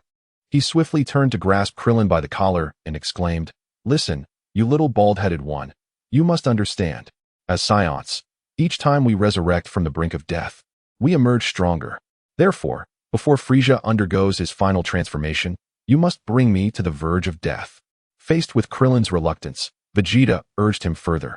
"What are you waiting for? Hurry up and strike. I will diminish my power to its lowest point, granting you sufficient strength to inflict harm upon me. If you delay any longer, we shall lose our opportunity entirely." Under the pressure of Vegeta's insistence, Krillin, albeit reluctantly, closed his eyes and unleashed a powerful energy wave, piercing through Vegeta's body. Vegeta fell to the ground with an expression of bliss, forcing himself to stand and approach Din, requesting his healing. However, he overlooked a crucial detail. Songlong remarked humorously, "Din said, after you've slaughtered so many of my kin, why would I heal you?" Zhuge Qing added, "Old Bay, one must repay their debts." Feng Shanin commented, "That must have been the pinnacle for that bald head." Zhang Chulan expressed curiosity. "I wonder why Krillin didn't use the Qianzhen to attack him?" Smirking, Su Si interjected, "Zhang Chulan, it seems you truly have no regard for humanity. Vegeta only requires to be near death. Suggesting Krillin use the Qianzhen would mean you want him to actually perish." Dragon Ball, Krillin admitted, "Actually, I did entertain that thought." Dragon Ball, Vegeta retorted, "If I ever encounter you, Zhang, you'll regret it." Fortunately, after a heartfelt persuasion from Krillin and Gohan, Din ultimately chose to assist Vegeta in his healing, prioritizing the greater good. As Vegeta's wounds healed, Frieza successfully achieved his final transformation. Compared to his third form, his fourth form bears a striking resemblance to his first, both in height and physique. However, the horns atop his head have vanished, replaced by a smooth, rounded baldness. Simultaneously, the aura of intimidation he exudes has intensified, becoming even more terrifying. Upon transforming, Frieza's first act was to unleash a devastating energy wave that incinerated Dandy, who had been tirelessly healing everyone's wounds. "You fiend, you shall not go unpunished." Upon witnessing Dandy's demise, both Krillin and Gohan were consumed by rage and charged at Frieza in a united front, only to be effortlessly evaded. Even with the addition of Piccolo, their efforts proved futile. Fortunately, the current Vegeta had completed his final ascension. He stood resolutely before Frieza and coldly addressed his allies. "You shall only hinder my progress. Stand back and observe with keen eyes." Following a war of words, the two most formidable warriors finally commenced their ultimate showdown. In the chat group of extraordinary beings, Zhang Chulan remarked, "The skies have cleared, the rain has ceased, and Vegeta believes he is once again capable." Song Long replied, "Let us not be so hasty, at least for the first 3 seconds, His Highness the Prince is undeniably invincible." Dragon Ball, Vegeta proclaimed, "You two wretches shall experience the true limits of a Saiyan." By Shue interjected, "My Goku has yet to make his entrance. You would do well to remain where it is comfortable." Dragon Ball, Chi-Chi added, "I am still present, so do take heed." Lu Linglong confessed, "To be honest, I do hope for Vegeta's victory. This way, Goku will no longer endure further injuries. However, at this moment, I fear the prince may be at a disadvantage." Although the extraordinary beings had long been outpaced by the combat prowess of the Dragon Ball universe, they possessed one advantage: keen perception. By measuring the energy emanating from both combatants, they concluded that Vegeta's fighting power was at best on par with Frieza's third form. However, against the current incarnation of Frieza, he would undoubtedly suffer a crushing defeat. Indeed, this is precisely the case. Initially, Vegeta was able to engage Frieza in combat for several rounds, maintaining a semblance of parity. However, as Frieza unleashed his full power, the equilibrium swiftly shifted, leaving Vegeta at a distinct disadvantage, reduced to a mere plaything for Frieza's relentless assaults. Even with the resurgence of his near-death enhancements, Vegeta remained vastly outmatched when compared to Frieza in his complete form. It seems that perhaps due to previous grievances, or perhaps out of sheer amusement, Frieza, after vanquishing Vegeta, did not immediately end his life. Instead, he ensnared Vegeta's neck tightly with his tail and coldly proclaimed, "Next, you shall encounter something far more terrifying than hell itself." With those words, he unleashed a powerful punch. The punch struck Vegeta squarely in the back, causing him to spew a mouthful of blood his agony palpable. Yet, Frieza reveled in this torment. With each relentless blow, Vegeta's body endured horrific impacts, rendering him a mere plaything for Frieza. This, perhaps, epitomized true domination. Simultaneously, his wretched state instilled fear once more among the diverse individuals in the chat group, Zhuge. While I anticipated Vegeta's defeat, I never expected it to be so utterly comprehensive. Wang Yi, just watching makes my kidneys ache. Feng Xingtong, this is what true domination looks like. LVCI, despite everything, he has not conceded. That is the mark of a true man, commendable. Lu Jin, the vengeance for his destroyed home is an unforgivable grievance. Who could possibly tolerate such an affront? Su Si, however, at this rate, Vegeta's fate seems grim. Fortunately, at that moment, another familiar energy finally emerged from the healing domain. Simultaneously, Lu Linglong sensed this presence and hastily typed, "Wonderful. Goku has finally recovered. As long as he is here, he will undoubtedly vanquish this malevolent creature." Chapter 57, Goku's Entrance, the Prince's Final Pride. When Goku arrived, Vegeta had already been ravaged by Frieza, discarded like refuse. Seemingly sensing a familiar aura, he summoned the last of his strength to open his eyes, only to behold the very Saiyan he held in contempt. "Kakarot, you scoundrel." Frieza quickly registered the name, Kakarot, the name of a Saiyan. Simultaneously, Goku's appearance reminded Frieza of the Saiyan who had led the resistance during the annihilation of planet Vegeta, bearing an uncanny resemblance. In his heart, he realized that this must be that warrior's offspring.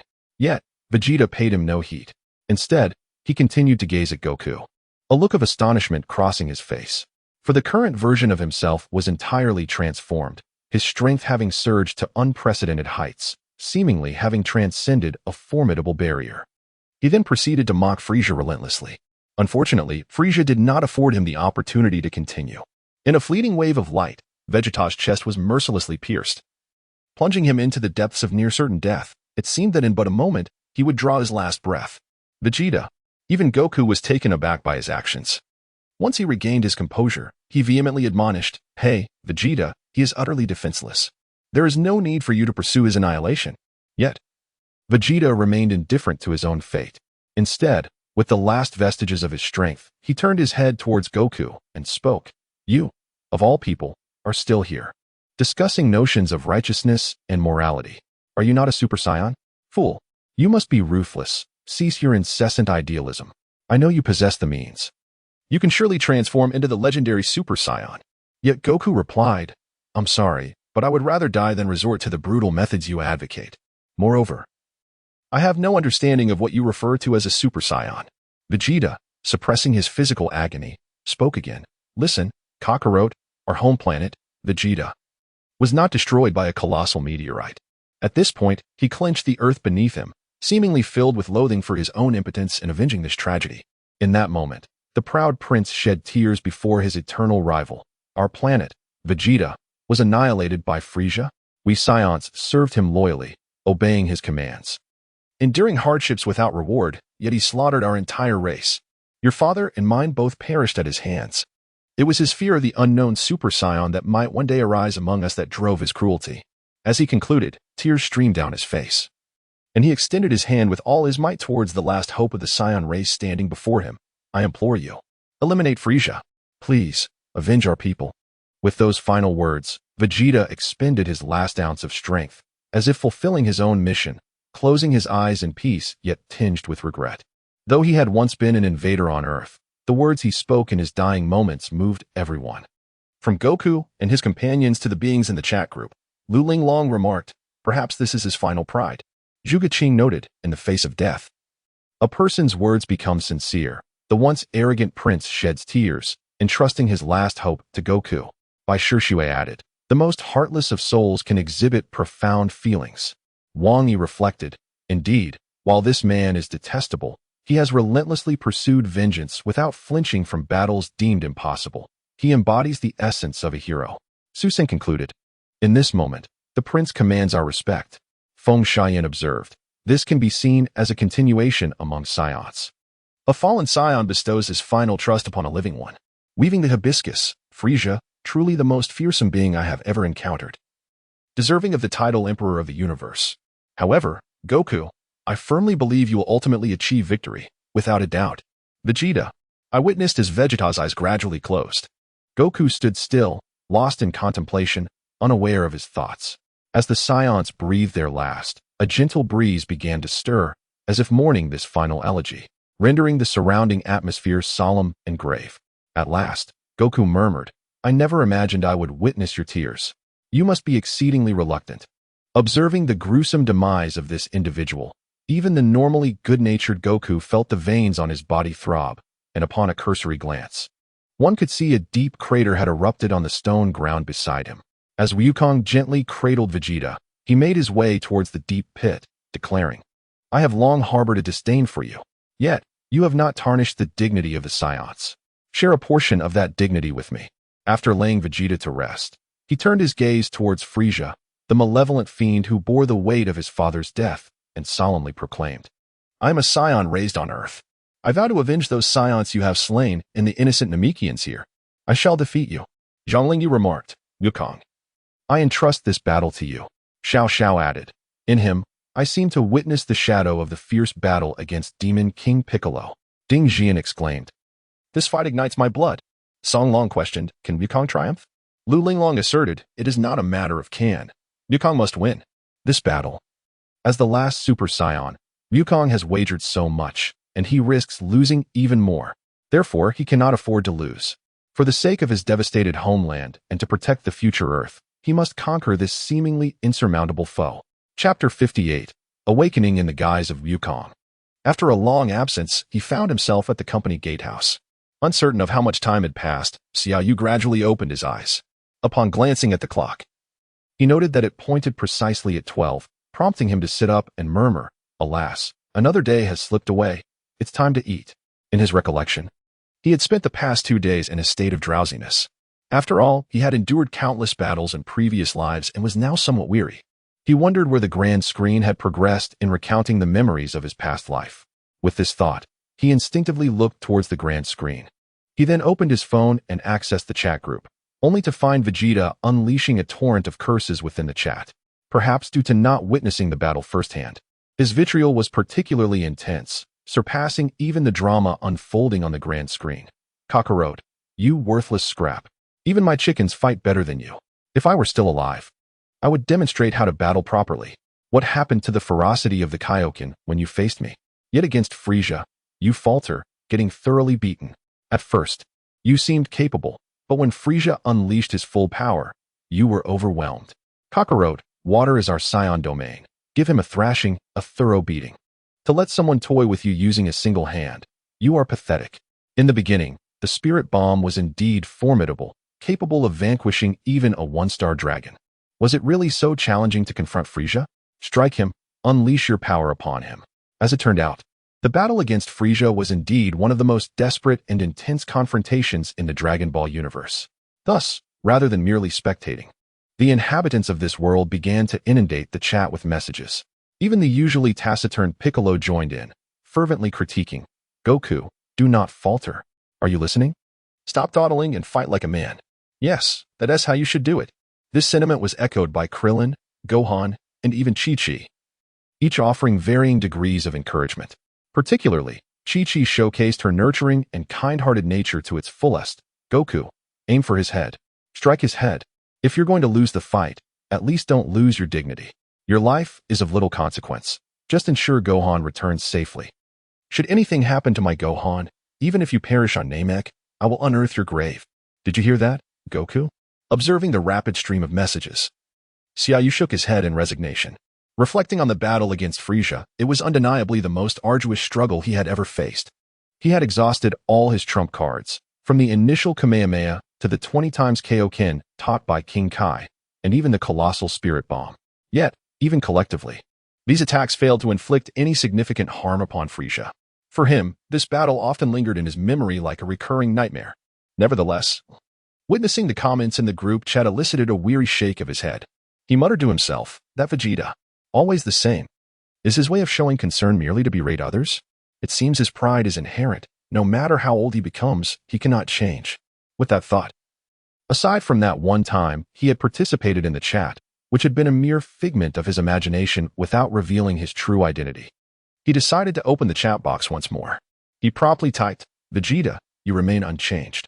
While there is a hint of nostalgia, I must assert, if you're so capable, why don't you take the lead?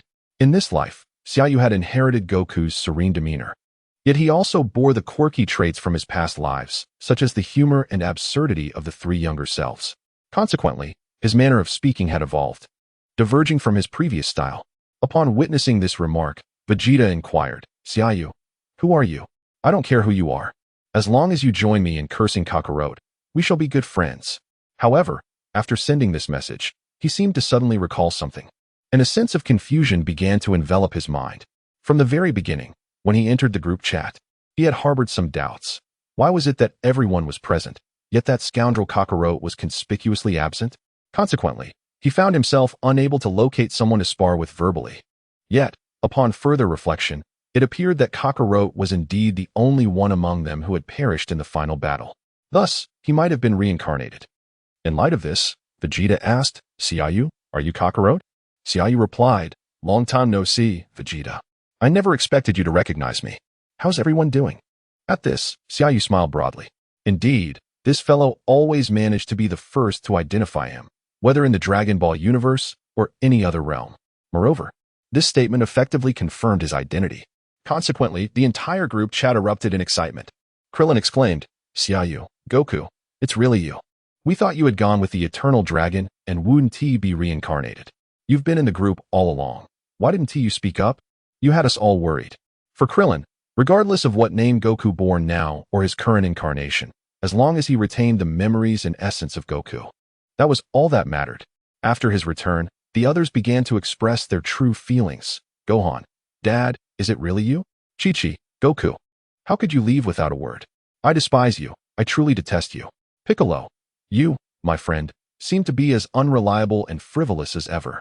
Master Roshi, I suspected you had come here to laze about. Hurry back to your training. Have you forgotten your master's words? Oolong, long time no see, Goku. Have you had enough of your travels? Come back soon. Bulma, indeed, everyone is waiting for you. Once you return, we can gather again. Tien, old friend. It's been a while. Yamcha, it's been ages. Chaozu, long time no see.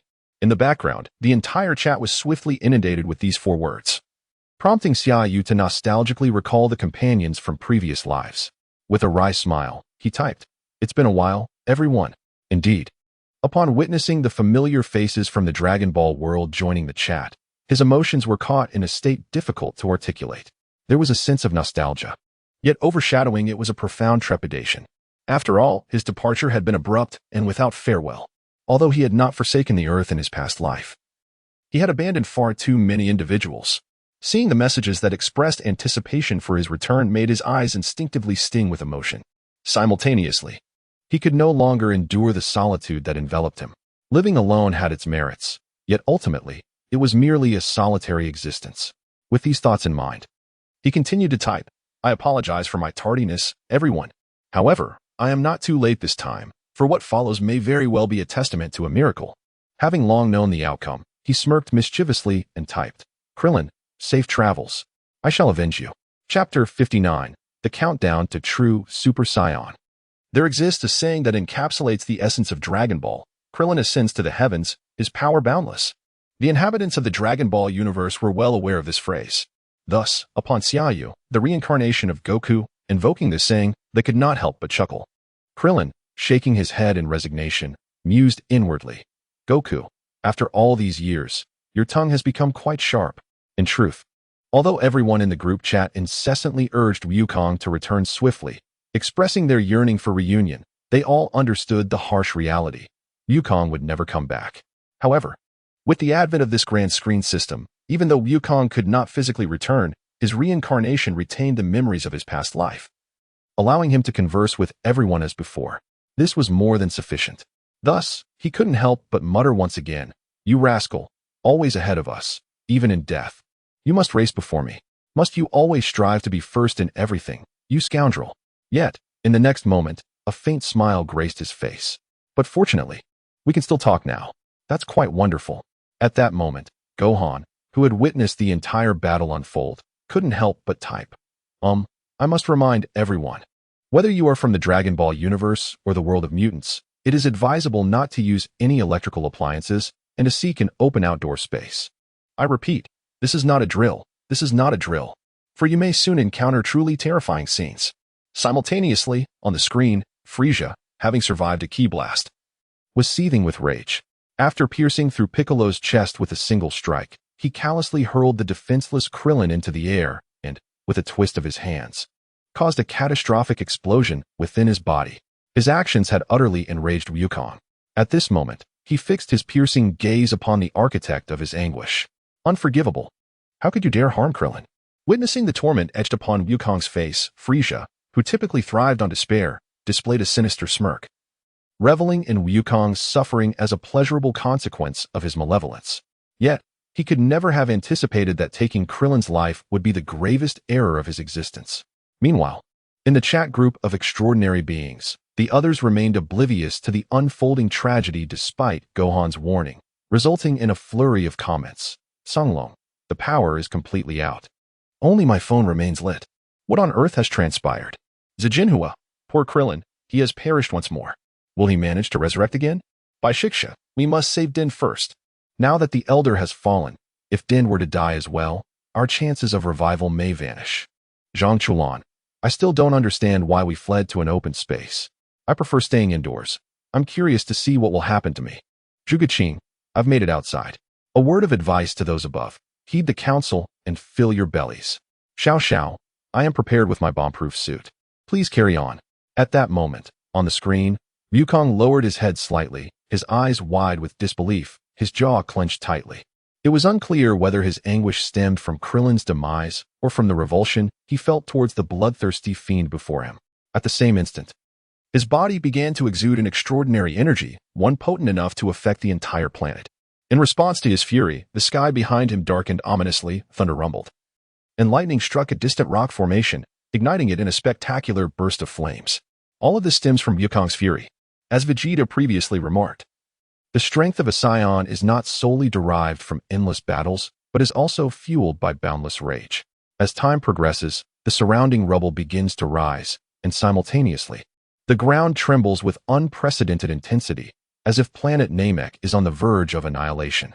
Shortly thereafter, this terrifying pressure gradually transcends the screen and infiltrates the real world.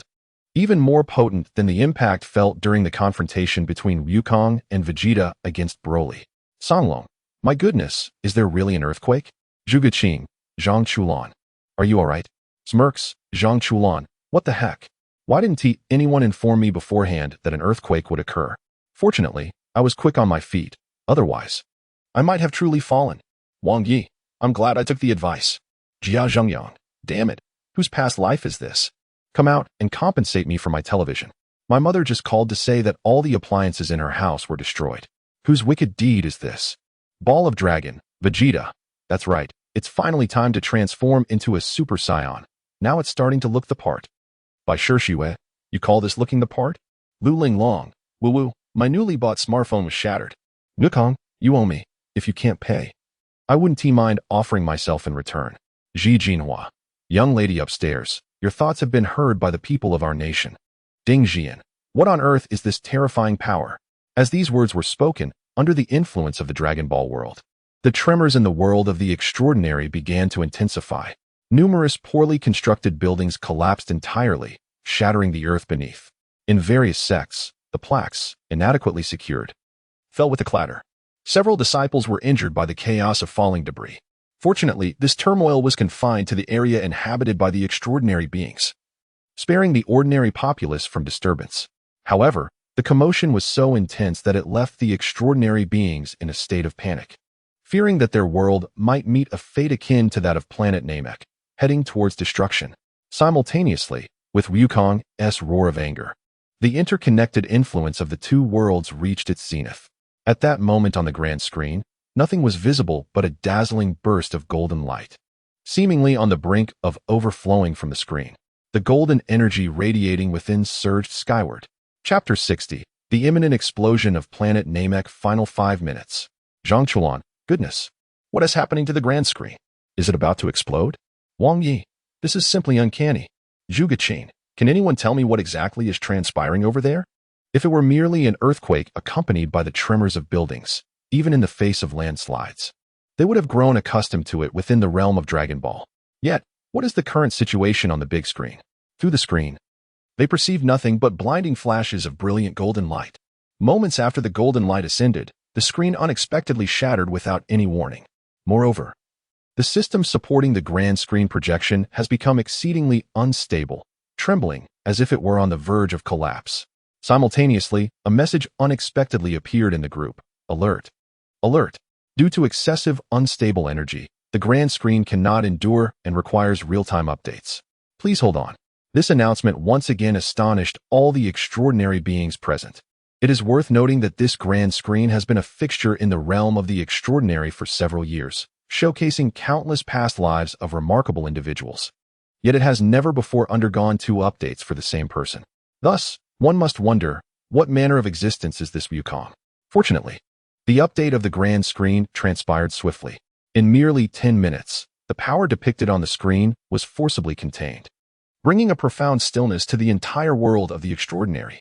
As the yellow light gradually converged, the once battered figure of Goku on the grand screen was now enveloped in a radiant glow. Even more astonishingly, his hair had transformed into a dazzling shade of yellow. Lu Linglong remarked, "Goku, your yellow hair looks quite impressive." Xiao Xiao inquired, "But what on earth is happening? How did his hair change color so suddenly? What is going on?" Zhuge Qing speculated, could it be a result of his anger? Vegeta interjected, "A bunch of ignorant earthlings. Soon you shall witness the terror of the legendary warrior, the Super Saiyan. By Shirshu equipped. Why does he look like a delinquent who dyed his hair?" Piccolo urged. "Xiayu, old son, explain this to them." Xiayu retorted, "I can't be bothered to explain. I just want to continue sleeping. The work of a security guard is exhausting." Vegeta snapped, "Kakarot, you imbecile." Zhang Linyu questioned, "How can you sleep at your age?" Upon hearing Xiayu lament about the tiring nature of being a security guard, the others exchanged bewildered expressions. "You must be joking. Being a security guard is the easiest job. How can you claim it's exhausting? Come on, let's be reasonable." However, following Vegeta and Piccolo's remarks, curiosity about this so-called Super Saiyan began to stir among the group. They were eager to discover just how much Goku's power had escalated after his transformation. In the video, after completing this magnificent metamorphosis, his first words were directed at Gohan. "Gohan, quickly take Piccolo back to Earth. He still has a faint life signal. Find a way to save him." Gohan, witnessing his father in this formidable form for the first time, was evidently startled. Yet, the next moment, Goku's temper flared. "While I still possess a shred of rationality, I command you to return to Earth immediately. Do you hear me?" With Goku's thunderous shout, Gohan snapped back to reality, hurriedly shouldering the nearly lifeless Piccolo and soaring into the sky. At that moment, Frieza appeared oblivious to the dread that the Super Saiyan instilled.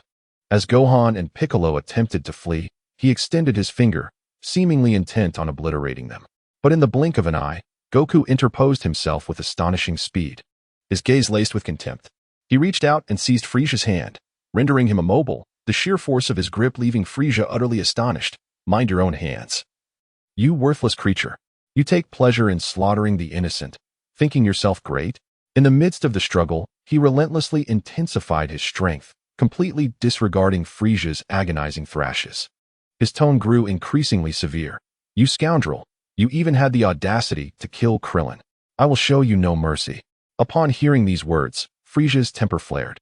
He mustered all his strength, barely managing to break free from Goku's grasp. As he painfully moved his wrist, the astonishment in his gaze deepened as he regarded the figure before him.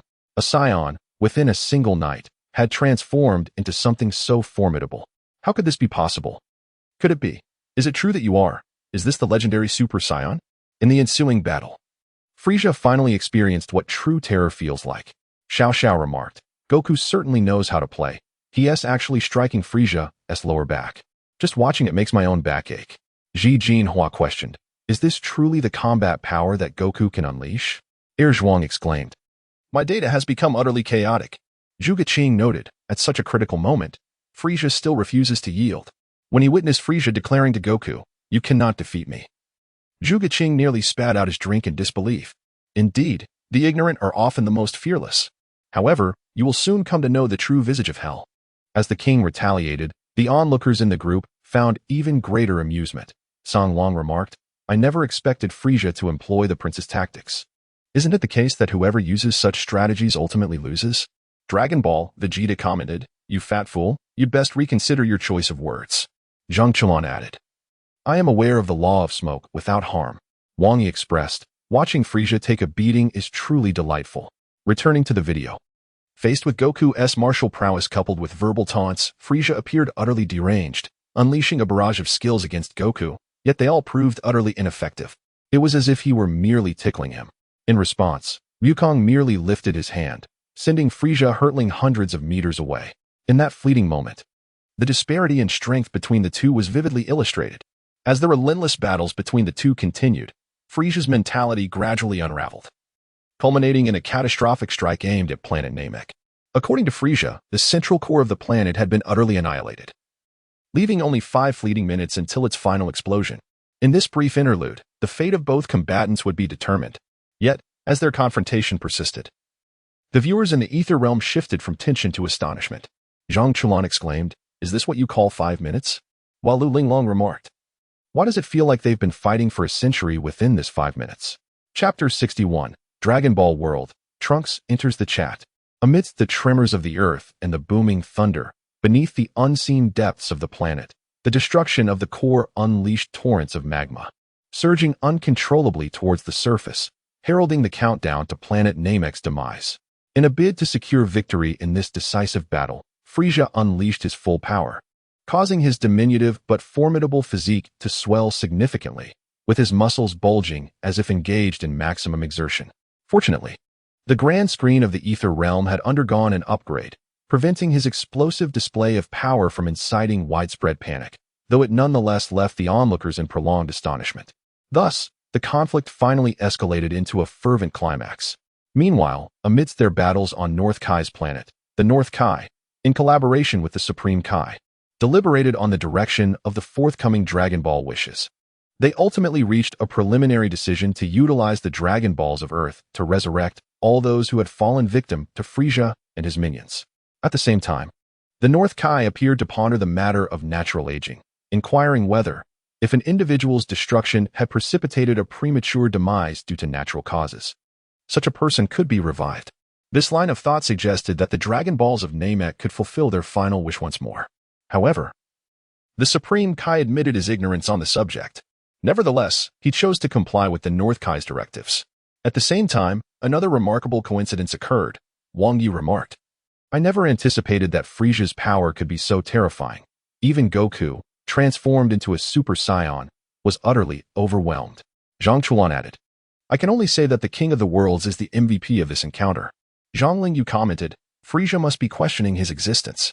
Zhuge Qing noted, "The King of the Worlds expressed that he has never encountered such an extraordinary situation." Lu Linglong pondered, "Speaking of which, after Goku's resurrection, his strength should see another enhancement. If that is the case, Frieza will be in dire straits." Just moments ago, after an intense battle, Frieza had indeed succeeded in eliminating the Super Saiyan Goku.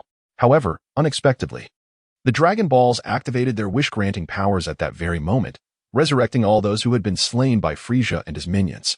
Just as Goku had perished, he found himself reborn. Or rather, it could be said that Goku neither truly died nor was resurrected. He simply manifested at a particular moment in time. The most compelling argument against this notion is that upon his resurgence, he did not return to a state of full vitality, but rather bore the marks of numerous injuries. Indeed, the discourse surrounding these two interpretations is rife with diverse perspectives, each possessing its own rationale. However, one fact remains indisputable: Frieza is doomed. With the resurrection of Vegeta and many Namekians, including the Grand Elder, King Kai had intended to summon everyone on Namek, save Frieza, to Earth, thereby ensuring their survival. To his surprise, Goku insisted on remaining on Namek alongside Frieza. Unable to tolerate Goku's obstinacy, King Kai complied and subsequently contacted Din to grant the final wish he had promised. Consequently, their battle would no longer be interrupted. Of course, among those who returned to Earth was Vegeta. Upon learning that Goku and Frieza might remain on Namek indefinitely, he erupted into laughter, declaring that he could usurp Frieza's position and become the ruler of the universe. Such a display of enmity was quite remarkable. Yet, the otherworldly beings showed little interest in his boasts. As Goku and Frieza engaged in their fierce confrontation, Namek was but a minute away from obliteration. In the chat group of the otherworldly beings, King, indeed, Goku is formidable. He has triumphed. Songlong. Yet Frieza is rather foolish, having finally unleashed a controllable enhanced energy attack. He ended up injuring himself. LCI. Humph. This monkey is still too soft-hearted, sharing his energy with Frieza. Zhuge-Qing. Goku is simply too benevolent. Lu Linglong, however. Frieza remains incorrigible, courting his own demise. Who can be blamed for that? Bulma Vegeta. I didn't see this coming. I never expected Kakarot to show such mercy. I warned him that his compassion would only lead to his own demise. How foolish. Susi. Next, it seems neither Goku nor Frieza will survive. With just a minute left before the planet explodes and Goku lacking any means of escape. Feng Bao. But it should be fine, right? That thing called Dragon Ball can bring him back to life. Susan. Bao makes a valid point. Hence, Goku is assured victory in this battle. As they anticipated, in the final moment, Frieza unleashed his utmost power in a last-ditch attack against Goku, only to be repelled by Goku with a single hand. Frieza, in a tragic twist of fate, brought about his own demise, utterly disintegrating under his own assault, transforming into a radiant spectacle akin to a magnificent firework on Namek, and even throughout the universe. However, with Frieza's fall, Namek itself was left with but a fleeting moment. Goku, with remarkable swiftness, sought to return to his spacecraft, only to discover, under some unknown influence, that his vessel had sustained irreparable damage, rendering it inoperable. Ultimately, amidst the cataclysmic upheaval, the colossal ship plummeted into the molten depths, leaving no trace behind. In the search conducted by the King of the Universe, Frieza's spaceship has been rendered inoperable due to the impending destruction of Namek. This implies that Goku has virtually no hope of escaping this planet. As he desperately sought a usable spaceship, the countdown reached its conclusion. With a resounding explosion, Namek was irrevocably obliterated from this universe. Susan remarked, "This battle has yielded a result." Jinhua lamented, "What a pity, Goku has perished once more. Alas, he truly has sacrificed so much." Lu Linglong reassured, "Fear not, for now, whether it be the Dragon Balls on Earth or those from Namek. They have returned to Earth with the final wish. As long as these Dragon Balls exist, the resurrection of the fallen warriors is merely a matter of moments." "Is it not?" Xiao inquired. "So, is this yet another harmonious conclusion?" Indeed, 1 year later, under the wishes of the people, Yamcha and Krillin were resurrected. And just a year later, Tien Shinhan and Kaiatsu also returned to life. Simultaneously, the Namekians vanished along with the Dragon Balls, embarking on a journey to a new planet to rebuild their home. However, to everyone's astonishment, Goku did not perish in this battle. Instead, he had ventured elsewhere, with no intention of returning at present. The words of the Eternal Dragon elicited mixed emotions of joy and concern among the crowd. At that very moment, a dialogue box once again popped up in the chat group.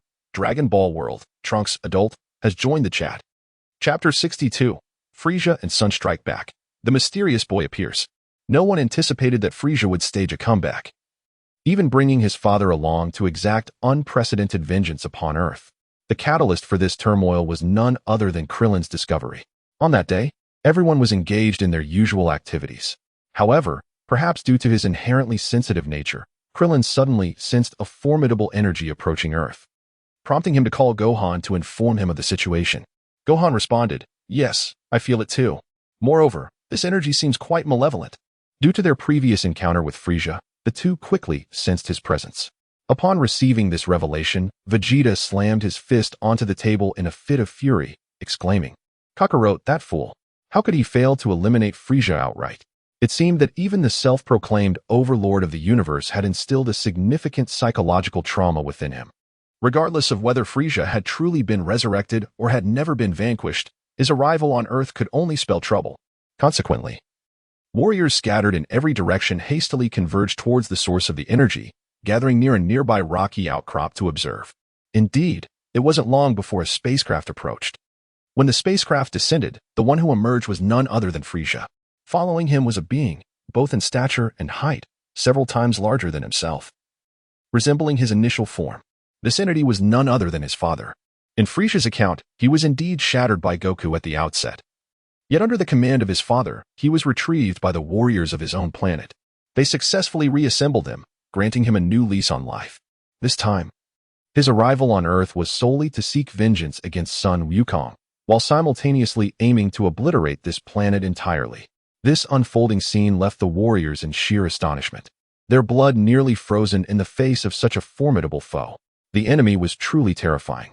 However, unbeknownst to everyone, a well-built youth clad in a blue hoodie, with a long sword slung across his back and lavender hair, silently observed the events around him, exuding an undeniable charm despite his taciturn nature. Regardless, Frisia's resurrection undeniably instigated panic among the beings present. Simultaneously, several individuals began to notice the newcomer in their midst. Zhuge Qing. Ah, we have a new member in the group. Welcome, welcome. But your name is rather peculiar. Why does it have the character grade appended to it? Song Long, for heaven's sake. Is this really the time to discuss names? This demon can resurrect. What in the world is happening? Lu Cih, that monkey has shown too much mercy. Such a demon deserves to be reduced to ashes. Wang Yi, if it were just him, it wouldn't be a problem, but the issue is, he has brought along an even stronger companion. This battle will not be easy. Lu Linglong, by the way, where is Wukong? He has been gone for quite some time. By Shishua, Wukong, hurry back. The earth is on the brink of destruction again. Susan, that again you mentioned is rather ominous. Su Si, what a calamity-prone earth. Ji Jinhua, nonetheless. That handsome young man earlier must be Trunks, who just joined the group. What is his background? Zhuang, can you investigate his power level? Zhuang, the power fluctuations are too erratic. I cannot ascertain it. Zhang Chulan, what a mysterious fellow. Despite the enigma surrounding this young man's identity and strength, his audacity was truly remarkable. He dared to confront Frisia's army alone, his countenance devoid of fear, as if facing mere ants. This formidable presence soon captured the attention of all. Frisia inquired directly, Earthling, what is your business here? To his query, the mysterious youth replied, I have come here expressly to kill you. This declaration left Frisia and his son momentarily speechless. Frisia himself scoffed. Did he just say he intends to kill us? Father, did you hear that? Following a bout of laughter, he continued, Indeed, the so-called ignorant are the happiest. Subsequently, he boasted, expressing surprise that even in this remote corner of the universe, there was someone who recognized the illustrious name of Frisia. Alas, it seemed this individual was only aware of his reputation, yet oblivious to his true power. However, the words of the mysterious youth caused his entire face to contort. I'm sorry, but I not only know your strength, I also know that you will perish beneath my sword. In the chat group of extraordinary beings, Feng Xiaoyan remarked, I must admit, he is undeniably handsome. Shi Jinhua added, a confident young man, I am utterly enamored. Zhuge Qing interjected, though he speaks beautifully, I must confess, I harbor doubts about his prowess. Before the birth of the Super Saiyan, Frisia was indeed the unrivaled champion of the universe, an undeniable fact. Feng Xingtong expressed hope, I wish he can triumph. Su Si commented, this fellow is rather arrogant. Let us hope he isn't merely a pretty face. Yet, when this enigmatic youth made his move, they were left utterly astounded. In the past, even after Goku transformed into a Super Saiyan, he had to exert considerable effort to contend with the fully formed Frisia, nearly facing annihilation himself. But this youth, he actually, Su Si exclaimed, I apologize. I admit I spoke a bit too loudly just now. Is it too late to retract my words? Zhuge Qing gasped. He cleaved this being in half with a single stroke. Is he even human? Lu Linglong marveled. His hair has turned golden. Could it be that he is the legendary Super Saiyan? Xiao declared, I cannot comprehend, yet I am profoundly astonished. Zhang Lingyu exclaimed. What terrifying power? Bai Shishua questioned. Trunks, who exactly are you? In the face of the myriad inquiries from the extraordinary beings, the mysterious youth remained silent. Perhaps due to his aloofness or some other reason. However, it was evident in the footage that he effortlessly evaded all of Frisia's assaults, showing no fear towards his so-called planet-destroying techniques, and was even able to lift him with one hand. Subsequently, he retaliated and cleaved the self-proclaimed emperor of the universe in two. Following that, in a swift and decisive manner, he obliterated Frisia into nothingness. This terrifying display of combat prowess left the members of the chat group in awe and caused the nearby warriors to nearly lose their composure. Particularly Vegeta, who had believed he could become the second Super Saiyan after Kakarot, was taken aback to find someone had outpaced him. Thus, the gaze with which this noble prince regarded the youth was filled with more trepidation than when he looked at Frisia, as if he were beholding a devil concealed within an angelic facade. Chapter 63. I am Vegeta's son 3 years later, at the end of days. Lu Linglong exclaimed. What? This mysterious youth named Trunks is actually Vegeta's son? Upon receiving this news, the astonishment of the onlookers surpassed that of the earlier moment when this individual had effortlessly obliterated Frieza, followed by unleashing a devastating energy wave that annihilated his father into mere ashes. In the video, after executing these acts, he raised his hand once more and instantaneously destroyed their spacecraft. This terrifying display of power caused the warriors to slow their flight, leaving them uncertain of whether this figure was friend or foe.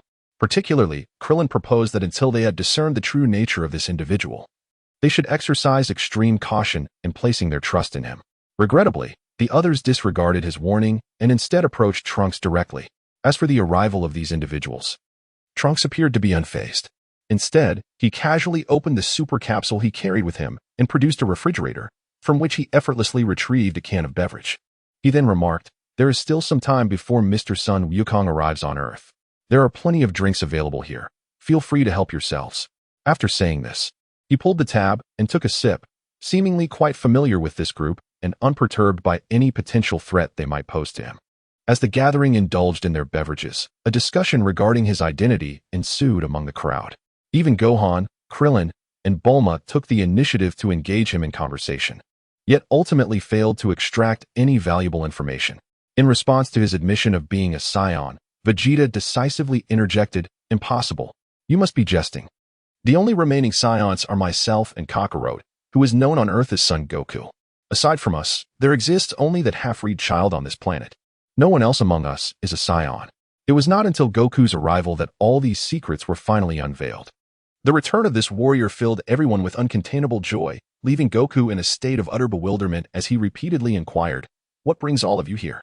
It was only through the words of the crowd that he learned the astonishing truth. Everything was revealed by the enigmatic youth. Remarkably, this lad, merely 17 years of age, possessed the extraordinary ability to transform into the legendary Super Saiyan. His curiosity deepened. Coincidentally, Trunks expressed the need to inform Goku about a pressing matter. Thus, the two of them agreed to ascend to a nearby cliff, away from the others. Perhaps to gauge Goku's prowess, Trunks unsheathed his sword and engaged in combat with him. Ultimately, upon realizing the considerable disparity between their strengths, he sheathed his sword and divulged the entire truth to Goku, while insisting that he must keep it a secret. Among the most shocking revelations was that Trunks had traveled back from the future. However, his true identity is revealed to be the son of Vegeta. Concurrently, a more terrifying piece of information causes the diverse members of the chat group to tremble uncontrollably. Lu Linglong. I never expected that this individual hails from humanity 20 years in the future. Ji Jinhua. Did I hear incorrectly? He mentioned that on May 12th, 3 years hence, at 10 o'clock in the morning, two incredibly formidable beings would appear. And they would eliminate everyone? Wang Yu, androids. What are these creatures? Wasn't the Red Ribbon Army already vanquished by Goku? How could a single scientist remain? Zhang Lingyu. It is a pity that Goku will meet his untimely end due to heart disease. For someone who relishes battle, this must be profoundly disheartening. Zhang Chulan. Am I the only one who finds this utterly absurd? A being capable of effortlessly defeating the cosmic Emperor Frieza cannot overcome two androids. This is far too fantastical. Su Si. Nevertheless, at the very least, Trunks has brought back medicine to combat heart disease. And should Goku participate in the war 3 years from now, his involvement will undoubtedly have a decisive impact on the outcome. Su San. A new crisis is looming 3 years ahead. Song Long. Am I the only one who thinks it is the most melodramatic twist that Vegeta ended up with Bulma? Upon uttering those words, the crowd gradually came to a realization, recalling the escapades that took place during Goku's childhood alongside Bulma. Their expressions transitioned from astonishment to comical bewilderment. Zhuge Qing. Vegeta, brother. Be strong. Wang Yi. Vegeta, there is no obstacle that cannot be overcome. We believe in you. Zhang Chulan. I express my deepest sympathy. Yet I cannot help but find this amusing. Xiao Xiao. Now I finally understand why Vegeta is so eager to vanquish Goku. It turns out there is this underlying connection. Lu Linglong. Vegeta. To navigate life, one must inevitably wear a touch of green. Comically, Bulma. Stop talking, please. Just don't. Vegeta, what on earth has transpired? Can you enlighten me? Speak plainly, or I shall incapacitate you. Su Si. Vegeta, this is the finest lesson for your arrogance. For Vegeta, His greatest fear has never been a face-to-face confrontation with a formidable foe, but rather situations where crucial information is left unspoken. He became increasingly agitated, pulling at his hair in frustration, and summoned his dear friend, Xiayu. Kakarot, come forth and explain this predicament. Do not feign ignorance. Hurry. Xiayu, ahem. How could I possibly recall events from our childhood? Just take a guess. I wish to continue my slumber. Indeed, today is splendid for napping. At that moment, within the confines of a secluded room, Xiayu swiftly utilized the pretense of sleep to escape, sighing in relief only after blocking Vegeta. Naturally, he remembered the events of their youth, but at that tender age, he was unaware of the distinctions between men and women. If one were to seek the true instigator of mischief, one ought to inquire of Master Roshi. With this thought, his eyes sparkled with realization. He released Vegeta from his metaphorical dark chamber and texted, Vegeta, regarding this grievance, I believe it is prudent for you to consult Master Roshi and Oolong first. Wouldn't you agree? Master Roshi and Oolong. Master Roshi, I swear, I did nothing. The weather was simply lovely that day, and the grass was lush. Oolong, so do I. Vegeta, Kakarot, await me. I am coming for a duel. I refuse to believe that I cannot extract answers from you. As Vegeta's final words echoed amidst the laughter of the crowd, the evening drew to a close. With the night deepening, the grand screen once again descended into a state of repose. As for the preview of tomorrow, a bold statement reads, who will ultimately prevail in the clash between Wukong and the androids? We invite everyone to anticipate it with great expectation tomorrow. Chapter 64, The Emergence of Androids, Super Saiyan Vegeta. In this turmoil involving the androids, the first to suffer was Yamcha. During his encounter with androids No. 19 and number 20, he was mistakenly identified as Son Goku, and, without any means of resistance, was seized by android number 20, who crushed his skull and pierced his chest with a single blow. It was indeed a tragic fate. Faced with the annihilation of a city and Yamcha's grave injuries, Goku, consumed by rage, transformed once again into a Super Saiyan and initiated the first battle against the androids. In the chat group of the extraordinary beings, Wang Yu remarked, I never imagined that this fellow was relying on a surveillance system to track Goku's movements. It seems they harbor a deep-seated grudge against him. Su Si added, after all, they are creations of the Red Ribbon Army. Zhuge Qin commented, now I am even more skeptical about how Frieza came to be the emperor of the universe. These randomly produced androids are far superior to him. Song Long stated, if humanity possessed such technology, it would have long since ruled the world. Zhang Chulan expressed, however, this battle is truly frustrating to watch. Ji Jinhua agreed, indeed. To be honest, if Goku were to unleash his full power, his combat prowess would undoubtedly surpass that of these two androids. He might even emerge victorious in a one-on-two scenario. Unfortunately, it seems that due to the excessive use of the Kaioken technique in the past, his chronic heart condition can only be managed with medication, without a complete cure in sight.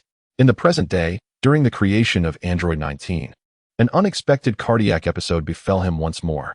However, just as Goku was on the brink of defeat and about to be drained of his energy by Android 19, the timely arrival of Vegeta, fueled by his jealousy and anger towards Goku, transformed him into a Super Saiyan. Due to his lack of afflictions, he effortlessly defeated Android 19. As for Android 20, his combat prowess was even inferior to that of 19, as he was unable to best even Piccolo, which is indeed a disgrace to the androids. It seems he is simply not cut out for battle. It was as though the crisis had already concluded before it even began. This bewildered the onlookers. Vegeta exclaimed, haha, I have finally surpassed Kakarot. I am the true prince of the Saiyans, the mightiest Saiyan. Zhuge Qin replied, Vegeta, hold your tongue for a moment. I am quite perplexed. Are these two the dreadfully formidable androids that Trunks spoke of? Wang Yu noted, although 19 triumphed over Goku, it was merely a fluke, as Goku was afflicted with a heart disease at the time. Subsequently, he was defeated by Vegeta, and even 20 was thoroughly thrashed by Piccolo. This is indeed strange. Zhuang remarked, the earlier information was somewhat erroneous. It now appears that these two may not be stronger than Frieza. Lu Linglong pondered, so, has history truly changed? Or did Trunks exaggerate? Ji Jinhua added, I still find it rather unsettling. The androids Trunks spoke of do not resemble these two. Bai Shishua expressed, I am utterly baffled. Although the combat level in the world of Dragon Ball has far surpassed that of the realm of the mutants in the chat group quickly deduced that the combat abilities of these two androids were on par with Frieza, or perhaps even inferior. They fell into deep contemplation. It was not until Trunks returned from the future once more that he uttered words that left everyone astounded. No, this is not right. How can this be? The two androids that wreak havoc in the future are not them. This revelation left the warriors perplexed. Could it be that there are other androids besides these two?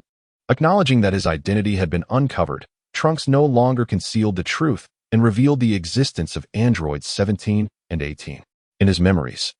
Android 17 was a young boy with long black hair and a scarf around his neck, while Android 18 was a charming girl with a style reminiscent of Trunks. Both individuals possess cold gazes and round earrings, which can be distinguished upon closer inspection. The crux of the matter lies in the fact that they do not belong to the category of energy absorbers.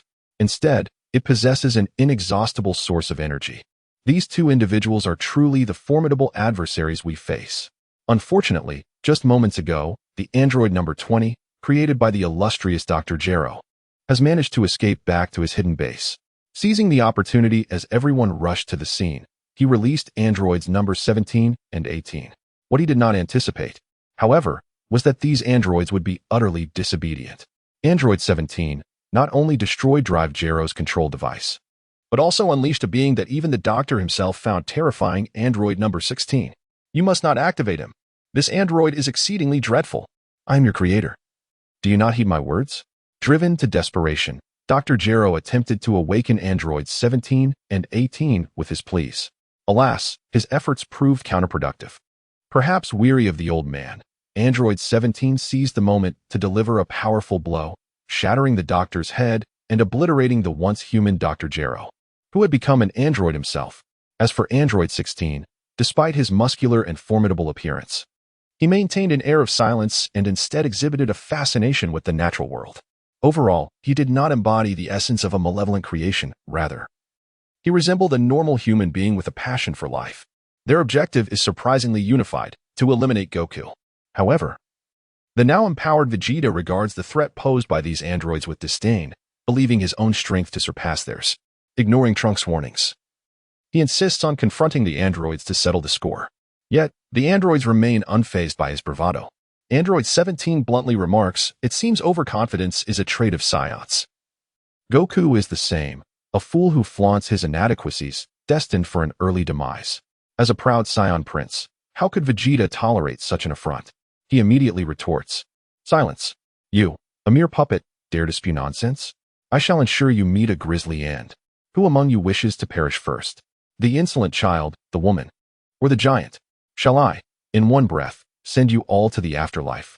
His arrogance provokes even the androids, prompting Android 18 to step forward, ready to serve as Vegeta's first opponent. Thus, a fierce battle ensues between the haughty Vegeta and the formidable Android 18. Chapter 65. A new future. Several cities have vanished. As for the outcome of this battle, Zhuge Qing, typically, I do not smile unless compelled. Silly face, Zhang Chulan. Vegeta claims he hasn't been struck in 3 days. He is itching for a fight.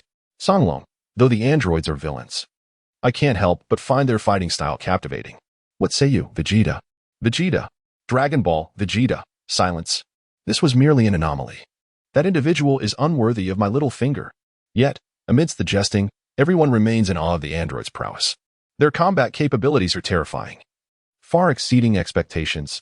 Ji Jinhua, who would have thought that even as a Super Saiyan, Vegeta could be so easily subdued by Android 18. By Shue, these beings are truly fearsome. Ding Jian, thankfully, they harbor no murderous intent.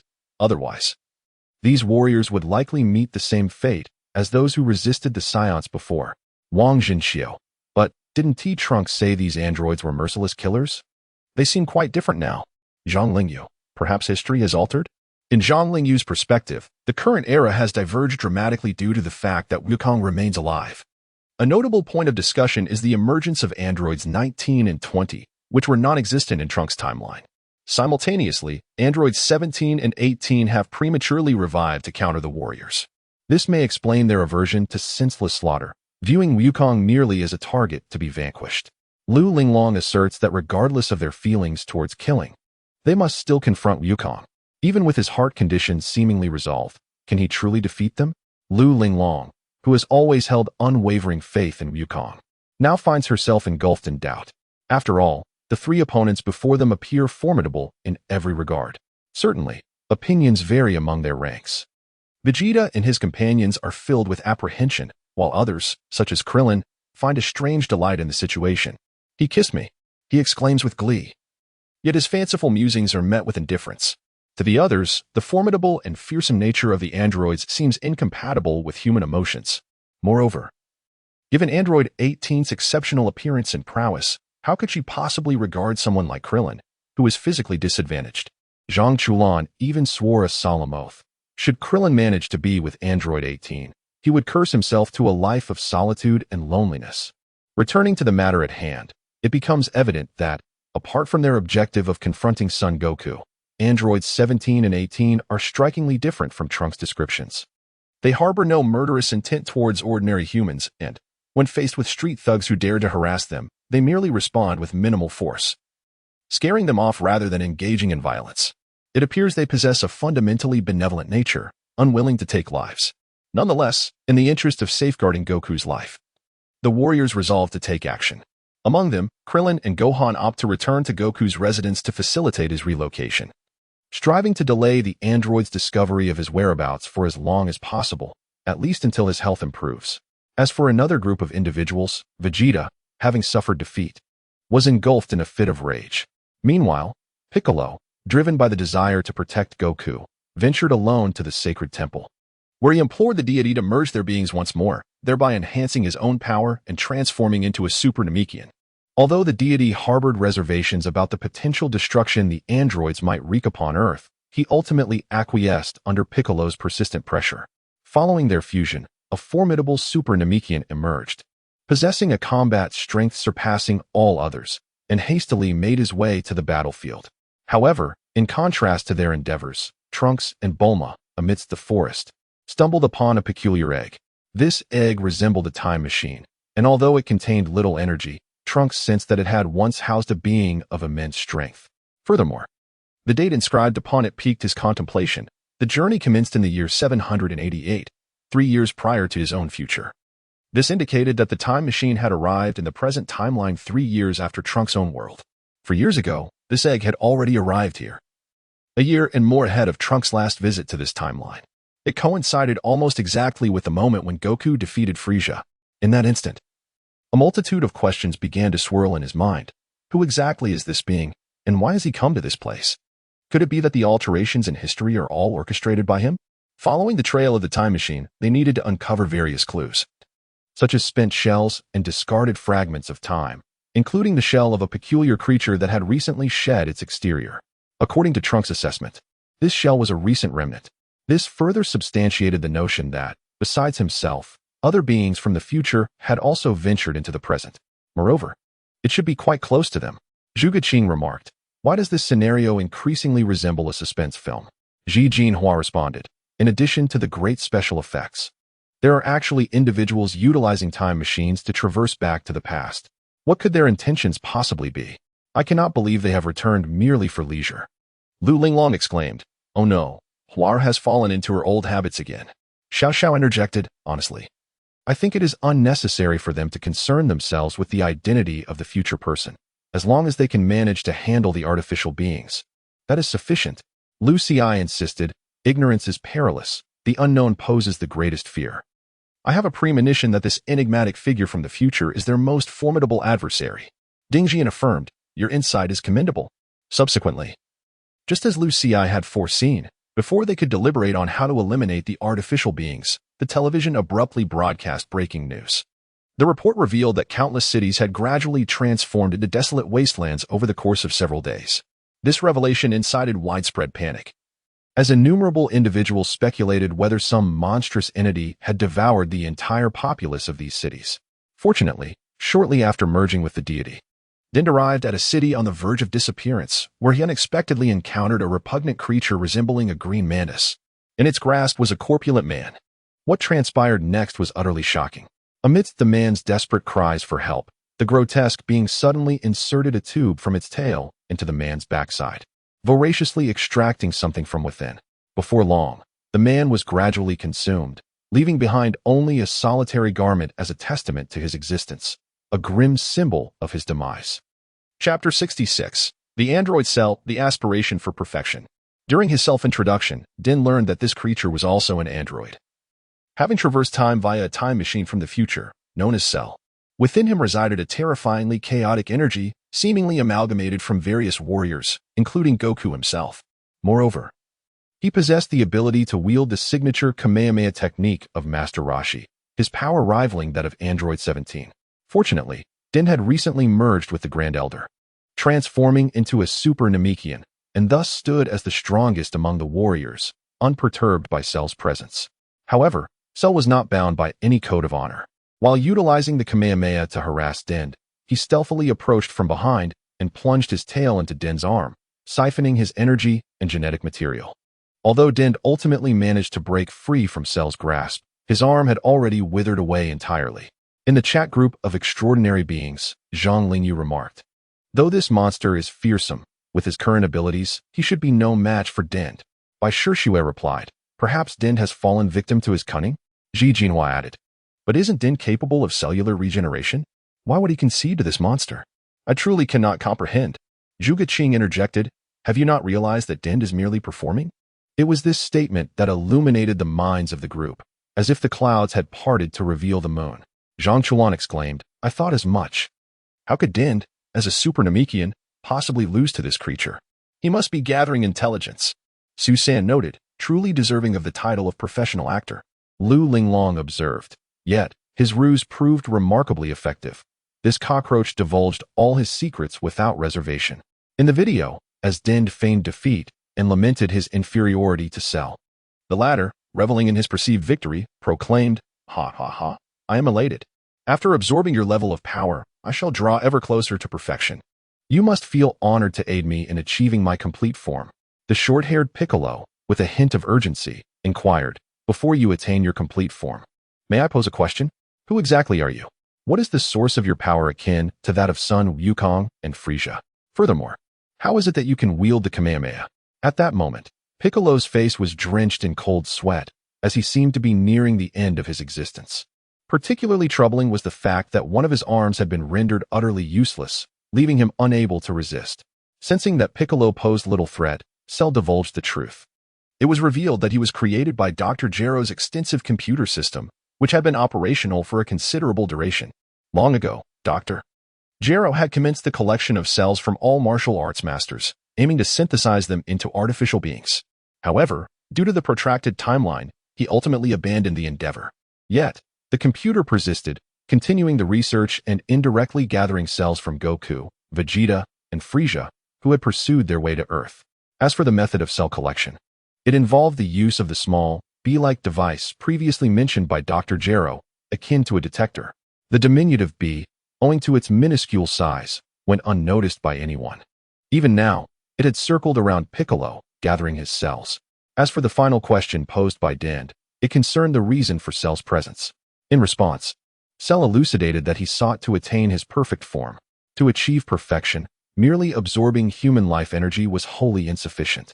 Along this journey, he was compelled to merge with two significant and unique life forms. These two extraordinary beings were the androids, number 17 and number 18, created by Dr. Gero. However, unbeknownst to him, in the timeline of his birth, both androids had been obliterated by Trunks.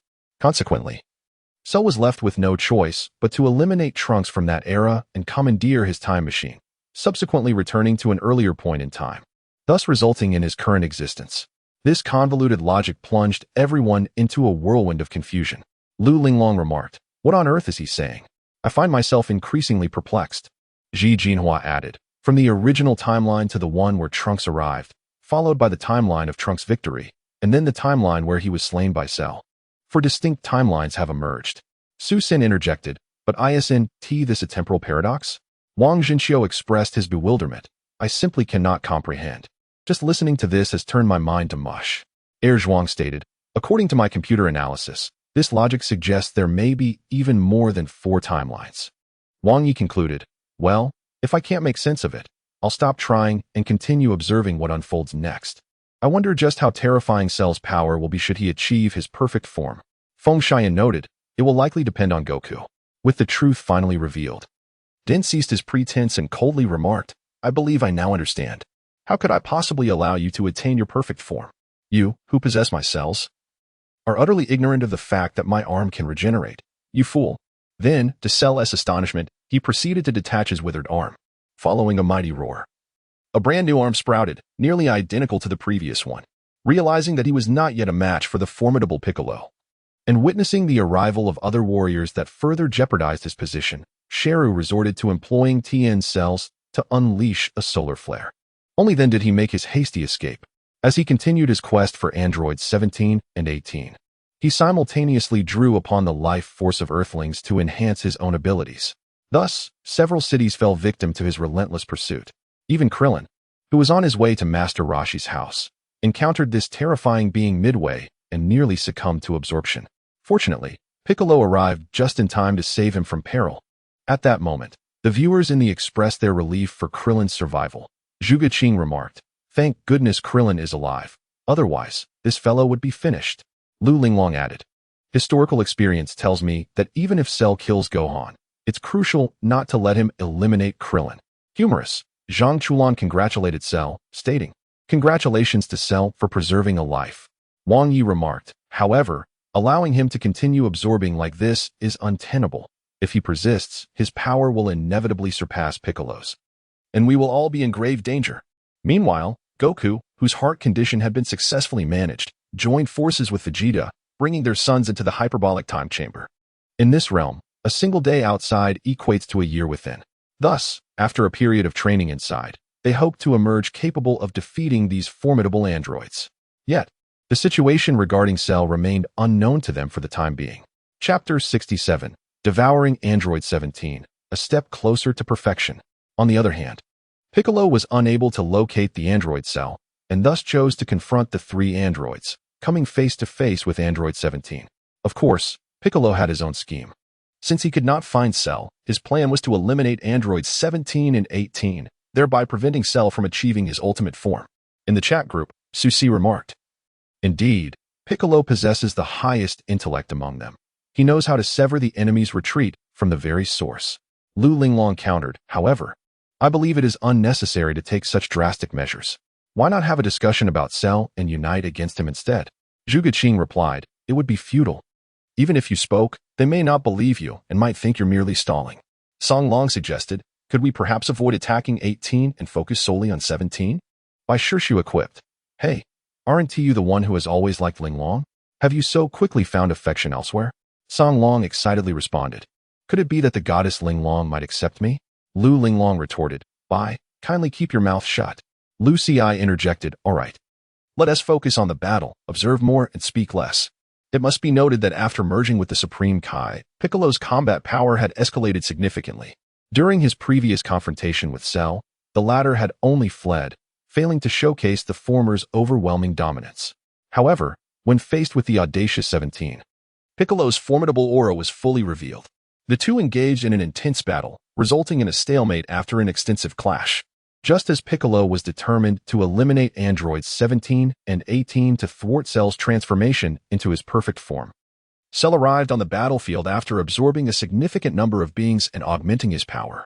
He proclaimed his intent to absorb androids 17 and 18, thus achieving his true perfect form.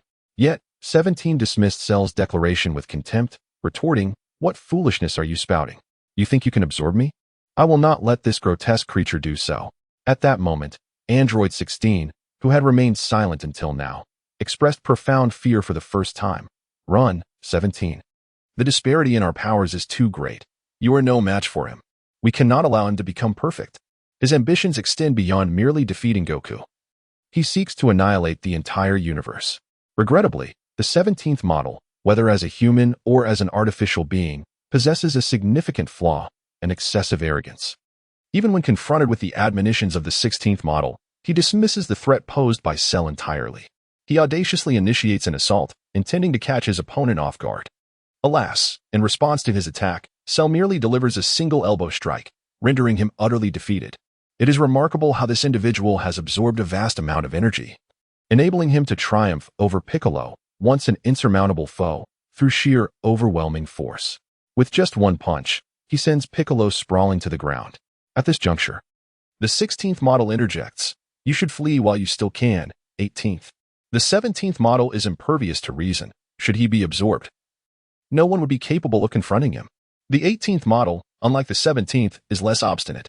Nevertheless, she retorts, and what about you, 16th? What will you do? In response to this inquiry, the 16th model opts for silence. At this moment on the battlefield, amidst the desperate clash between Piccolo and Android 17, the artificial being Cell still possessed considerable strength. With a single strike, he pierced through Piccolo's body, rendering him nearly lifeless. Following this, he unleashed a relentless assault on Android 17. Only when 17 was utterly defenseless did Cell prepare to devour him, thereby completing his initial evolution.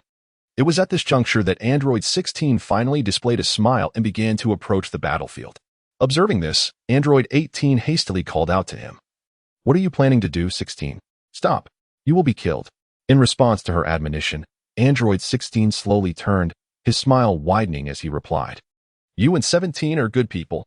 You do not indiscriminately harm others or animals. Traveling with you both has brought me immense joy. It seemed as if he were leaving his last words. Subsequently, under the gaze of the onlookers, he made his way to the center of the battlefield and, just as Cell was about to consume 17, he stepped forward and grasped Cell's shoulder. With that, he delivered a powerful punch. In a chat group, Lu Linglong remarked, I suddenly realized that 16 is quite the warm-hearted individual. He gives me a very reliable impression. Ji Jinhua added, so this fellow is actually a good person. Zhang Chuan observed, indeed, whether it is 16, 17, or 18, as previously mentioned, they have never engaged in the senseless slaughter of innocents. In this realm, Cell is the sole embodiment of evil. Xiao Xiao questioned, but can 16 truly defeat Cell? Zhang Lingyu replied, even if he cannot prevail, with 18 unable to intervene. He is the only one who can step up. If this monstrous entity absorbs 17, the consequences would be dire. However, it was evident that everyone had underestimated 16's power. Initially dismissed by all, this peace-loving Android 16 was surprisingly well-matched with Cell. During the confrontation, Cell seized an opportunity to jab his tail into 16's neck, only to draw a repulsive oil and realize that his opponent was not merely an android, but a pure robot. In response, 16 coldly smiled. He then yanked Cell's tail free, spinning it around before discarding it, having completely overpowered this once mighty foe. Regrettably, having successfully inherited Piccolo's genes, Cell also acquired his intelligence. Realizing he could not overpower 16, he cunningly took advantage of 16's distraction to burrow underground, positioning himself behind Android 17. Seizing the moment while 17 was unprepared, he absorbed him directly. Simultaneously, in the astonished eyes of the onlookers, Cell's body began to undergo a remarkable transformation. Chapter 68, The Proud Vegeta Challenges the Perfect Form of Cell. Although Cell has merely devoured Android 17 and has not yet transformed into his perfect form, his semi-perfect state has significantly enhanced his strength and speed, far surpassing that of the current Android 16. In fact, with a series of devastating attacks, he shattered a portion of 16's head, revealing the intricate mechanical components within, indicating severe damage. Fortunately, in this moment of peril, the previously unassuming Tien Shinhan, since Goku's maturation, fought valiantly, unleashing his most powerful technique, the Tri-Beam, which kept Cell confined in a deep pit. However, this technique came at a great cost, draining his energy with each use. Ultimately, as Androids 16 and 18 managed to escape, Tien found himself unable to move due to exhaustion, left to endure Cell's relentless retaliation. This scene deeply pained Goku, as each of these fighters was among his closest allies. The loss of any one of them would be a profound sorrow. Thankfully, he had not yet entered the hyperbolic time chamber, as Vegeta and his son had preceded him. Thus, Goku utilized instant transmission to teleport to the battlefield and formally challenged Cell, proclaiming his intent to defeat him within a day.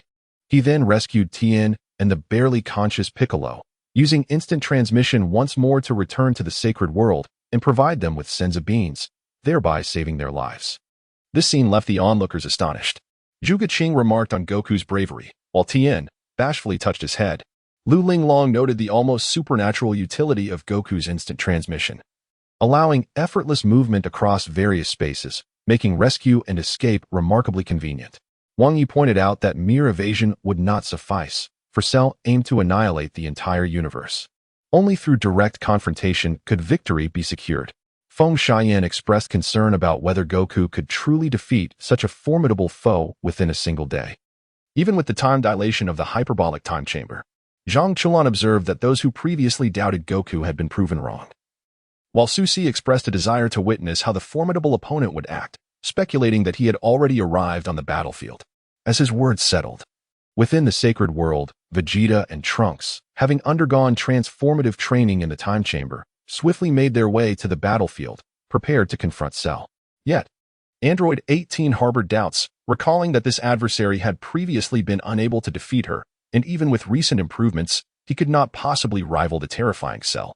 In contrast to him, number 16 possesses a far more comprehensive perspective on issues.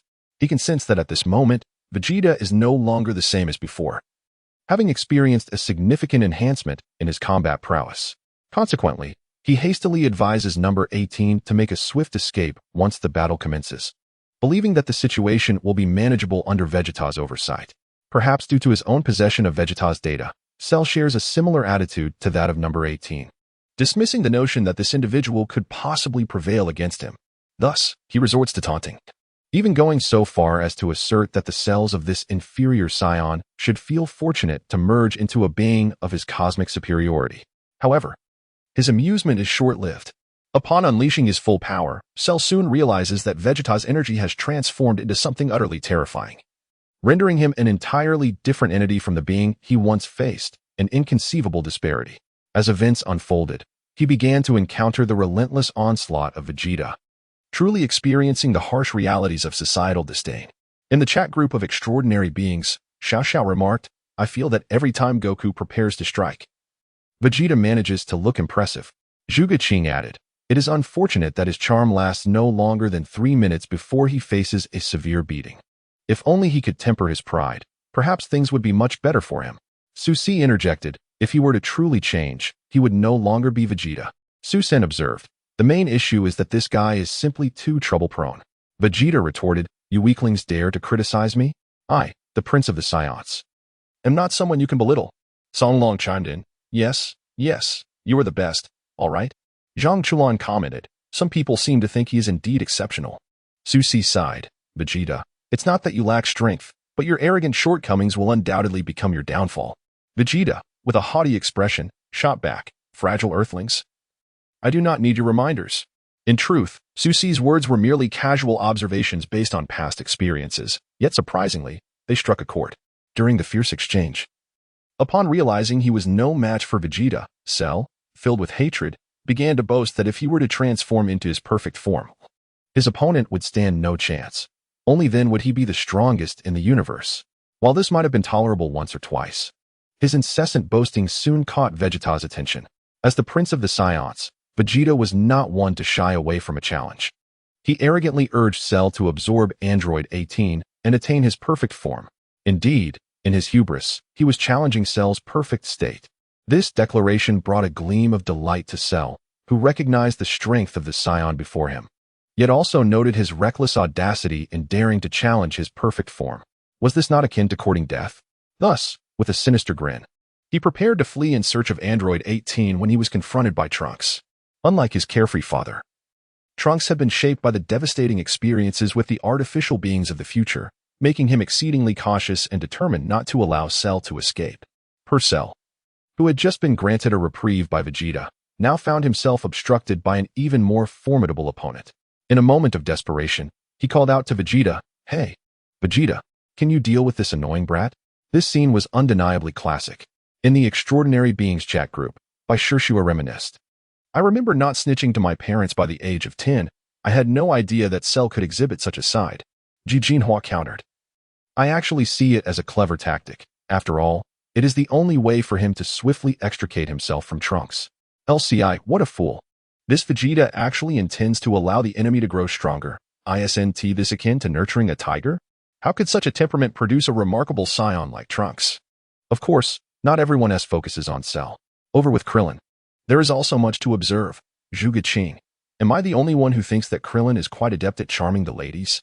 To impress Android 18. He even broke the detonator. Zhang Lingyu, I cannot endorse this. He is wagering the future of Earth. Lu Linglong, I can comprehend his actions, after all. Their essay saying, what does it matter if you lose me, when you win the world? Wang Yi, sigh, I truly cannot fathom your female perspectives. Feng Xingtong, nevertheless. 18 is indeed quite beautiful. Embarrassed, Song Long.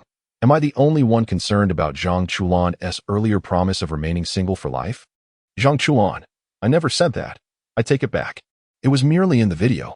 Meanwhile, Cell, who was complaining to Vegeta, suddenly froze in his gaze. 4. In that fleeting moment, he discovered the whereabouts of Android 18. This revelation plunged 18 into a perilous predicament. Chapter 69. The proud Vegeta will ultimately pay the price. Upon witnessing this scene, Trunks realized the gravity of the situation. He desperately attempted to thwart Cell. Unfortunately, when faced with a group battle, the most terrifying aspect is not the strength of the enemy, but the treachery of one's own allies. Just like the current situation with Vegeta, it seems he wishes to announce to the universe that he is the mightiest Saiyan. Therefore, instead of aiding Trunks, he chose to assist Cell and unleashed a prince's technique upon his own son. Enraged, Trunks retaliated against his father, a true epitome of filial piety.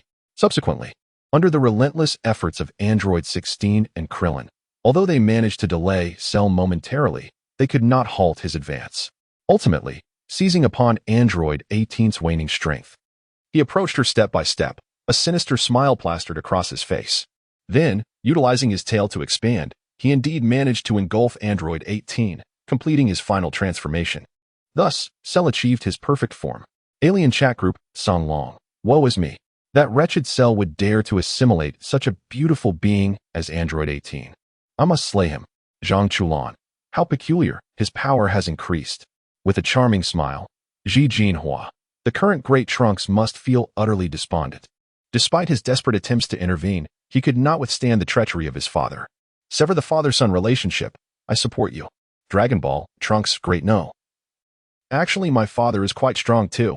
Embarrassed, Dragon Ball, Vegeta. Humph, at least you possess some discernment. If that is the case, I shall overlook your assault on me. But Sundara, Wang Zhenqiu. However, upon careful calculation, it seems that you, with the surname Bei, are soon to be utterly beaten by another individual. In truth, regarding the complete form of Xiayu, among all present, only Vegeta remains unfazed, naively believing he can triumph over him.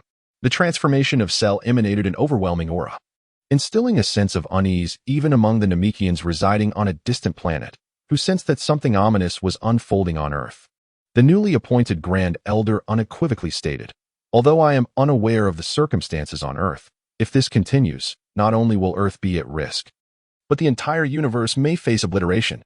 In times past, such a formidable presence would have surged through the grand screen, shaking the very foundations of the world.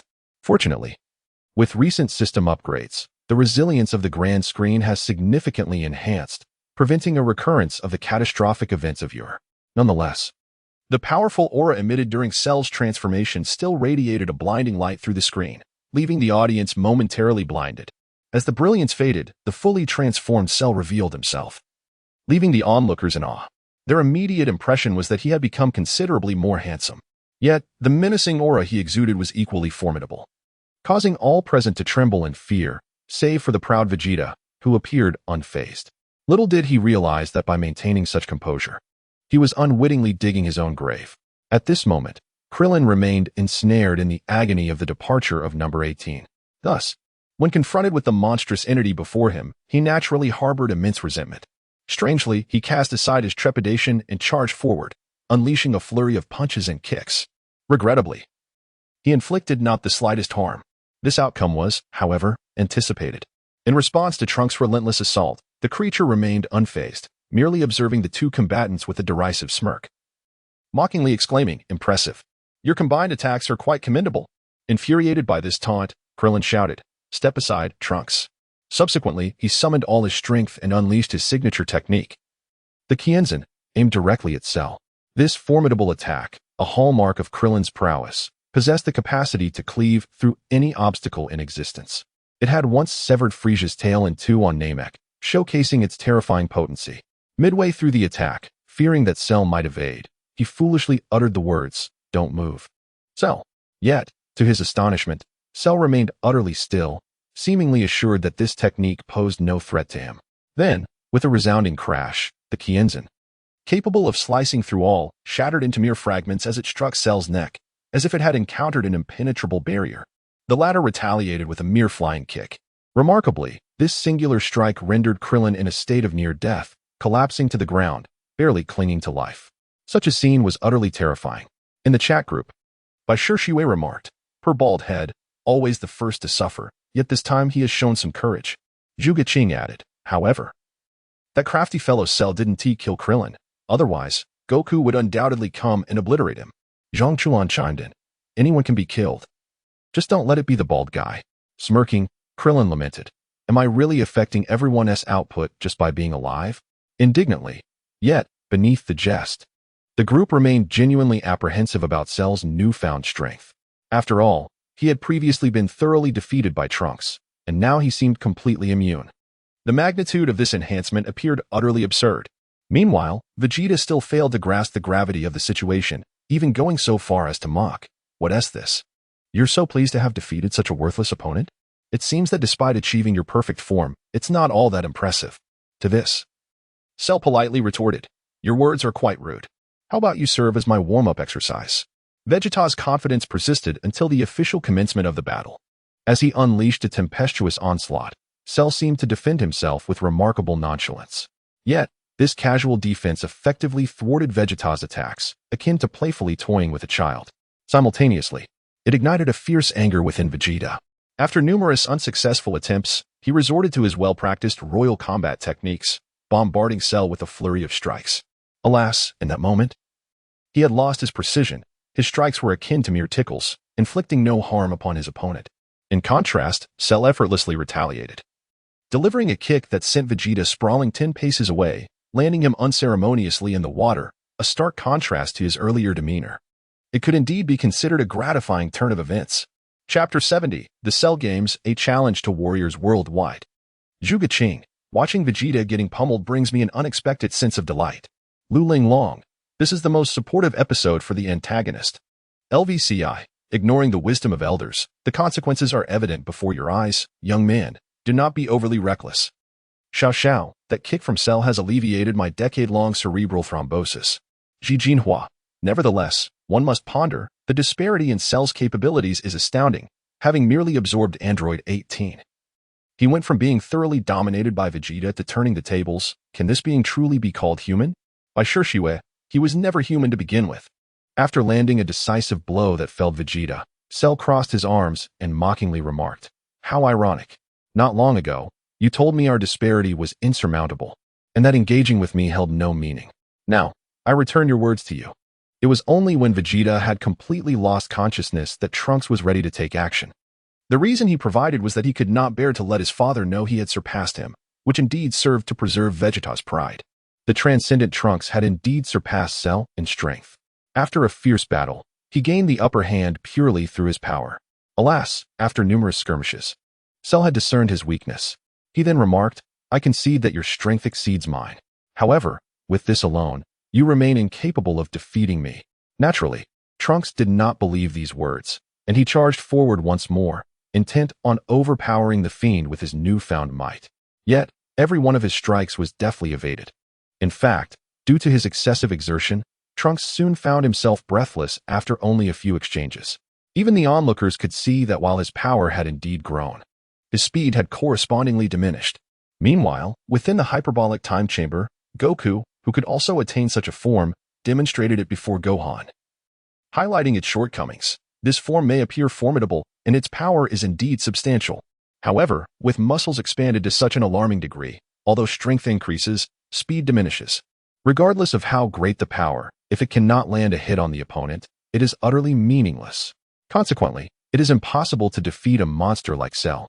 Moreover, maintaining this physique consumes an enormous amount of energy. Thus, compared to this, a regular Saiyan, despite having far less power, is far more efficient in battle after exertion. Yet, Trunks on the battlefield remained oblivious to his own shortcomings, subjecting himself to countless attempts, all culminating in failure. Eventually, even Cell could no longer bear to watch and revealed the truth to him. It turned out that this form was not exclusive to Cell. Even Vegeta could transform into it. However, they both understood the drawbacks of such a form, which is why they chose not to employ it. Only Trunks treasured this form, unaware that such a cumbersome state was utterly vulnerable. Realizing everything, Trunks discovered that pride had taken root in his heart, leading him to fall to the ground in disappointment. Reverting to his original form, he solemnly declared, "I am not your opponent. You may kill me." However, this elicited no interest from Cell. He had no desire to eliminate someone who had already lost the will to fight. Instead, he proposed an intriguing idea to host a martial arts tournament, scheduled for 10 days hence. As a battle enthusiast, he was eager to witness the extent to which the Saiyan strength could evolve in such a brief period. His purpose in doing so was merely to experience the true extent of his power upon becoming a complete entity. At the same time, he sought to hone his abilities through them. His ultimate goal, however, was to witness the fearful countenance of the Earthlings. In the chat group of the Fengshan remarked, "I can't shake the feeling that Cell is truly perverse for devising such a method." Wang Junshi responded, "This guy is even more flamboyant than Vegeta. Isn't this simply handing them an opportunity?" Ji Jinhua interjected, "Wait, I just realized something. Did Cell not possess the genes of everyone? In a previous video, I distinctly heard him claim that he had acquired the genes of both Goku and Piccolo, as well as Vegeta's later on. This means that while inheriting the admirable traits of these warriors, he also inherited their flaws, like Vegeta's arrogance." With this understanding, hope rekindled in their hearts. Yun exclaimed, "So, Goku and the others are not entirely without hope. If they just spend one more day in the hyperbolic time chamber, won't that resolve everything?" Zhang Chulan replied, "That's a splendid idea, but didn't you hear them say that staying in the chamber for too long could be unbearable?" Lu Linglong added, "In a critical moment, we must rely on Goku." Zhuang noted, "But Goku is indeed a combat genius.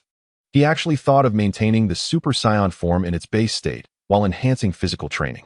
This method could expedite their breakthroughs." Zhang Lingyu inquired, "A quicker breakthrough?" Zhuang confirmed, "Exactly.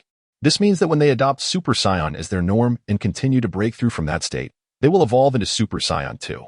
Xiao Xiao remarked, "I don't quite understand, but I'm profoundly astonished."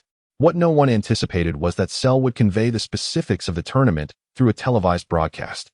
He even went so far as to obliterate all television stations, commandeering their channels for his exclusive transmission, and began his address. "Good morning, people of the world. I would like to take a moment to speak to all of you through this television. In fact, I bring a piece of delightful news for those of you still living your tranquil lives. Upon hearing this news, I believe everyone in the world will be able to live even more joyfully. My name is Cell, the creature that has absorbed the inhabitants of countless cities. And after numerous transformations, I have become who I am today. Therefore, to express my gratitude, I have decided to host a martial arts tournament called the Cell Games, to be held at the coordinates 28 km, northwest of Central City. I have already prepared the martial arts arena. Unlike the renowned martial arts tournament, in this competition, if a representative from Earth is defeated, the next contestant must immediately step forward to continue the battle. This format benefits you immensely, even with my formidable strength. After countless matches, fatigue may inevitably set in. The rules of the contest bear a striking resemblance to those of the previous tournament, whether through surrender or any part of the body leaving the arena. It is deemed a loss. I intend to show mercy to most of those who are defeated. However, some may still meet their end. Should all of your representatives succumb to my might, I shall eradicate all of humanity from this world." This last proclamation served as a bombshell, plunging the spirits of viewers into despair. Chapter 71, The Dawn of the Ultimate Battle, The Exasperating Satan. Cell's declaration sent shockwaves across the globe, prompting the inhabitants of Earth to converge towards the desolate outskirts, hoping for a final struggle and futile endeavor. Meanwhile, on the other side, the warriors who had fallen to Cell gathered in the sacred temple to witness the fruits of Goku and Gohan's rigorous training within the hyperbolic time chamber after a full day. Notably, amidst the astonishment of the onlookers, Gohan, as Goku's son, had transformed into a Super Saiyan. Remarkably, both father and son maintained a remarkably relaxed demeanor, with their first request upon emerging being a plea for the preparation of a meal.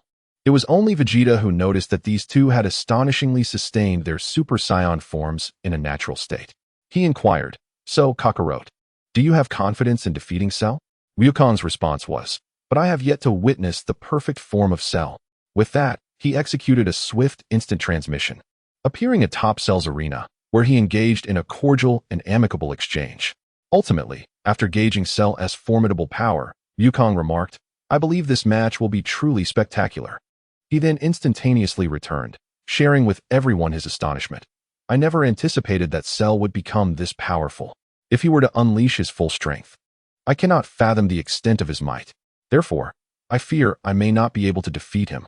Yet, his optimistic demeanor starkly contrasted with his words, as if he were feigning humility. As for the suggestion made by the crowd to allow them to re-enter the time chamber for further training, they outright rejected it, asserting that training in a normal environment sufficed. They even hurried to Master Roshi's place to frolic around with Krillin, observing Goku reclining comfortably on the ground. Krillin noticed that Goku remained in his Super Saiyan form. He pondered to himself that although Goku appeared to be resting, he was undoubtedly training vigilantly, always alert to his surroundings. All right, let me test this, he thought, lifting a stone from the ground and hurling it towards Goku, speculating that Goku would swiftly evade the projectile. However, Zhuge-Ching interjected with a laugh. Haha, bald head, you are clearly overthinking this. Krillin retorted. But I genuinely believed Goku would dodge it. Who knew he was completely unprepared? Lu Linglong chimed in. Goku's scream was absolutely hilarious. Zhang Chulan added, Krillin, why didn't you use your key blade back then? That would have been a double kill. Wang Yi remarked. I suddenly realized that Goku has consistently adhered to Master Roshi's training philosophy, diligently working, studying, eating properly, resting well, and enjoying himself. That is truly remarkable. Feng Xingtong remarked. I actually believe that the most crucial training method of the Turtle School is to eliminate all unnecessary embellishments and focus on the fundamentals. Master Roshi responded, Well done, children. You've even remembered my previous words. It seems my teachings have indeed made an impact. Song Long noted, but if Goku claims he is inferior to Cell, how can he still smile? After all, Cell intends to annihilate the entire Earth. Zhang Jiwei mused. Buddha says, it cannot be spoken of, it cannot be spoken of. The video continued. During the warriors' preparations, the rest of humanity on Earth, with an indomitable spirit, sent their military forces to confront Cell before the martial arts tournament commenced, unleashing a barrage of firepower upon him. The host, brimming with excitement, exclaimed, It is evident that our army is incredibly formidable. Under such bombardment, even Cell must be in tatters. Little did they know that in the Dragon Ball universe, conventional weaponry was utterly ineffective.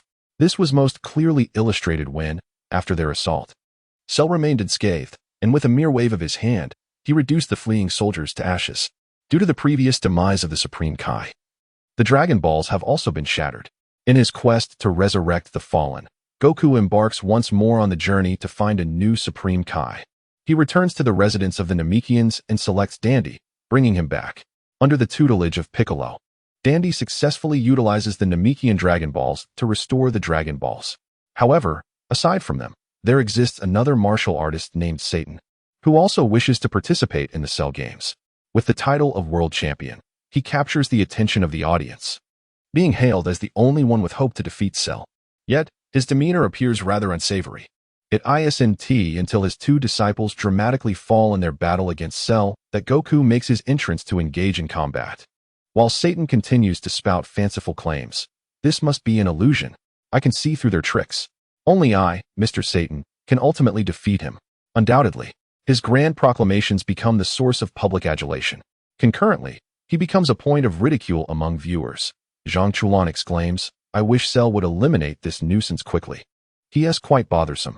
Bai Shishue remarks, how can such a peculiar average man still exist in this world?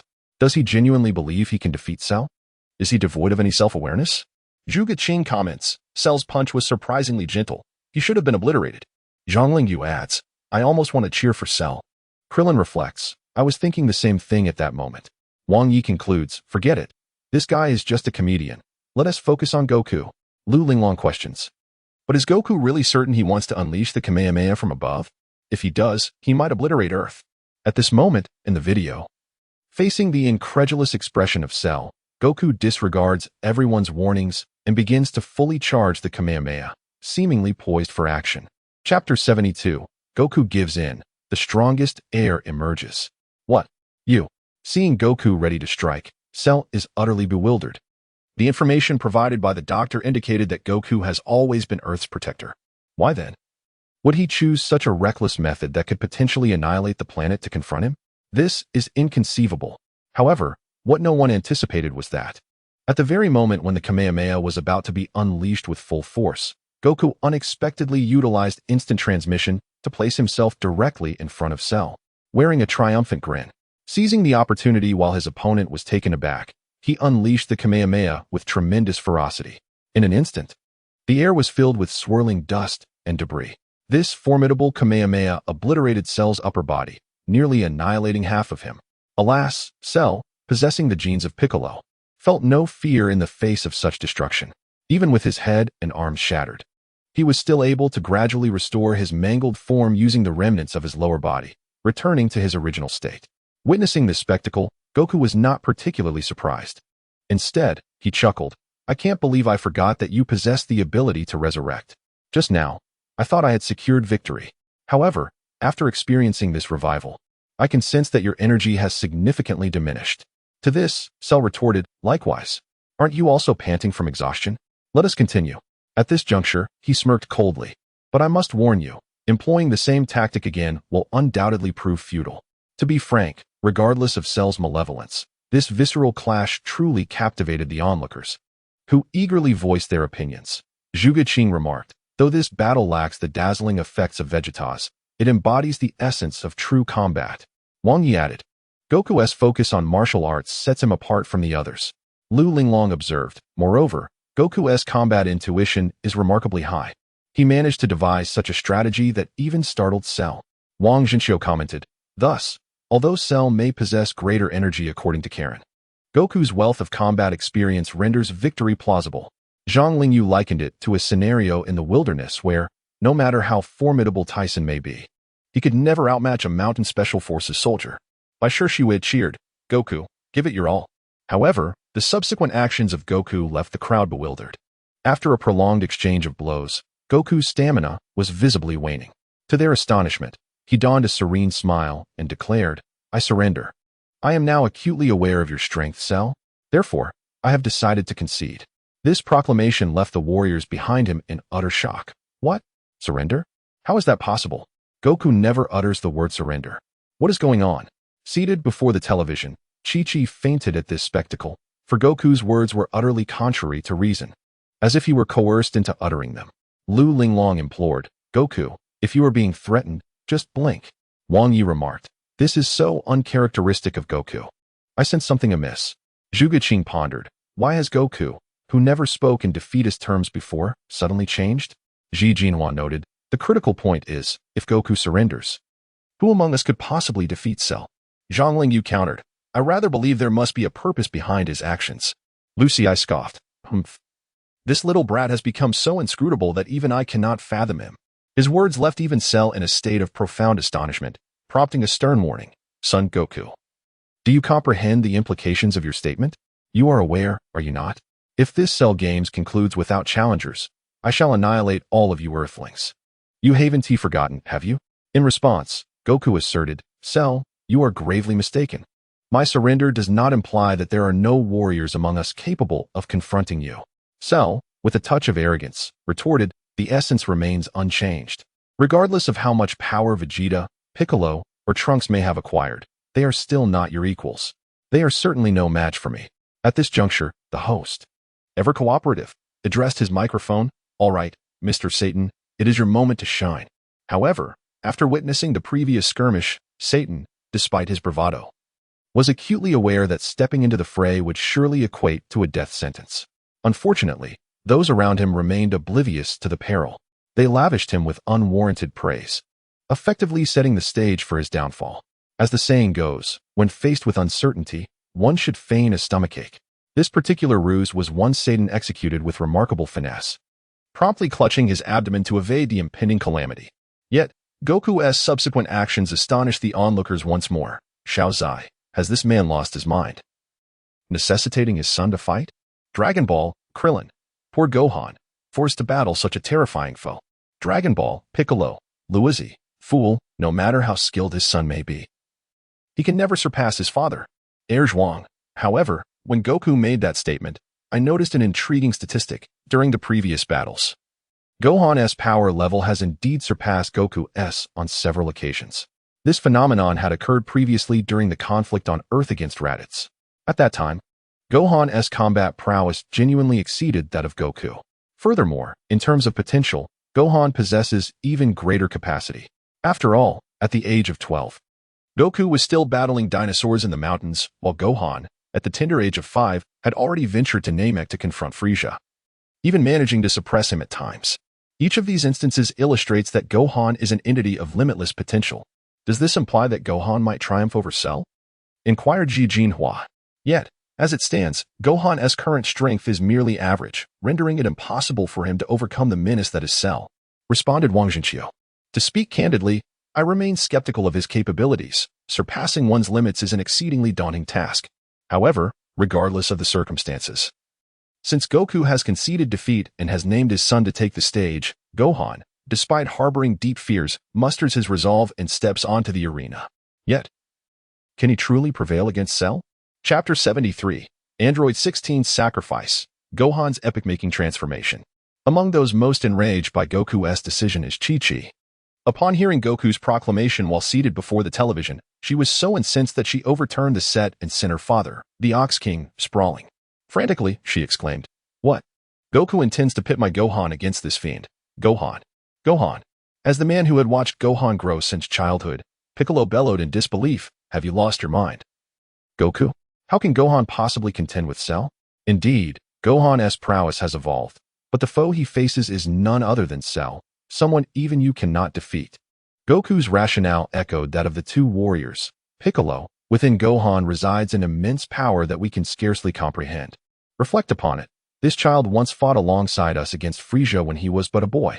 Ultimately, amidst the gazes of confusion and disapproval from everyone, Gohan bore the tremendous weight of expectation and charged into battle. Yet, the situation escalated. Goku, perhaps for the first time, exhibited hubris, believing so fervently in Gohan's capabilities that he tossed a Senzu beam to Cell, allowing the villain to regain his strength, justifying his act as a matter of fairness. Black pipe, incomprehensible and disrespectful. Lu Linglong, woe is me, Goku, how have you changed so? This is tantamount to sending your son into peril. No matter how great his potential, such recklessness is unwarranted. Chi-Chi, Goku, I shall end you. Wang Zhenqiu, I suspect Goku is afflicted by his heart condition again. Someone should assess him, his reasoning is utterly abnormal. Feng Shanin, I hardly dare to watch. Zhang Chuan, Goku is foolish. Why not wait to poison the Senzu bean? That would ensure Cell's demise. Su Si, truly, that is you. In summary, according to Goku's theory, as long as Gohan can unleash his pin-up rage, he shall be able to evolve into a Super Saiyan once more, transcending his current state to vanquish Cell. Upon discovering this, it seems that Xiayu possessed a hint of self-destructive tendencies. He began to mercilessly assault Gohan, albeit without inflicting serious harm, as if he sought to extract the latent potential within Gohan and engage him in a genuine confrontation.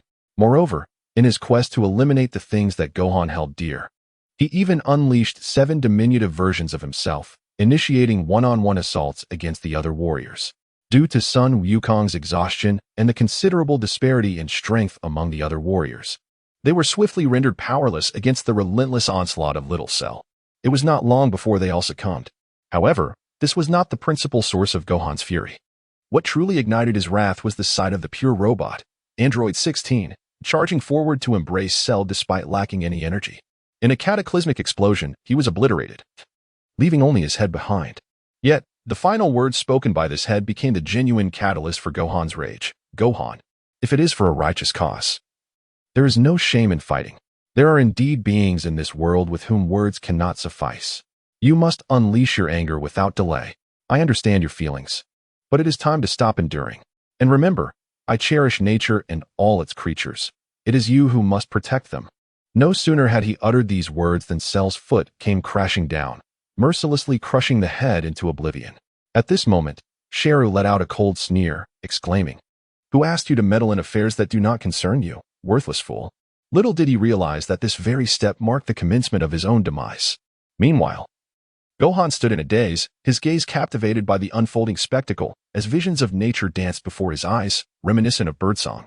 Simultaneously, an overwhelming sense of desolation permeated the atmosphere. Then, under Xiayu's astonished gaze, a thunderous roar erupted, causing the surrounding rubble to shatter instantaneously.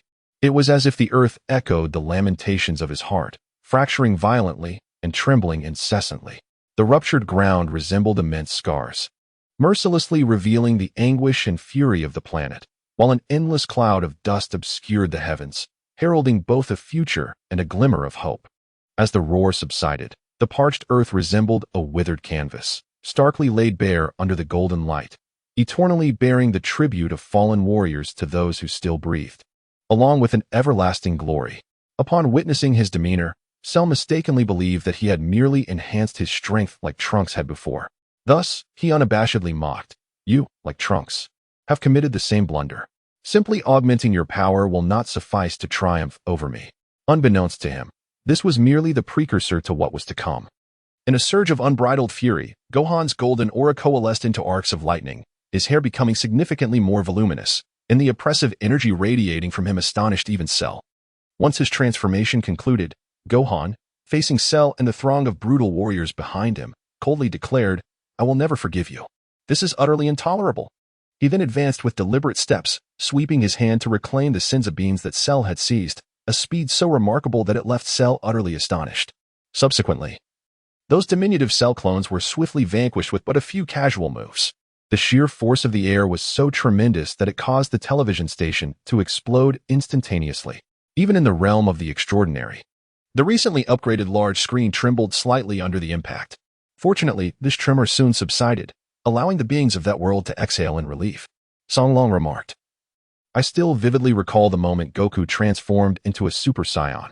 My phone was completely obliterated by the flash." Zhuge added, "Isn't the quality of this large screen somewhat lacking? It appears due for an upgrade." Wang Yi speculated, "Perhaps Gohan has simply become too powerful." Lu Linglong noted, "Truly, he is the son of Goku. I never anticipated that under Goku's relentless pressure, his latent potential would be unleashed. Yet, this form of Super Saiyan is unlike anything I have ever encountered. Typically, a Super Saiyan merely manifests a golden aura, devoid of any lightning. Furthermore, in comparison to his previous self, Gohan exhibited notable changes in both appearance and demeanor." Zhuang interjected, "I previously calculated that Goku's training methods could enable them to achieve a state where Super Saiyan becomes their norm, and upon experiencing anger, they ascend to the so-called Super Saiyan form, representing a pinnacle of existence." Ji Jinhua inquired, "Could this possibly be the legendary Super Saiyan second generation?" Chapter 74. The one who defeated Cell. The Earth found itself in a dire crisis. In truth, the individual most terrified by Gohan's prowess was not Cell, but rather Vegeta, who had just endured a brutal assault from the small Cell clones. After barely recovering from consuming a senzu bean, he was astonished by Gohan's actions. He could hardly believe his own eyes, for he had exerted tremendous effort and yet failed to overcome those diminutive foes. Yet Gohan, astonishingly, dispatched them all with a single blow each. What kind of terrifying power is this? In the chat group of extraordinary beings, Zhuge jested, "This is hilarious. Vegeta has been outclassed by his own son. Not only has he failed to surpass Kakarot, but he has also been eclipsed by Gohan." Zhang Chuan added, "The proud warrior can no longer maintain his arrogance." Dragon Ball, Vegeta retorted, "Silence. Do not be short-sighted. This boy merely possesses innate talent, but his potential will never exceed that of us pure-blooded Saiyans." Bai Shishua chimed in, "P.S. getting agitated." Song Long remarked, "Old Vegeta, it is what it is. We one team mock you, for no matter how many years you train, you cannot compare to Goku's family." Dragon Ball, Vegeta exclaimed, "What did you say?" He transforms into Super Saiyan 4. Fortunately, these two worlds are not interconnected. Thus, even in his fury, Vegeta's wrath was merely impotent rage. When their gaze returned to the battlefield, they realized that those diminutive Cybermen had been entirely eradicated. As the effects of the magical beans took hold, everyone gradually regained their strength. However, they could offer no assistance at this point and could only stand by, observing how Gohan would proceed to vanquish Cell. Even Den wore a knowing smile. He remarked to Goku, "In this child's eyes, there is no trace of hesitation. He has become the mightiest warrior, driven solely by rage." Goku furrowed his brow and murmured, "Just you wait, Cell. This time, your defeat is inevitable." Cell, incensed by the annihilation of his spawn at Gohan's hands, launched into a frenzied assault without a moment's pause. Perhaps seeking to humiliate him, Gohan refrained from counterattacking, focusing instead on evasion, successfully dodging all of Cell's onslaught. A powerful kick was met with a complete defense from Cell's elbow. Subsequently, it was only then that the latter began to counterattack. Witnessing the visceral clash between the two sides, Vegeta was rendered speechless. The assaults from Cell seemed utterly ineffective. Meanwhile, Piccolo appeared to grasp the situation. Raising his head and exclaiming, Goku, I finally understand why you chose to fight from the very beginning. Your intention was to allow Gohan to witness the battle against Cell, wasn't it? Upon hearing these words, Trunks, standing nearby, also experienced a moment of clarity. So that is how it is. Perhaps Goku never aimed to win. He merely sought to set an example for Gohan, to illustrate the magnitude of Cell's strength and his combat style, thereby facilitating Gohan's eventual victory. All of this stemmed from his profound wisdom. Lu Linglong remarked, "It seems we have misjudged Goku." Wang Yi added, "Goku is not only a devoted father but also an exceptional mentor. From the moment he entered the hyperbolic time chamber, he placed less emphasis on his own advancement and focused on nurturing Gohan, aspiring for him to surpass his own capabilities." Wang Jinxiu stated, "It turns out we misunderstood him." Zhang Chulan sighed. Such is the disparity. Some fathers tirelessly assist their children in their progress, while others engage in rivalry with their own offspring." Vegeta retorted, "Are you truly asking for a beating, bringing me into this?" Sanglong responded, "He didn't name anyone specifically. Some individuals merely took it upon themselves to fit the description, and there's nothing we can do about that, right?" Returning to the battle, it was evident to all that Cell was exerting every ounce of his strength, yet Gohan seemed to handle the situation with remarkable ease. This, indeed, highlighted the fundamental disparity in power. After encountering his first setback since his inception, Cell, confronted by Gohan's audacious claims, sneered once more. Such arrogance. "Very well. I shall let you witness the true terror of my power." This revelation sent a shiver through the hearts of the assembled warriors. They began to ponder. Could it be that Cell had yet to unleash his full potential? If so, would Gohan find himself in peril? Subsequently, after unleashing a formidable shout, Cell's combat prowess surged significantly, enhancing both his strength and speed considerably. In a flash, he delivered a thunderous blow directly to Gohan's face. Yet, 3 seconds later, his smug expression morphed into one of sheer astonishment, for it appeared that this all-out punch had inflicted no harm upon Gohan whatsoever. As the scene unfolded, his expression transitioned from confidence to terror, ultimately culminating in anguish. For as he retracted his fist, Gohan retaliated with a punch that struck him squarely in the abdomen, causing a deep indentation as though it might pierce through his very core with just a tad more force. Subsequently, another blow ensued, much to the astonishment of onlookers. The recently empowered Cell was sent hurtling backward with astonishing speed. Even as he struggled to regain his footing, the agony etched across his visage remained a testament to the severe injury he had just sustained. Clutching his abdomen in pain, his chest heaved as if something were about to erupt. Then, with a visceral cry, he indeed expelled what appeared to be Android 18. Xiao Xiao exclaimed, "By heavens. He actually ejected 18. One added, "It seems Gohan inflicted such overwhelming damage upon Cell that he can no longer maintain his perfect form. This is Gohan's true prowess." Zhang Chulan remarked, "Yet, what precisely did that recent enhancement of Cell entail, considering he was still outmatched by Gohan?" Su Si pondered. "Perhaps it is not that Cell is too weak, but rather that Gohan is extraordinarily formidable?" Feng Xian observed, faced with the seemingly invincible Cell. Gohan decisively shifted the balance with merely 2 punches, truly a testament to being Goku's offspring. Bai Shishua interjected, "However, that sausage-lipped Cell is undeniably grotesque." Lu Xi noted, "This child possesses great potential, yet his arrogance is his downfall." Goku urged him to finish off Cell swiftly, but he declined, insisting on making Cell suffer more. Such folly will surely lead to his undoing. Indeed, this was the harsh reality. Having expelled Android 18, Cell's combat capabilities had diminished significantly. At this juncture, not only Gohan, but even the likes of Vegeta could easily overpower him. In desperation, he harbored thoughts of mutual destruction, causing his body to swell ominously as he laughed maniacally, declaring, "You all are about to meet your demise. Just wait and see. I shall self-destruct. While I may perish, you will all accompany me to the grave. Even your precious earth will suffer the consequences." In that moment, Gohan felt a profound regret, even kneeling and pounding the ground in anguish, tears brimming in his eyes. He lamented not heeding his father's advice to swiftly eliminate Cell, which had led to this dire predicament. All of this turmoil stemmed from his own reckless pride.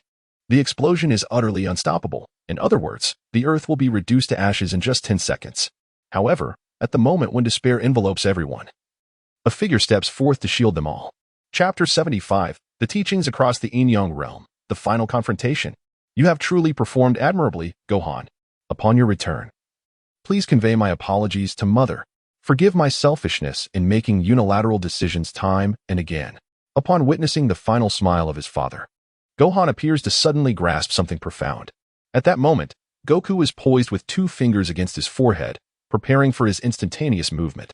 Ultimately, he utters, "Farewell, Gohan."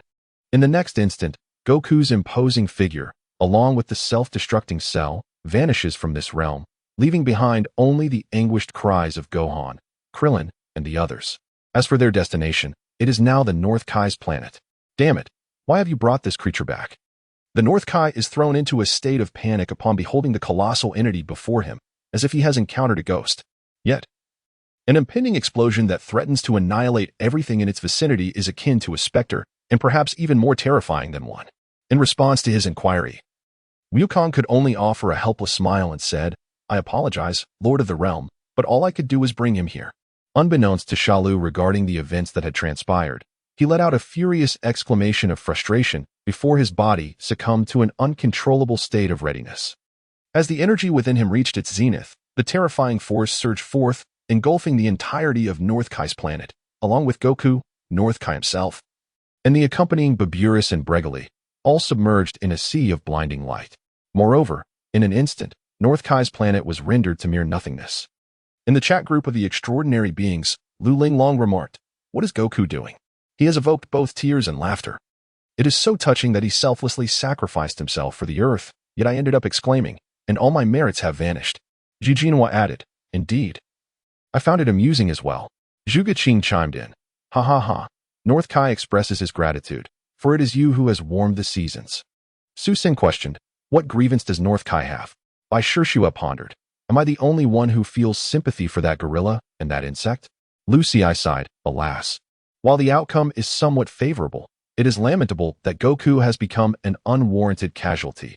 Gohan indeed possesses a talent for causing trouble." Song Long concluded, "At least Xiayu is dead. He has been reduced to mere particles and surely cannot resurrect, right?" Er Zhuang countered, "It seems he can indeed." One might ponder, what is the most excruciating experience in life? It is the demise of a loved one in the quest to vanquish an adversary, only to find that the loved one has been obliterated, while the enemy returns with even greater strength. This encapsulates Gohan's current sentiments. Following a haze of smoke, a wave of light emerged from the mist. Unfortunate Trunks, before he could even react, was pierced through the chest by this wave of light, plunging him into a state of near death. Whom did I just strike? Was it Trunks?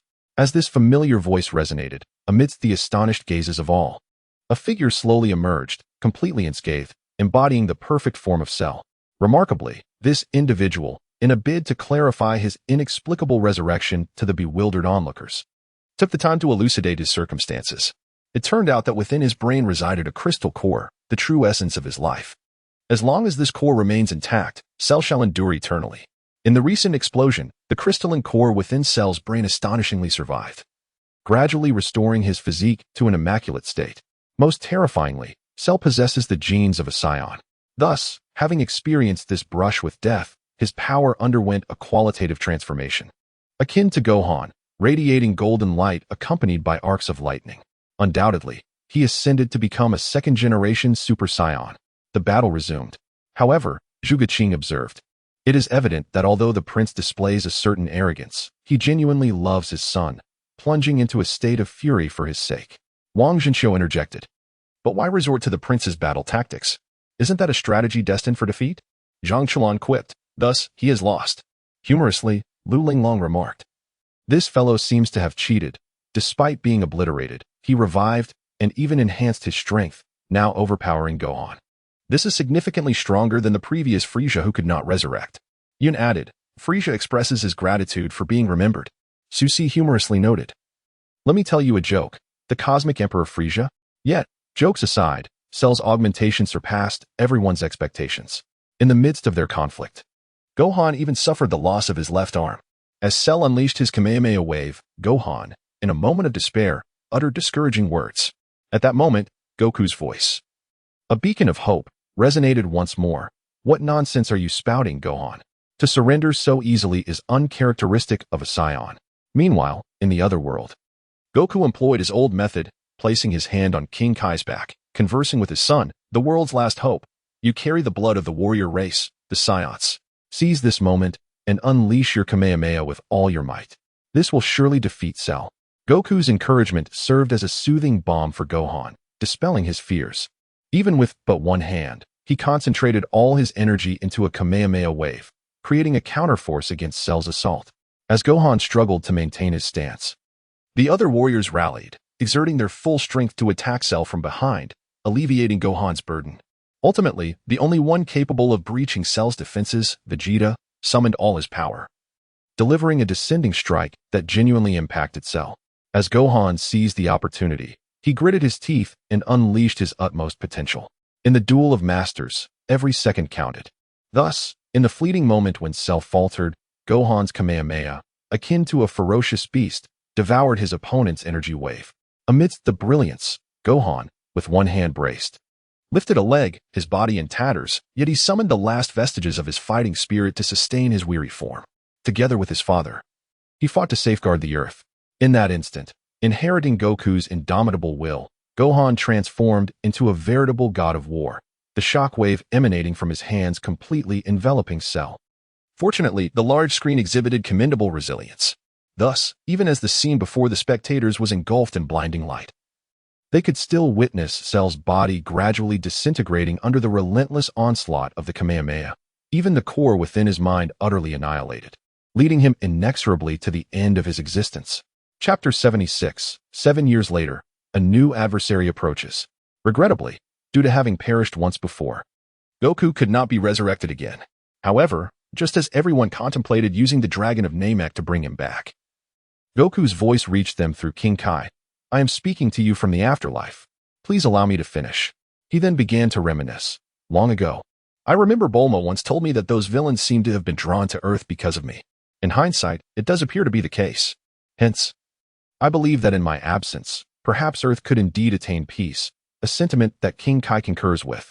I do not consider my sacrifice to be for the sake of Earth. Nevertheless, due to my role in saving the planet, King Kai bestowed upon me certain privileges.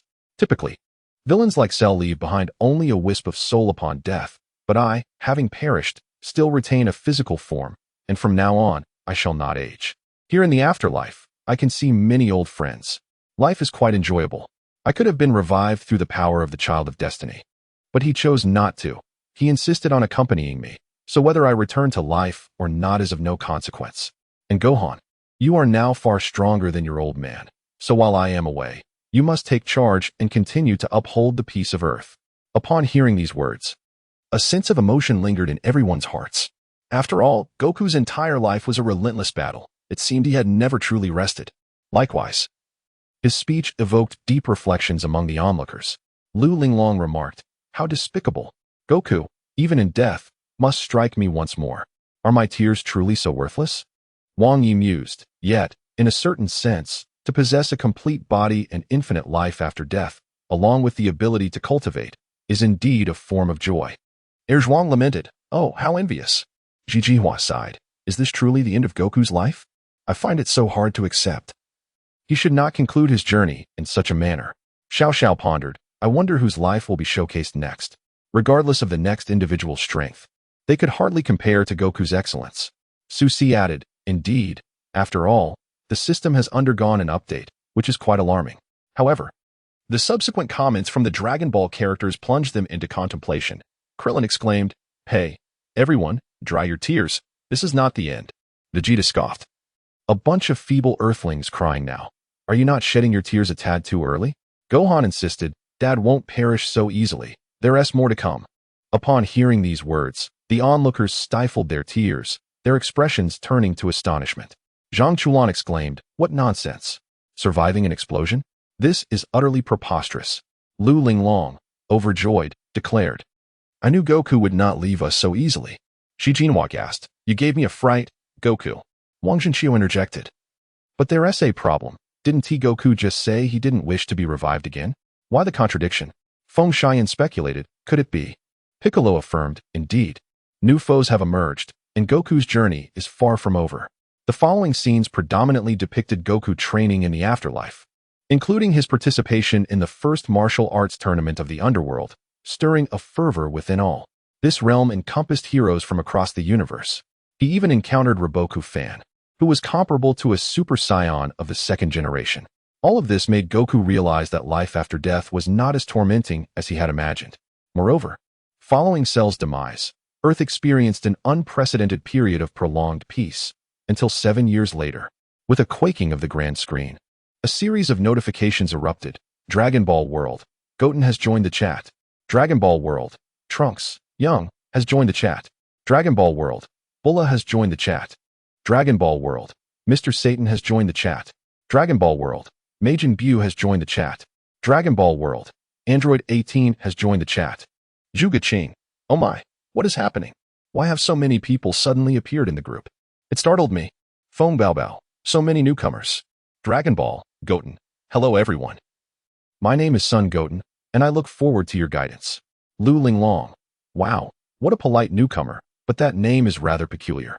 Could it be that he is Gohan's son? Dragon Ball, Gohan, he is my younger brother. Embarrassed, Wang Jinxiu. Speaking of which, how did this person named Satan join us? Isn't he just a braggart? Such a person shouldn't be here. Feng Xian, and how did Android 18 also come in? Wasn't she in a fierce battle with Goku and the others? Zhang Lingyu, who are Bula and Majin Buu? The latter sounds like a villain. This is making me even more curious about what's to come. By Shiwei, the story is about to begin.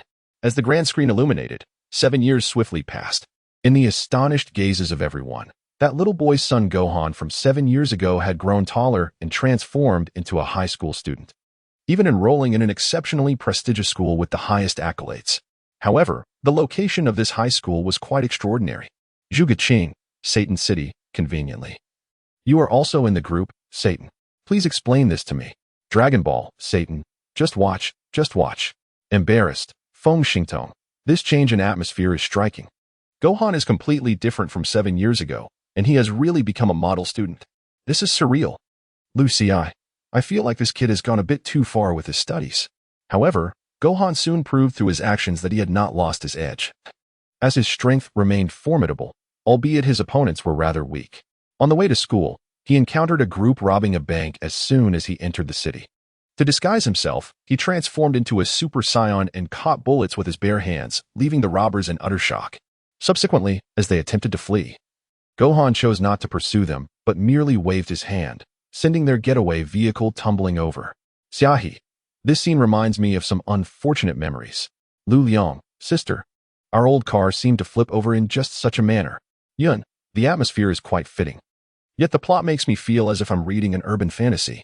Zhang Chuan, the Dragon King returns, intending to focus on his studies, only to encounter a glitch involving a cold-hearted campus belle. At this point, I am starting to feel excited, hee. Chapter 77. Goku is about to return for the martial arts tournament. The subsequent events unfolded in a manner that could only be described as eerily identical to Zhang Chuan's prophecy, when the teacher introduced the new student, whose academic achievements were nothing short of perfect. A wave of astonishment rippled through the classroom, with everyone expressing their surprise except for one individual who remained remarkably composed. This was a girl, adorned in a fresh outfit and sporting twin ponytails, whose beauty was undeniably striking. While she harbored a slight curiosity towards the newcomer, it did not occupy her thoughts excessively. The first instance that struck her as peculiar occurred during physical education class. Gohan had only encountered the sport of baseball through literature, never having engaged in it firsthand. He had even been mocked by the dim-witted antagonists from the Dragon King novels. However, when the game commenced, he maintained that he would remain inconspicuous. Yet, leveraging his Saiyan physique, he leapt an astonishing 8 feet, astonishing everyone present. Even when faced with the ferocious pitches from the formidable Shawperson, he remained unfazed, as if the impact were merely a gentle tickle. Similarly, after they collaboratively vanquished several groups of robbers from Satan City, the so-called masked Super Saiyan bore an uncanny resemblance to Gohan, both in appearance and voice, further fueling Beulah's suspicions. At this juncture, the narrative indeed exudes a distinct urban pretentiousness, reminiscent of the style found in tomato novels. However, the observations of the diverse characters are notably unique. Xiao, why does Satan City resemble Gotham? Within just a few days, there are already reports of robberies. It's plagued with calamities. Zhuge Qing, perhaps there are many who harbor disdain for Satan. After all, he is undeniably weak. Zhang Chulan, yet, this girl named Beulah is quite beautiful. Miss, do you have a boyfriend? Let us create a green bubble together. She seems so innocent. Beulah, get lost, you filthy rogue. Wang Yi, Zhang Chulan, what are you meddling for? It's quite clear that she and Gohan are a couple. The rhythm of this urban narrative is evident. So how dare you flirt? Zhang Chulan, no worries. Gohan can't reach me anyway, haha. Feng Xingtong, am I the only one concerned about when Gohan's true identity will be revealed? In these urban tales, the concealed identity of the male protagonist invariably comes to light, leading the female lead to fall madly in love. It's an age-old trope. Indeed, this was the case. During the final mission, Gohan, in an effort to rescue a small dinosaur that had been kidnapped by a nefarious circus owner, stealthily liberated the creature. Subsequently, when the dinosaur's parents came in search of their offspring, Gohan inadvertently exposed his identity while vocally urging them to refrain from wreaking havoc in the city. Subsequently, in a bid to preserve his identity, he compelled BR to keep his true nature a secret and reluctantly entered the prestigious martial arts tournament. However, the consequences of this decision unfolded like a butterfly effect. After school, when Gohan visited Bulma's home to alter his attire and engaged in conversation with her son, the young Trunks, he deliberately brought up the topic of the tournament, which piqued Vegeta's interest. Having spent an extensive period training in the gravity chamber, Vegeta had not engaged in physical activity for quite some time, and thus expressed his desire to participate. Shortly thereafter, Goku's voice echoed from above. He had overheard their conversation and, with a playful spirit, also wished to join in. He even requested a day off from the afterlife to return to the mortal realm for this occasion. This butterfly effect spiraled uncontrollably. Upon learning of Goku's intention to compete in the tournament, not only Gohan, Vegeta, and Trunks, but also Goku's former friends such as Krillin, Piccolo, Tan, and Yamcha eagerly joined in the fray. Notably, after many years of being single, Krillin, influenced perhaps by his wish for Android 18's explosive device to be removed or by his act of dismantling the control device in her presence, found himself moved by her. Their struggles culminated in a beautiful union, resulting in the birth of a daughter. Remarkably, due to his newfound domestic life, Krillin had forsaken his bald head for a full head of hair, now presenting himself as a successful individual. Initially, Krillin was reluctant to face such formidable opponents. But upon hearing about the substantial prize money associated with the tournament, Android 18 insisted he must participate, declaring her own intention to join as well. Meanwhile, Goten, Goku's second child, upon learning that his friend Trunks was also entering, eagerly signed up. At Chi-Chi's urging, he began training alongside Gohan, who had taken a week off. Thus, the roster for the illustrious martial arts tournament began to take shape. In a separate chat group, one remarked, "What an impressive lineup. It seems this tournament will be quite the spectacle." Another chimed in, "Seeing this crew of disruptors makes me chuckle. I wonder what Satan's reaction will be upon witnessing this scene?" To which Satan replied, "Thank you. I find myself in tears." A further comment noted, "They say daughters are a father's closest companions, but BR seems to be full of holes. How could she have uncovered so many rivals?" Another added, "This only indicates that Satan is rather loathed, even by his own daughter." Lastly, someone mused, "It must be said, Gohan's charm in courting is quite impressive. This is what true wisdom looks like." Amidst the murmurs of the crowd, the soldiers commenced their arduous training. It was during this time that it became evident that Goten and Trunks, both possessing Saiyan genes, exhibited remarkably high potential. Astonishingly, at such a tender age, they had already transformed into Super Saiyans. Their transformation left Gohan and Vegeta utterly astounded. Witnessing Trunks effortlessly achieve his transformation, Vegeta felt a wave of frustration wash over him. When did becoming a Super Saiyan become so trivial? The revelation that Goku's son Goten could accomplish the same feat sent beads of cold sweat trickling down his brow, as if he had been struck by a sudden realization. On the other hand, upon witnessing Goten's extraordinary talent, Gohan, astonished, promptly transformed their training into sparring sessions. However, upon discovering that Goten was incapable of flight, he could not help but exclaim, "Your learning sequence is entirely reversed." Consequently, he reluctantly began to teach him how to fly. Just then, a helicopter descended from the sky. As the cabin door opened, to everyone's surprise, Videl emerged. Her purpose for this visit was to request training alongside Gohan and to ask him to teach her how to fly. Unfortunately, the past few days that Gohan had intended for personal practice were now consumed by Goten and Videl. Nevertheless, the presence of a beautiful companion made this time a delightful mix of pleasure and pain as they prepared to welcome the arrival of the World Martial Arts Tournament. Chapter 78. The martial arts tournament commences. The warriors exuded an intimidating aura. However, the members of the otherworldly group were far from calm. Zhuge Qing remarked, "Gohan, come here. Let me teach you how to pursue girls. And by the way, could you perhaps reconsider your aesthetic choices?" Zhang Chulan interjected, "A twin-tailed hairstyle? Gohan, you scoundrel. Because of your remark, the world has lost a twin-tailed girl. What crime do you bear for this?" Feng Xiayan expressed her bewilderment. "What kind of peculiar lunatics are gathered here?" Gohan retorted, "This is absurd." Wang Yi added, "We won't even discuss how to pursue girls. The Sun family's sense of aesthetics has been transparent since you chose your uniform." Lu Linglong chimed in, "I feel that Gohan should not go to Namek. Why emulate the Jinyu Force of all choices?" Bai Shiwei commented, "The moment Gohan witnessed the Jinyu Force's formation, he was irreversibly poisoned." Xiao Xiao sighed. "With these three troublesome individuals at home, Chi-Chi has it tough." Chi-Chi exclaimed, "Finally, someone understands me. Long live understanding." Fortunately, despite Gohan's somewhat foolish demeanor, it seemed that his inherent charm, perhaps a trait of the Sun family, shone through. This led to the deepening of their relationship. Even when Chi-Chi inquired about their potential marriage, Videl did not refute the notion, seemingly accepting it as a given. Returning to the martial arts tournament. The moment Goku appeared after a 7-year absence, the crowd erupted with joyful tears. Upon seeing this optimistic young man once more, everyone called out his name. As his closest friend, Krillin was moved to tears, while Piccolo flashed a mischievous smile. Particularly, the initial group of friends, such as Oolong, who shared the strongest bonds with Goku, rushed forward and enveloped him in embrace. This serene and peaceful atmosphere was truly comforting. Among the crowd, only Goten stood there in a daze. After all, this was his first encounter with his father, which inevitably stirred a sense of curiosity within him. However, with Chi-Chi's introduction, Goten finally came to realize that the person standing before him, who bore an uncanny resemblance to himself, was indeed his father. Without hesitation, he dashed forward and leaped into his embrace, his face alight with pure joy. This heartwarming scene evoked reflections among the onlookers. Lu Linglong remarked, "Indeed, Goku possesses an innate charm. Anyone who interacts with him cannot help but feel affection or attachment, even those who initially represented the forces of evil, such as Piccolo and Vegeta, have been moved." Xi Jinhua added, "That is, in essence, charisma." Wang Yi commented, "This moment is rather touching. If only Goku could temper his obsession with martial prowess just a little, allowing the host to resurrect himself. A reunion for all would be the most splendid conclusion." Zhuge Qing lamented, "Alas, for some, the ultimate destiny lies in battle."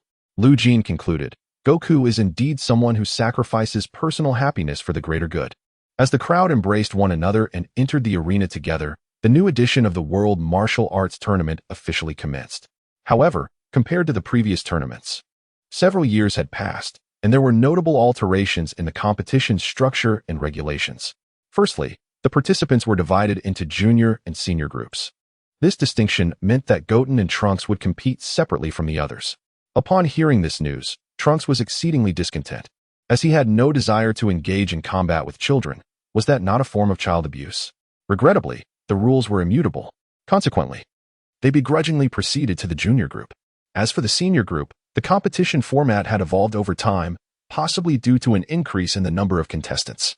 The traditional knockout format had been transformed from martial arts duels to a punching machine. The higher the weight of the punches, the greater the score, ultimately determining the rankings for the finals based on the accumulated points. Subsequently, a series of humorous events unfolded. Yun remarked, before Wukong and his companions took the stage. The competition was quite ordinary. However, once they appeared, the atmosphere shifted dramatically. Zhuge Qing commented, "Number 18 set an excellent precedent by scoring over 800 right off the bat. I'm genuinely curious how these individuals manage to regulate their strength in daily life." Zhang Chulan mused, I wonder how much I could score if I participated." Indeed. The audience seemed to prefer these light-hearted segments, finding them far more enjoyable than the intense life-and-death battles, which were undeniably more comfortable to watch. However, the process was utterly amusing. Overall, while others were competing for larger scores, this group was engaged in a contest of subtler finesse.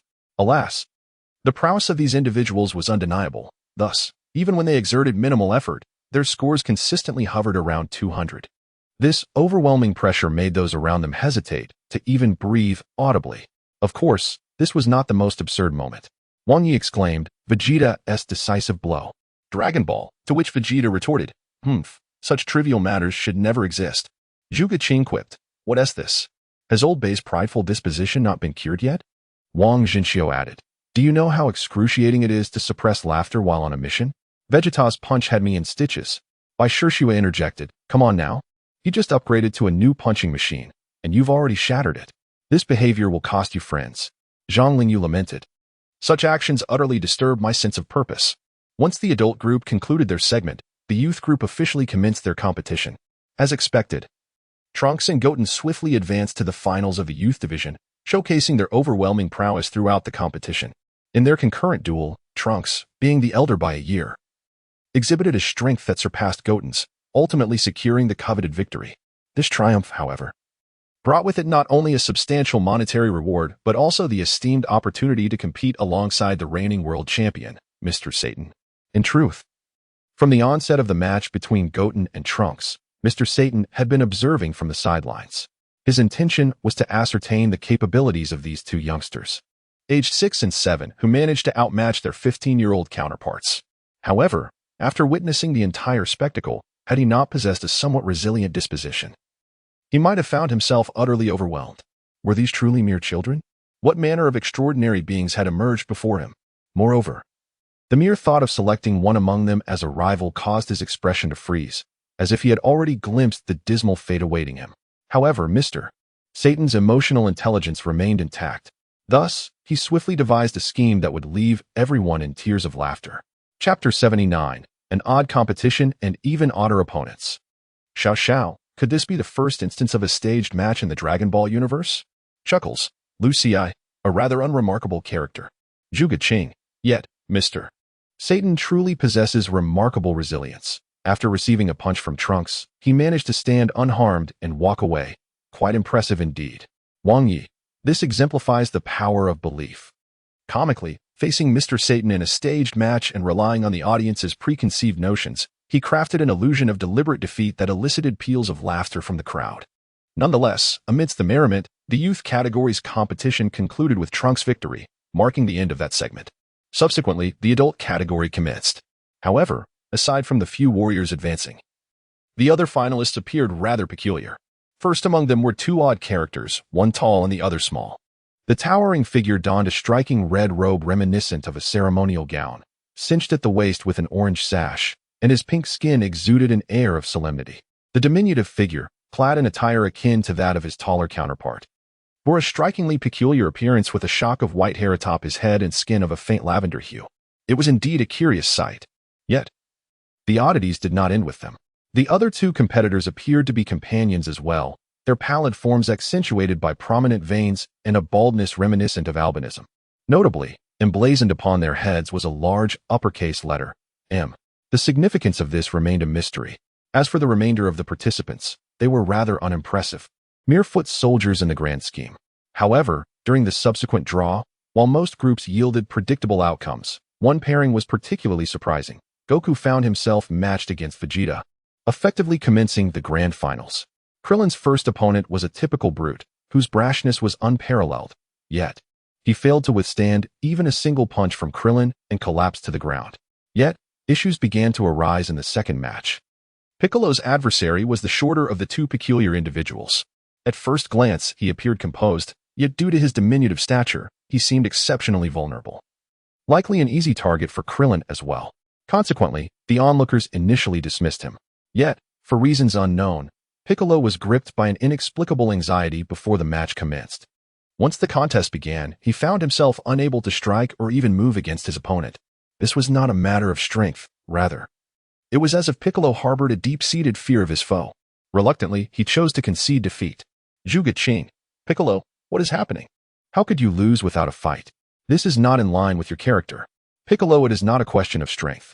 His dimensional level surpasses mine by an insurmountable margin. This revelation left the audience in astonishment. By Shishue, forgive my ignorance, but what does this dimensional level refer to? Wang Yi. It likely refers to a hierarchy. For instance, within a sect, no matter how formidable a disciple may be, he cannot usurp the authority of the master. It should be interpreted in a similar vein. Susi. No, it might be even more esoteric, akin to how a three-dimensional being can never defeat a four-dimensional one. Lu Linglong. But isn't Piccolo a deity of Earth? If this individual's status is even higher, then what manner of being is he? In summary, until the short flute reveals the specific reasons, everyone can only speculate. However, at that moment, they remained unaware that this match was merely the first act of a bizarre battle. Subsequently, in the third round, the contenders would be Mr. Satan's daughter, Beulah, and one of the two bald individuals, a fellow named Spubich. As the battle commenced, Beulah took the initiative, launching the first strike. Having previously trained in energy control with Gohan, her combat prowess had significantly heightened, even surpassing that of her father, Mr. Satan, rendering her more than capable of handling ordinary adversaries. Indeed, this proved to be true. After numerous encounters, Spubich found himself repeatedly knocked to the ground, on the brink of defeat. Yet, surprisingly, each time he teetered on the edge of collapse, he managed to rise again, restoring himself to perfect condition. Such a peculiar individual was truly unprecedented. Ultimately, it was Beulah who found herself drained of stamina first, necessitating her ascent into the sky for recuperation. Little did she anticipate that her formidable opponent could also employ the technique of flight, and with a swiftness that surpassed her own. He swiftly brought her crashing down to the ground. Moreover, this individual exhibits a complete disregard for martial ethics. It is evident that Bayer is utterly weakened. Yet this bald man appears to have lost all semblance of compassion, showing no mercy even towards a female opponent, ruthlessly attacking her. He even deliberately targets her abdomen, honing in on her vulnerable spot. Were it not for the adherence to the rules, Gohan might have charged onto the stage to teach this ungrateful wretch a lesson and avenge Bayer. In the chat group, Zhuge Qing remarked, "Oh my. Gohan finally shows some emotion. I was beginning to think you were merely a straightforward man." Lu Linglong added, "If it were me, I would rush onto the stage to deliver a beating. What kind of person deliberately strikes at someone's abdomen, potentially rendering her infertile? Will you take responsibility for that?" Ji Jinhua commented, "It's peculiar. This fellow appears to be an ordinary person, yet he possesses such remarkable endurance and explosive power." Bai Shiyuan noted, "In truth, Maya should have conceded long ago. It's all Satan's fault for instilling in her the delusion of being the strongest among her kin, forcing her to endure so much." Zhuang stated, "This is strange. My research indicates that this person possesses no combat data whatsoever." Feng Xian remarked, "That makes it even more inexplicable. How can he possibly defeat Bio? A person without any combat data should not even pass the preliminary round." Lu Jing concluded, "At this moment, the martial arts tournament is rife with anomalies." Subsequently, thanks to the efforts of the on-site medical team, Bayer managed to cling to life. After consuming the magical beans provided during lunch, she swiftly returned to her normal state. In light of this, Gohan, the devoted boyfriend, could confidently ascend the stage for his fourth match. His opponent was the elder member of a duo known as Jebit. However, it seemed the latter possessed considerable knowledge, as he audaciously suggested that Gohan transform into a Super Saiyan at the outset, believing it might afford them some advantage. Beneath the arena, the individual with pale lavender skin indicated to the others that he intended to exploit Gohan this time and expressed his apologies to all present. This statement left the others bewildered. However, when Gohan complied with their instructions and transformed into a Super Saiyan, an unexpected turn of events unfolded. Chapter 80. The terrifying Majin Buu, a born malevolent being. It must be acknowledged that Gohan was indeed earnest, while others merely requested him to transform into a Super Saiyan. He astonishingly ascended to the second generation of Super Saiyan and exhibited his full power in one fell swoop, just as the audience was taken aback. The two individuals with albinism, known as Spopovich and Yamu, disregarded the rules of the tournament and charged onto the stage. They forcibly retrieved the energy-draining device and inserted it into Gohan's body, siphoning off his energy, subsequently neglecting the martial arts competition altogether. Instead, they fled from the location. Fortunately, that fair-skinned Jebit possessed the remarkable ability to restore individuals, akin to a walking magic being. Under his enchantment, Gohan was indeed revived. However, he remained somewhat astonished by the actions of those two, as their behavior was exceedingly peculiar. It was only when the crowd dared to pursue them that the diminutive figure with white hair revealed the truth. This individual was none other than the legendary Kaioshin, who transcends the 4 Kai of the cardinal directions and even the Great Kai. His purpose for this journey was to confront a being known as Majin Buu. It turned out that the two individuals afflicted by albinism were not originally in such a state. They had been manipulated by an evil sorcerer named Babidi, transforming them into their current nefarious forms. In ancient times, before humanity walked upright on earth, there existed an evil wizard named Bibidi at the other end of the universe. One fateful day, this Bibidi created a truly terrifying entity, Majin Buu. This being possessed neither reason nor emotions. His sole purpose was to wreak havoc and indulge in mass slaughter, born solely to instill dread in living beings. Within a span of mere years, countless planets were rendered desolate due to his actions. As Vegeta contemplated the insignificance of such occurrences, believing that the Saiyans could accomplish similar feats, the Kaishin seemed to peer into his thoughts and continued, "You are mistaken, Vegeta. At that time, there existed 5 Kaishins in this world, each capable of vanquishing villains of Frisia's caliber with but a single finger. Yet, among these 5 divine guardians, 4 were slain by Majin Buu. Furthermore, even Bibidi, the creator of this Majin, was unable to control his own creation. In the end, he had no choice but to seal Majin Buu within a colossal egg and let him slumber for several centuries. Eventually, he brought Buu here, targeting Earth. Recently, that sorcerer Bibidi fathered a child, a progeny who, like his father, is an evil wizard. The child is named Babidi. The purpose of their journey is to locate Babidi through those 2 individuals and to thoroughly defeat him before the resurrection of the demon Majin Buu. Only then can the safety of Earth be ensured." In the chat group, Lu Linglong remarked, "I can't shake off the feeling that I'm listening to a tale. This demon Majin Buu sounds rather enigmatic." Zhuge Qing replied, "This is hilarious. Who would have thought that the once-renowned cosmic emperor Frisia has now become a mere measuring tool? Is it really necessary to go this far?" Ji Jinhua commented, "Must we trace this matter back to ancient times? That period seems so distant." Wang Yu added, however, "It no longer feels distant. It appears that Goku and the others are embarking on a new adventure. It seems to validate the earlier words of the Kai. Many things on Earth have emerged due to Goku's existence." Feng Xingtong lamented, "Poor Goku. He has to shoulder so much blame." Susi concluded, "So, their current objective is to eliminate that sorcerer. Yet, he is merely a sorcerer. How much harm can he truly cause?" Feng Xiaoyuan speculated, "I'm not sure, but it seems a new adventure is about to begin." Returning to the video, the group learned from the Kaishin's narration that this sorcerer Babidi, much like his father, possesses little combat prowess. However, he possesses a unique ability to locate individuals filled with malevolence, akin to the 2 previous albino figures, and cast spells upon them, rendering them entirely subservient to him. Thus, at this moment, he likely already has several bodyguards by his side. This presents a rather challenging predicament. Before long, they followed the 2 individuals to the location where the sorcerer Babidi had concealed his spacecraft. However, upon reaching the outskirts, the Supreme Kai was astonished to discover that among Babidi's controlled guardians was none other than the Demon Realm King, Dabura. This demon realm exists in contrast to their own world. In that realm, the mightiest individual is a being known as Dabura. This indicates that their journey will not be straightforward. Meanwhile, in the very spot they are observing, upon acquiring the energy harvested by these 2 individuals, Babidi, in a fit of elation, callously resorted to his dark sorcery to obliterate the body of one of them. One individual sought to flee, only to be ruthlessly struck down by another demon general. His methods were exceptionally cruel, truly befitting the title of an evil sorcerer. Even more terrifying was the fact that these fiends had sensed the presence of the warriors long before their arrival.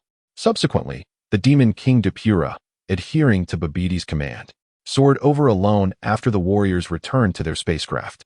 With a single, decisive move, he dispatched the deity known as Jebet, whose true identity was Kid. He then spat at Krillin and Piccolo. This villain's abilities were rather flamboyant. Anyone tainted by his saliva would be transformed into a stone statue. Consequently, Krillin and Piccolo found themselves immobilized due to this unforeseen event. Dabura then retreated into the flying chamber, intent on luring the Supreme Kai and the other 3 warriors inside, only to systematically eliminate them and use their energy as sustenance for the demon Majin Buu. Knowing well the dangers that lie ahead, Goku and his companions bravely ventured forth towards the Mountain of Tigers. After all, to discover a means to rescue Krillin and Dent, one must commence from the very source of the matter.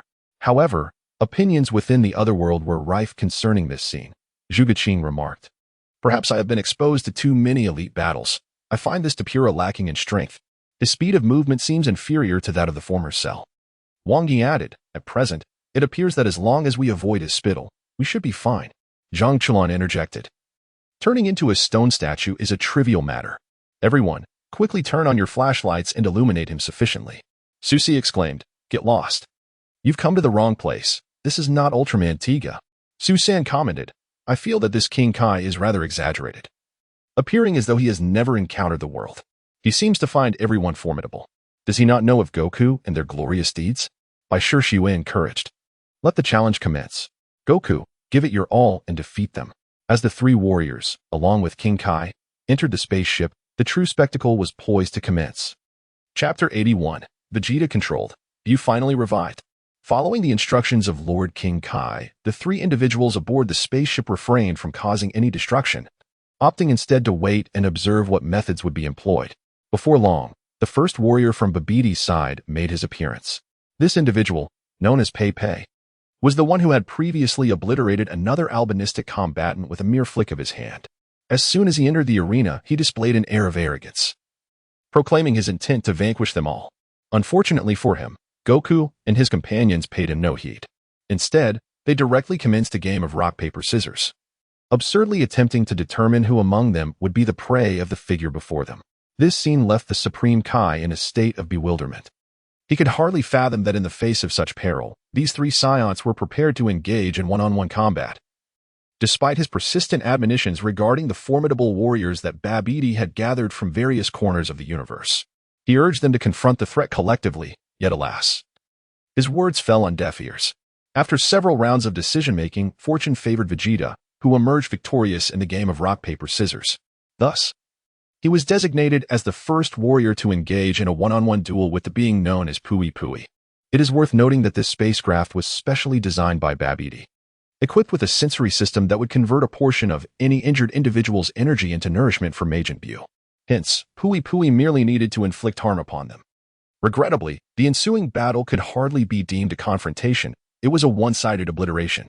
Faced with Vegeta in his normal form, this Pui Pui's, even when exerting his full strength and with the alterations to the planet instigated by Babbidi to create an environment conducive to Pui Pui's combat, achieved nothing. Ultimately, under the force of a shockwave, Pui Pui was shattered into fragments, leaving no trace of his existence. This spectacle equally astonished the Supreme Kai, who had initially believed that with Goku and his companion's strength, even a 3-on-1 match would prove arduous, let alone a 1-on-1 duel. To his astonishment, in comparison, Babbidi's warriors were woefully inadequate. At that moment, he began to doubt himself for the first time. Meanwhile, in the chat group of the otherworldly beings, Zhuge-Ching, may I inquire, is this Supreme Kai someone who has emerged from a village? Xiao, indeed. The boasting is excessive. A warrior deemed cosmic level by Babbidi was dispatched by Vegeta in mere moments, which is truly pathetic.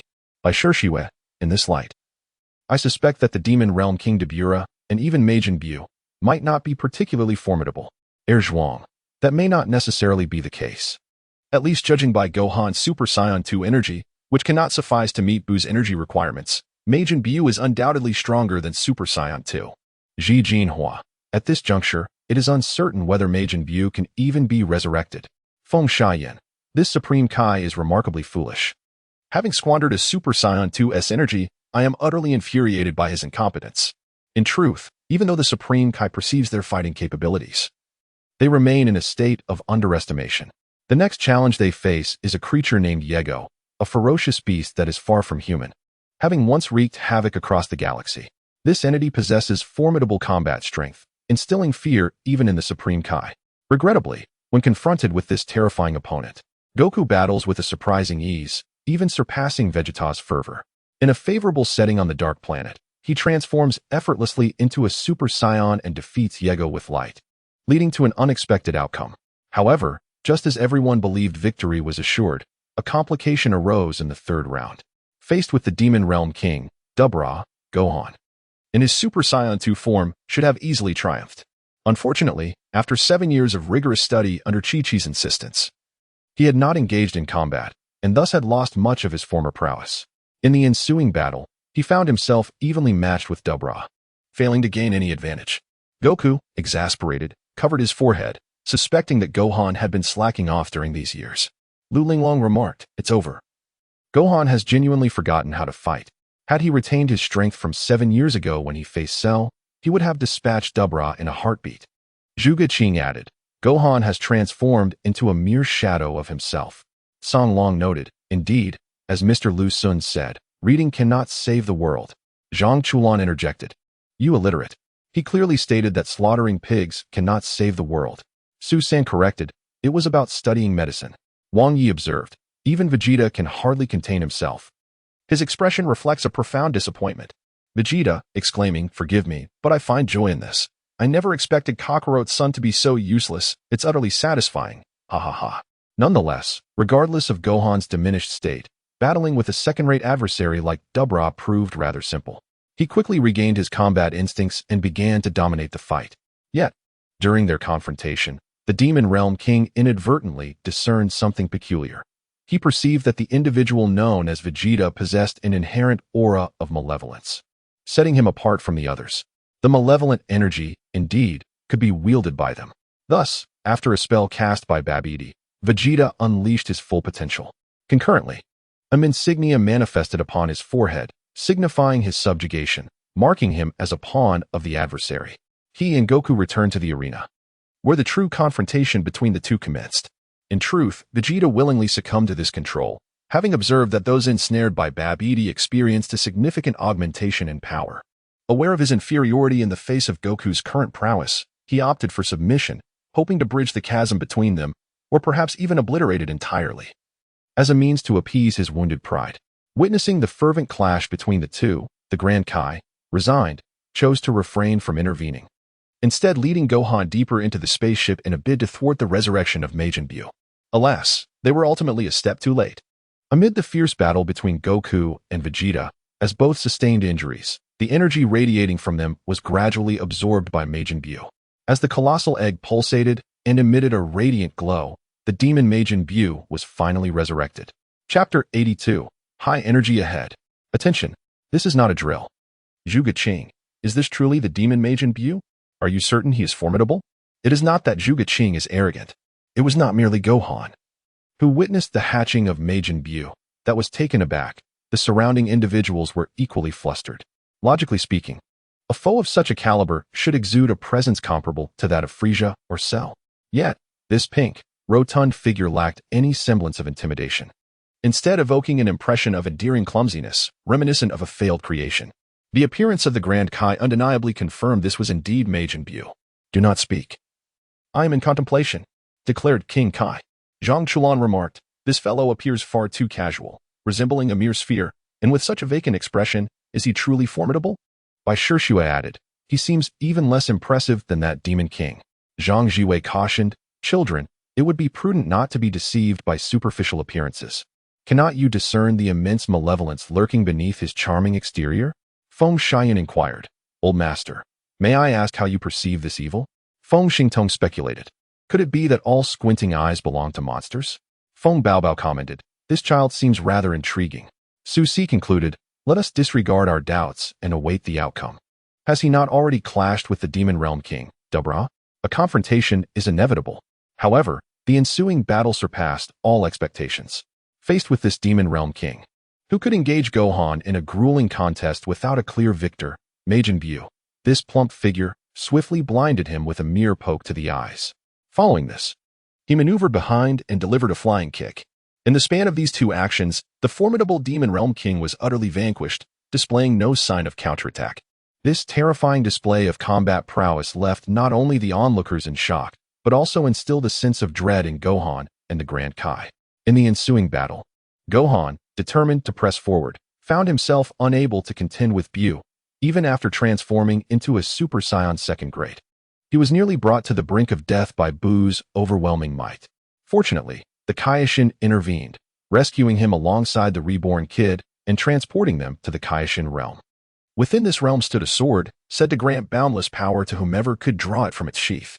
Kid, unfamiliar with the prowess of Super Saiyans, was skeptical of Gohan's ability to wield the sword, openly expressing doubt, as even the previous Kaioshin had been powerless against it. However, to his astonishment, Gohan, in merely achieving a Super Saiyan transformation, effortlessly drew the sword of the Kaioshin, and amidst their astonished gazes, he began to train as per their instructions. On the other side, sensing the malevolent aura, Vegeta ambushed and defeated Goku, subsequently engaging in battle with Majin Buu. To his dismay, he was utterly obliterated. This event corroborated the prior conjecture made by the two warriors. Majin Buu's power far surpassed that of the second-generation Super Saiyan. rendering him incomparable to the likes of Frieza and Cell. The crux of the matter lies in the fact that this creature lacks any semblance of humanity, driven solely by an insatiable lust for destruction. Under Babbidi's command, they soared towards West City, wreaking havoc along the way. They even transformed the entire populace of a city into chocolate, devouring them with gluttonous delight. This method of slaughter was undeniably more brutal than any that had preceded it. At that moment, on the other side, Goku, having awakened from his coma, hurriedly sought out Goten and Trunks upon discovering the revival of the demon Majin Buu. Together with Piccolo, who had also returned from his petrification, they made their way back to the sacred temple. There, Goku imparted to them the technique of fusion. According to Goku, this method was learned from other formidable masters in the underworld, enabling two individuals of equal stature and roughly comparable strength to merge into one. The resultant entity from the fusion embodies the collective intellect of both parties.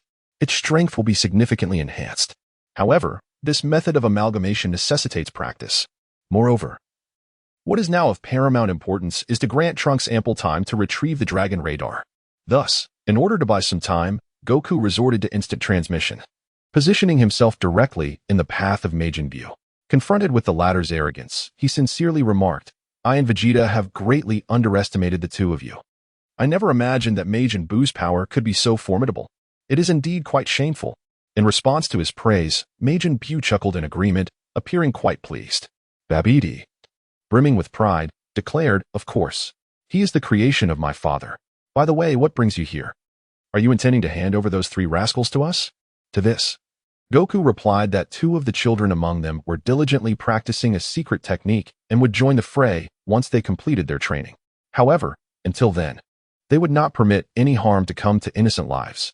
Nevertheless, Babbidi, emboldened by the presence of a being with Majin Buu's caliber of power, dismissed Goku's counsel with disdain, even suggesting that Buu should eliminate him. Yet, facing the murderous intent emanating from Buu, Goku posed a pivotal question: given your immense strength, why do you submit to his command? Babbidi, still under the impression that Buu was the same as before, retorted with righteous indignation, "Isn't this how it should be? Buu is my subordinate. He ought to heed my commands." However, upon completing his statement, he sensed a chilling presence behind him. Turning around, he found Buu staring intently at him, exuding a menacing aura as if he were about to crush him. This scene elicited uproarious laughter from the onlookers. Lu Linglong chuckled. "Huh, Goku has become quite cunning. His words are lethal." Zhuge Qing remarked, "This is a stratagem, regardless of whether the two adversaries grasp the implications of his words. It will inevitably sow discord. Who's to say Majin Buu won't rebel afterwards?" Bai Shishui added, "Speaking of which, it seems our Majin Buu in this group is akin to one in slumber, not uttering a word." Dragon Ball, Satan interjected, "Show. He is savoring ice cream." Wang Yi inquired, "What is going on here?" Nonetheless, regarding Buu's intent to eliminate Goku first, a sense of unease lingered among the group. Feng Xiaoyan expressed, "Majin Buu's power far surpasses Super Saiyan 2. Even Gohan and Vegeta have been defeated. How can Goku possibly prevail against him?" Wang Zhenxiu countered, "It isn't strictly necessary to win. Stalling for time is sufficient." Xiao Xiao added, "Yet, I am not entirely convinced about that so-called fusion technique. The combat prowess of those two little ones is indeed limited. They likely cannot surpass Super Saiyan 2. At that moment, a chat message caught my eye. "High alert ahead. This is not a drill. Take heed. This is not a performance." Chapter 83, Pushing Beyond Limits Once More. The system issued a warning. This notification startled everyone, prompting an instinctive reaction to switch off all household appliances. After all, the last time this alert occurred was during Goku's transformation into a Super Saiyan. At that time, the system had yet to be updated, which nearly caused the large screen to explode under the tumultuous waves of Super Saiyan energy. The memory of that scene still sends shivers down the spine. In the video, as both parties prepare to engage in combat, Wukong refrains from taking immediate action. Instead, a brief introduction was made. Before the battle commenced, I wanted to clarify a few points, so I first shared the concept of the Super Saiyan with you. You see, this is my usual demeanor, is it not? In the next moment, he transformed instantaneously. Behold, this is the Super Saiyan. Upon finishing his statement, the energy around him surged once more, accompanied by crackling lightning, while his hair stood more defiantly. This, indeed, is the Super Saiyan who transcends the Super Saiyan. One might consider it the second tier of the Super Saiyan transformation. At this moment, Pulu resembled a child, persistently nodding in approval as if he had grasped something profound. Babidi, however, mocked, "What is so impressive about merely transforming? You hardly changed at all." Yet, Goku refrained from countering their remarks. Instead, he let out a cold laugh. "Next, I shall advance even further, surpassing the Super Saiyan to become the Super Saiyan beyond Super Saiyan." As his words echoed, he leaned forward once more, channeling all his strength as he unleashed a mighty roar, causing the surrounding lightning to intensify dramatically. Simultaneously, the inhabitants of the Dragon Ball universe could distinctly perceive that. In just this brief moment, Goku's energy had significantly surpassed its previous level, and it continued to rise inexorably. The elevation of this energy instilled a sense of foreboding among the warriors positioned in various directions. The distant king of the north, visibly anxious, exclaimed, "Stop, Goku. If you proceed in that manner, your time there will be severely limited. You have precious little time left." However, Goku paid no heed to his counsel. Rather, it continued to radiate the power emanating from him. Perhaps influenced by his strength, the waters beneath him expanded outward in concentric circles from his position. Even the clouds above began to coalesce into a chaotic formation, emanating from him as their epicenter, spreading relentlessly in all directions. The magnitude of this energy was not only palpable to the warriors present, it reverberated across the globe. In unseen realms, rivers began to overflow, and vessels upon their surfaces gradually capsized under the strain. Within the city, it felt as though an eighth-degree tempest had arisen, uprooting trees and shattering the glass of towering edifices with an unknown force. The people on the streets could only bend low to avoid being swept away by the ferocity of this whirlwind. As time progressed, the towering edifices, under the influence of Wukong, began to exhibit fissures, as if they were on the brink of collapse at any moment. In the news broadcast, the anchor is reporting the alarming news of an attack on Earth. However, it is not long before even the roadside display screens are destroyed due to signal interference. Even the distant Great Rift is further torn apart by the shock waves. It is no exaggeration to say that the entire planet begins to tremble as if the apocalypse is imminent. As for the world of the, damn you, dead monkey. Wasn't the outdoors supposed to be a safe zone? Didn't you say the system was upgraded and would not repeat the previous incidents? I feel like I'm about to be blown away. I'm so scared that I've hidden in the basement. What on earth is happening outside? The roof of Wudong flew away. Help me, brother.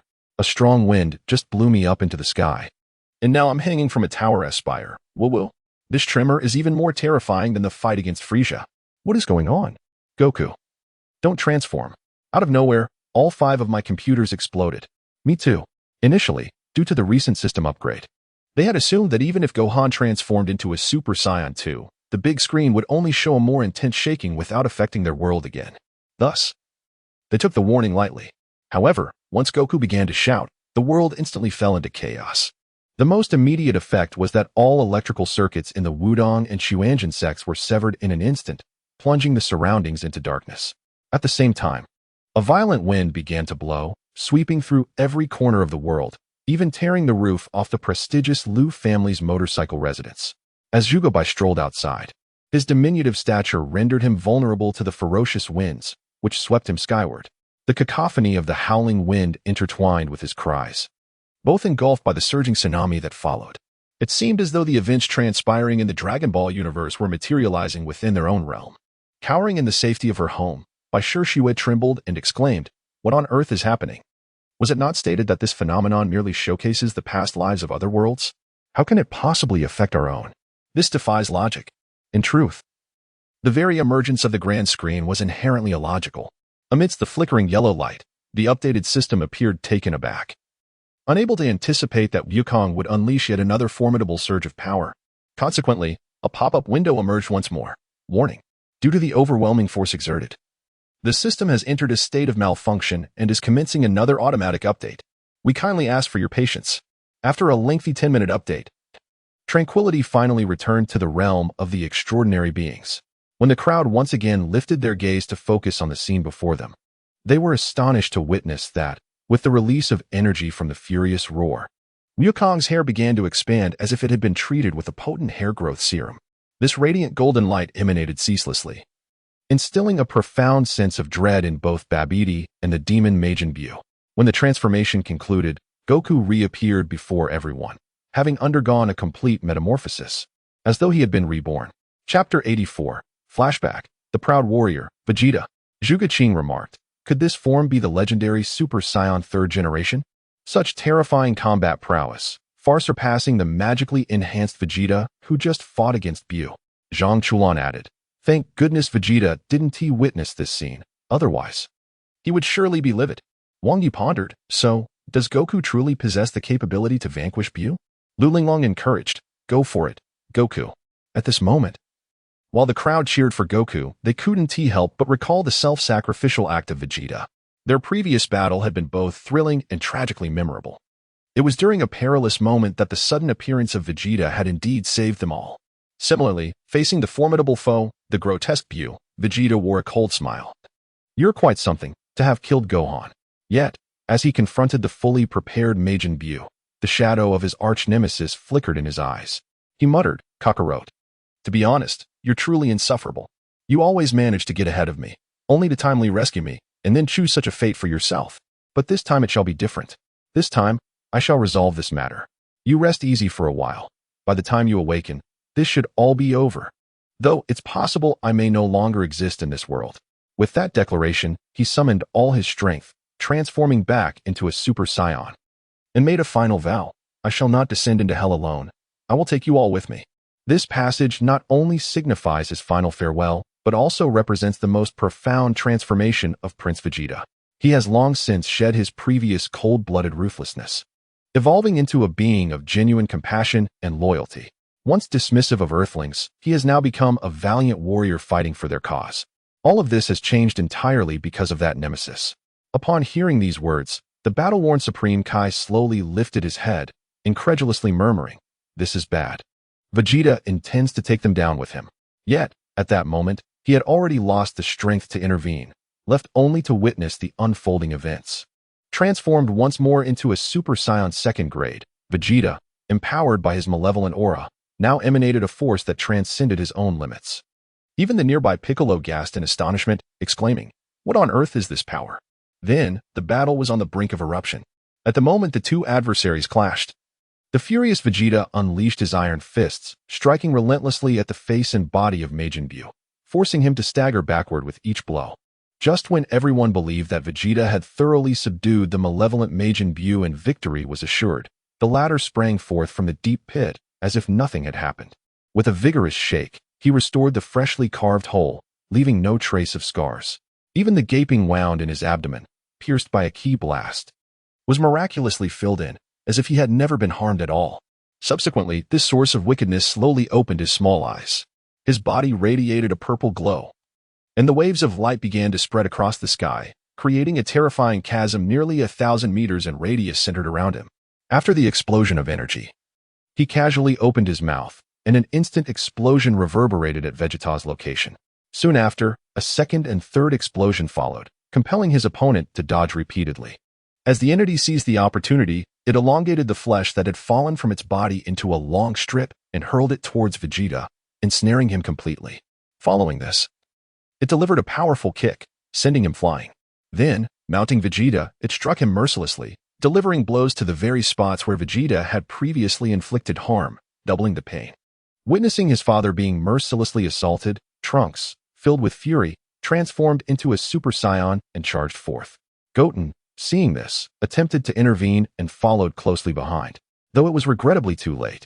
Just as Trunks was about to strike, the unprepared Majin Buu was instantly propelled away, crashing through dozens of rocks before finally coming to a halt.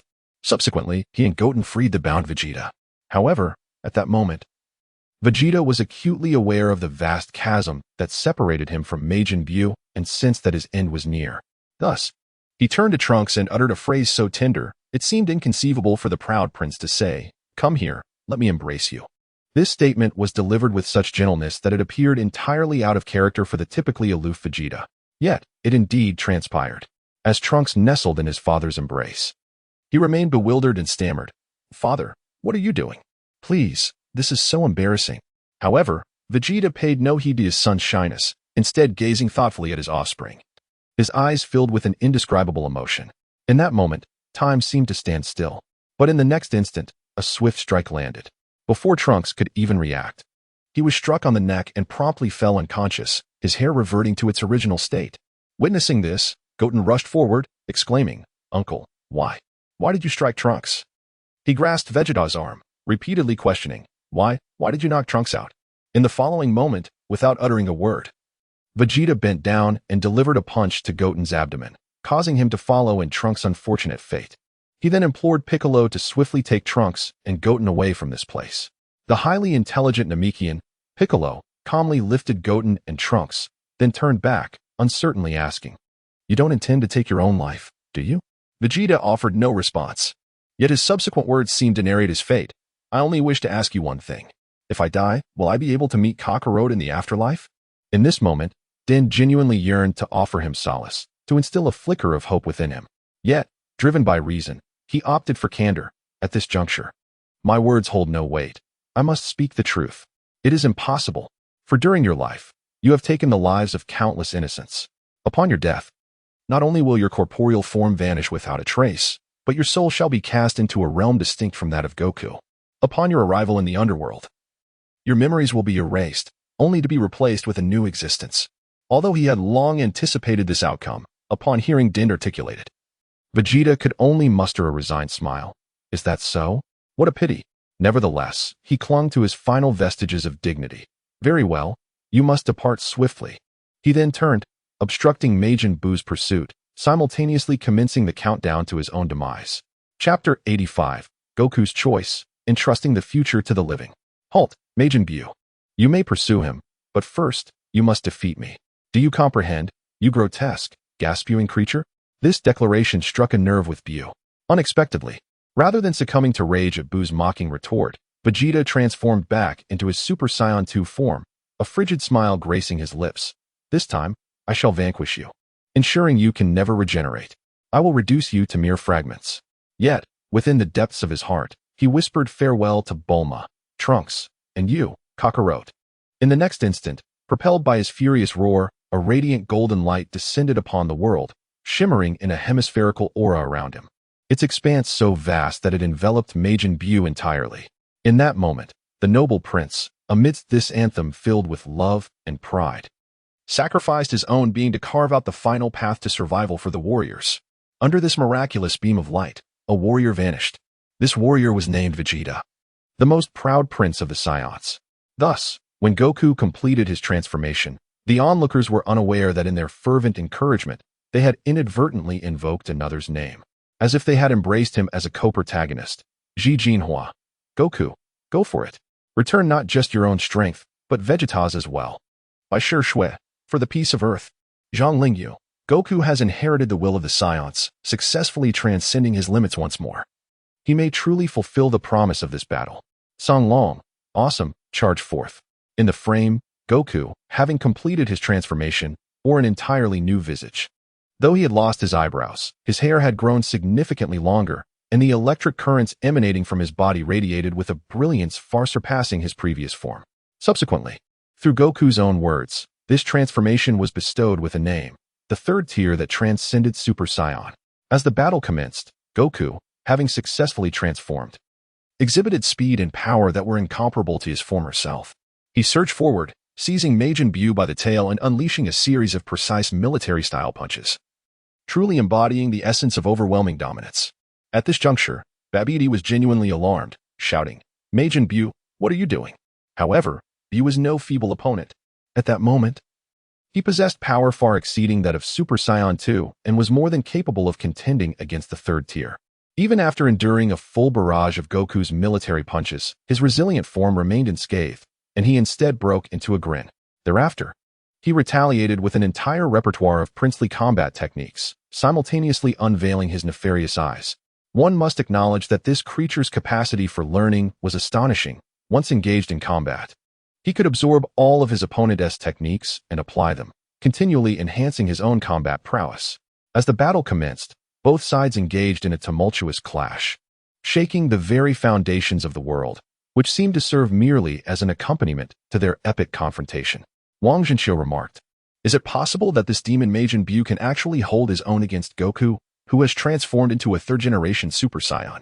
This is utterly absurd, Lao Meng countered. No, presently Goku holds a slight advantage. However, if this continues, Majin Buu will remain unharmed for an extended period. Xiao Xiao interjected. The crux of the matter is that Goku is running out of time. Wang Yi added, fortunately, he has managed to buy sufficient time. Trunks has now acquired the Dragon Radar and is preparing to return. Zhang Lingyu exclaimed, this duel is simply breathtaking. Lu Linglong urged, do not concede, Goku. You must defeat him. Yet, it appeared that Goku's sole intention was merely to delay time. Upon sensing Trunks' energy beginning to shift, he offered a subtle smile and gradually reverted to his original form. This transformation piqued Majin Buu's curiosity as he inquired, why have you returned to your original form? Battling you is quite enjoyable. Let us continue. Goku replied with a smile, it is indeed an honor, but I find myself short on time. I cannot afford to linger here playing games. I must take my leave. However, he proceeded to counsel the two before him. Listen, Babidi. The three individuals you seek, Piccolo, Trunks, and Goten, will undoubtedly appear in 3 days, no, 2 days. Therefore, you would do well to refrain from any actions or further senseless killings until then. Just 2 days. Can you manage that? Majin Buu, intrigued by this, asked, are they formidable? If they are strong, I might consider your proposal. Yet, Babidi, confident in his dominance over Buu, scoffed, do you think I would fall for your trickery? I will certainly continue my reign of terror. What can you do about it? Goku, unperturbed, chuckled, what a pity. Majin Buu has finally found a worthy opponent, and Babidi, should you descend to hell, I shall ensure your suffering is lessened. I will personally appeal to the King of Hell. Subsequently, he activated instant transmission and vanished from sight, leaving those around him in a state of bewilderment. Wang Yi commented, I never anticipated Goku would employ such cunning. His words have undoubtedly sown discord between Majin Buu and Babidi. Given the current circumstances, they are unlikely to progress far. Zhuge Qing, it is indeed perplexing. Just moments ago, Wukong's eyes were devoid of redness, and his heart was steady. Why then did he choose to abandon this battle? I firmly believe he could have triumphed. Yun, did we not mention earlier? Wukong is running out of time. Zhang Chulan, fool. Can you not discern that he is merely making excuses? If he truly wished, extending his leave by another day would pose no issue. Especially considering his close camaraderie with Yama. Songlong. But why would he choose to forfeit? Jijinhua. I surmise that Wukong believes himself to be already deceased, thus desiring to entrust the future to those in the realm of reality, allowing them to resolve matters on their own. Lu Linglong, I see. We can only hope that the fusion of the two young ones does not betray Wukong's heartfelt intentions, otherwise, he shall surely be disillusioned with the offspring of the Saiyans. Chapter 86. Wukong's Departure. A new hope named Gotenks. Indeed, after Wukong's departure, a conflict inevitably arose between Majin Buu and Babidi. Babidi, irate over Majin Buu's decision to let Wukong escape, continually berated him, his mouth never ceasing. Unbeknownst to him, Majin Buu had already harbored murderous intent. With his seemingly innocuous expression, he gradually approached Babidi, only to suddenly erupt in violence, gripping the latter's throat so he could not utter the incantation to re-imprison him. He then sneered, I have learned much from you, hence I no longer require your guidance. I can no longer tolerate you. Die, fool. In the next moment, he unleashed a powerful punch, rendering Babidi's head into a pulp, thus eliminating the one who had restrained him. However, now unbound, Majin Buu transformed into a wild stallion, utterly disregarding Wukong's previous counsel, and instead rampaged into another city, committing mass slaughter. Witnessing this scene sent a chill down Wukong's spine. It was evident that he had become a heartless killing machine. Hence, the training of Trunks and Goten must be accelerated. During their training, Goku revealed his innermost thoughts to Piccolo. In truth, I am a being that no longer exists in this world. Defeating Majin Buu is not my responsibility. This matter should be addressed by those who are still alive, who ought to devise a solution. If I vanquish Majin Buu, who knows what formidable adversary may arise next, leading us to face similar predicaments. Indeed, this is a considerable gamble, yet witnessing these two martial arts prodigies instills in me a sense of confidence, prompting me to wager on the future of Earth. His words resonated with the others. Jijinhua remarked, it appears my conjecture was not unfounded. Goku's vision is truly expansive, having transcended the notions of life and death, thus leading to this decision. Wang Yu added, the present Goku is utterly transformed from the child he once was. Zhuge Qing commented, however, one must consider that Babidi's demise may not necessarily be a fortuitous event. At the very least, Majin Buu is now unbound, and his inner malevolence is fully unleashed. Xiao expressed, though Goku speaks the truth, I find myself inexplicably lacking faith in these two foolish boys. Yun concurred. I feel the same. Zhuang pondered. Do you not sense that Majin Buu is merely a wayward child in need of guidance, rather than the embodiment of all evil? He is merely influenced by the wicked sorcerer due to his lack of understanding of good and evil. Regrettably, Zhuang's words fell on deaf ears. As everyone was captivated by the fusion demonstration, as Goku showcased the fusion technique, those present, including Trunks, Gohan, and Piccolo, felt an overwhelming sense of dread. The first two had even begun to regret their involvement, for the fusion pose was undeniably grotesque. Zhang Chulan exclaimed, "Why does this pose evoke such embarrassment in me?" Bai Shixuan noted, even Goten, who has a skewed sense of aesthetics, displayed a look of disdain, which speaks volumes about the absurdity of this stance. Lu Linglong remarked, "Perhaps only Gohan can tolerate it." Gohan interjected, "In truth, I do have my limits." Goten admitted, "This is rather embarrassing." Little Trunks candidly expressed. At that moment, my genuine thought was that if mimicking this pose could indeed defeat Majin Buu, it hardly seemed significant anymore. Nonetheless, despite their complaints, Goku's encouragement led Trunks and Goten to reluctantly train, even though their reluctance was palpable, to motivate them further. Goku acquiesced to their request and transformed into a Super Saiyan 3rd grade once more. However, no sooner had he completed the transformation than the fortune-telling elder informed him that time was of the essence, urging him to return swiftly. Upon learning that Wukong was to depart, his wife, Chi-Chi, ran out in tears to bid him a final farewell. As Goten reflected on the earlier embrace shared between Trunks and Vegeta, a pang of jealousy stirred within him, though he found himself at a loss for words. Fortunately, Chi-Chi discerned his feelings and smiled, saying, "Goten, you wish for your father to lift you up as well, don't you?" Upon hearing his thoughts vocalized, Goten's cheeks flushed crimson. At this moment, Wukong suddenly realized, reflecting on the fact that he had spent far too little time with his young son. He nodded and replied, "Is that so? Since you feel this way, you should have told your father sooner." With that, he stepped forward and lifted Goten, bidding a final farewell to his son, much like Vegeta had done before.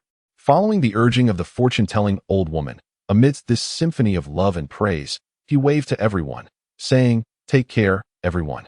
After you pass on, we shall meet again." As his words faded, his form vanished into the sky, marking the completion of his farewell. Krillin, feeling a sense of loss, couldn't he help but mutter, "That bastard, how could he utter such ominous words?" Yet, the unspoken part of his sentence was completed by another voice, Zhuge Qing remarked. But only someone as carefree as Wukong would say such unreliable farewell words. Lu Linglong added, "Woo-woo, Wukong has left again. I don't know why. But every time he departs, I feel a profound sense of insecurity." Ji Jinhua chimed in, "There's no way around it. Wukong exudes a sense of reliability. He is the spiritual leader of this group." Feng Xiayan said, "Wukong, may you have a safe journey." Wang Zhenxiu encouraged, "Both of you little ones must do your best. Do not let Wukong's expectations go to waste."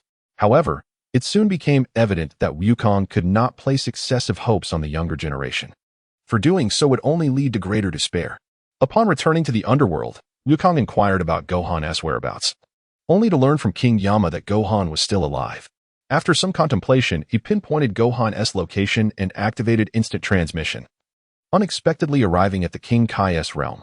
Through the King Kai's explanations, he came to understand the entire situation and began training alongside him. However, during a fierce clash with steel, the King Kai's sword shattered. Even more astonishingly, from the fragments of the broken sword emerged a lecherous old King Kai. Yet this ancient Supreme Kai possesses the ability to awaken latent potential, enabling Gohan to grow even stronger. Meanwhile, an amusing spectacle unfolds on Earth, in the sacred temple. After training together, Trunks and Goten successfully execute their fusion, only to find themselves in a comical predicament due to a miscalculation in their movements. They fail to maintain their fusion and transform into a rather portly figure.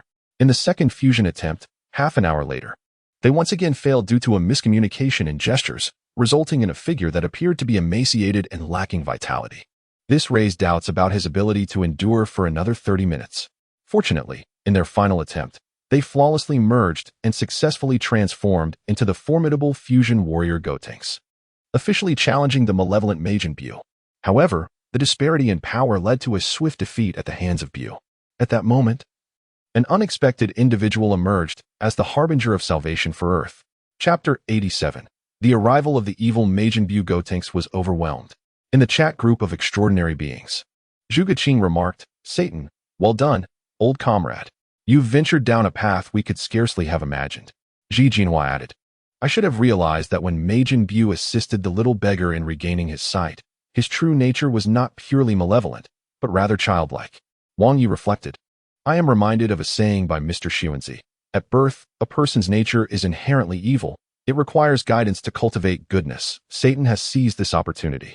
Zhang Linyu noted. It seems to be a case of serendipitous success. Xiao Zizai commented. I never anticipated that a human from Earth could defeat my ailing comrade in such a manner. It appears Satan is not without merit. Dragon Ball, Satan remarked. Majin Buu is indeed quite benevolent. But alas, this is not the concluding chapter. Lu Linglong inquired. Could it be that another unforeseen event has transpired? Initially, upon witnessing Satan's unexpected success in taming Majin Buu and his subsequent vow to cease all acts of violence, the group believed the crisis had reached its resolution. Yet, after hearing Satan's words, tension surged anew. Could it be that this was not the ultimate outcome? Soon, an unexpected incident indeed transpired. Initially, through the collective efforts of Mr. Satan and the stray dog, peace had been restored to this world. However, at that moment, a group of malevolent individuals masquerading as champions of justice arrived. They fired a shot, striking the running puppy. Witnessing the puppy being hit, a glimmer of doubt flickered in the eyes of Majin Buu for the first time. Fortunately, Mr. Satan intervened just in time, utilizing his prowess as a world champion to drive them away, thus averting a larger conflict. It was at this juncture that the other beings began to sense something amiss with Majin Buu.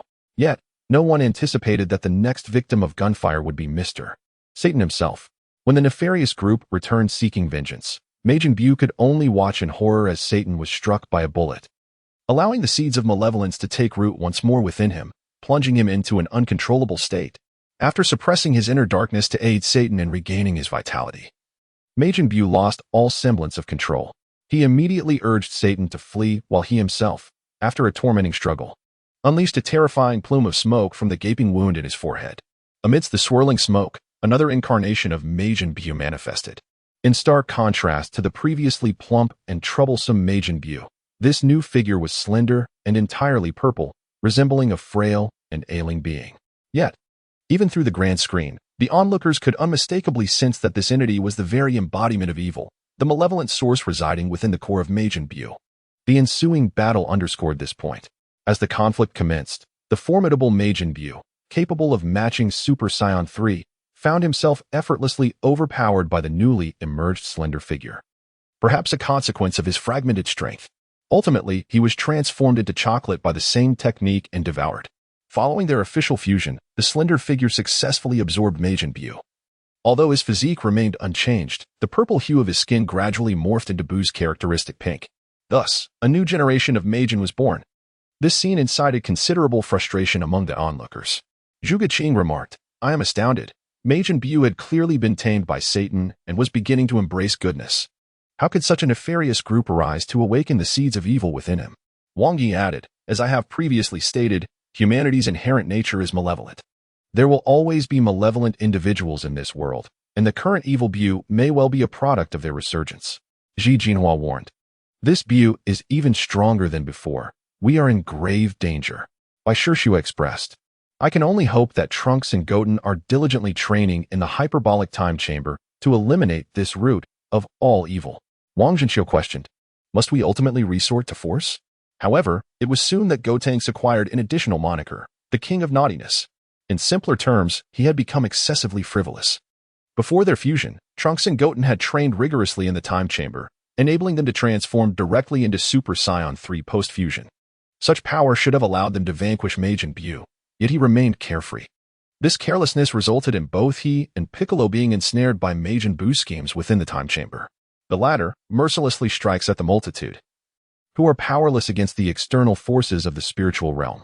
In a valiant effort to safeguard the well-being of number 18 and his daughter, the true man, Krillin, stands alone against the demon, Puu. However, due to the vast disparity in their strengths, he is swiftly transformed into chocolate and consumed whole in the blink of an eye. Then, he directed a beam of light into the room, prompting number 18 and her daughter to follow suit. In less than a minute, under the onslaught of this fiend, Bulma, Chi-Chi, and Beulah were all transformed into chocolate and devoured whole. Amidst the absurdity, there lingered a tinge of desolation. In an online chat group, Zhuge remarked. I am truly aghast. Goku placed his hopes upon them, yet these two utterly unreliable individuals have caused the demise of everyone. It's truly disheartening for Goku. Wang Yu added. Especially considering that these two dare to apologize to Majin Buu. It raises my blood pressure. Lu Linglong commented. They must have genuinely forgotten how their loved ones perished. To apologize for the murder of their kin is utterly absurd. Shi Jinhua stated. Even Goku appears despondent. I suspect he deeply regrets entrusting his hopes to such untrustworthy successors. Bai Shirshu expressed, I hope Gohan can muster some spirit. He has been fully awakened by the old Kai and should be capable of defeating Majin Buu. Zhang Chulan interjected. However, based on previous events, I can't shake a foreboding feeling. Feng Baobao replied, Zhang Chulan, you're being a harbinger of doom again. Zhang Chulan retorted, No, Bauer. Just think back to how Gohan fared against Cell, and you'll understand. Yet, it proved that Zhang Chulan was indeed correct. 4. Having awakened his potential through the old Kai, Gohan's power was comparable to his earlier confrontation with Cell. Simultaneously, this granted a significant opportunity to the adversary. Chapter 88. A twist of fate. Gohan was consumed by Majin Buu. In a moment of distraction, Majin Buu utilized his devouring ability to engulf Gotenks and Piccolo, resulting in noticeable changes to both their appearance and voices. At this moment, he not only possessed the formidable power bestowed by Gotenks, but also the wisdom of Piccolo. His strength surged to an extraordinary degree. This scene left the onlookers utterly speechless. Zhuge remarked, I simply wish to inquire, in the realm of Saiyans, aside from Goku, are the rest merely inheritors of incompetence? Zhang Chulan expressed his disbelief, stating, It is quite astonishing. Clearly, Gotenks could vanquish this foe. And if Gohan refrained from his reckless behavior, he could easily overpower him as well. Yet, both seem to be a liability. If I were Goku, I would have been infuriated by now. Bai Shirshu noted, Goku's expression is far from pleasant. He must be thoroughly disheartened by these younger generations. Wang Zhenqiu pondered. The one question that lingers in my mind is, who exactly is controlling Gotenks, Trunks, or Goten? How can they be so unreliable? Shi Jinhua concluded, Now, it seems we have one body, but 3 lives extinguished. At this moment, within the realm of the Kaioshin, witnessing the successful devouring of Gohan, Gotenks and Piccolo were rendered defenseless against the formidable Majin Buu. Goku, in his desperation, found himself powerless due to his deceased state. However, at this critical juncture, the lecherous old Kaioshin unexpectedly offered to share his lifespan with Goku, remarking that with only 1,000 years left to live, it mattered little whether he continued to exist or not. Yet, Wukong is the hope of the earth. These words also ignited Wukong's fervor. In the exchange of lives between the two, the halo atop Wukong's head vanished successfully, while the old Kaioshin, on the brink of death, acquired a halo of his own. However, whether he lives or dies seems inconsequential, for given his status, no deity on earth dares to accept him, not even King Yama. In contemplating a strategy against the demon Majin Buu, the old Kai took a moment to reflect before removing his earring pendant. He declared that when 2 distinct individuals adorned the pendant on their respective ears, they could merge into one. While speaking, he conducted an experiment with the Supreme Kai and Kid, allowing them to fuse into a brand new deity. However, this decision proved to be a misstep. For once the earring was donned, the fusion would last a lifetime. Upon hearing this revelation, Goku, who had intended to fuse with his eldest son Gohan, was taken aback. Murmuring, This complicates matters. Will Gohan and I remain fused indefinitely? Although this is the only option left after the world regains peace. Must I attend Gohan's school in our combined form? The unconcerned bystanders, however, seemed to contemplate even more. Wang Yi remarked, Simple-minded Goku only considers the notion of school. His innocence is truly enviable. Feng Baobao inquired, What else could there be? Zhuge mused. I wonder how Chi-Chi will feel upon discovering that her husband and son have merged into a single entity. Songlong chuckled, during intimate moments. Should Chi-Chi address her partner as husband or son? Zhang Chulan stated, I seem to have conjured an ethical drama in my mind. Wang Zhenqiu added, I believe this isn't insurmountable. They merely need another pair of earrings to allow Chi-Chi and Beulah to fuse as well. Su Si exclaimed, You truly are a genius. Feng Xiayan interjected, 4 of you, cease your bickering. I am in contemplation. Naturally, they dared not continue their discourse. Aware that the system would impose silence based on the nature of their conversation, much like it did with Krillin previously. They had no desire to repeat that experience. Yet, despite their silence, visions of Fei Fei danced in their minds, bordering on indecency. Unbeknownst to Goku in the underworld, upon learning that Majin Buu had been resurrected and had absorbed Gotenks and Piccolo, thereby exerting overwhelming power over Gohan, King Enma was struck with alarm, fearful that this fiend might obliterate the underworld as well. Consequently, he summoned the deceased Vegeta and granted him the privilege to return to the battlefield, to confront Majin Buu in a battle for survival. Soon, Wukong arrived at the battlefield, only to be confronted by unforeseen events. Firstly, the Saiyans' brash nature led him to hurl the earrings towards Gohan rather than handing them over directly. This act inadvertently provided Majin Buu with an opportunity. As the earrings were knocked away, they fell to an unknown location. Realizing the urgency of the situation, Gohan hurried to search for them, urging his father to withstand the onslaught alone. However, just as Majin Buu was completely suppressing Wukong, it seemed that the time for Gotenks fusion had expired. Upon their separation, the power of Gotenks vanished instantly from Majin Buu, while Piccolo's strength surged, becoming the dominant force within him. This drastic shift resulted in a significant decrease in Buu's overall power. As Wukong remarked, "Now, your strength has diminished considerably. We need not even fuse. Gohan alone could defeat you." Little did he know, at that very moment, the disbanded form of Majin Buu silently rose and launched a surprise attack on Gohan, successfully ensnaring him. In a heartbeat, Buu absorbed him, augmenting his power far beyond what it had been during the earlier fusion with Gotenks. Now merged, Buu donned attire identical to Gohan's, exclaiming with maniacal glee, "Ha! This is splendid. My strength has increased even more than before. And this time, there is no need to worry about time." In a state of panic, Wukong realized that he could no longer fuse with Gohan. There seemed to be no alternative, and he pondered who else could possibly serve as a partner. He turned to survey his surroundings and discovered that Tien, who had come to assist, was gravely injured and incapable of fusion. Dandy, on the other hand, possessed no combat prowess whatsoever. Was he truly left with no option but to merge with Mr. Satan? The mere thought of it caused his jaw to drop in disbelief, clearly indicating his reluctance. This scene elicited laughter from the inhabitants of the otherworld. Zhuge Qing remarked, "I can scarcely imagine what bizarre form Wukong would take if he fused with Mr. Satan." Why, Shi Shui added, "At that point, I might just poke my own eyes out." Lu Linglong noted, "Setting aside appearances, it seems the fusion of earrings also depends on the combat strength of both parties. With Mr. Satan's nebulous power, it might be better to forego fusion altogether." Ji Jinhua echoed, "I feel the same." Wang Zhenqiu urged, "I hope Wukong can hold on a little longer and not lose his resolve. Vegeta is on his way, and a fusion with him would obviously be much more promising." Zhang Chuan quipped, "Mr. Satan, do you even have any manners?" Chapter 89. The universe's most powerful fusion. Wukong's face was etched with an expression of invincibility. Yet after much contemplation, he found himself wavering between the prospect of fusion and the alternative. The mere thought of the outcome of a fusion with Mr. Satan was almost too much for him to bear. Moreover, this fusion, which could merely enhance one's power by a mere thousandth, truly holds little significance if executed poorly. It could even result in a decrease in one's own strength. Such a risk is perilous.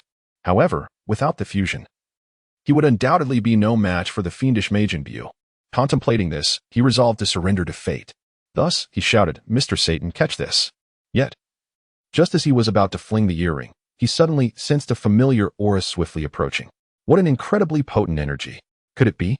As he lifted his gaze towards the direction of the incoming aura, he finally pinpointed the source of that formidable energy and subsequently activated his instant transmission, successfully evading Majin Buu's attack. Upon catching sight of Wukong, Vegeta, who had just returned to Earth, was filled with perplexity. "Kakarot, what brings you here?"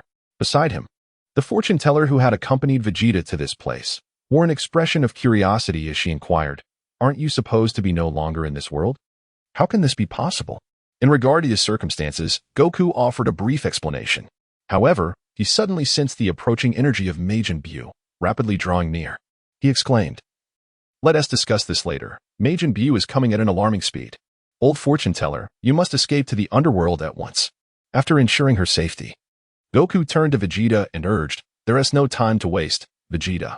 Don't ask questions. Quickly place this item on your right ear. I implore you. Once you wear it, we can fuse. Combining our powers will create a warrior of immense strength."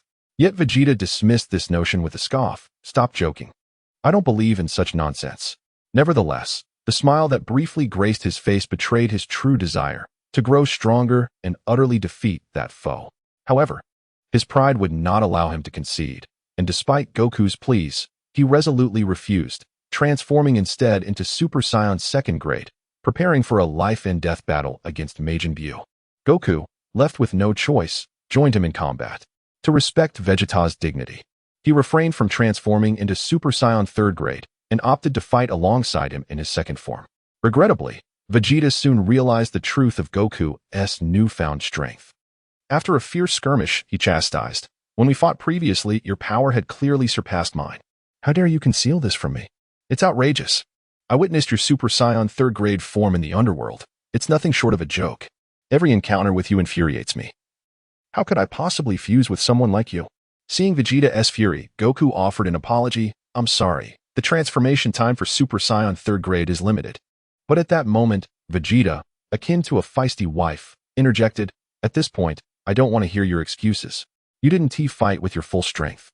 And that's the truth. You've always looked down on me."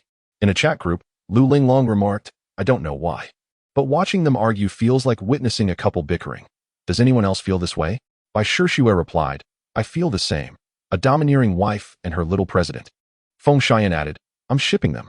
Vegeta retorted, "What are you all babbling about? I'm merely furious, nothing more. If you keep thinking like that, I'll destroy your world." Wang Yi interjected, "Vegeta, please stop showing off. Haven't you noticed that while you've been chatting, Majin Buu has become just another spectator?" Zhang Chulan, "At last, I comprehend why the demon Majin Buu wishes to annihilate you. It is your own fault for flaunting your affection before him." Feng Baobao indeed, nodding with utmost conviction. Thankfully, Vegeta is merely prideful and not devoid of intellect.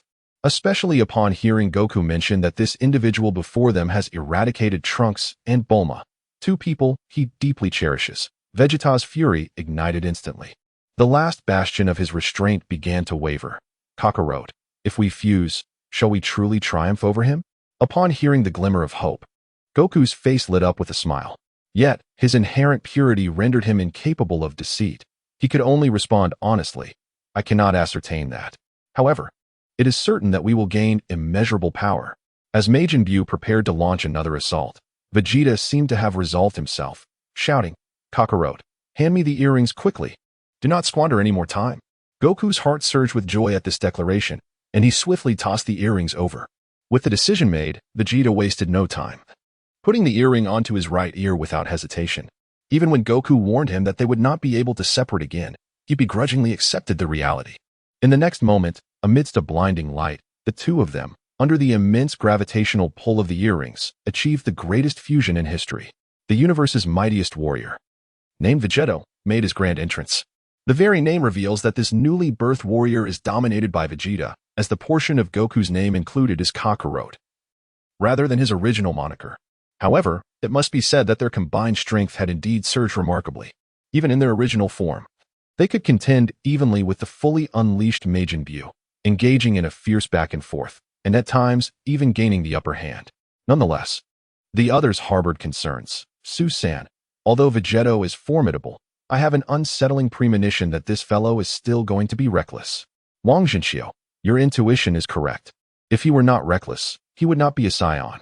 Moreover, you might consider Gotenks' propensity for recklessness as a reference point. Wang Yi, I am genuinely worried that if Vegeta defeats Majin Buu, what shall become of Gohan, Trunks, and Goten, who were swallowed by Buu? Zhuge Qing, those matters are for the dragon to ponder. We should focus on whether Vegeta can secure victory. Ji Jinhua, it is difficult to say. Although they are powerful post-fusion, Majin Buu is immortal, and the outcome remains uncertain. Chapter 90, Vegeta's strategy to rescue everyone. Nonetheless, the disparity in strength between the two parties is exceedingly apparent, particularly after Vegeta transformed into a Super Saiyan.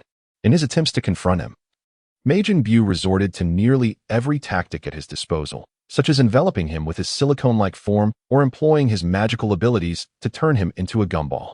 Yet, none proved effective. In the face of Buu's entrapment, Vegeta unleashed a mere surge of power, obliterating the latter's body into fragments. Even if Vegeta were transformed into a gumball, this gumball would still possess the ability for autonomous action, mercilessly pummeling the evil Majin Buu, leaving him battered and humiliated. After all, it is quite the disgrace for a formidable being like him to be bested by a mere piece of candy. However, the concern that everyone had dreaded ultimately came to pass. The fused Vegeta exhibited an astonishing level of nonchalance during the battle, as if he had never taken the encounter seriously, fighting with remarkable levity. Yet, he completely overlooked the peril of indulging an adversary on the battlefield, inadvertently granting them an opportunity. Just as Vegeta's righteous proclamation reached its climax, the cells that had previously been cast down by him began to rise once more, sealing off his escape route. In the blink of an eye, these cells suddenly unfurled, enveloping Vegeta entirely and swiftly consuming him into their depths. This unforeseen turn of events left the onlookers utterly astonished. Zhuge Qing exclaimed, "It's over. I warned you, as soon as a Saiyan becomes overly confident, calamity is inevitable. This has always been their Achilles heel. What shall we do now?" Zhang Yu added, "Once Vegeta is devoured, Earth may be doomed." Yet, amidst their despair, a few perceptive individuals noticed subtle details. Ji Jinhua remarked, "Not necessarily. Did you not observe that Vegeta seemed to be aware of that cell? It appeared he intended to be consumed by it." Lu Linglong interjected, "Now that you mention it, I too sensed something. At the moment Vegeta was enveloped, it was as if he activated something." This revelation sent a ripple of hope through the others, transforming their anxiety into optimism. By Xiayu amused, "So, Goku deliberately sought to rescue their comrades who had been swallowed by Majin Buu. Is that it?" Wang Yi concluded, "These two are indeed a constant source of worry." What unfolds in the subsequent video serves to affirm the validity of this hypothesis. Indeed, prior to his assimilation, Vegeta deliberately activated a protective shield, ensuring that even upon entering the corporeal form of Majin Buu, he would remain impervious to absorption. The most evident manifestation of this is that, despite having absorbed Vegeta, Majin Buu's appearance underwent no alteration whatsoever. At this moment, within him, upon witnessing the bizarre surroundings, the successfully infiltrated Vegeta inwardly mused, "It appears I have indeed succeeded in my endeavor." However, the laughter of Majin Buu soon echoed in, prompting him to exclaim in exasperation, "How annoying! How long will he continue to laugh like a fool?" Being inside his body now seemed futile. Yet he was astonished at the effectiveness of the protective barrier he had created. Thanks to it, he had not been absorbed by Buu. Just as this thought crossed his mind, the moment the barrier dissipated, a radiant light ascended from him. When the brilliance subsided, the once inseparable Goku and Vegeta were astonishingly reconstituted. Nevertheless, this was indeed a silver lining, for if they had remained fused, it would have been a calamity not only for them but also for Bulma and Chi-Chi, in order to swiftly locate the lost individuals. Upon reaching a fork in the road, Wukong and Vegeta resolved to part ways in their search. However, unbeknownst to them, this very path they had chosen led them into the mind of Majin Buu. As the malevolent Majin Buu reminisced about his battles with Gotenks and Gohan, the silhouettes of these individuals began to materialize in his mind. Consequently, misfortune befell Goku and Vegeta. In a chat group, Xiao remarked, "Is this the legendary paternal benevolence and filial ferocity, witnessing Gohan face off against Goku for the first time?" Wang Zhenxiu added, "Haha, this is hilarious. Goku is at least facing only one opponent, but Vegeta has to contend with three. I feel for him." Feng Xingtong commented, "Piccolo's prowess is indeed formidable."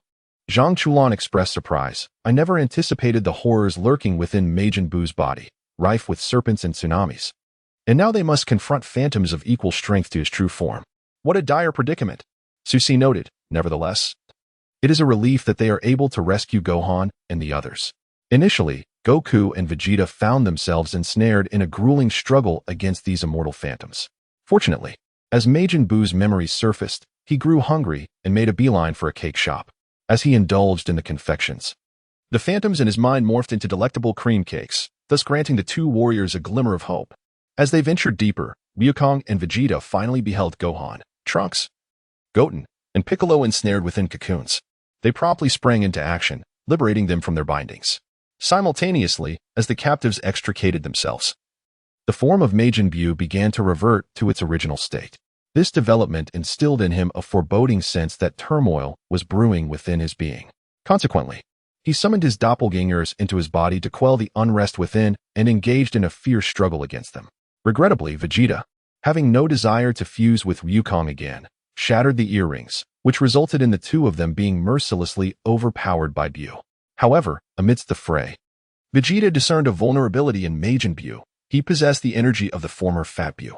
Seizing the opportunity while Buu was engaged in battle with Wukong, Vegeta dashed to the last cocoon and, amidst Buu's horrified expressions and frantic utterances, tore away the encasement enveloping the Fat Buu. In that very moment, Majin Buu was utterly sapped of vitality, transforming into a murky puddle. Correspondingly, his internal structure began to collapse. Fortunately, in the final moments, the two succeeded in extricating everyone from Buu's body.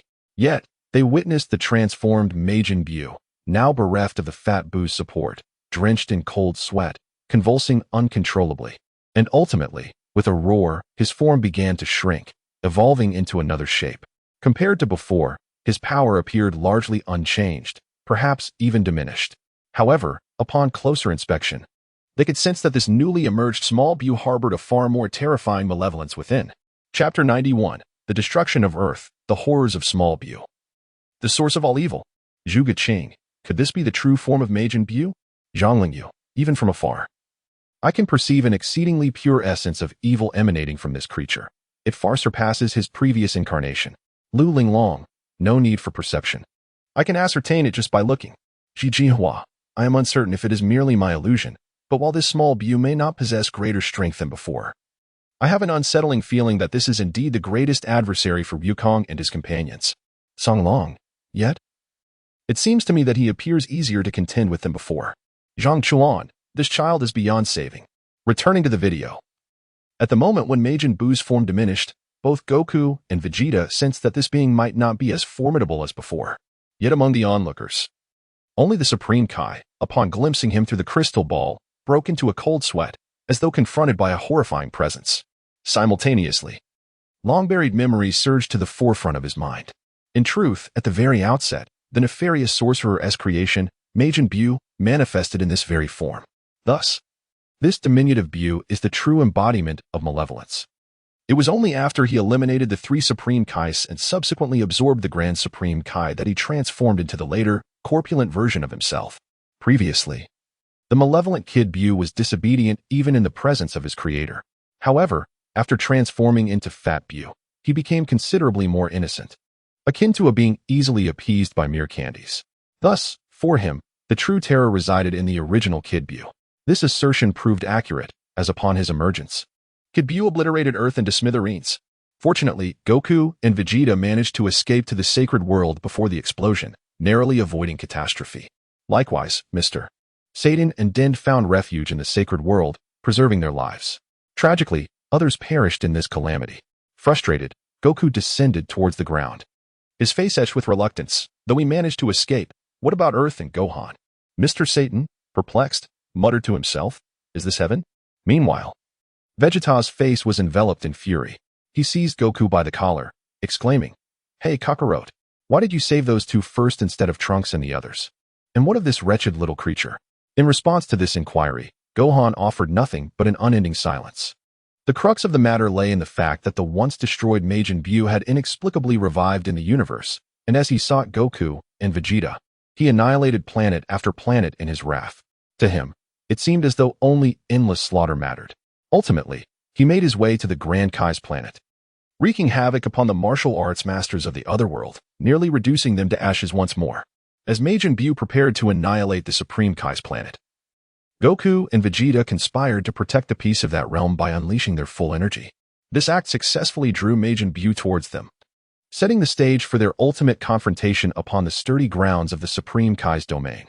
However, faced with such a formidable adversary, Goku and Vegeta fell into their old habit of deciding who would battle Majin Buu first through a game of rock, paper, scissors. Ultimately, Goku emerged victorious. Though Vegeta begrudgingly accepted his defeat, he remarked, "Kakarot, I shall remain here and observe your fight." Goku's response was, "Very well. But you might not get the chance to enter the fray." He then expressed his thoughts, "It may be too late to say this now, but back when Buu was in his chubby form, I could have defeated him using Super Saiyan 3rd grade. However, I wish to allow the younger generation to handle this themselves, for the future of Earth." Yet, when he turned back, he discovered that Vegeta had not been listening and had slipped away unnoticed.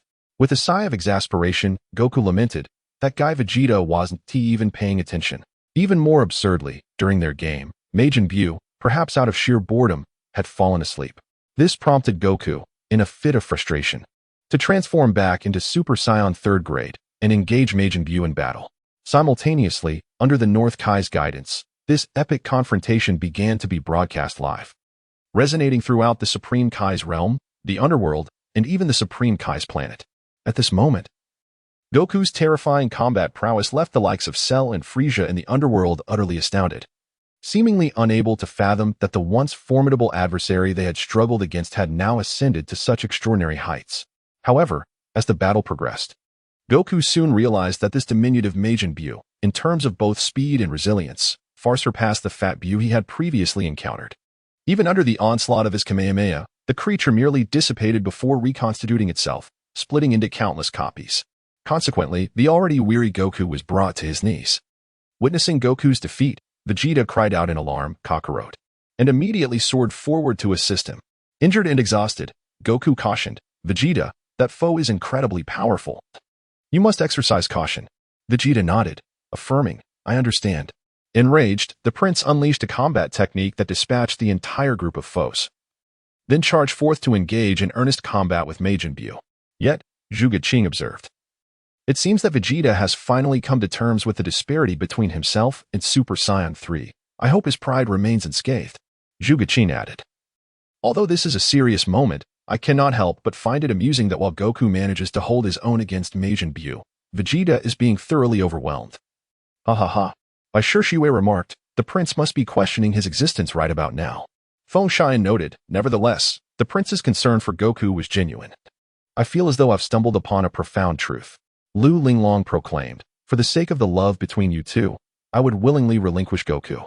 Chi-Chi interjected, "What on earth are you talking about?" Song Long remarked, "Why has the tone shifted so dramatically?" Chapter 92, The Prince's Inner Monologue, a complete acknowledgement of Goku. However, this battle has indeed led Vegeta to question his very existence. As he endured the blows, his thoughts churned. Damn it, how can this guy attack so rapidly in succession? Was Kakarot truly fighting with him just now? It must be said that this confrontation inflicted an unprecedented blow to the prince's pride. Even the typically haughty Vegeta, confronted by such an insurmountable foe, found himself gripped by an indescribable fear, repeatedly murmuring as he gazed directly at his opponent, "I cannot defeat him. I simply cannot overcome him." Upon witnessing Vegeta being ruthlessly beaten, Goku had no choice but to intervene forcefully. He declared, "It's your turn to end. Now I shall take over." Though his opponent was far stronger than anyone he had faced previously, Goku resolutely vowed not to be defeated. With that, he charged forward, transforming back into Super Saiyan 3 and unleashed two powerful energy blasts, sending Majin Buu hurtling away. Subsequently, the battle resumed with both combatants locked in a fierce struggle, neither willing to concede defeat. This scene profoundly revealed to Vegeta the stark reality of his own power, as he realized he had been left far behind by Goku. "Kakarot, you are truly remarkable. Majin Buu is simply a foe I cannot withstand. Only you possess the strength to confront him." At this moment, he could not help but reminisce. "Kakarot, when I first encountered you, my purpose was to conquer the planets of the universe, which brought me to this Earth. Back then, had Goku not utilized the Kaioken technique, my battle prowess would have surpassed his by 2 or 3-fold. Ultimately, despite Goku's exhaustion, our clash ended in a stalemate. From there, in the ensuing contests, we both grew stronger and evolved, transforming from adversaries into the allies we are today. Since that moment, I have relentlessly pursued the goal of surpassing you. The legendary Super Saiyan is said to appear only once in a millennium, if this legend holds true. Then I alone possess the potential to become a Super Saiyan. Kakarot, that lowly warrior, a Super Saiyan? I refuse to believe it. Yet, what transpired next defied all expectations. When Goku effortlessly felled the seemingly insurmountable Raikou with a mere elbow strike, and when he exchanged blows with Frieza, pushing the tyrant to his limits, the prince's pride suffered another fracture. At that moment, he had undeniably surpassed the fighting caliber of a Saiyan. Could it be that the legend is indeed real? Is this fellow truly a Super Saiyan? His thoughts then drifted to the Android saga. During my battle with Android 19, in a fit of rage, I finally transformed into a Super Saiyan. My heart swelled with joy. At last, I had surpassed Kakarot. I had reclaimed the pride of the Saiyan Prince. Little did I know, this would be the last time I held power over Goku. From that point onward, I would forever lag behind him, unable to catch up to the low-class warrior I had once so disdainfully underestimated. Initially, I believed you to be someone worthy of protection. This desire to safeguard you has inexplicably taken root within my heart. Perhaps it is indeed the truth, and even now, my sentiments remain unchanged. To be candid, I have fought relentlessly to mold everything according to my desires, to find my own happiness, to vanquish my enemies, and to uphold my pride. However, Kakarot, you are unlike me. You do not fight merely to win. It is precisely because of your inability to accept defeat that you continuously transcend your limits and persistently engage in battle. Thus, in the past, you may never have extinguished the lives of your adversaries. Little did I realize that, in the end, you still did not take my life. As if you had foreseen that one day I would possess a semblance of humanity, much like I do now. The mere thought of it incites my anger. How is it possible that there exists a Saiyan like you, who revels in combat yet possesses a kind heart? Therefore, press on, Kakarot. For you are the mightiest in the cosmos. Upon this reflection, he finally revealed a faint smile. His heartfelt monologue allowed the denizens of the other world to truly comprehend the intricate journey of the prince, revealing the profound twists and turns he had encountered. By Xiayu remarked, I never anticipated that Vegeta possessed such a side. It appears he has always regarded Goku as his aspiration, which is why he has grown to be so formidable. Lu Linglong expressed her curiosity. However, I am rather intrigued as to why Vegeta wishes to protect Goku. Could it be as I suspect? Ji Jinhua interjected. Dear girl, what are you pondering?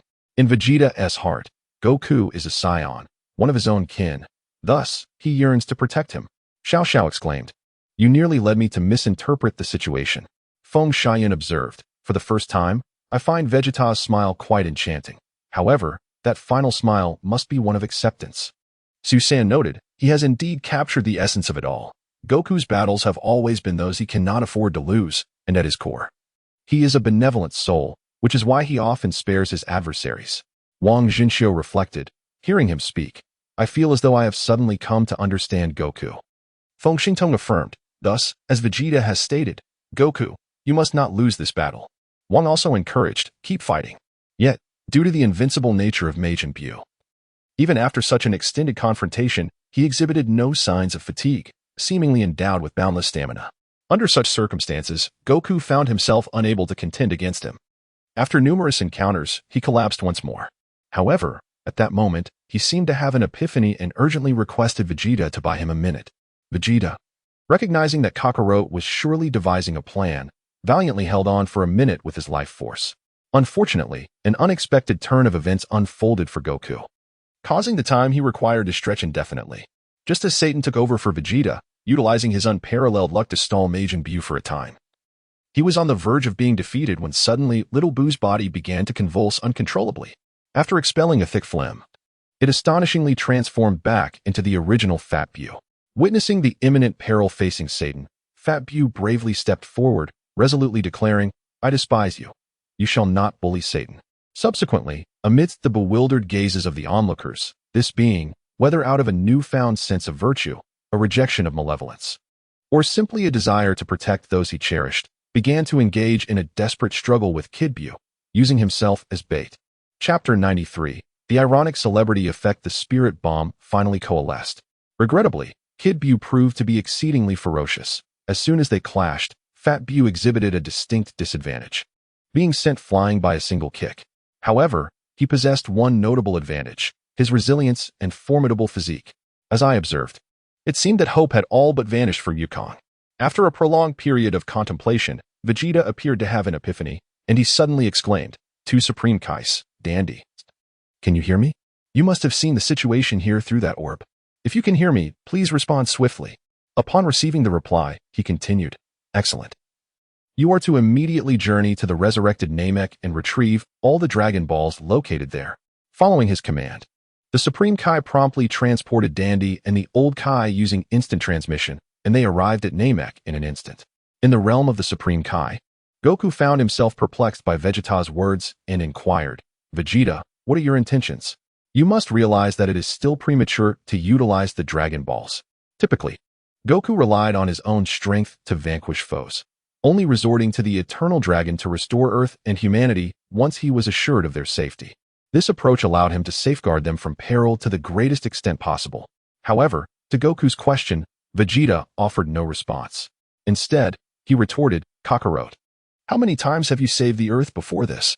To which Goku, taken aback, responded, "I believe it has been a few times, though I cannot recall precisely." Vegeta, seemingly unperturbed by this ambiguous answer, remarked with a solemn expression, "Then, it is time for the people of Earth to assume a modicum of responsibility as well. At this moment on Namek, the Grand Elder and others seem to have anticipated Dandy's arrival, gathering all the Dragon Balls prior to his arrival. In fact, the Grand Elder successfully evolved the Dragon Balls, resulting in the current Shenron no longer bearing the previous limitation of being able to resurrect only one individual at a time. Upon receiving the definitive news, Vegeta continued to instruct, Dandy, listen, I have 2 wishes to request from Shenron. First, restore this ravaged Earth to its former glory. Second, starting from the World Martial Arts Tournament, I wish for all those who have perished, with the exception of the most heinous villains, to be revived. This scene marked the first time the members of the chat group experienced Vegeta's cunning. Lu Linglong remarked, after such a long wait. Are we finally on the brink of the ultimate showdown? Zhuang noted, the prince's intellect remains intact. His second wish was deliberately not altered to resurrect those slain by Buu, as he fears that the wicked sorcerers Babidi and Dubra would also come back to life. Zhang Lingyu added, moreover, Vegeta has also taken lives during the tournament. He seeks to atone for his past transgressions. Ji Jinhua observed, Goku trusts Vegeta immensely now, unlike before. They truly resemble comrades who rely on each other. Susi commented, and I believe I have discerned Vegeta's strategic intentions. Soon, Dandy fulfilled the promise of the wishes. After a brief moment of silence, the divine Dragon Balunga gestured an approving okay to him, signifying that this request was rather simple. Subsequently, with a flicker of his eyes, the cosmic debris generated from the ravaged Earth began to coalesce under his formidable power, ultimately facilitating the planet's rebirth, as if replaying a scene from the past. Similarly, the inhabitants of Earth, as if awakening from a dream, gradually emerged from the realm of the dead back into the world of the living. What brings solace is that after the wish was granted, the halo above Vegeta's had astonishingly vanished. This indicates that, in the eyes of the eternal dragon, Vegeta is not a villain. He fights as a warrior for the sake of Earth.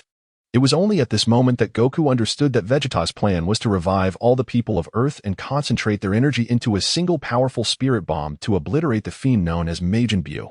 However, as Goku began to gather energy, an unforeseen incident occurred. The humans on Earth, upon hearing this unknown sound, reacted as if they had encountered a mere jest, exhibiting an attitude of detached indifference. Even the so-called Majin Buu dismissed it with scorn, mocking the sound as a deception. This infuriated Vegeta to no end. In the past, with his fiery temperament, he would have returned to Earth to personally chastise these foolish beings. Yet now, he could only seethe with impotent rage, enduring the battle against little Buu to buy time. Similarly, this spectacle incited indignation among the diverse beings in the chat group. King, I can't believe it. Goku risked his life to save them, yet they show no gratitude and brand him a fraud. It's utterly infuriating. Zhang Lingyu, though it's somewhat understandable. Those who raised their hands must have sensed their sudden weakness, so it's only natural they hesitate. Lu Linglong, but if that's the case, all of Goku's efforts will be in vain. Lu Xi, what a bunch of foolish humans. By Shishue, hurry. Fat Buu is on the verge of collapsing. If they don't act quickly, Earth will soon face utter annihilation again. Ji Jinhua, if only a savior would appear in such dire times.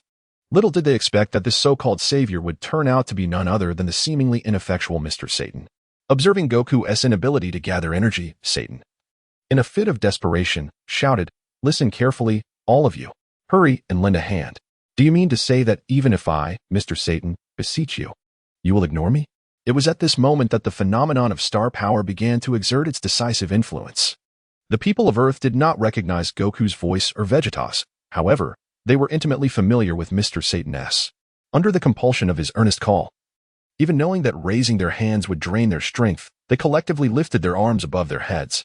Indeed, the entire planet echoed with the name they believed could save them, Satan. Satan. This scene, though absurd, is simultaneously laden with irony. Yet, it must be acknowledged that in response to his call, as the energy gradually coalesced, not long after, amidst the eager gaze of the onlookers and the heartfelt anticipation of the warriors, this colossal energy sphere was finally completed. Chapter 94. Return to the pinnacle, the all-encompassing energy sphere. Concurrently, the onlookers witnessed a remarkable spectacle. The prince, Vegeta, displayed an astonishingly robust defense. After the formidable Majin Buu was left on the brink, Vegeta took over his responsibilities entirely, enduring relentless assaults from his adversary while concentrating on the formation of the energy sphere, persevering until its culmination. The pain endured during this period could perhaps only be fully comprehended by him alone. Observing Vegeta being pummeled like a punching bag, Goku gritted his teeth, repeatedly murmuring, "Just hang in there a little longer, Vegeta." Meanwhile, Satan, witnessing this scene, shouted out, "Hey, isn't this enough? Is there anyone else who hasn't raised their hands?" At this moment, in the gathering of extraordinary individuals, Zhuge Qing remarked, "Fool, it is you who failed to raise your hand." Bai Shishui added, "I was nearly brought to tears watching the prince being beaten, yet your words abruptly made me laugh. You owe me my tears." Lu Linglong interjected, "Speaking of which, the spirit bomb that Wukong has formed this time is significantly larger than the one used against Frieza.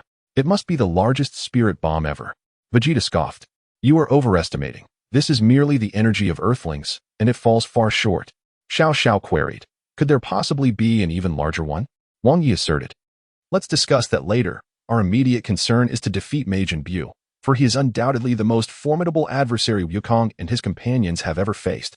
Ji Jinhua commented, "However, in my recollection, the spirit bomb has never actually killed anyone."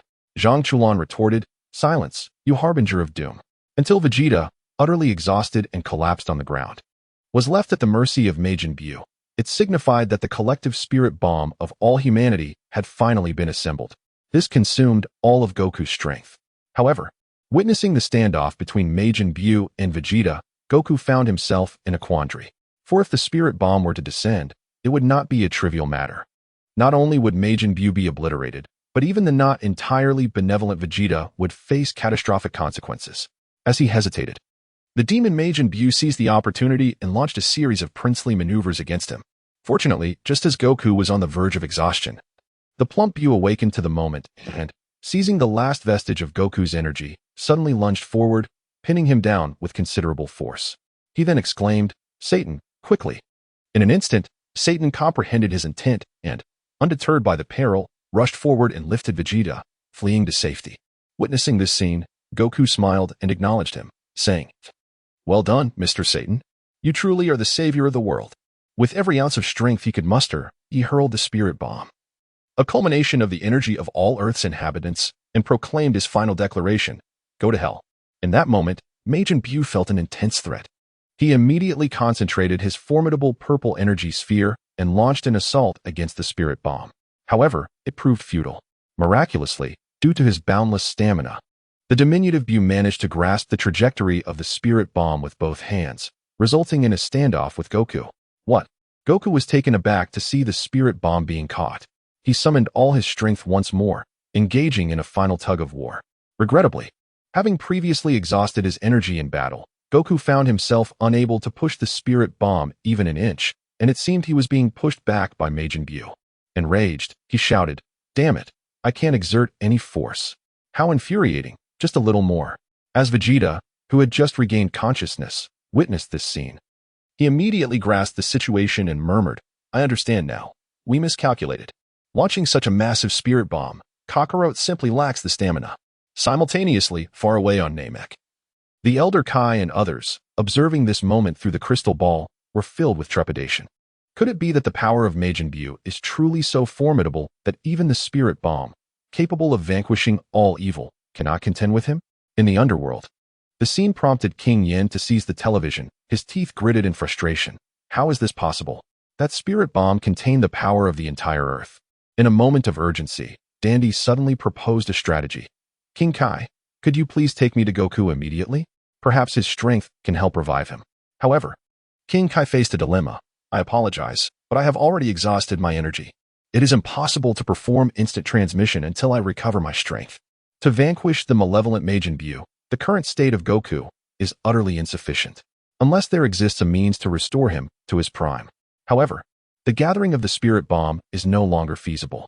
After the act of raising his hand, the energy of all the inhabitants of Earth has already been completely siphoned away. Should they be drained once more, it is likely they would meet their demise. Yet, amidst this profound despair, the astute Vegeta suddenly conceived a notion. He promptly declared, Dandy, we can utilize the third wish." Upon hearing this, Dandy's spirits lifted.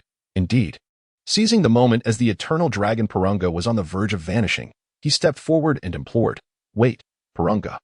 Please restore the vitality of a warrior named Son Goku, who is currently battling Majin Buu in the Supreme Kai realm."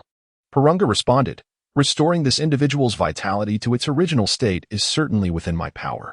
With a flash of his eyes at that very moment, far away in the Supreme Kai realm, Goku, engulfed in despair, suddenly received Dandy's message and realized that his strength had been entirely restored. Overjoyed, he exclaimed, "Wonderful! Thank you, Dragon Balls." Instantly, he transformed back into a Super Saiyan and with renewed vigor, propelled the spirit bomb, which had been pushed back, with even greater force. Confronted by this formidable force, even the formidable Majin Buu displayed a visage of terror, as if sensing the impending arrival of death. This spectacle ignited exuberant cheers from all onlookers, for victory was tantalizingly close at hand. Chapter 95, to be continued tomorrow. What will the conclusion ultimately be? In the chat group of extraordinary beings, Zhuge remarked, "I have long wished to point out that the Dragon Shinran has been watching this spectacle for quite some time." "Do you truly believe he is inconsequential?" Zhang Chulan retorted. "Humph.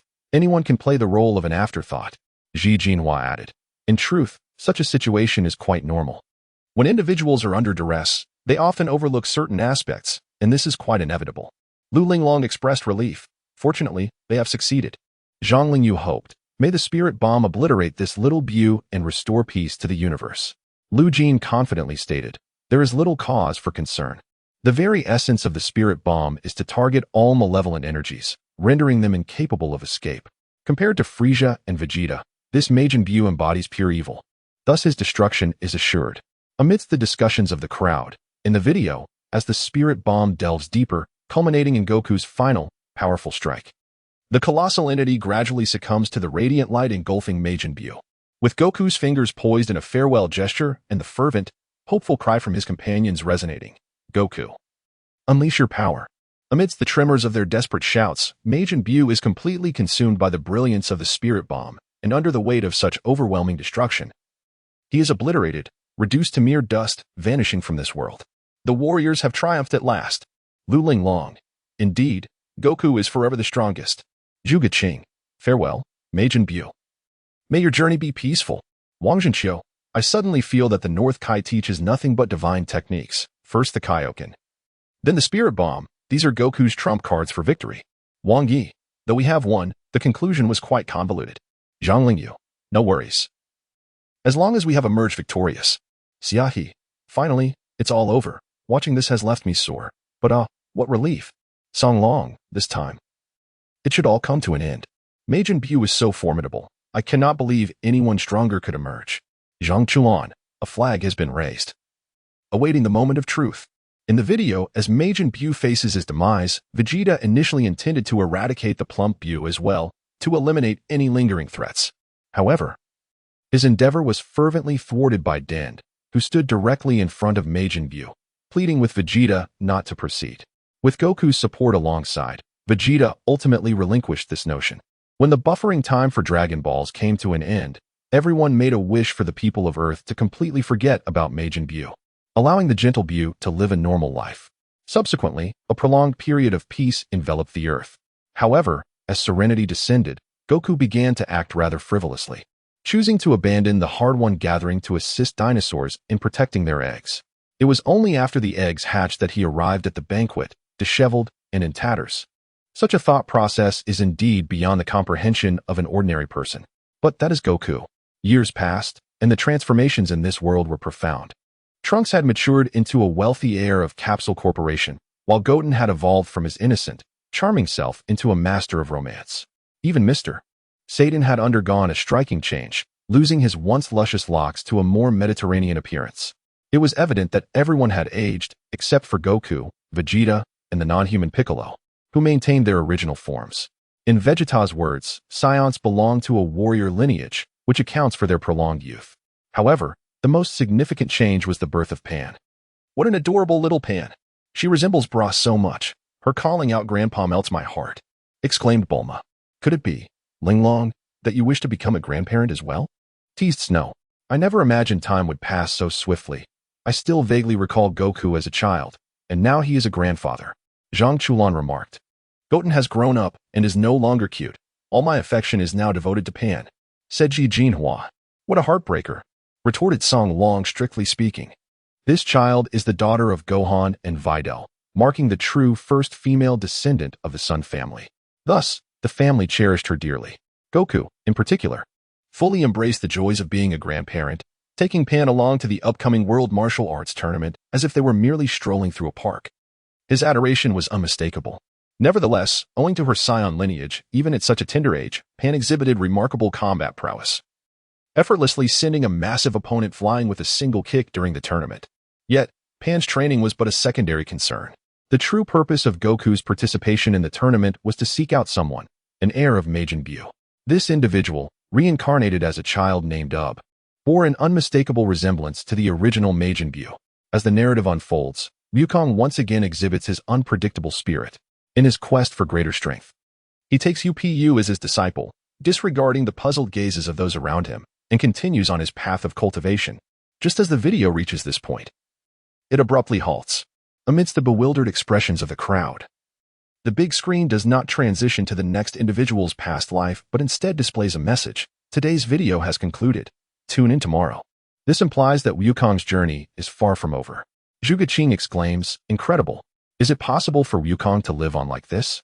I am truly astounded." Wang Yi responds, "What do you think? Wukong has inherited 1,000 years of life from the old king, allowing him to exist for an entire millennium. Do you believe I jest?" By Xiayu speculates, "I suspect the upcoming tale will revolve around Wukong and the next generation." Lu Linglong expresses her anticipation, wondering what crises Wukong will face in tomorrow's video. Clin remarks, "Given the current trajectory, I fear everyone will need tissues tomorrow." Feng Xian inquires, "Clin, what do you mean? Are we really going to witness Wukong's demise?" "That seems too cruel. I can already sense his emotions." Feng Xingtong retorts, "What can we do, sister? Death and aging are part of life. Besides, your previous reactions to others' past lives didn't seem as intense." Feng Xian counters, "Of course not. How can this group compare to Wukong?" Ji Jinhua urges, "Clin, little bald head, please tell me the conclusion so I can prepare myself." Clin replies, "First of all, I am no longer bald. Secondly, I truly cannot disclose any information. The system imposes silence at random, and I would rather not face a 24-hour mute again. However, at this moment, he refrains from mentioning that he is uncertain about which timeline's conclusion the big screen will reveal, whether it pertains to the timeline of the Omni King or that of the evil Dragon Balls, or if both timelines will be showcased. Alas, this remains a mystery until tomorrow." Chapter 96. A new adventure. Wukong's form has diminished. Yet, on the following day, the system promptly sends a message to the group. After examination, it has been determined that Xiayu's past life has two distinct endings, each belonging to a different timeline. According to the rules, they will be presented without regard to ranking. The loading process is complete. Please continue to watch. This announcement sparks a considerable uproar within the realm of the extraordinary. Zhuge Qing exclaims, "What is this? The situation is becoming increasingly bizarre." Even delving into the theory of parallel timelines, are we to anticipate the introduction of parallel universes next? By Xiayu admits, "While I anticipated that Wukong's life would not conclude easily, I never imagined it would evolve in such an absurd direction." Xiao ponders, "Does this mean Wukong's fate has more than one outcome?" Zhang Chuan, "I do not comprehend, yet I am profoundly astonished." Zhang Lingyu, "Having witnessed the past lives of so many individuals, even my master pales in comparison to this complexity." Wang Zhenxiu, "Well, since Wukong still has a considerable journey ahead, let us continue to accompany him on his path." Lu Linglong, "It is about to commence. The small stools and popcorn are ready. Let us resume watching Wukong's extraordinary adventure." As the grand screen continues to showcase its wonders, a new narrative embarks on its journey. However, what none of the spectators anticipated was the explosive surprise that unfolded right at the onset of today's screening, the enchanting Ji Jinhua. To everyone's astonishment, the audience was greeted with a delightful glimpse of Goku's youthful visage. Indeed, he remains as adorable as ever in his childhood. Wang Yi remarked, "Fortunately, although his physique may have shrunk, Goku's formidable power remains unchanged." Yun interjected, "By the way, how is it that the Pilaf trio continues to haunt us?" Bai Shui commented, "Yet, this dragon appears rather sinister, entirely crimson in hue. It feels eerily reminiscent of a horror film." Feng Xian pondered, "So, if we do not gather all the Black Star Dragon Balls, will Earth truly face annihilation once more? Poor Earth, beset by calamity." Feng Xingtong mused, "This Dragon Ball is said to be scattered across the entire universe. Can Goku and his companions truly locate them within a year? This poses a significant challenge. Indeed, the vastness of the 4 galactic quadrants is immense, replete with countless scattered planets. Even with the Dragon Ball radar at their disposal, the task remains arduous. However, more distressing to the group is the transformation of the once dependable Xiao Fang, who, with the passage of time, has grown increasingly rebellious. She has cast aside her previous obedient demeanor, adopting a tone of an adult to chastise Goku, much to the discomfort of those present. This sentiment resonates particularly with Lu Linglong, who felt an overwhelming urge to smash the television. After all, her bond with her great-grandfather is far more profound than that with her biological parents. Therefore, she cannot fathom Xiao Fang's complete rebellion and her blatant disrespect towards their grandfather. To exacerbate matters, Xiao Fang inadvertently kicked a sizable hole in the spaceship that Trunks had meticulously prepared. Consequently, the trio of Goku, Trunks, and Xiao Fang, tasked with locating the Dragon Balls, found themselves forced to make an emergency landing on the nearest planet due to the damage incurred to their vessel. This planet, however, is even more despairing. Wang remarked, "The inhabitants here are nothing but unscrupulous merchants." Zhuge Qing replied, "This is utterly hilarious. Even the wealthiest person on Earth, Bulma, would likely find herself bankrupt within days if she were to inhabit such a mercenary world." Susan added, "Not only that, but this planet is also rife with countless lies. It truly is a terrifying place." Bai Shixue expressed a wish for Wukong and his companions to navigate their journey smoothly, though it remained merely a wish. Upon realizing that the denizens of this planet were all frenzied capitalists, Trunks, in astonishment, quickly gathered the two small ones and made a hasty escape. Ultimately, they sought refuge in a hotel, only to discover that it too was a dismal trap. The water in the bathtub flowed incessantly, refusing to be turned off no matter the effort, while food continuously spilled from the refrigerator. And even the bed where Trunks lay was forcibly secured with a lock. All of this transpired solely because the inhabitants of this planet sought to amass greater wealth. Terrified, Trunks swiftly severed the bindings and once again fled with Goku and Xiao Fang. However, as the saying goes, every cause must have its effect. Later, while the three sought refuge in the humble abode of a destitute family, they gleaned the truth about this planet from their hosts. It turned out that the king of this realm, known as Dongjia, appeared to be a dignified and solemn figure on the surface, yet in reality, he regarded the entire planet merely as a tool for his financial gain. The reason he removed Trunks' spaceship was that this planet forbids the presence of spacecraft. Otherwise, it is likely that everyone would have fled. Under his governance, everything on this planet, apart from one's own body and children, can only be acquired through exorbitant rentals. The prices for these rentals are astronomically high. Consequently, everyone is eager to amass wealth quickly. Over time, this has fostered the characteristics of unscrupulous merchants that prevail today. As soon as the impoverished couple finished speaking, a group of robots arrived outside. Citing the expiration of their lease, they commenced the demolition work, swiftly removing all belongings, leaving only the destitute elderly couple and their children. This scene not only incensed Trunks and Xiao Fang but also compelled the onlookers to clench their fists. Zhang Lingyu remarked, "My master was indeed correct. Everything in this world is bound by cause and effect. The greed of the people on this planet is not their fault. It is solely the king's issue." Bai Shixue added, "It is astonishing that the king, despite his wealth, remains so avaricious. Truly, the richer one becomes, the more miserly they are."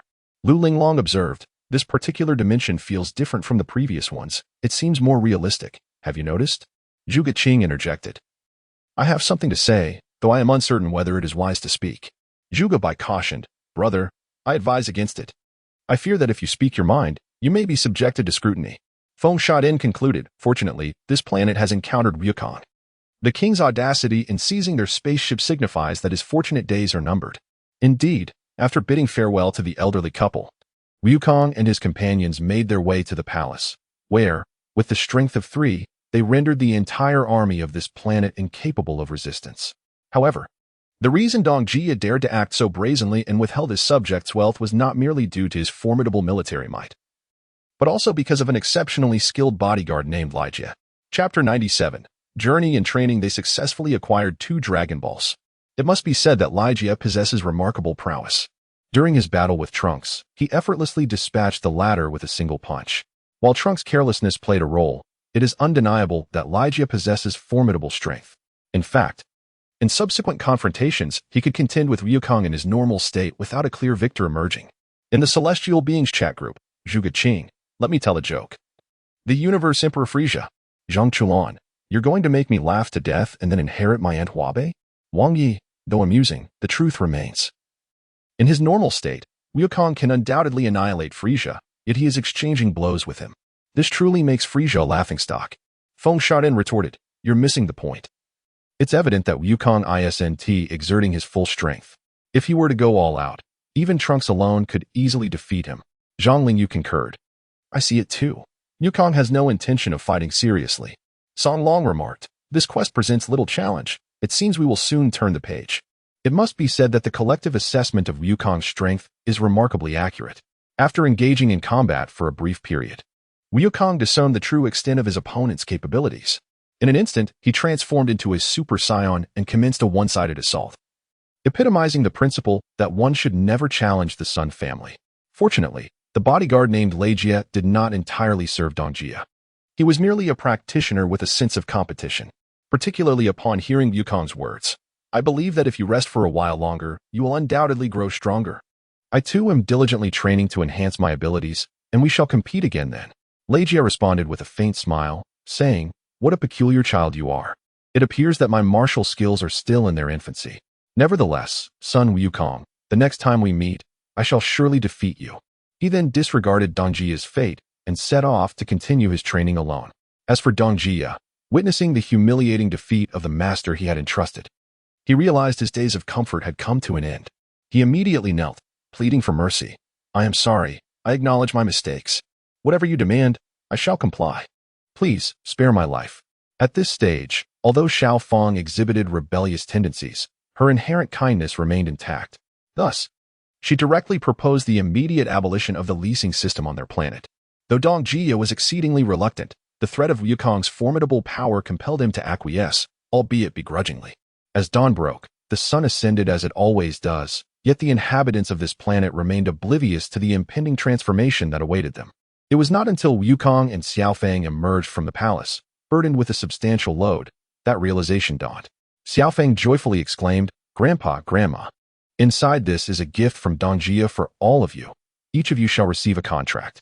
Feel free to burn or tear it as you please. Furthermore, he has promised to return your spaceship, allowing you to journey back to your own planet." Upon hearing these words, the crowd comprehended that this was no mere dream. They had indeed liberated themselves from the grasp of Dongjia. Consequently, gratitude poured forth from the multitude towards the trio. At this moment, Goku perhaps remains unaware that from this battle onward, their journey of seeking the Black Dragon Balls while cultivating will become an immense treasure. This journey will also be pivotal in determining the outcome of the final war. Meanwhile, in the chat group, Lu Linglong, "This is why I admire Goku. For he is eternally kind, always prioritizing the assistance of others. Wang Yi, it's a pity their journey here has been in vain. There isn't even a trace of the Dragon Balls on this planet. These past few days have truly wasted precious time." Zhang Jiwei, "No, in truth, every event possesses its significance. Some occurrences may appear unfortunate at first, but ultimately reveal themselves to be blessings. Zhang Lingyu, such is the wisdom imparted by my master. Xiao Xiao, truly, the old master speaks profound truths every time he appears. I, as a junior, am enlightened. By Shi Xue, it appears this journey has been quite delightful thus far. However, I wonder what challenges await them ahead. Nonetheless, regarding the upcoming journey, Goku and his companions remain exceedingly joyful. For instance, on the colossal planet, he assumed the role of a dentist, aiding the robust local inhabitants in alleviating their dental pain. He successfully extracted the first Black Dragon Ball, the 4-star ball, lodged between the teeth of one resident. Subsequently, they arrived at another tribe. Upon learning of a fellow named Xenoma, who possessed the ability to cause earthquakes with his vibrating beard, and who frequently made unreasonable demands upon the village, their concern deepened. His audacity escalated, culminating in a bizarre request to marry the village chief's daughter, Lenu, thereby jeopardizing her happiness. The trio, indignant at this injustice, devised a clever scheme. They decided to have Trunks disguise himself as a woman to infiltrate the enemy ranks, subsequently intoxicating him, while Goku and Xiaofang would join forces to cut off the villain's beard, rendering him powerless. Thereafter, Goku utilized the Kamehameha wave to successfully halt the eruption of a volcano, ultimately becoming the savior of the village and the chief's daughter, earning the second Black Dragon Ball, the 6-star ball. Regrettably, just as everyone was reveling in their triumph, a red figure suddenly emerged aboard a spaceship, snatching their Dragon Balls away, thus instigating a dramatic turn of events. Left with no choice, Goku and his companions boarded their ship and hastily pursued the thief. To their astonishment, They discovered that this group was also in search of the Dark Dragon Balls. This heralded the onset of their first challenge. In the chat group, Zhuge Qing remarked, "I predicted that if no unexpected events occurred, an unexpected twist would indeed arise." As Goku and his companions have faced an unusually smooth journey thus far, Jinhua, however, it's not a significant issue with Goku's strength. They rank among the best in the entire universe. Zhuang, it is not solely for that reason. Primarily, it is Ryukong's excessive naivety that concerns us. We fear he may be deceived. Su Si, that descriptor is remarkably apt. However, while the crowd engaged in lively conversation, a reminder echoed once more in the group chat. In the Dragon Ball world, Xiao Feng has successfully joined the chat. Chapter 98, The Terrifying Ability of Muki Mosai, Transforming Humans into Puppets. That's the one, that spacecraft. I can assure you, I am not mistaken. Upon discovering the UFO piloted by the individual who had just stolen their newly acquired Dragon Ball, Xiao Feng immediately shouted. Yet, at that moment, the spacecraft abruptly accelerated, heading deeper into the galaxy. Witnessing this, Yukong cautioned, "They are about to escape, Trunks." In response, Trunks activated the power system and pursued at full speed, determined to reclaim the Dragon Ball. At that moment, aboard the spacecraft, 3 peculiar beings with deep blue skin and crimson crowns were gathered. Among them, the taller individual weighed the Dragon Balls in his hands, erupting into a hearty laugh. "Ha ha. Everything is indeed proceeding smoothly." After his declaration, a shorter companion of the same kind took the Dragon Balls, a look of bewilderment gracing his features. "Pingbala, is this what they call the Dragon Balls?" The one referred to as Pingbala nodded affirmatively. It cannot be mistaken. Subsequently, the individual of medium stature brought the Dragon Ball to his nose, speaking with a certain elegance. However, Sunbala, Lord Mukamuchi mentioned that if one collects 7 of these, something astonishing will occur. Is that truly the case? Then, the towering figure replied, "Dambala, you are absolutely correct. Lord Mukimachi will undoubtedly be overjoyed upon seeing this." However, at that moment, a warning abruptly flashed on the computer screen. "Alert! An unidentified entity is pursuing from behind." Upon hearing this, Pingbala promptly accessed the monitoring system, only to discover that the ones tailing them were those who had been searching for the Dragon Balls. He immediately instructed the computer screen to devise a means to shake them off. Thus began a cosmic chase. Unfortunately, during the pursuit, due to Trunks' driving skills, he inadvertently steered the spacecraft into an asteroid belt, sustaining a series of impacts. Consequently, they found themselves falling behind the pursuing ship. In the intergalactic chat group, Zhuge Qing remarked, "Why do those fellows have such peculiar names, all ending with Bala? What kind of aliens are they?" Wang Yi added, "Nonetheless, it stands to reason that these beings possess highly advanced technology. Considering they are able to construct such sophisticated spacecraft, their capabilities must be on par with Earth's." Zhang Chuan exclaimed, "If I were Goku, I would have already unleashed a Kamehameha." Ji Jinhua commented, "Goku is far too merciful. That is his greatest flaw. If it were Vegeta pursuing, it would have likely been settled in 5 minutes." By Shue's side, "I have never longed for the prince as much as I do now." Xiao Feng interjected, "Stop. None of you are allowed to speak ill of my grandfather. Everything he does is with his own considerations, so refrain from your criticisms." Xiao retorted, "You little brat, coming out and giving us a show of force already." Despite the scolding from Xiao Feng, the others were not particularly angered. Instead, they found her demeanor not as dreadful as portrayed on the big screen. At least she defended her grandfather. Fortunately, in the video, although Trunks and the others faced some unforeseen challenges during their chase, they had not fallen too far behind. Meanwhile, within the spacecraft, seeing that the pursuers were still relentlessly on their trail, Pingbala was quite furious and inquired of the computer how to deal with them. This intelligent computer was indeed advanced.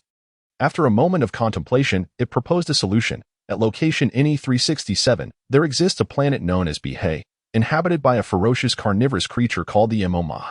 It then displayed an image. At first glance, this creature appeared entirely yellow, with fangs adorning its mouth and a bulbous structure resembling a yellow light on its forehead, resembling a large elongated worm. Its terrifying nature was undoubtedly far greater than any creature found on Earth. The computer's voice continued, "Therefore, if we can lure them there, the Emoma will naturally take care of them for us." Upon hearing these words, Pingbala offered a seductive smile.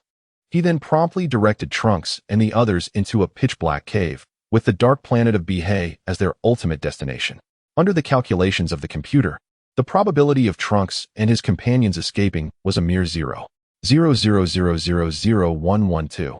Upon hearing this probability, the three individuals felt a sense of relief, promptly altering their course and soaring back to their home planet, Planet Rooter. In truth, this Planet Rooter resembled more of a realm of faith than a mere nation.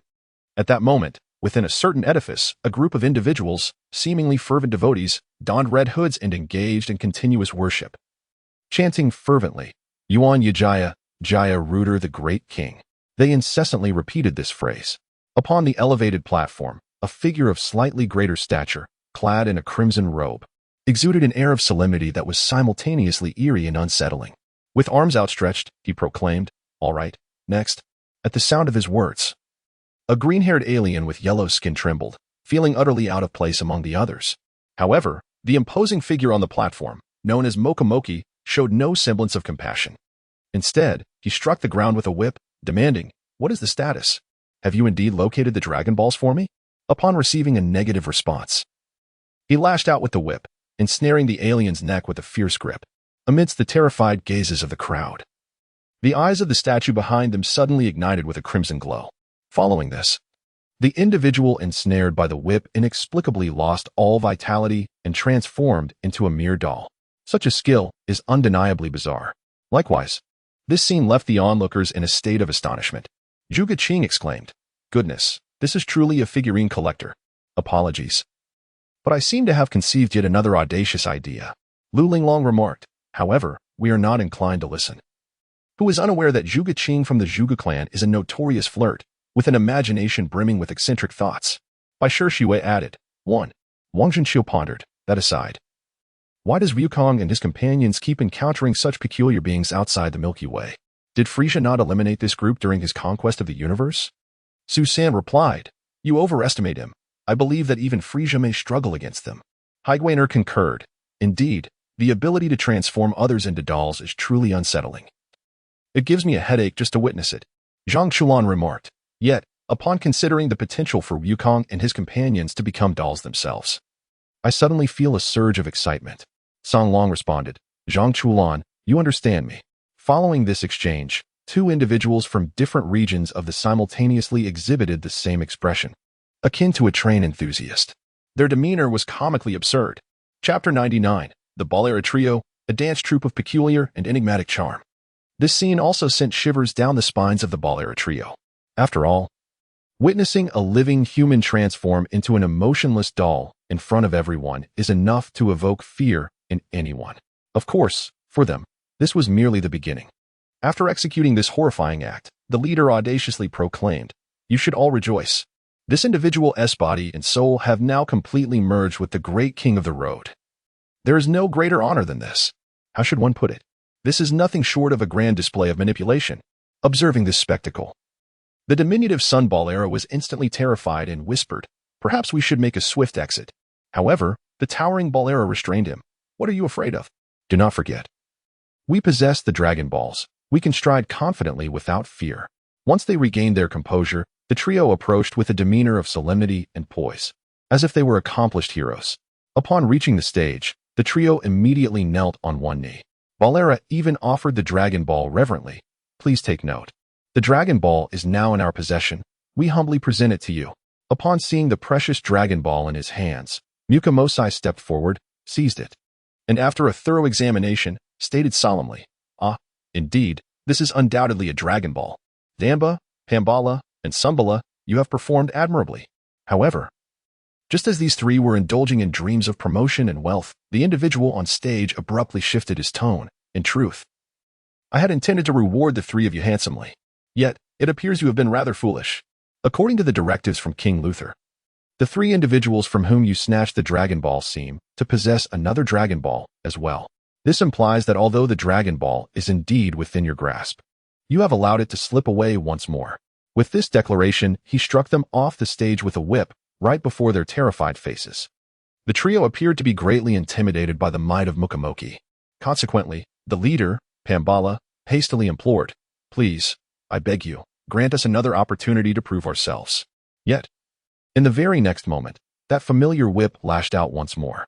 Under such overwhelming power, the sword held by the knight statue beside them was effortlessly severed. The blade plummeted rapidly, embedding itself directly in front of Sumbala, nearly causing him to lose control of his senses. Very well, I shall grant you another chance. Now, go without delay. His final words sent the three of them fleeing in terror, abandoning any notion of claiming credit. Meanwhile, Wukong and his companions had engaged in a fierce confrontation within the narrow confines of the cave, facing countless monstrous creatures known as demon horses. However, this clash elicited a wave of derision from the onlookers. Wang Zhenxiu remarked, "What is this situation? Wukong's current state should surpass that of his Super Saiyan form when he battled Frieza, yet he struggles against these insects?" LCI added, "That lad with the light purple hair, has he become a fool from his wealth? He should retaliate swiftly," Wang Yi expressed. "Does it not feel as though Wukong has been weakened?" Ji Jinhua mused, "I am beginning to question whether Frieza's combat prowess is truly insufficient to handle these insects." Bai Shixue inquired, "Then how did he ascend to the throne of the universe?" Zhang Chuan interjected, "Does Frieza not exhibit any sense of decorum?" Lu Linglong pointed out, "Are you all blind? Wukong and his allies are not even using their full strength. They haven't even transformed into Super Saiyans, clearly dismissing these creatures as worthy opponents." Erzwang concurred, "Precisely. These insects possess low combat capabilities and have obvious weaknesses. Defeating them is merely a matter of time." Indeed. It did not take long for Wukong to uncover the insects' most significant vulnerability, their fragile tails. Consequently, under the relentless assault of the trio, the creatures soon found themselves unable to retaliate. Unfortunately, they remained oblivious to a critical fact. While they battled, the Bala trio had stealthily infiltrated their spacecraft in search of the Dragon Balls. After a thorough search yielded no results, they suspected that the Dragon Balls were concealed on the trio's persons. Subsequently, they disembarked from the ship and, resembling bystanders, began to applaud, exclaiming, "Incredible! Truly remarkable! I never anticipated that you could vanquish the demon horses. I am thoroughly impressed." In response to Xiao Fang's inquiries, the imposing figure of Pengbala not only deemed their appropriation of the Dragon Balls as entirely justified but also audaciously questioned whether they possessed another Dragon Ball. He proceeded to threaten them, demanding the surrender of the Dragon Balls. Upon receiving a refusal, the trio inexplicably procured a sound system and commenced an oddly synchronized dance. Their movements bizarrely comical, prompting Xiao Fang to exclaim, "This dance is utterly atrocious. What on earth are they doing?" Simultaneously, this spectacle elicited laughter from the onlookers. Xiao Xiao confessed, "I admit, I found it inappropriately amusing." Zhang Chulan remarked, "Could this be a distant relative of the Jinyu Force? Their style is eerily similar. Thankfully, Gohan isn't here. Otherwise, he might feel right at home." Gohan interjected, "Are you being polite?" Su San observed, "Something feels off." While they danced, my computer detected a slight fluctuation in this space, quite peculiar. Zhuge Qin questioned, "So, what exactly are they up to?" Su Si speculated, "Could this dance conceal a monumental secret?" However, the answer soon revealed itself.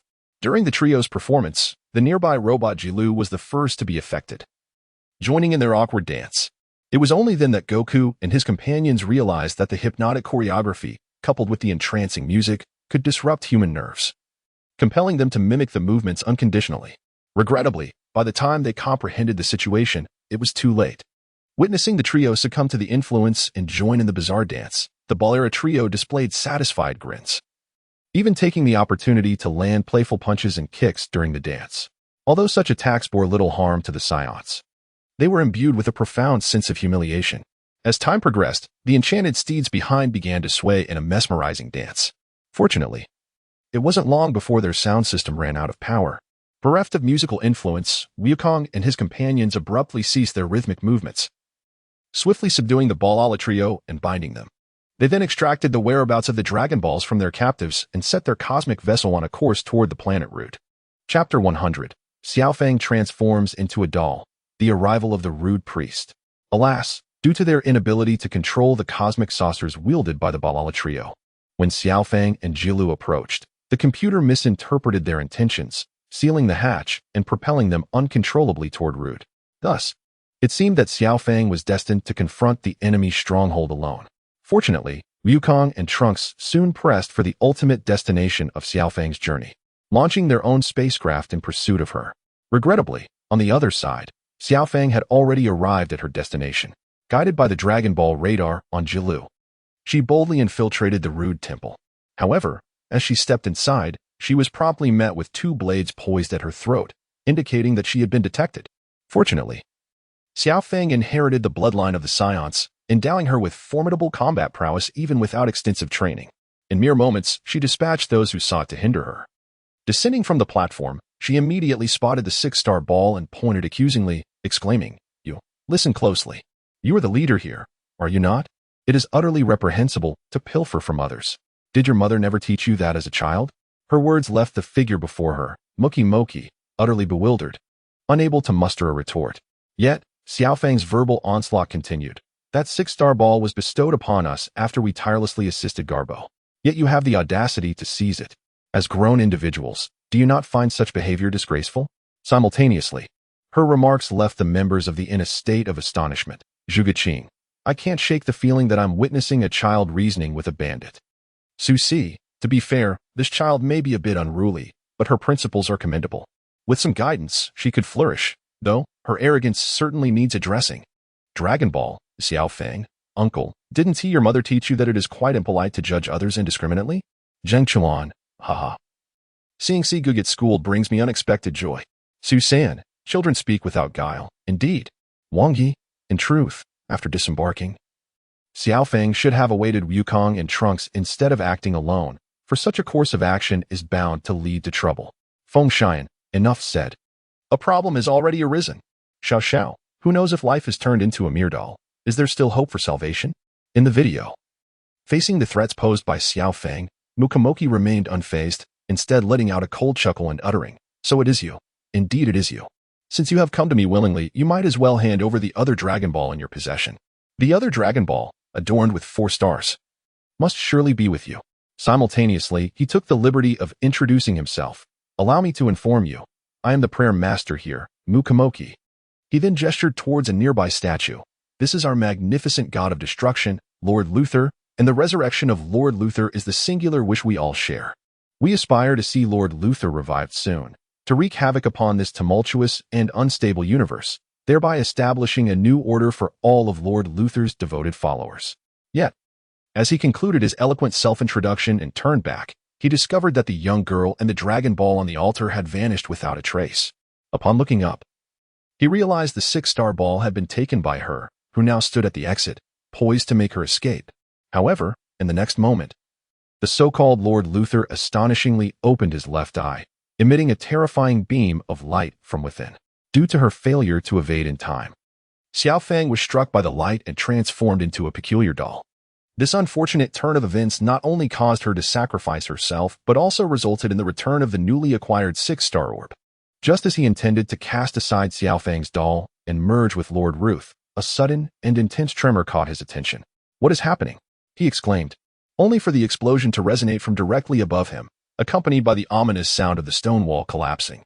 Countless fragments of rock plummeted, startling him into accidentally dropping the doll from his grasp.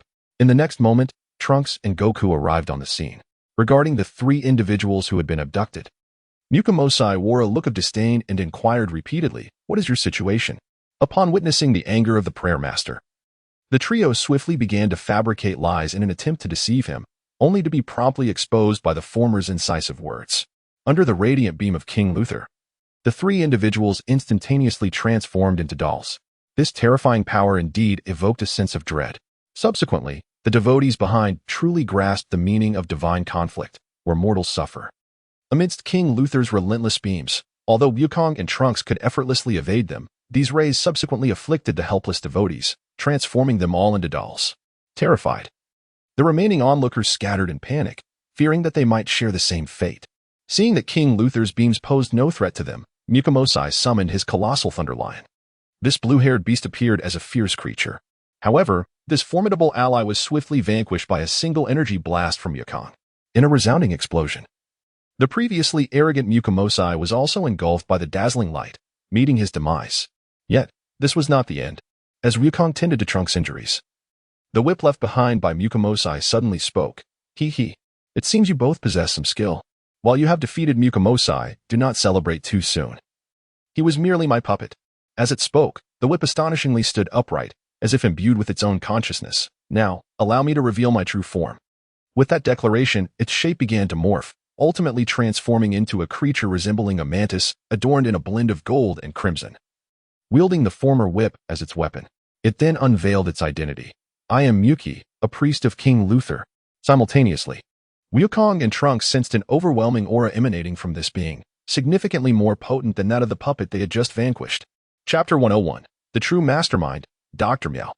Wukong, without reservation, praised, "You are truly formidable. The power of your whip is worlds apart from that of the previous foe. My excitement grows ever greater." Upon hearing this, Muki displayed a sly smile. "You say your excitement increases. Now you shall truly comprehend the terrifying might of my whip." Having spoken, he brandished his whip twice, shattering the surrounding floor as if to demonstrate his formidable power. Furthermore, this whip, which he referred to as the Evil Whip, had the ability to manipulate all objects within this vicinity. However, once Goku transformed into a Super Saiyan, the dynamics of their confrontation shifted dramatically in favor of one side. Meanwhile, a figure lurking in the shadows, witnessing the clash on the battlefield, voiced his concerns. "This is dire. If this continues, it seems that Muki will not prevail." He then raised his arm, and a red beam emitted from the ring on his middle finger, directing his focus towards the green statue. At this juncture, it appears I must awaken that slumbering individual. Yet, it seems the energy required to rouse him is still insufficient. Reluctantly, I shall resort to my final gambit. Soon, his identity was completely unveiled. A fervent believer rushed in, half kneeling to report, "Master, an unidentified individual has intruded into the temple and has taken down Lord Muki Moki." However, before he could finish his sentence, he was interrupted by the man before him, who revealed his true form. He bore a peculiar resemblance to a monkey, sporting a yellow middle parting that evoked the image of an odd imitation of Kuan. What is there to fear? This is simply outrageous. You need not worry. In fact, just moments ago, King Luther issued a significant decree, and I am about to convey his orders. Gather all the believers in the central hall. All the while, Xiao Fang, now transformed into a puppet in his arms, heard every word with clarity. She, too, began to form conjectures based on this information. Meanwhile, in the chat group of the Zhonglingyu, I now sense that there may be a colossal conspiracy lurking behind this planet. By Shishua, I share the same sentiment. Wang Yi, that so-called King Luther is likely just a puppet.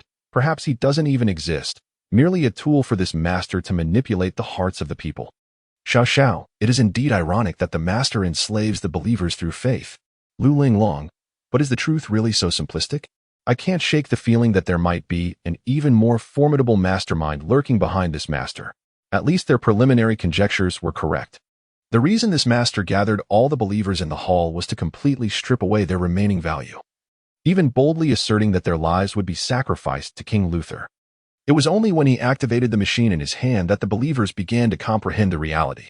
It turned out that this man was the true mastermind behind the scenes, while the so-called Lord Luther was merely a machine for instigating influence, devoid of any genuine faith. Alas, they realized this far too late. Under that familiar beam of light, all believers swept by it were transformed into dolls, becoming fodder for the puppet. Once the nourishment is sufficient, the so-called Lord Luther is formally resurrected. Yet, its true form resembles that of a colossal infant robot. Although it harbors an astonishing amount of energy within, its cumbersome and sluggish nature renders it utterly incapable of inflicting any harm upon Goku and Trunks, regardless of its relentless assaults. As for the so-called leader, after successfully summoning his puppet, he retreated to his chamber to indulge in some rather unsavory amusements. Zhuge Qing remarked, "I am seriously beginning to suspect that this individual might be a Gemini, for his temperament is exceedingly capricious." Feng Xian added, "Ugh, this fellow is a Lilicon, obsessed with collecting various figurines of young girls, and even desires to undress Xiao Fang. It is utterly reprehensible." Xiao Fang lamented, "Wu, I am no longer pure. No one will want me anymore." Zhang Chulan reassured her, "Fear not. Once you transform into a doll, you shall possess nothing. We shall have no interest in you."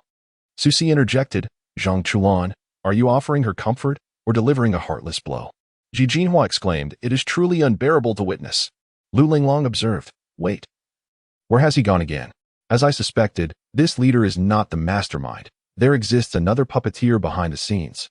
As the grand screen illuminated, the exalted master unexpectedly knelt on one knee before the figure displayed, respectfully uttering, "It has been quite some time since I last extended my greetings, esteemed Dr. Miao." In his gaze, this so-called Dr. Miao was a peculiar individual with skin of a bluish hue, clad in an odd protective suit, holding a spherical object, and sporting yellow hair, exuding an eccentric aura. In response to the master's salutation, he retorted, How fares your quest for the Dragon Balls, the?" Evidently, this was his true name. Under Dr. Mio's probing, the?" abandoned his previous arrogance and, visibly anxious, replied, "I report to you, Doctor. There are already 2 Dragon Balls within this temple." Upon hearing this, Dr. Mio expressed great delight. "Is that so? Splendid. I have heard that gathering all 7 Dragon Balls allows one to summon the eternal dragon. And then my dream of conquering the entire galaxy can finally be realized with its assistance." However, his joy was swiftly overshadowed when he learned that Luther had already been activated, his mood darkening instantly. "What? You dared to activate that mutant? By doing so, it indicates that he has absorbed energy and reached the highest level, level 3, correct?" the?" quickly countered, "No, Doctor. To defeat those 2, I believe that reaching level 2 is sufficient. Please, witness Luther's power for yourself." With that, he shifted his focus to Luther, who was currently engaged in battle with the 2 opponents. Unfortunately, the reality was a swift slap in the face. From the battlefield's perspective, although Luther possessed immense strength, he was utterly incapable of overcoming the 2 adversaries and was being relentlessly overpowered, seemingly on the brink of collapse. At a crucial moment, Dr. Mio noticed the doll carried by the?, emanating vast energy. He promptly ordered him to present the doll to Luther. Upon refusal, he became enraged and transformed this unreliable fellow into a doll, along with Xiaofeng, sending them into Luther's body. In the next instant, it appeared as though this behemoth had been endowed with boundless energy, radiating a brilliant light. Chapter 102. The Interrogation Techniques of the Bala Trio, Luther's Weakness. At this moment, within the confines of Luther, when Xiaofeng regained consciousness, she surveyed her surroundings, only to discover the peculiar ambience surrounding her. A strange hue of purple enveloped the entire space, with countless followers of Luther floating about. Yet, the exit remained elusive. Before she could gather her thoughts, the?, having also returned to his original form, approached her with a foolish grin, puckering his lips as if to kiss her. Startled, she reacted instinctively, delivering a resounding slap, while seizing his collar, executing a series of precise punches, each strike landing squarely on his face, eliciting a most satisfying sensation.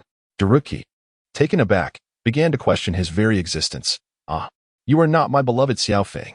How rude, how barbaric. You are not the cherished one I adore." In a parallel chat group, Zhuge Qing remarked, "This fellow is utterly hilarious. I initially thought he was the mastermind villain, but now he appears to be nothing more than a jester." By Shishui chimed in, "I suspect he embodies the very essence of Zero." Wang Zhenqiu added, "Indeed. A man of stature indulging in doll figurines, such interests certainly suggest a peculiar predilection." Zhang Chuan interjected, "There is no need to be so absolute." Song Long mused, "Could it be that Zhang Chuan and I are beginning to comprehend something? Fear not. An affinity for dolls is not inherently negative. We understand you." Lu Linglong chuckled, reveling in the gossip. Xiaofeng, overhearing this exchange, felt a wave of disbelief wash over her. She promptly retorted, "What nonsense are you spouting? I am the true Xiaofeng." Yet, the?, paid her no mind, instead clutching his head in anguish, lamenting to himself, "My dreams are gradually spiraling into oblivion." Regrettably, this was merely the initial step. As his lamentations echoed, the other entranced followers who had been drawn in began to awaken, encircling the?, seemingly preparing to confront him. Although the?, is nominally the leader, in reality he possesses little combat ability. Thus, he is frightened and repeatedly flees, exclaiming, "What do you intend to do? This is not permissible. If you kill me, you shall never discover how to escape. Do you not care about that?" However, a crucial point in his words is swiftly grasped by the astute Xiaofeng, who immediately retorts, "Are you aware of how to leave this place?" Upon hearing this, the?, is momentarily taken aback, realizing that he has inadvertently revealed a secret. Cold sweat begins to pour down his forehead. Observing this, Xiaofeng continues to apply psychological pressure. "Did you not just claim that you know how to escape from here?" As the surrounding followers hear this, they quickly converge, collectively accusing him and demanding an explanation. They even seize his hands and feet, fearful that he might flee. In the face of such a situation, Xiaofeng retains a semblance of rationality, understanding that winning hearts and fostering unity among the crowd is paramount. Thus, she promptly interjects, "Wait. Everyone, let us calm down before proceeding." Once the crowd quiets, she unveils her trump card. "I ask you, do you wish to leave this place?" No one present desires to remain in this dismal and lightless dwelling, and they all enthusiastically agree. Hearing their response, Xiaofeng confidently proclaims, "Very well. Then I shall take charge of this matter." She then approaches Daruki once more, delivering a blatant threat. Now, tell me how to escape this place, swiftly.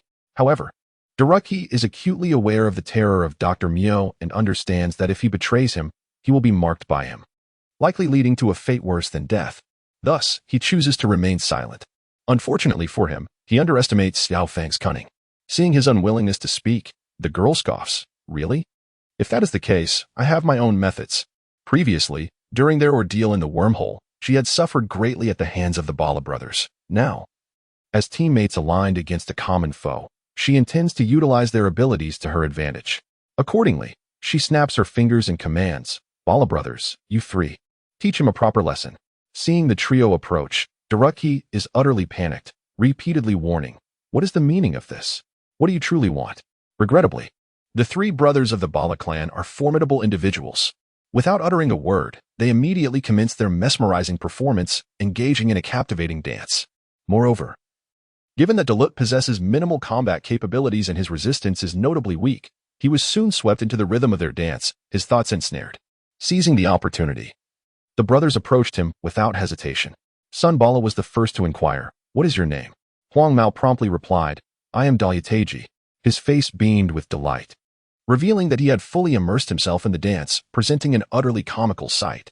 Recognizing the efficacy of their control, Dan Bala subsequently asked, and what are your interests? Dalyataji responded candidly, my interest lies in collecting dolls. At that moment, Ping Bala sensed the opportune moment to pose the critical question, then tell me. What is the weakness of Rude? Without a moment's hesitation, Dalyataji raised his index finger and pointed upwards, declaring, it is the cell located at that position.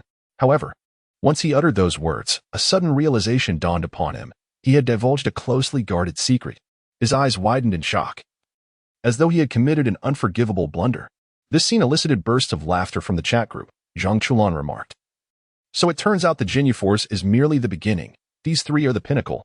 I reckon they should swiftly change careers, as the interrogation field could greatly benefit from their talents.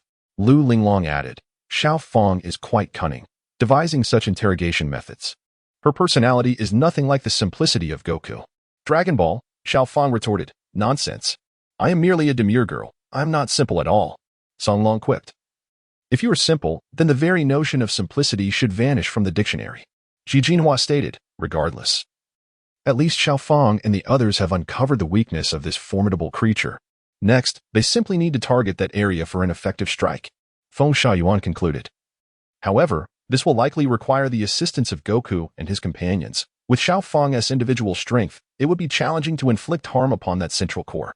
As the weaknesses of Luther were laid bare, Daruki found himself with no choice but to abandon all pretenses and divulge the truth to everyone. Chapter 103, Yukong's custom slogan, a perfect collaboration between grandfather and grandson. It turned out that this Luther was a mutant robot created by Dr. Meow through cellular mutation. Because it was a mutant, it was endowed with tremendous power, yet this also constituted its greatest vulnerability. If the fundamental and primary cell was destroyed, all of Luther's cells would perish entirely. This revelation prompted Xiao Fang to nod in contemplation. So it is. Observing her grandfather and Trunks embroiled in a fierce struggle under Luther's overwhelming assault, Xiao Fang realized she could no longer afford to delay. She promptly raised her hand and unleashed a shockwave directed at the cell directly above. Indeed, upon the core cell being attacked, Luther's eyes rolled twice, followed by a low growl, and his massive hand involuntarily loosened, releasing Yukong. This scene filled Xiao Fang with joy. Wonderful. It seems that attacking there can indeed inflict damage. However, Daruki, standing nearby, unhesitatingly doused her enthusiasm with cold water. Wait. Merely attacking from the inside will not suffice to defeat Luther. Then, under Xiao Fang's watchful gaze, he articulated a strategy for victory. One must strike at that cell from both inside and outside, nearly simultaneously, in order to destroy it. Upon hearing this, Xiao Fang grumbled, why didn't you tell me such an important matter earlier? She then began to call out to Yukong through Luther's eyes, hoping her grandfather could hear her words and coordinate with her. Unfortunately, Luther's soundproofing was indeed effective, no matter how loudly she shouted. The outside world remained oblivious to her pleas. Just as Xiao Fang was at her wit's end, the Bala trio, eager to escape this dreadful place, declared that they could communicate telepathically as brothers, perhaps providing assistance. They each produced a peculiar device, closed their eyes, and commenced their contact with the outside world. This spectacle left Xiaofang feeling quite helpless, for their actions resembled not telepathy, but rather a bizarre ritual, rendering both body and mind rather uncomfortable. In the chat group, Zhuge Qing remarked, "It seems these three fellows are indeed useful. Although their abilities are rather unorthodox, they are quite effective." Bai Shui responded, "Your words remind me of the Turtle School's Kamehameha in the air dance technique. Both may be supportive skills, yet they are undeniably remarkable." Xiao added, "The principles are quite similar." Cloud, now it hinges on whether these three can establish contact with Wukong. Should they succeed, resolving this formidable foe should be a straightforward endeavor. Wangya, this creature poses little threat. Yet I possess an unsettling premonition that the individual referred to as Dr. Miao will ultimately be Wukong's most formidable adversary. Susan, do not ponder too far ahead. Let us first overcome this challenge. Returning to the video. In response to the trio's encouragement, Wukong, amidst the tumult of battle, was momentarily entranced by an extraordinary sound. "Mr. Wukong, can you hear us?" Subsequently, fragmented messages began to filter through. "The red cell in Luther's chest is under attack." Though the communication was far from complete, Wukong, drawing upon his extensive combat experience, swiftly deduced that this must be the weak point of the towering adversary before him. However, from his external vantage point, he was unable to locate the elusive red cell. Observing his grandfather's predicament, Xiaofang experienced a flash of inspiration and promptly directed her energy rays towards the cell once more. Following this, the trio relayed the information. It is precisely the spot where Xiaofang's shockwave struck moments ago. From an external perspective, a vibrant red light indeed flickered on Luther's left chest. In that instant, Wukong grasped the situation. "I understand now. It is the location of the heart." He then promptly advised Trunks, who was locked in a standoff with the colossal adversary. "Trunks, aim for its heart. Strike at its heart." Trunks, momentarily taken aback, was seized by the opportunity as Lude unleashed a torrent of crimson energy that sent him hurtling away, obliterating the temple's ceiling in the process. Thus, the battlefield transitioned from the confines of the temple to the vastness of the outdoors, which, in fact, facilitated Wukong and his allies' maneuvers. Subsequently, through the harmonious collaboration of the grandfather-grandson duo and the strategic guidance of the Barrera trio, the two fighters endeavored repeatedly to strike simultaneously. However, their efforts were often thwarted by Wukong's slight delay, resulting in failure. The root of the issue lay in Wukong's unfamiliarity with mathematics. He struggled to comprehend the Barrera trio's countdown of 3, 2, 1, relying solely on instinct to time his attacks. In the face of accusations from his peers, Wukong, having narrowly evaded a beam of light, lamented, "You cannot blame me for this. I am simply inept at dealing with such matters. Could you not conjure some alternative phrases or methods?" Subsequently, while dodging a flurry of iron fists from his opponent, an amusing idea struck him, prompting him to propose. "By the way, if it were pork cutlet rice, fried shrimp rice, or chicken rice, that would be absolutely fine." This astonishing scene evoked a chorus of astonishment among the onlookers. Bai Shui remarked, "Indeed, Wukong is exceptional." Lu Linglong added, "For Wukong, eating is of utmost importance. Rather than shouting those meaningless Arabic numerals, it would be far more stimulating for him to call out something delicious." Songlong interjected, "Enough already. If you keep talking about food, I will genuinely become hungry. Can't we just enjoy a video without incessantly mentioning meals?" Zhang Chuan chided, "You glutton. Be mindful of your diet. If you continue indulging, you will truly be on the path to weighing 250 pounds. Wang Yi concluded, "This time, it surely cannot go awry." Upon hearing this absurd suggestion, the members of the internal team were left speechless. Nevertheless, in order to assist Grandpa in vanquishing this formidable foe, Xiaofang implored everyone to chant the names of these three rice dishes in a rhythmic 1-2-3 cadence. With Wukong's acute sensitivity to food, a resonance was established between the grandfather and grandson in an instant. Subsequently, the two of them unleashed shockwaves directed at their heart regions. When two shockwaves converged upon the same point, the cell, resembling an eye, was subjected to a dual assault and was instantly obliterated. Amidst the jubilant cheers from the insiders, Luther, having lost his core cell, erupted in a series of electrical discharges, seemingly on the verge of collapse. In the next moment, amidst a cacophony of explosions, the colossal creature's head was severed, liberating all the offerings within its grasp and subsequently rendering it utterly useless. Chapter 104, Xiaofang's departure and the emergence of a new foe, Leered. upon witnessing the successful escape of Xiao Fang, who wept joyfully in Goku's embrace. The emotion resonated with all present, Zhuge Qing. Indeed, Xiao Fang may be a bit mischievous, yet her bond with Goku remains as profound as in their childhood. Wang Yi, she is likely still indulged by Bayer. Lu Linglong, this incident marks the first setback in Goku and his companion's cosmic journey, doesn't it? By Shishue, perhaps. For it is a voyage through the galaxy, fraught with endless challenges. However, the sudden emergence of such formidable foes is indeed astonishing. Zhang Chulan, is it that Goku was not earnest enough, or are the extraterrestrial beings of this era exceedingly formidable, allowing everyone to engage with super science? Feng Xiayan, I suspect it is the former, as Goku often refrains from transforming into a super saiyan. Song Long, I am rather curious. When will Goku and his companions visit the Trisolaran system? Ji Jinhua, let us lower it. There is no hope left. As the video unfolded, Xiaofeng, realizing the situation, began to search frantically for Du Luqi. It was only then that the crowd discovered he had stealthily escaped in a flying vehicle. At that moment, he waved at them while laughing heartily, proclaiming, "Farewell, everyone, we shall meet again." Infuriated, Xiaofeng jumped up and down, exclaiming, "How detestable! Mark my words. I will not let you off easily."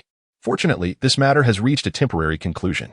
Yet, the enigmatic Dr. Miao has, in an intangible way, become an indelible thorn in everyone's minds, for one can never be certain when he might make a return.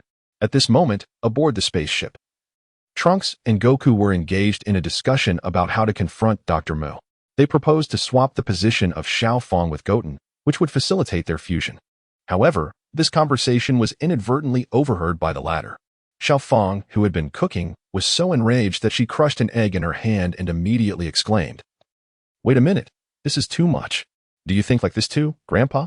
Yet, the carefree Goku remained oblivious to Xiao Fang's resentment, responding with a childlike grin. "As for me, I think it's all fine." His words inadvertently conveyed his indifference, as no matter whom he fought alongside, their combat prowess would never surpass his own. Even if they fused into Gotenks, the outcome would be the same. Regrettably, Xiao Fang interpreted this statement as a sign of her being undervalued. Meanwhile, Trunks sincerely believed that they would face numerous hardships ahead. He earnestly urged, "Xiao Fang, if we continue this journey, you won't be able to bear it. We can no longer afford to play around. Please try to understand our predicament." For the young Xiao Fang, their actions were tantamount to